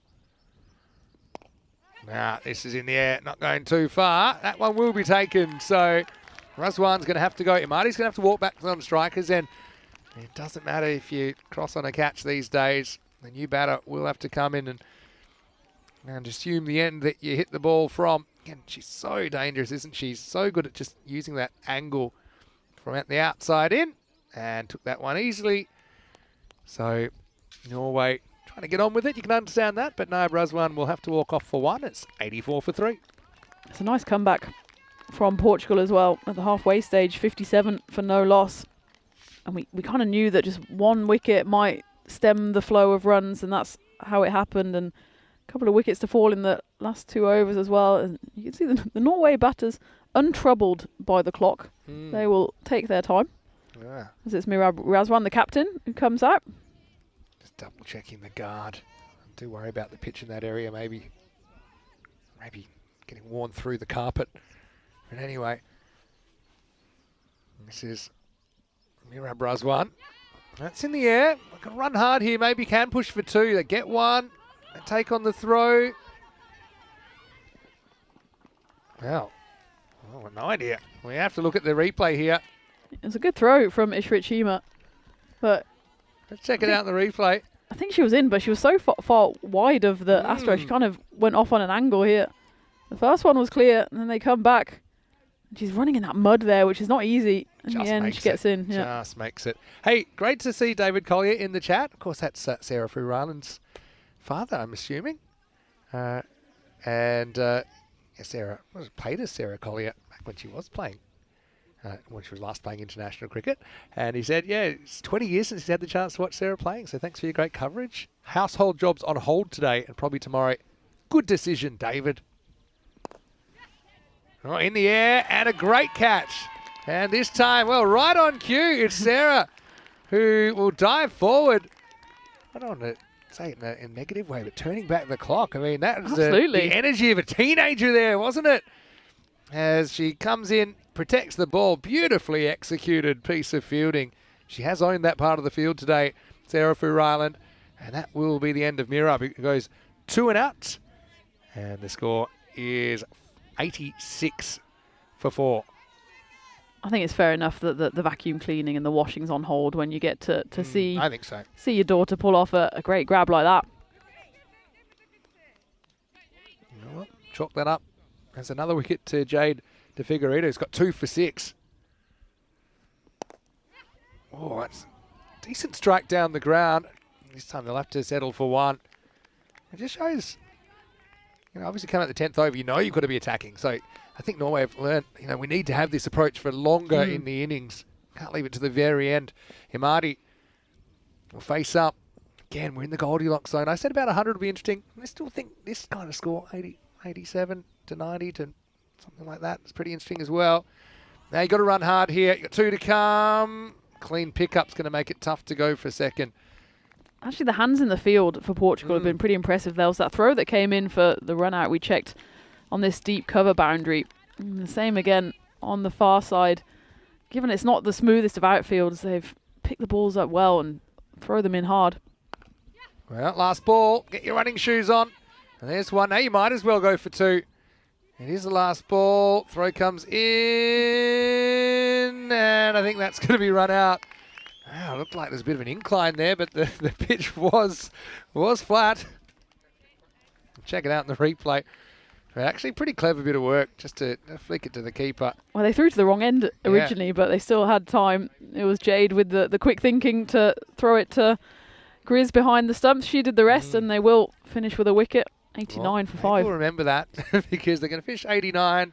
I don't know. We've never had 2 teams play 2 golden balls in a day, but this is right in the zone for me. Anybody's game as Norway battle to keep the series alive here in the ECI-W. Let's go back and look at the highlights of this first 10 overs of match 3. It was a great opening partnership from the 2 at the top, Gorad and Hassan. They put on over 50 and we thought, well, this is the chance for Norway to get into triple digits, but Portugal just stuck at it, throwing themselves around in the field. There was a few nice boundaries, 6 in total, 7 including that 6 off the no ball as well.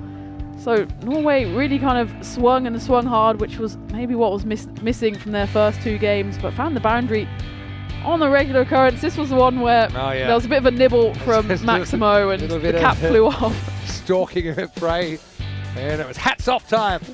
But yeah, I suppose I don't know what to make of the bowling. And at times it was pretty disciplined. Other times they tend to lose it. I don't know so much in their control. That was Maximo time, wasn't it? As Hassan lifted one up and out of the ground. And you can see she was thrilled. But I would say the catching for the most part was good. But again, a couple of exceptions there, I suppose, as well. And even that was pretty close, wasn't it? But the toe just got down in time. So look, one thing I will say is I think that compared to the first game, the players have improved in all aspects. I will say that. And there's a bit of an outlier in Griselda Britz's innings in the first game. But if you take the other 21 players on the park, I think you can say that everyone has kind of settled in and the standards have been raised a little bit. I've been really impressed with Jade de Figueiredo and what she's brought to the table. Sarah Furala took that one right on cue as we were having a shout out to, of course, her biggest fan in the chat. And that's how it finished. Good to see them trying for 2 there. Even just that awareness, say, look, let's try. Obviously, not quite able to get back for the double, so they do finish 89 for 5. And even the extras, it's still probably too many, but it's certainly an improvement from what we saw earlier in the day. 19 extras in there. But Aisha Hassan with 33 off 26 with 2 fours, and the first Maximo for Norway in T10 cricket. Gorad built a good partnership with her, 21 and a runner ball, including 4 boundaries and 11 not out for Imadi. Bowling wise, well, I mentioned Jade, 2 for 9. Best of the bunch for me, but she had good support. Kiona Sakera with standout figures there as well, 1 for 12. And let's give a shout out to Tara Raghunandan as well with only 10 runs coming off her 2 overs. She kept it really, really tight. Otherwise, I think probably they're chasing 100 or more.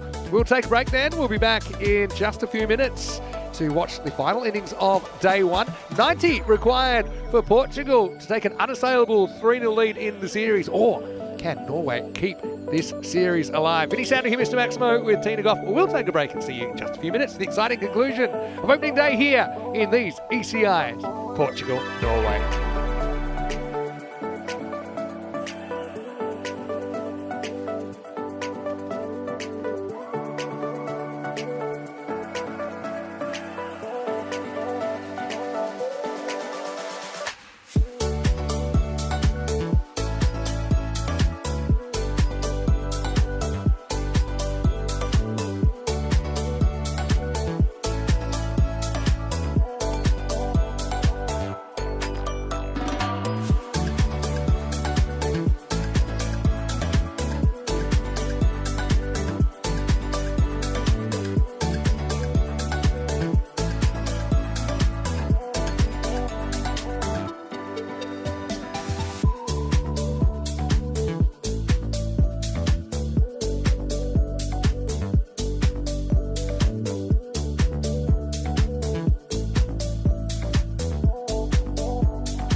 just you and me. Summertime, get ready, we are so divine. Blue water and yellow sand, let's live our dream. Summertime, get ready, we are so divine. Blue water and yellow sand, just you and me. Summertime, get ready, we are so divine. Blue water and yellow sand, let's live our dream. Summertime.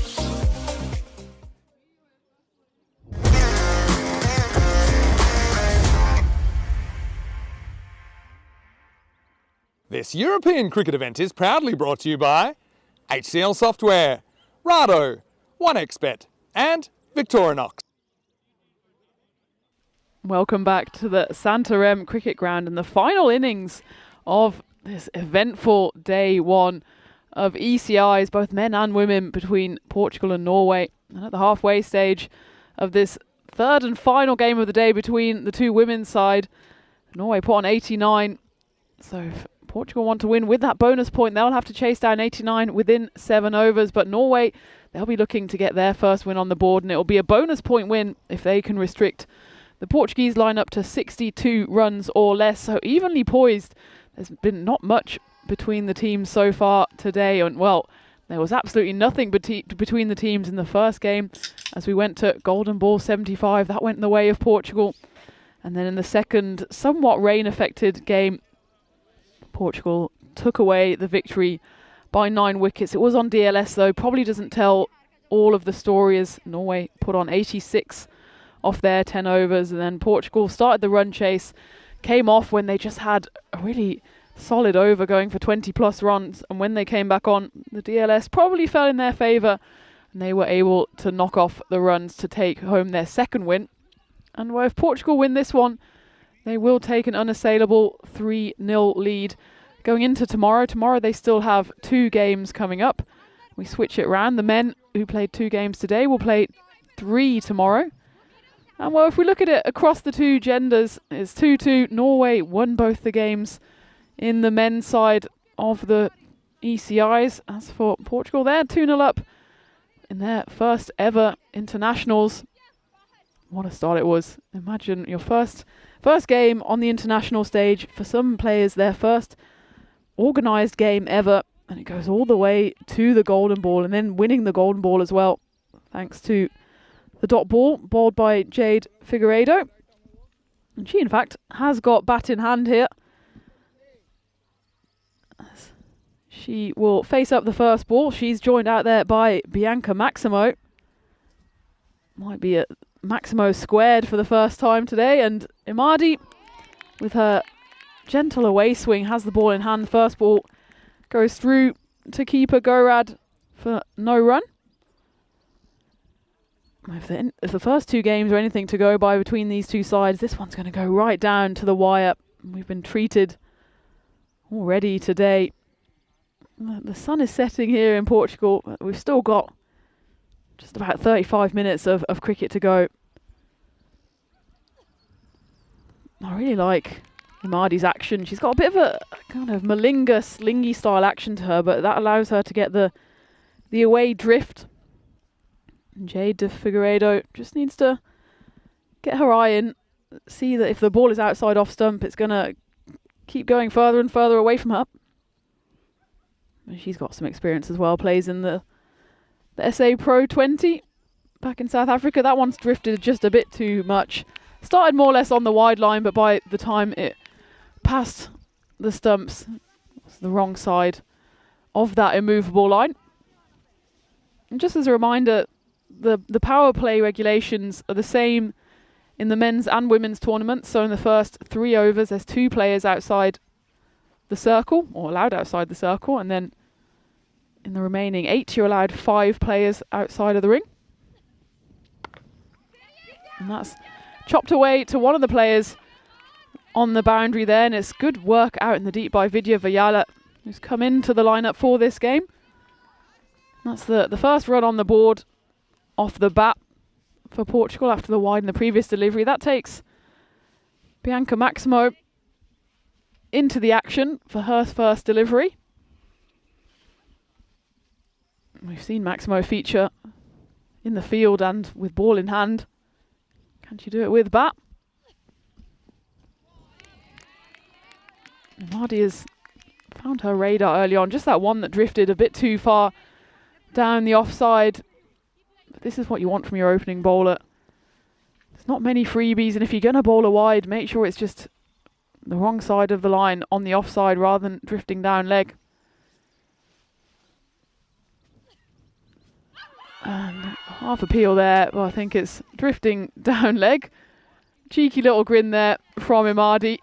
Let me take a look at this on the replay. It was possibly straightening up, but I think pitched outside leg, and yeah, Maximo ducked inside of it and probably would have hit the 4th or 5th stump. Final ball of the first. Again, it's a nice delivery, and it's a tough call that, because it started well inside the line, but it's just too much swing for Imadi. They do run through for the bonus run as well, so that'll be 2 wides. You can see here, it started well inside the line, but just that natural away swing she gets with her action. And they just sneak the wrong side if you're going for Norway here. Mirrors the final innings of the day. What's been a slightly rain-affected day, but the sun is shining now. And that one's a lovely delivery, just beats the edge of Jade de Figueiredo. So that is the end of the first over. 4 runs coming off it, and well, Maximo will be facing the first ball of the second over, and Maximo is also joining me here in the commentary box. Ready to call a Maximo. Ready when you are. Ready as I'll ever be. 3 matches since a golden ball. That's how many matches since match 1, because that's when we had that 77-77 tie.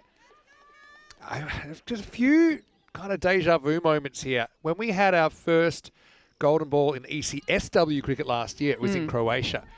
And I'm pretty sure the sun had set when that last ball was bowled. And I know we're about 40 minutes off sunset here, or maybe 50 minutes, so we should be okay, but yeah, it's going to get pretty dark by the end of this.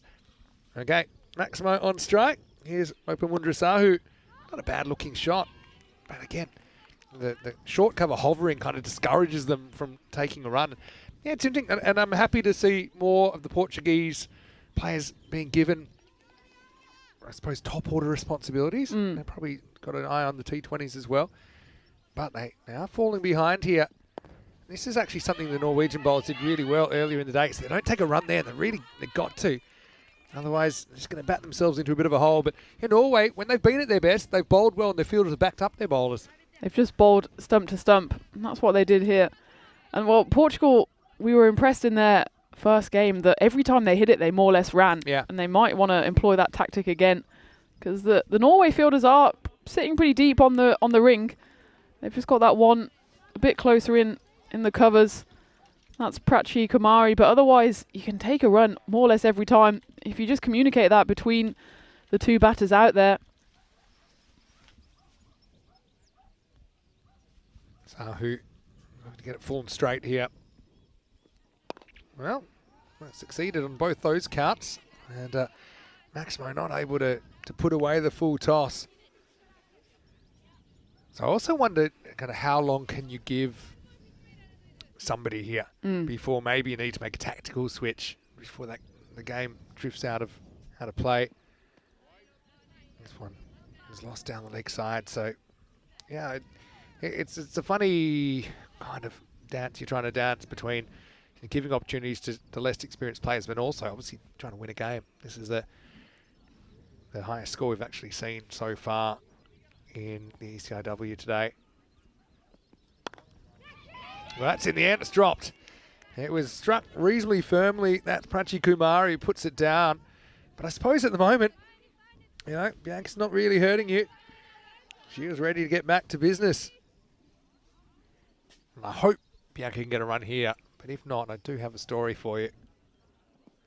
Well, she won't get a run. She's going to have to go. So the drop doesn't cost them anything at all. It's Sahu who is going to celebrate the wicket. And why shouldn't she? As unfortunately Maximo or bust. It's going to be the latter. And Portugal lose their first wicket at 6 for 1.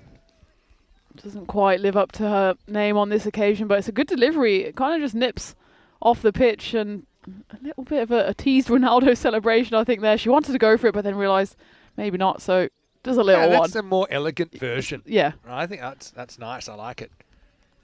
More classy, you'd say. Anyway, unfortunately for Bianca, she has to go, but someone else can have an opportunity, and they're going to send Ishreek Chima in at number 3. Fans, it's been a great day of experience and excitement here. Not only the men's, but well, not only the women's, I should say, but the men's as well. Giving us a couple of decent games, but I think the women's has been the real entertainment packet today. Chima faces up. Yeah, it's driven pretty nicely as well by Chima first up. She will get a run. That'll be the end of the second over. Sahu keeping it very tight there. In the end, she only goes for 3, and the score 7-1 after 2. So I've got to tell you the story of our longest duck on ECN, and it is a record that's held here in Portugal. It's from the night series in 2021. Paul Stubbs from the Miranda Dragons had a 13-ball duck. And there's been a couple of times since then that it's been threatened. And I always think there's like a siren, like an alarm that goes off in Stubbsy's house when someone's 0 off 10. But then either they might get out or they might score a run, obviously. Both of those are... I mean, he still holds the record. And that's a record that's now stood for pretty much 4 years. It was in an innings of 14 for 8 the Miranda Dragons scored against Oeiras. Oh, gee, that's out. Yeah, it is. It's full, and Chima swings all across it. And I hate to be the armchair umpire, but just from my angle, that looked like that was dead in front, hit the back leg, and going on. So Norway turning the screws here as they have Portugal in early trouble, 7 for 2. You're always in trouble when it hits you on the full when you're playing across the line, and yeah, no doubt about that one. There's a little tease there. We thought, is he going to give it? The batter was expecting it, but just hopeful that it wasn't going to be given out. So Chima played a nice shot, to be honest, first ball. Just missed a straight one on the second. And it's 7 for 2. Yeah, so that innings, 14 for 8, had 53 dot balls in it. Were they just batting out? I mean, they were... It reminded me, actually, of some of the cricket that I've seen where it's like hyenas in. Yeah, and okay. just no, very slow outfield. Well, it was against Marlow. It was against Oeiras. Oeiras, Yeah, but also a strong Dragons. team. Yeah, also a strong team. And actually, both, I think, Conor Greenshields and Krut Patel had 0 off their figures, and both were on a hat-trick at the same time, which I haven't seen before either. And there was a 2 off the last ball.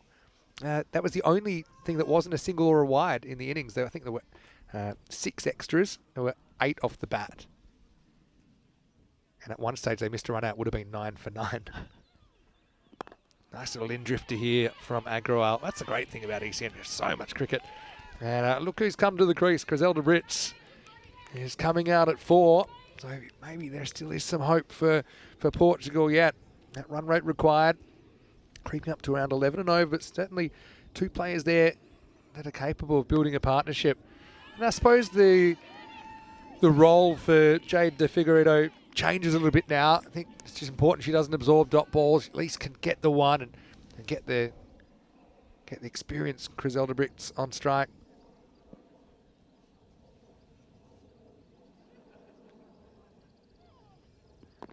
That's very good bowling though. Oh, they make a late decision to go. And we'll get there. Almost runs herself out, Jade, but she will get through for a single. A little bit of the in-drift there. It was a thick inside edge onto the pad of Brits.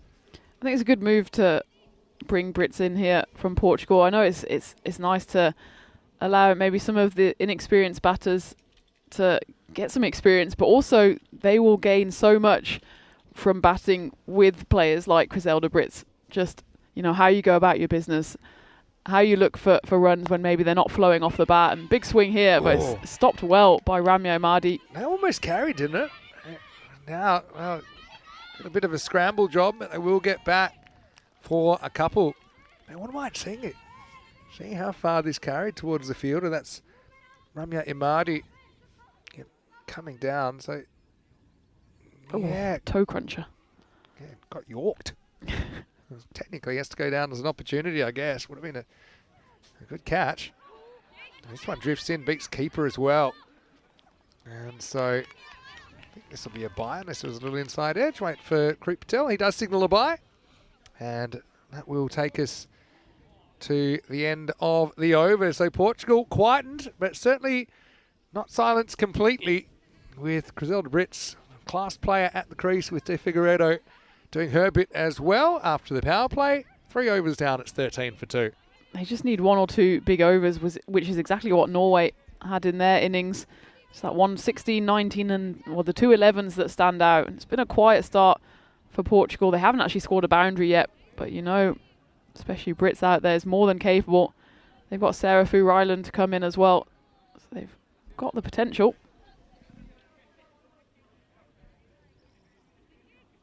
Yeah, very important 3 or 4 over period here. Now, I'd be breaking it down over by over from here, saying, look, 11 and over, we don't really want it to creep further out than that, so let's try and get to 24 this over minimum. And with hitting like that, you just might be able to do it, as Jade jumps all over that full toss from Sahu and pounds it to the leg side boundary. 4 carreras. Nice hit, and maybe that's a bit of a pressure releaser for Portugal as they get their first boundary at the start of the 4th. It's Opamudra Sahu who's come back for her second. Her first only went for 3, and she picked up that wicket as well, bowling Bianca Maximo. These two, I think they could put on a bit of a partnership here, and that's exactly what Norway did in the previous game as well. Just the one partnership can really almost break the back of the run chase. Still a long way off though. 34%, hey? Let's keep an eye on that. I think a lot is to do, though, with how Norway bowl and how many hit-me balls they deliver. That probably was one that did get put away. Well, that's going to be a no ball, and it's going to fly off the bat of Jade Figueiredo. And that will be a 7-up, a Maximo. Jade De Figueiredo goes large. Just waits for it, spots it, knows this is already like a free hit before a free hit. She knows that'll be a no ball. But it's a brilliant hook shot to get it out of the ground. This game's changed with the 7-up and a free hit to come. This is exactly what we're saying. Just one big over when you're chasing 90 can really swing it in your favour. And that's effectively 11 off 1 from Sahu and a free hit to come. Oh, it's like a flipper. It's probably a very optimistic appeal, given that it was a free hit and probably not out anyway.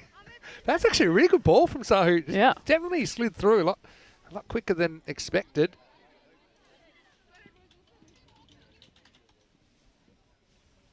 Call that the old free hit amnesia. Yeah. Well, I've actually seen, I'll tell you, I've got a funny one in Sweden once. Oh, bowled again by Sahu. It could be a single. In Sweden, we had a catch taken in the outfield off a free hit, and the ball was thrown to the umpire, and the batter walked off. And then at some point, they realised the umpire's holding the ball, and someone said, "Run him out," and the umpire. In the end, I think they just called the batter back, but no run was given. But that was a really weird one. I've also seen at the Carter Oval, but for ECS cricket when we only had 2 days there before it got washed out back in 2022. But we had a catch off a free hit in the outfield, and the fielder didn't realise, threw it up celebrating, accidentally threw it over the boundary, which was also a pretty interesting situation. You see it all. Again, it's nicely directed by Sahu. She always wears it on the way back. She ducks underneath it in the end. You can see the sun's come out finally saying hello right at the end of the day. It's a lot brighter, obviously, when the sun's up behind the cloud, especially this time of the day. In the golden hour, don't they call this? The last hour before sunset for photography. I've to ask Diana Orris about that. I'm sure she'll be out there snapping a few photos. Anyway, this one is up in the air. It's not going to carry out to the outfield. Again, they'll have to settle for 1. So remember I said, get to 24 this over. They get more than that. They're up to 28 now as 15 come off the 4th. And the score is 28 for 2. Good to see Kroom in the chat. Of course, in the UK, I think quite a few clubs playing cricket for the first time. He said he wore his first one of the season in the outfield, so he's got a nice little bruise showing. So a bit of a badge of honour for Kevin. I think he must have been on the outfield at a county game, because he says he wore it at lunch. And generally lunch is the last time you would wear a ball. So maybe he was yeah, I missed the at-lunch bit. watching a bit of county cricket, and they open up the ground at lunchtime with an errant ball flying at him. Well, Are you allowed to bring your own ball and bat and play on the field? That doesn't sound right. yeah, you're allowed to go on the outfield at lunch. People just knocking cricket balls around Yeah. into a crowd. Or is this... It's a very English What do they thing. call it? The maiden... What's the area in India when they have all those different games going on at once?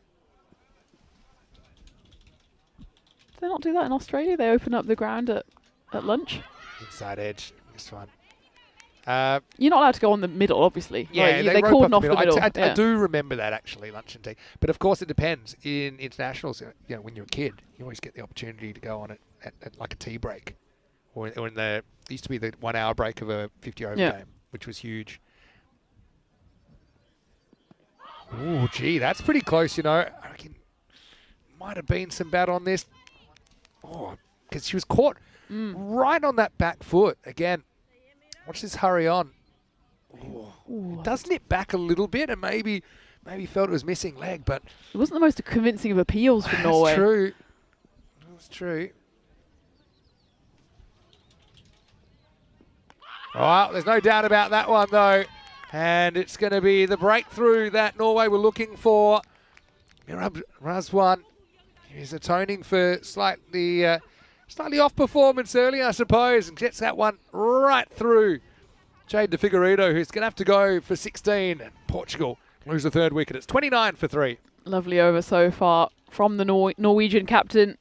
Maybe unlucky on that LBW appeal on the previous delivery, but left it in absolutely no doubt as she knocks over middle stump on that occasion. This over, 4 balls into it. It's only gone for the 1 run and 3 dots if you include that wicket, and it breaks that partnership as well, which was threatening to take the game away from Norway. Only worth 22, but they got it in quick time.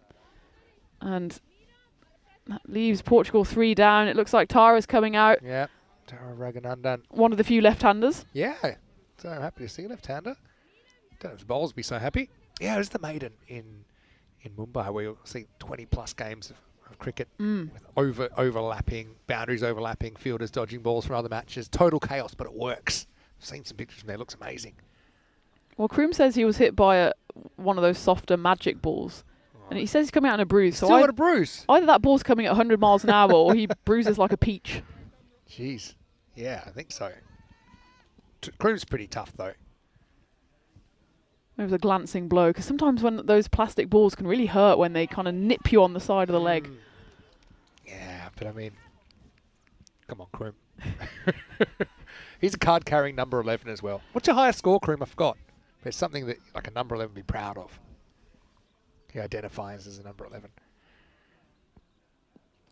Well bowled. That sneak in? Yes, it does. Gets a bit of the line. End of the 5th over. Portugal, a lot of work to do here as the rate goes above 2 a ball for the first time. Portugal, 29 for 3 after 5. Feels like there's a big weight of responsibility on the shoulders of Griselda Brits here to guide this run chase. She was starved of strike here, but she'll face at the start of the 6th as we take a look at what's to come. Belgium, obviously, the newest addition to Belgium that ball, coming baby. up. Get ready for it. It's our first domestic cricket in Belgium since 2022. Get the waffles ready. Yeah, where I did try both types of waffle, and I was full. Can tell you that much. Rachin Kumari's getting an opportunity here. Griselda Brits needs to pull out a big over here. And she's going to slam this first one down the ground. No chance for anybody stopping that. Safe shot with value. Shot of a good player. 4 runs. That's what we were saying earlier in the day. You get value in hitting it along the ground here. And especially when there's no pace on the ball, it's actually quite dangerous to go aerial. That's exactly how she got out in that second game, just chipping one up to mid-wicket. So drilling it along the ground. She's actually one player that I would probably employ the Southern Crossfield to, the three down the ground straight hit, because it wouldn't be something she's used to kind of seeing before. And this is a full toss, and this is going to get hit pretty hard, and it's going to get away from the fielder. A potential turning point here. That's Agrawal out there, who got a part of it but couldn't keep it in the field to play, and it's 4 more. Did well to wait for that one. And again, just hitting it along the ground firmly. You force the fielders into mistakes. And Agrawal, well, it's coming at her hard down that little slope as well. It's a good start to this 6th over for Portugal. 8 runs coming off the first 2. Now, fairly safe punch. And this is where she needs a bit of support as well, because Tara's got a role to play here, which is just to keep scoring. I mean, I think if I was captaining Norway here, I'd probably bring the field quite in and get, you know what the batter's thinking here. We should know that she's probably not thinking big shot. She's thinking, okay, get to the other end. I've got such an experienced and powerful player at the other end. Former Test captain. Well, she's going to get a bit of a dropper here.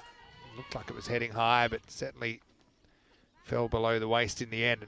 And Tara does well to knock it away for a single. I just noticed a bit of chat. Thomas, who's in Madrid next week, he plans to catch some of the ECS.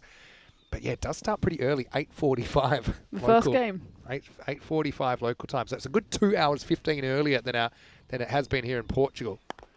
Tell you what, Phil G's onto something with these night series gigs. Well, it's going to get away. It will be 4.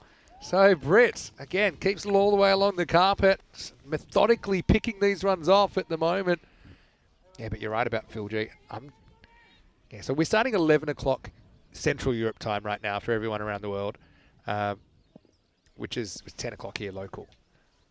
But yeah, it's 8:45 Central Europe. That's an early alarm. Too early, if you ask me. I know, it's about 25, 30 minutes to the ground. Madrid traffic. Might just have to go straight from my favourite tapas joint and karaoke. We'll do it that way. End of the 6th over here. A reasonably good one with 15 coming off that 6th over. So, yeah, they get what they need. It's the exciting finish maybe on the card still. 44 for 3 after 6. Well, Brit's kept the strike there with that single off the final delivery, and that's good work from her.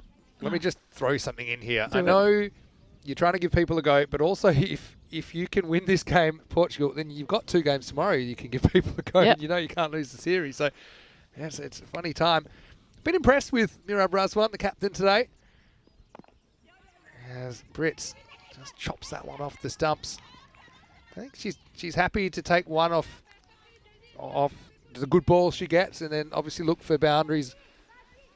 And it has looked like she's been happy to keep the ball on the ground. Has confidence, I think she'll get the strike back off Raghunandan. And the left hand, right hand rotating the strike makes it difficult for the bowlers to keep their lines as well.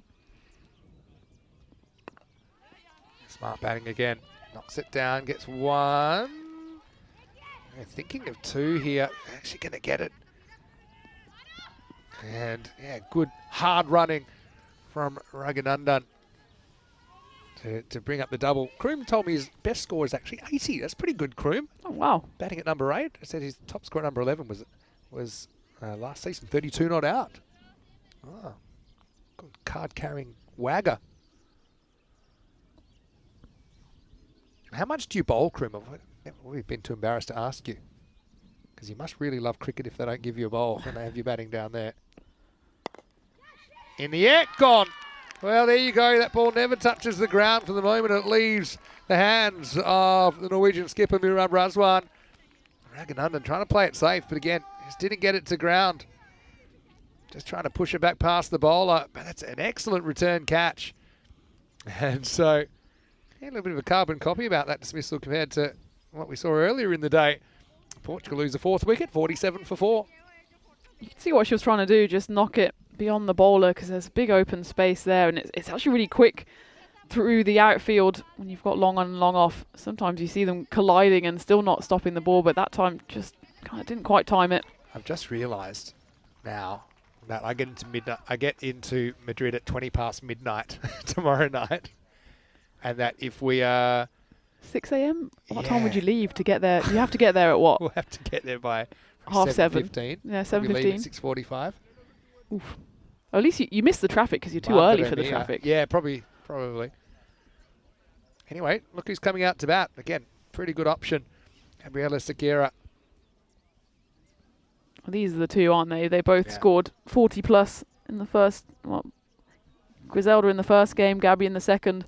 Geez, it'd be an amazing chase if they could pull it off from here, even given the quality they've got at the crease. But that rate's crept out above to a ball. You don't often see it pulled back in ECI-W cricket. That's a cracking shot, though. Well, she picks up where she left off before. Gabriella, Ella. She puts that through point and likes what she hears. 4 runs. Would have been a wide, actually, but she's more than happy to take the boundary instead. And that's pretty much exactly the rate they need to go at. There's still 2 balls left in this one, but she's only gone for 7. A couple of boundaries here, and again, it would be a win for Portugal. They just need to chip away that run rate. 50's up now. 20 balls left in this innings to score 39 for Portugal to solve the series. Wow, that's a pretty good strike as well. It's found the field. It's going to bounce off her for 6. Oh, it's a nasty one. It was on her quickly, but Gabriella goes Maximo. And yeah, full toss. It worked before. Let's have a look at the attempt here. Again, kind of still on the move. Kind of coming in when she could have stayed at home. And that's 6 runs. Portugal creeping back into this game. That was a tough chance, but she made it tougher for herself by running at the ball. She's played that shot well today as well. That's going to be between the fielders. Valiant dive. I'd love to see that effort, especially at this stage of the day. That's going to run away for 4 more. Portugal mounting a spirited rebound in the dusk hours. And the worst thing there is she did manage to execute the dive and pull it back. She was already over the boundary. 7 overs down, 61 for 4. Coming up tomorrow, second and final day of the ECIs before we move to T20 eyes here in Portugal. So starting 9 o'clock AM GMT, which is 11 o'clock in Central Europe. It's 2:30 PM in India. And we'll start with the men, of course, their third match. And that's one actually Portugal will need to win to keep that series alive. 29 needed off the final 3, and that was a bit of a flourish towards the end of that 7th over. 4-6-4 following the wicket. And that one's going to be wides. I'll run it as well. It might actually go all the way, and it does. It just keeps on running and running away from the fielder there. Yeah, so the first one, I think they're just checking if this is on the pitch. The first one I think is on the pitch, but then the second one? It has been given no ball.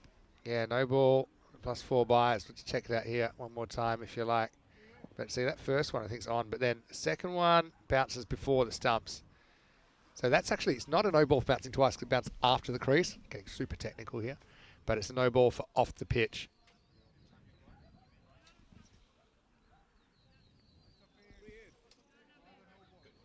Okay, Griselda Brits then. The one player you don't want to give a free hit to, because probably your path to winning this game involves getting her out one shape or form. Oh, it's a big swing. And probably there, if she had the time over, would have gone a bit straighter. Probably opened herself up, hit slightly across it. So well done to Razwan, who pulls it back. Naya Razwan. Missed out there, did Brits. Well, this time it's false shot in the air. Doesn't quite carry. Well fielded, actually. But, yeah, that was a false shot. Kumari was herring, and that's one that she did need to come in for. Do we have another big finish on the cards? That one's gone wrong, and so that'll be a no ball. Again, we're off the pitch, and I suppose for the double bounce. Nice bit of work behind the stumps from Gorad. Just kind of held on to that one too long. Got a bit stuck in the fingers. Free hit then. Sakira hitting the ball well today. On the walk. Probably be a wide. It can't be stumped off a wide anyway. It could only be out if you attempted a run. It could be run out. But you get another free hit.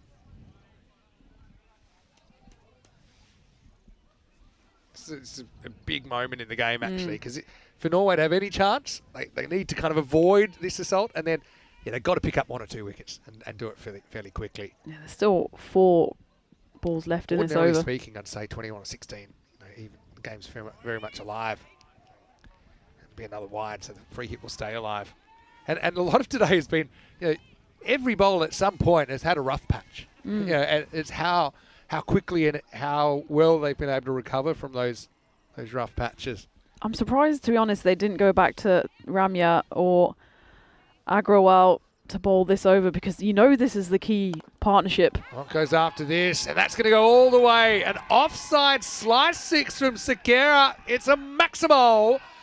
And this over starting to get a little bit out of hand for Norway. Clinging on in this series. But it's a cracking shot. Have a look at that front foot. Extends out towards the ball. Opens those wrists up. Such a talent. Hard to believe she's only 16 years old as well. Lovely shot. 14 off 15, they get it down below, run a ball. Second ago, it was up over to a ball. And I think, I'm guessing they're looking at Imadi and probably Agrawal to bowl the last two, but I just think, you know, you've got two set batters out there, two dangerous batters. You've got to bowl them earlier and try and break the partnership, because it might be too little too late by the time they come on. Because they need to pull a Portugal now from the first game. Yep. Maybe defend a handful in the last over, even if we get that far. You can see Brits can read the room. She knows you keep scoring, you win here. Don't even need a boundary. Potentially from here. But again, one wicket could change this game dramatically. Remember, if you think this is an easy 12 runs, they lost basically 9 for 10 earlier. So, yeah, there's a little bit of a miss. No edge on it though. And look, you look at the figures of Razwan, not too bad. None for 13. There was a 4 buys that she kind of created. That will be the end of the 8th, and it's 78 for 4. I think if you're Griselda Brits here or Gabby Sakira, you want to try and get the majority of these runs in the 9th. You don't want to let it go down to the 10th, because, well, as we saw in game 1, anything can happen in that 10th. And they just want to keep away from that dangerous golden ball territory. But that over went for 17. The previous over went for 17 as well. So Norway just can't really stem the flow of runs. In fact, yeah, 29 for 3 at the end of the 5th, and now 78 for 4. 2 overs left. Yeah, biggest over of the game. But I said that in the 9th earlier on, and we ended up having a GB. I would love a Moonlight Golden Ball to finish the day.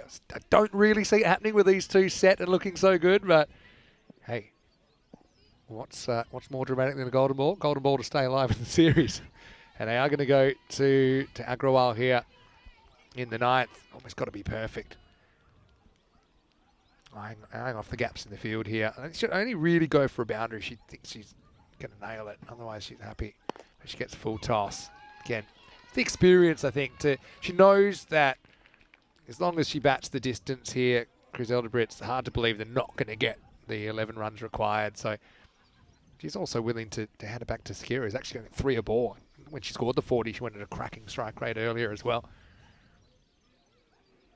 Well, maybe she's just said to Gabby as well that you can go a bit more aggressive, because Griselda also knows as long as she's out there, they'll be pretty comfortable. And if Gabby can just hit a few big boundaries here, that's, well, pretty much game over. You've got the double click happening here. Yep. You got 2 batters up and going, 10 off 10. Portugal a long way behind at one stage in this chase, but now they're odds on.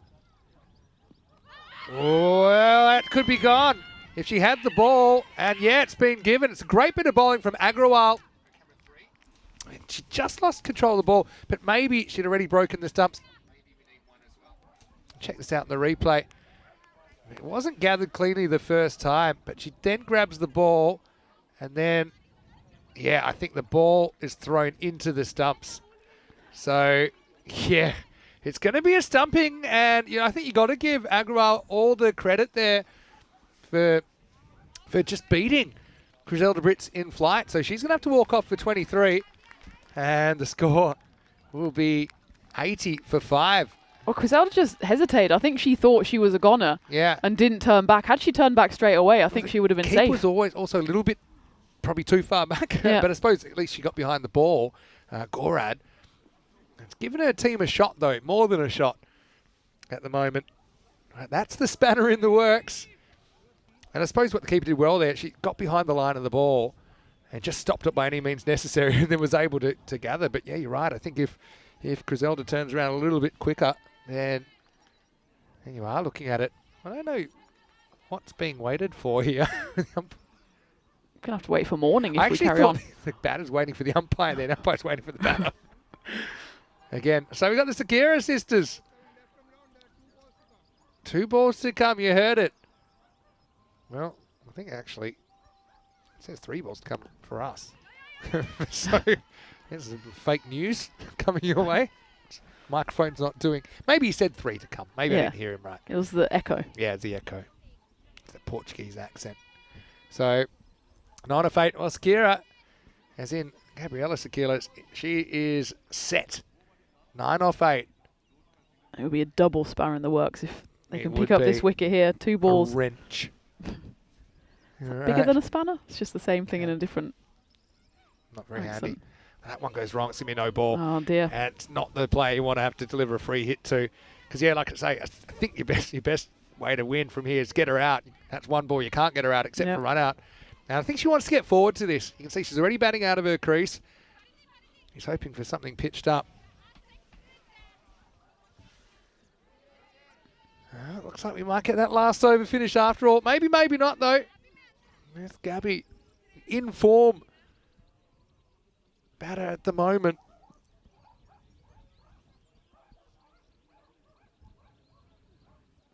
Doesn't have to charge. In fact, this is going to be a tough stop. Big stop. Great fielding.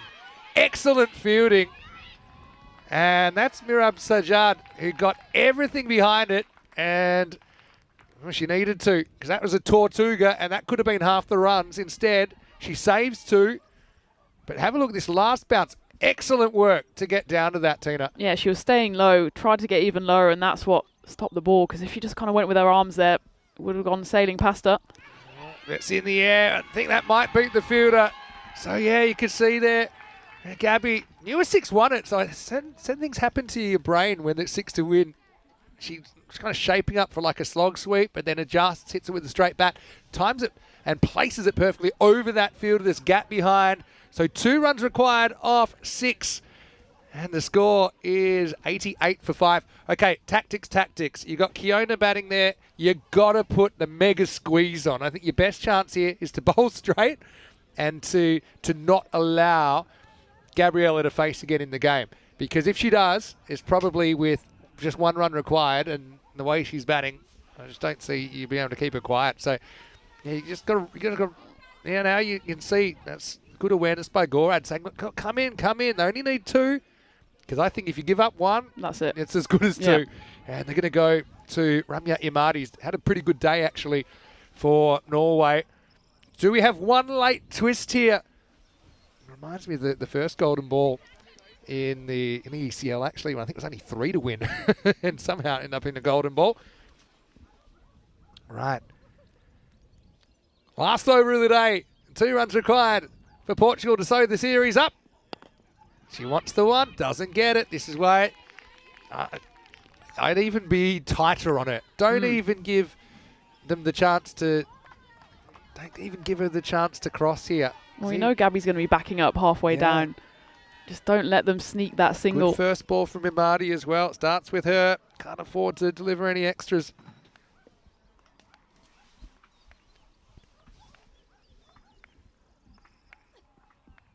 Bold this time, push and run, beats the field, but 1 might bring 2 here. Will they come back for the winning run? Well, they won't need to, because that's going to be 4, and it will be Kiona that brings up the win for Portugal. What a great moment for her. Now, you've got to feel for Norway. You felt like they deserved to take something out of the day in the wins column, but Portugal, a dramatic fight back there. I didn't mind the tactics there. They brought the field up. They tried to prevent the single in. In the end, it got through and rolled all the way to the boundary. So, Portugal, what a first day in international cricket for them. A perfect 3 for 3. They sew up the series. Norway, they will come back tomorrow, hope for a consolation win. Portugal, after being a long way behind, they recover to win with 4 balls to spare. Great fight back from them as they lost wickets regularly in the first half. That was the first wicket to fall. It was Maximo who went for a 7-ball duck. Jade De Figueiredo, she stuck around for a while. Ishri Chima, she went for 1 big LBW decision and a bigger celebration there from Paridi Agrawal. And then we thought at the halfway stage, Portugal were in big trouble, 29 for 3. But then they just really turned it on thanks to the experience of a few players in the middle. Griselda Brits, she scored 23 off 17. And Nayantra Ragundan, she stayed there for a while, and that was the end of Jade de Figueiredo, who just went one big hit too many. And, well, Griselda Britt, she went big as well. Got a few boundaries, but then was just caught a bit ball watching as she was stumped by Anushka Gorad. Thought it might go down to the last ball. We might even have a golden ball again. But probably the star of the day for Portugal, Gabriela Siqueira. She saw her team over the line, the 16-year-old, showing that she's really a prospect just for now and for the future. And that one was a tough chance there. For Ayesha Hassan, you can't fault at all the fielding of Norway. They were throwing themselves left, right and centre, but just maybe a few runs short. And that was the end of Griselda Britt, who I think she thought she was a goner. In the end, she had time to turn around, try and rescue herself, and was stumped in the end. A lovely shot that was over the covers. It was Gabriela Siqueira who secured the winning runs alongside Kiona Siqueira, with those two finishing at the crease. And Portugal 3 wins from 3 on their first ever day of international cricket. It's always interesting when we see a lot of new players on the network, isn't it? And it's about stories. And I think today, Gabriela Siqueira was my player of the day, I think, across all 3 matches. And she actually was player of the match in match 3 there. But the way she batted, the way she bowled, she's got a very, very bright future. No doubt about that. She's got a very bright now. In fact, she ends up with a very handy 28 not out of 11 to get her team home. It wasn't just what she scored, but how quickly she scored and how she scored that really impressed me. 23 for Griselda Britt, came in just when her team needed her. That was after Jade de Figueiredo was able to score 16 runs. So actually, Jade might have been the player of the match in that month, but I know that for me, Siqueira, she is probably the difference in the end, towards the end. So 4 balls to spare, and the win for Portugal makes it 3-0. I know that in the bowlers, they tried hard, didn't they? Mira Razwan, I thought she bowled an excellent spell, 2 for 18. Agarwal even better actually, 2 for 15, 1 for 18 for Sahu. And Imadi did her best to try and keep the game alive, couldn't quite do it in the end. Well, before we run out of light, probably a great opportunity to welcome you into the box. And, well, what can you say? It was an amazing day. It started with the golden ball. We finished in golden hour. And yeah, credit to Portugal. They now take the lead in the Inter-Country Cup, or whatever. What was it called again? Viking Explorer Series. The Viking Explorer Series. Or the Inclusive Trophy, where they have 3 wins to 2, the home side. But yeah, we saw 2 series with, I suppose, one-sided kind of score lines at the end of the day. That's not to say it wasn't a competitive day of cricket, but obviously the Norway women, you got to feel for them. They're going to come back tomorrow, and I suppose they'll be able to process overnight. They're not going to win the series, but they'd love to come up with 1 or 2 wins tomorrow just to kind of show a bit more that they are winners, because they did play at winners, like winners at times, and they were in winning positions a couple of times today. Yeah, I think on the balance of play, 3-0 is harsh on them. They weren't helped by the rain gods as well, so I think they'll want to come out tomorrow, at least win 1 game, and I think that would be fair for them as well. But Portugal, they all want to go 5-0 whitewash, especially at home in front of the rowdy crowd here. So take nothing away from Portugal's performance. I think they were really good, considering that they only just came together as a team. And obviously they've got a couple of really good leaders, a couple of really good experienced players. Probably that's something that Norway don't have. Yep. And there has to be a bit more of a community effort. But I know that they're well coached. I liked when they got it right today with the ball and when they got it right in the field. Portuguese men, probably the disappointing story of the day. I know they only played twice, but given their team on paper, I think they would have expected to be a bit more competitive. But again, that series is still alive, and just one game at a time tomorrow. If they can start piling up the wins, then they could still take that ECI series in the men's. Let's have a look at tomorrow.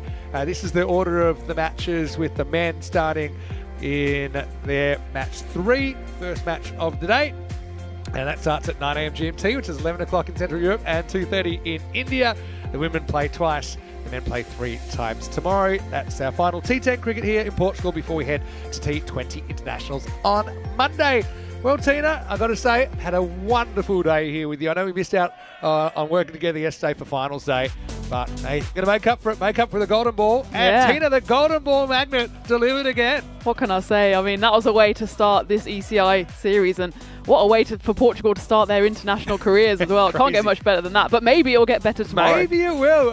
Maybe we'll get a gold ball first up tomorrow. That would be for Portugal to stay alive in this series. Thanks so much for joining us, wherever you've been watching from around the world, whether you're a seasoned viewer of the European Cricket Network or whether you're brand new. We welcome you in, and we hope you enjoyed that feast of cricket as much as we did. If you haven't already, please like this video if you're watching on YouTube and subscribe to the channel. Also, you can check out the best bits of the day, and I don't know how they're going to work out the plays of the day today because there were so many, but that will be in our social media at European Cricket. Don't forget europeancricket.com, the website with all the fixtures, the scores, the stats, the standings, all that kind of thing, not only for these tournaments but for the upcoming tournaments. And like I said, we have cricket 48 weeks in a row this year. Well, that's the music saying we need to move our body, maybe fill up our body, because I heard the barbecue's on tonight. Yeah. So you ready? And are I'm you ready ready for tomorrow? Because it's our last day together for a little while, so for a we'll make while. the most of it, right? Yeah, we'll make the most of it, I'm sure. And I'm sure they'll put on a show out there as well. I'm sure they will. But from everyone here on the ground in Portugal, Vinny Sandy here, Mr. Maxim, on behalf of Tina Goff and the whole crew, stay happy, stay safe, and move your body. Back here tomorrow. We'll be back for the exciting conclusion of this international series in Portugal. For now, enjoy these highlights of the day, and hasta mañana.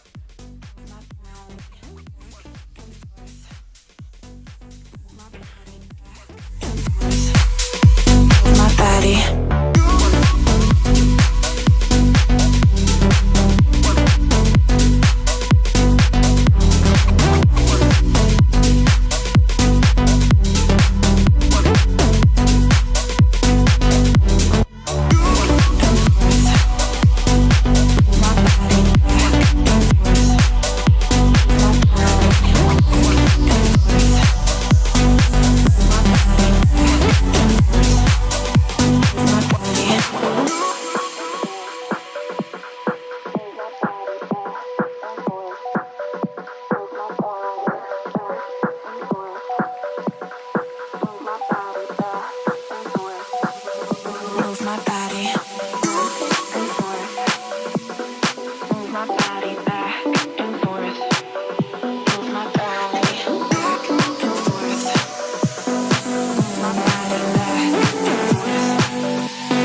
my body back and forth. Move my body back and forth. Move my body back